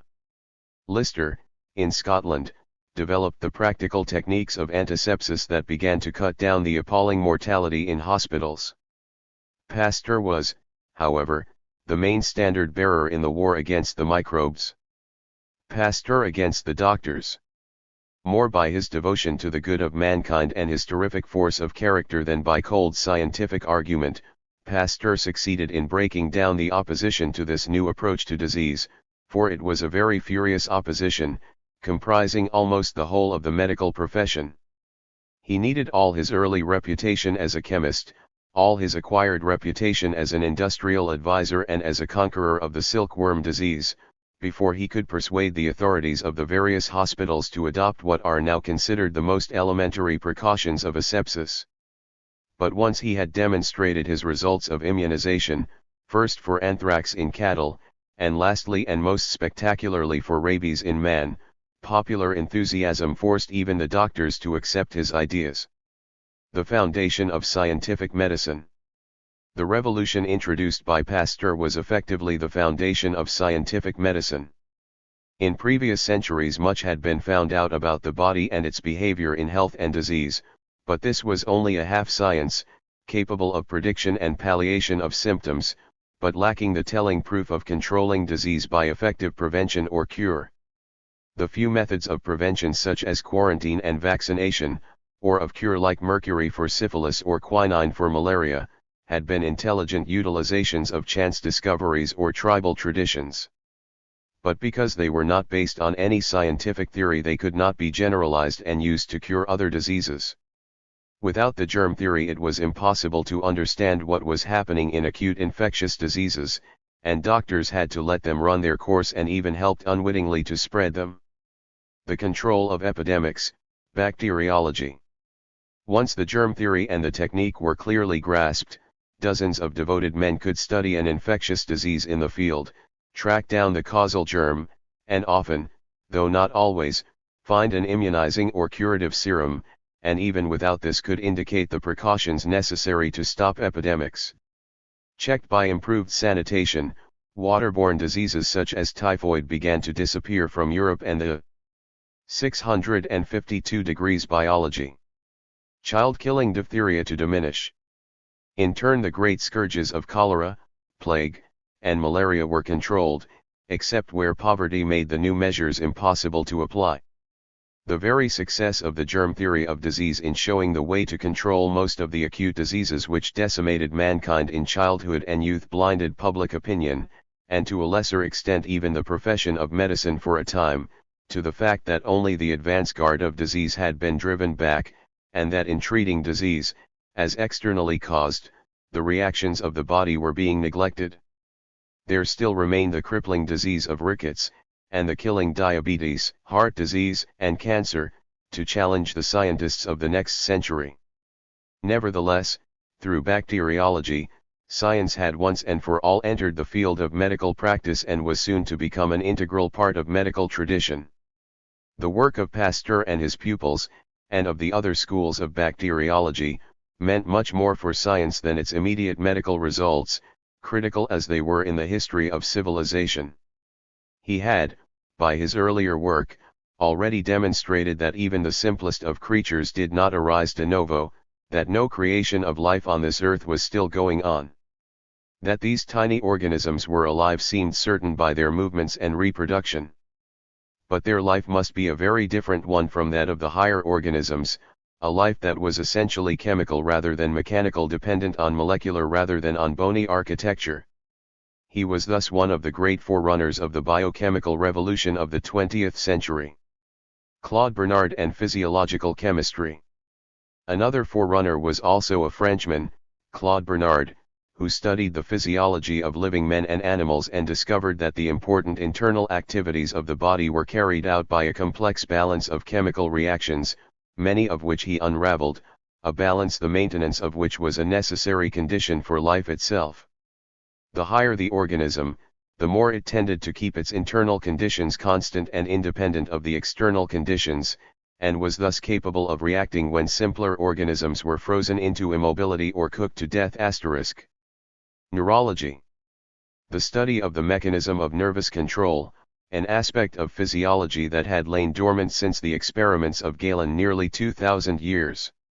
653.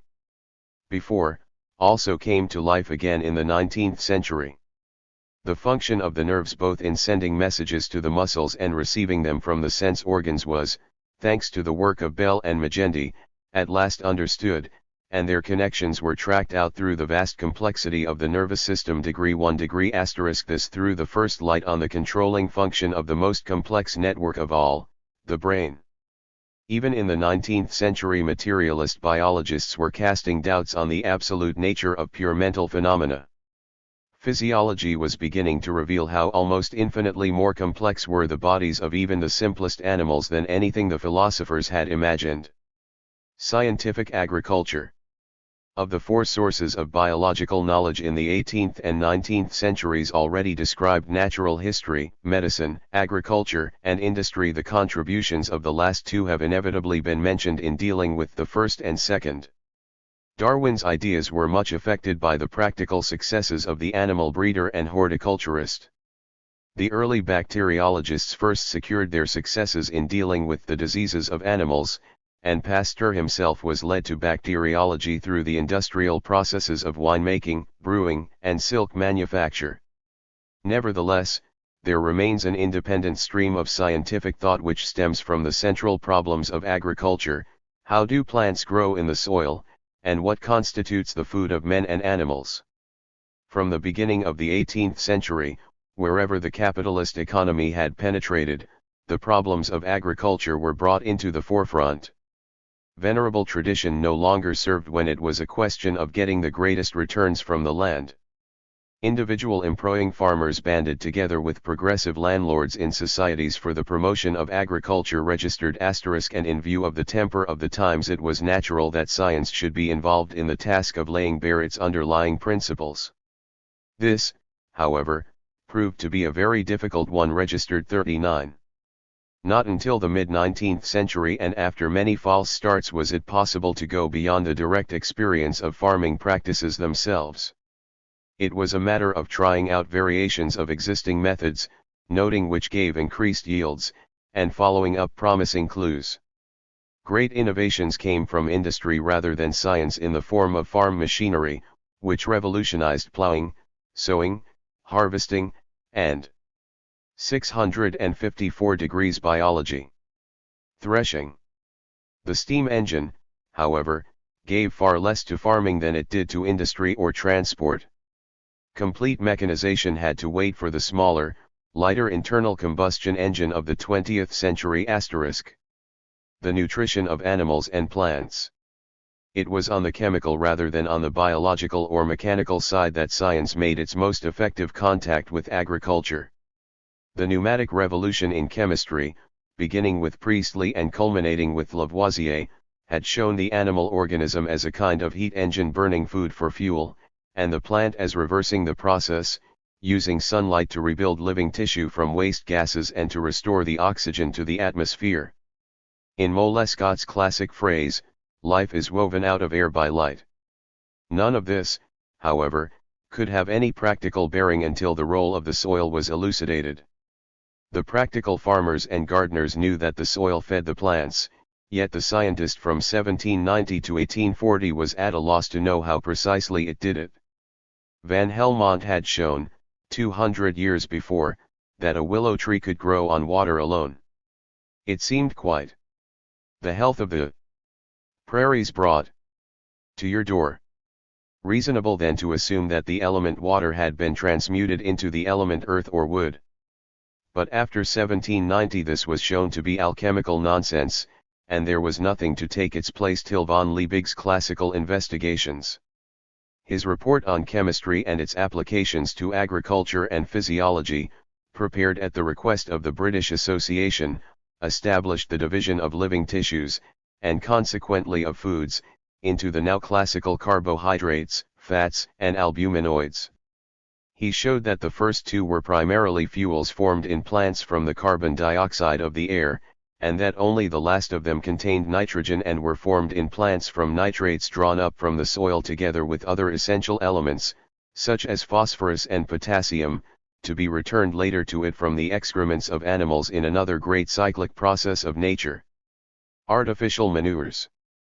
With the elucidation of the chemical role of the soil came the first explanation of the action of farmyard manure, and with it the possibility of supplementing it from other sources. Sir John Laws, a gentleman of scientific tastes, turned his estate at Rothamsted into the first agricultural research laboratory, experimented with nitrates, phosphates, and potash from various sources as substitutes for farmyard manure, and even built factories to produce them. From this and analogous experiments in other countries came the great fertilizer industry, which in the latter part of the 19th century served the double purpose of intensifying agricultural production and supplementing the needs of textile chemicals in building up a highly monopolistic heavy chemical industry ready to supply the war needs of the 20th century. The food industry, refrigeration. Parson Malthus considered that, in the wildness of speculation it has been suggested, that Europe ought to grow its corn in America, and devote itself solely to manufactures and commerce, as the best sort of division of the labor of the globe *6. Before his jest could be played in earnest it was necessary to send out the men to grow the food in distant lands, whether as slaves, convicts, or hunger-driven emigrants, and to find the means of getting the food back in an edible state. Traditional means of doing this certainly existed. Drying, salting, boiling, and freezing go back to the Stone Age, but they could never have been used on a scale adequate to feed tens of 656, biology. Millions, if they had not been rationalized and transformed by the infiltration of science. On the one hand, Pasteur's life work had shown the need to exclude germs, on the other the new thermodynamics showed the way of using a heat engine in reverse to produce artificial cold. Canning and refrigeration between them ensured that food could be made available wherever money could be found to pay for it.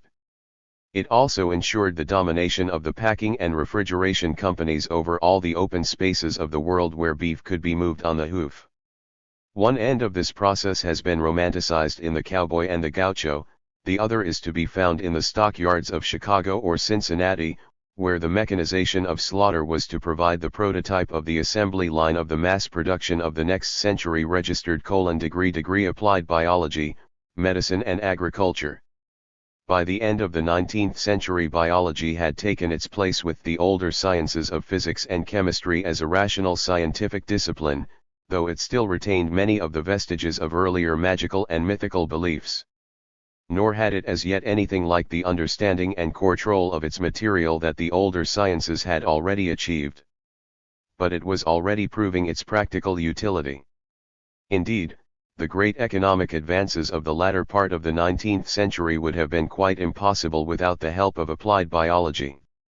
In fact, this is one of the best examples of the Marxist dictum that mankind always sets itself only such tasks as it can solve. Registered -89-357. The vast agglomeration of people in 19th century manufacturing towns could never have been maintained without the sanitary methods which were evolved as a consequence of the gradual appreciation of the germ theory of disease. Nor could these populations have been fed without the application of the new chemical knowledge of the nutrition of plants. The use of nitrogenous and phosphate manures was the major factor in the increased productivity of the land, and in the possibility of extending, much farther than had previously been thought possible, the areas of cultivable soil. Finally, the tropical products such as rubber and oil, so essential to the development of industry, could not have been won in the quantities required unless at least the worst of the tropical diseases had been brought under control. 9.6 Retrospect. Science in the Age of Capitalism. We have now followed in outline some of the main streams of scientific advance in the 18th and 19th centuries, and have seen connections both with the material development of society exemplified in the Industrial Revolution and its consequences, and with the evolution of thought which was needed to bring man into effective relation with his new socially created environment. It was in this period that capitalism came fully into its own, flourished most exuberantly, and began to show the first signs of decline. Science also grew mightily and continuously, apart from minor fluctuations, and its growth must have been even more rapid than that of the economy as a whole, for it occupied a far more important position at the end of the period than at the beginning. In the early 18th century it provided, in the steam engine, the motive power for an industry that was still largely built on a basis of traditional techniques, and owed much to ingenuity and little to science.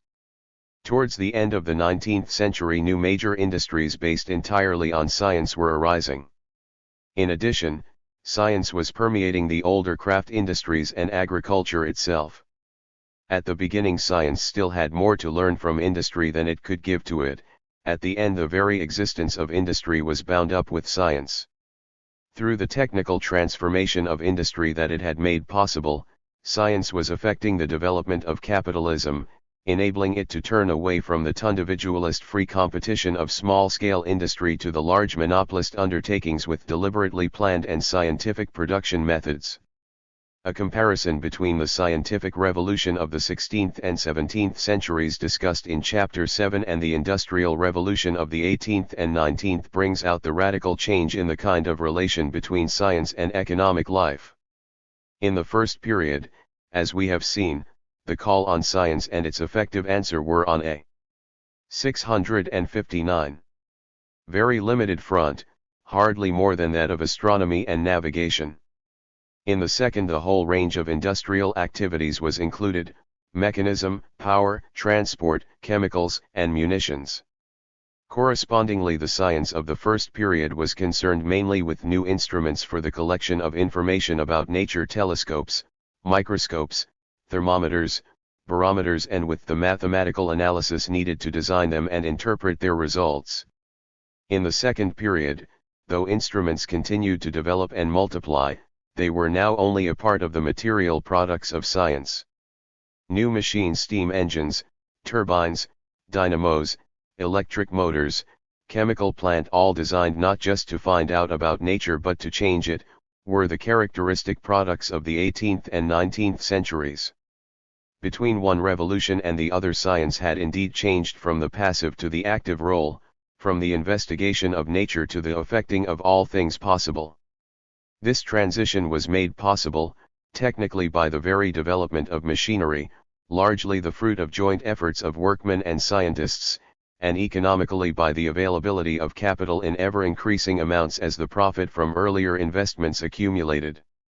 It is this strictly capitalist mode of financing technical and scientific advance that accounts for the great bursts of activity in the late 18th and mid-19th centuries. Compared with any previous era, a prodigious effort was expended.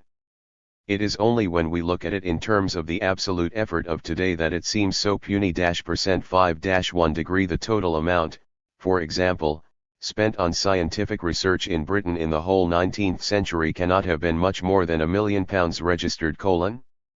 We now spend on civilian research alone some 400 times that amount annually. The links of science with profit also account, as I have shown elsewhere, registered for the highly irregular rate of that advance. Even when an application of science seemed to promise large returns, the lack of available capital for ventures that would lock it up for some years, and could not be guaranteed success in the end, deterred all but the most sanguine entrepreneurs. The working class and socialism. The capitalists had used science most willingly when it served their purpose for increasing profit. They used it reluctantly and belatedly in applications for the public good, such as health and education. They absolutely refused to use it when it was a matter of examining and possibly altering the system from which they drew their wealth. But if they would not do so, others would. In the process of making science serve profit, the capitalists had shown the way to the large-scale social 660, retrospect. Mode of production that would make the profit motive unnecessary. They had at the same time brought into existence a working class to whom the capitalist system stood for toil, insecurity, and want. At the outset of the period, a new emergent capitalism was effectively shaking off the last vestiges of the old feudal system of production and was setting out on a career of progressive expansion. At its end, capitalism, enormously developed, had spread its dominion all over the world, but it now stood on the defensive against a newly risen working class, all but ready to move on to a new and more comprehensive socialist mode of production, and one able to use the results of science to the full. In assessing the effects of science on life and thought over the 18th and 19th centuries, it is accordingly necessary to trace the transition from its liberating effects at the beginning, where it was allied to all the forces of progress, to its ambiguous and uncertain state at the end, where progress could no longer be taken for granted and war and social revolution loomed over the mental horizon. The dividing line came with the French Revolution and the reaction that followed it. For all their patronage, both the old regime in France and the Church and King party in Britain, with their base in landed property, had necessarily to stand against science. The advancement of science accordingly became associated in the later 18th century with rising industry, political reform, and liberal theology, serving largely to justify an optimistic and progressive outlook. After 1815 the position was no longer so simple. Science itself was deeply divided into conforming and liberal sectors, as exemplified for instance in the history of geology and in the evolution controversy. Its old tradition and the practical effects of its discoveries tended to identify science with the great 19th century expansion of capitalism, but the identification was no longer wholehearted or cheerful. Against it stood the evident fruits of the application of science in the blight and ugliness of industrial areas, and with it the awareness, hostile or conscience-stricken, of the mob, of the new proletariat. The specter of communism, however, as yet, ineffective in action, haunted the intellectual as well as the political scene. After 1870 much of the cheerfulness had evaporated and an apocalyptic note crept in. Science in the world of ideas. The direct effect of science on the ruling ideas of the period was far less important than its indirect effect through its association with the Industrial Revolution, but it was nevertheless by no means negligible. The revolution of thought in the physical sciences of the 18th and 19th centuries was not of the same critical importance as that of the 16th and 17th. Indeed, it might seem more proper to talk not of a revolution at all, but of an enormous spread of the results of the earlier revolution as expressed in the Newtonian synthesis first to other fields of science, such as heat, electricity, and chemistry, and then to the realm of economics and politics. The extensions in themselves were nevertheless in some sense radical innovations. Materially, it was through them that science first became effective in industry, that the natural forces of steam and electricity were harnessed, and that the transformation of matter, hitherto ruled by tradition, could be directed consciously to planned ends. In the field of ideas, if no comparable break with the past was made by the physical sciences, the extension to new fields brought out unsuspected aspects of nature in the interaction of electricity and magnetism, and in the character of chemical reactions, and led to some grand generalizations such as the laws of conservation of mass and of energy and the electromagnetic theory of light. 662, Retrospect. Evolution as a social force.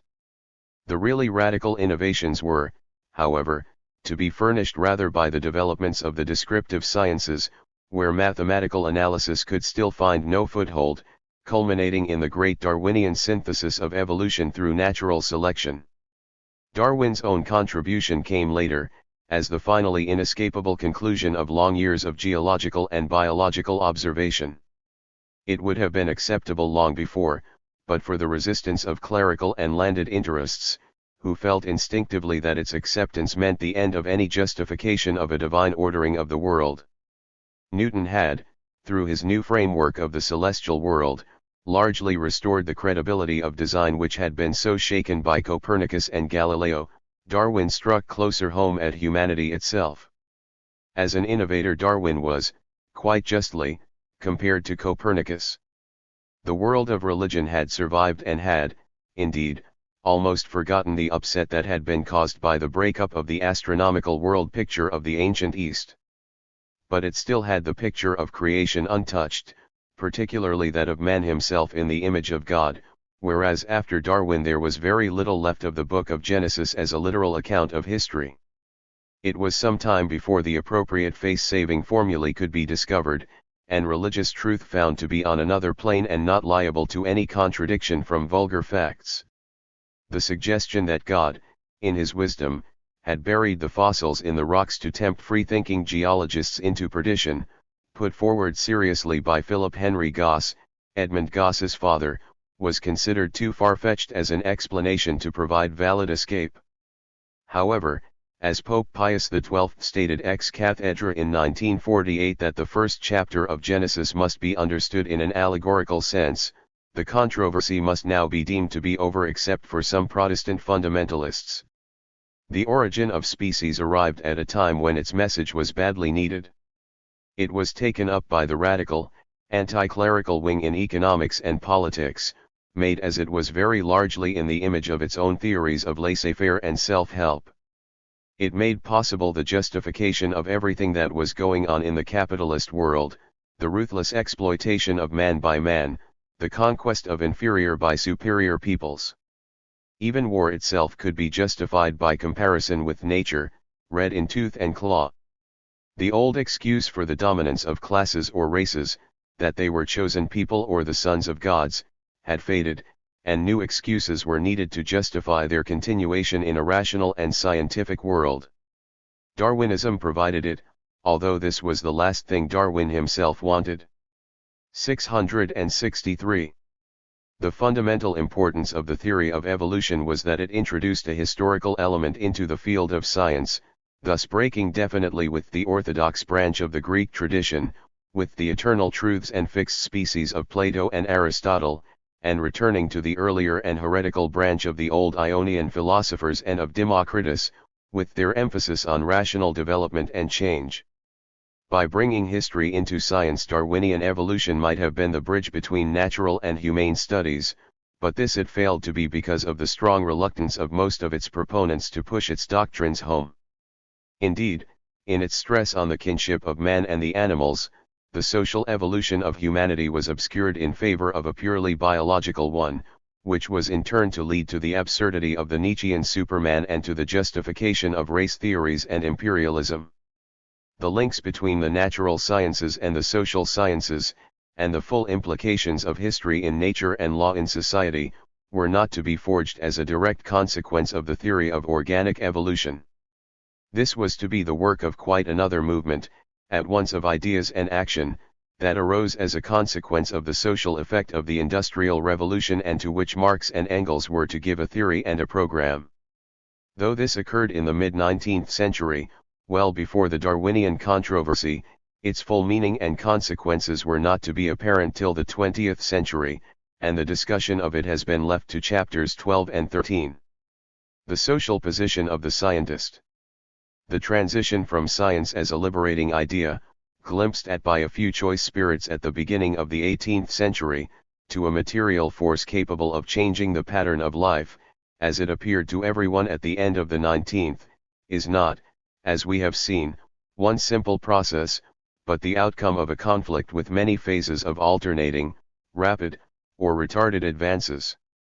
In that struggle the individual scientists could not avoid being forced to consider not only the eternal order of nature but also the consequences of successful interference with it by the new forces of technology and science. They were inevitably torn by conflicting impulses. Drawn, as most of them were, from the middle and upper classes, for the main body were easily able to assimilate and convert such individual recruits from the working classes as Faraday they were associated with the great movements of capitalist development. Nevertheless, as scientists they could not but see that the results of their efforts were being used. 664 degrees retrospect. Increasingly for private enrichment, and were not leading to the improvement of the general lot of man. Only a very few scientists took a conscious part in denouncing these developments. Such were A.R. Wallace and H.G. Wells in Britain, Haeckel in Germany, and the group of intellectuals who rallied in defense of Dreyfus in France in 1894. The ideal of pure science, cosmic pessimism. The majority of scientists, however, turned away from the unpleasant choice presented to them, and took refuge in a concern with the pure truths of science. They felt that if they personally were not making money out of their discoveries they were in some way free from the blame of being associated with their use for private profit. This attitude could not fail to color their ideas and theories even in science itself. In spite of the enormous success which scientific ideas had had in revealing the structure of the world, from the nebulae to the human brain, and in spite of the grandiose picture which the theory of evolution offered of a continuous progress, the long-range scientific outlook became, by the end of this period, essentially pessimistic. The picture of the universe was unlighted by any conception of a humanity deliberately setting itself to master nature for the benefit of its own and subsequent generations. It therefore tended to be one of a blind fate, leading through iron laws to inescapable death. The limits of science. Science appeared finite. The increasingly coherent and unitary picture of the sciences that their progress in the 19th century had revealed seemed to the scientists a sign that science was nearing its end. In physics, the originally separate forces, light, electricity, and magnetism, and heat, were all joined together in one grand electromagnetic theory. Although gravity was not understood, its agency was fully predictable, and in fact the view of Laplace, that the whole of the universe consisted of particles whose motion would be known for all eternity if it were known at one moment, justified a picture of fate more all-inclusive than any the Greeks had had. In chemistry the elements had nearly all been discovered. Mendeleev's great generalization had even shown how many of them there could be, and how few were still to be found. In biology the Darwinian theory had shown that evolution itself had become a fatalistic progress of chance and struggle. Of course there was still very much for science to do. Each scientist in his own field saw an unlimited future of detailed discovery before. 665. For, oddly enough, in spite of these great generalizations of theory, science had become more specialized at the end of the 19th century than it had ever been before or was to remain after. Specialization itself was a way of escaping the too heavy burdens of a general view of the universe. Cosmic pessimism was balanced by confidence, if not complacency, about the present state and immediate prospects of science and society. Whatever they felt about their own subject, 19th-century scientists knew that the general framework of scientific theory was secure, that the heritage of Newton had been largely fulfilled, and that the odd phenomena which did not seem to fit with this classical picture would no doubt turn out to be explainable if only someone with sufficient ingenuity would tackle them. In exactly the same way they agreed with the sentiments of the people among whom they mixed, who felt that the order of society, the stock exchanges, the freedom of enterprise, the freedom of travel and trade was, if not absolutely realized now, on the point of being realized, and that an era of indefinite intellectual and material progress was at hand. There were, of course, clouds on the horizon, labor troubles, an unpleasant increase in general armaments, but with good sense, and a realization that it was to the advantage of everyone to maintain a peaceful capitalist economy, they hoped the clouds would pass away. The future, they felt, must needs be a magnified but rather uninteresting prolongation of the past. These expectations, both in science and in society, were doomed to be disappointed in a way that we now know only too well. The 20th century, as we shall see in the ensuing chapters of this book, was to open great and new perspectives for science and society.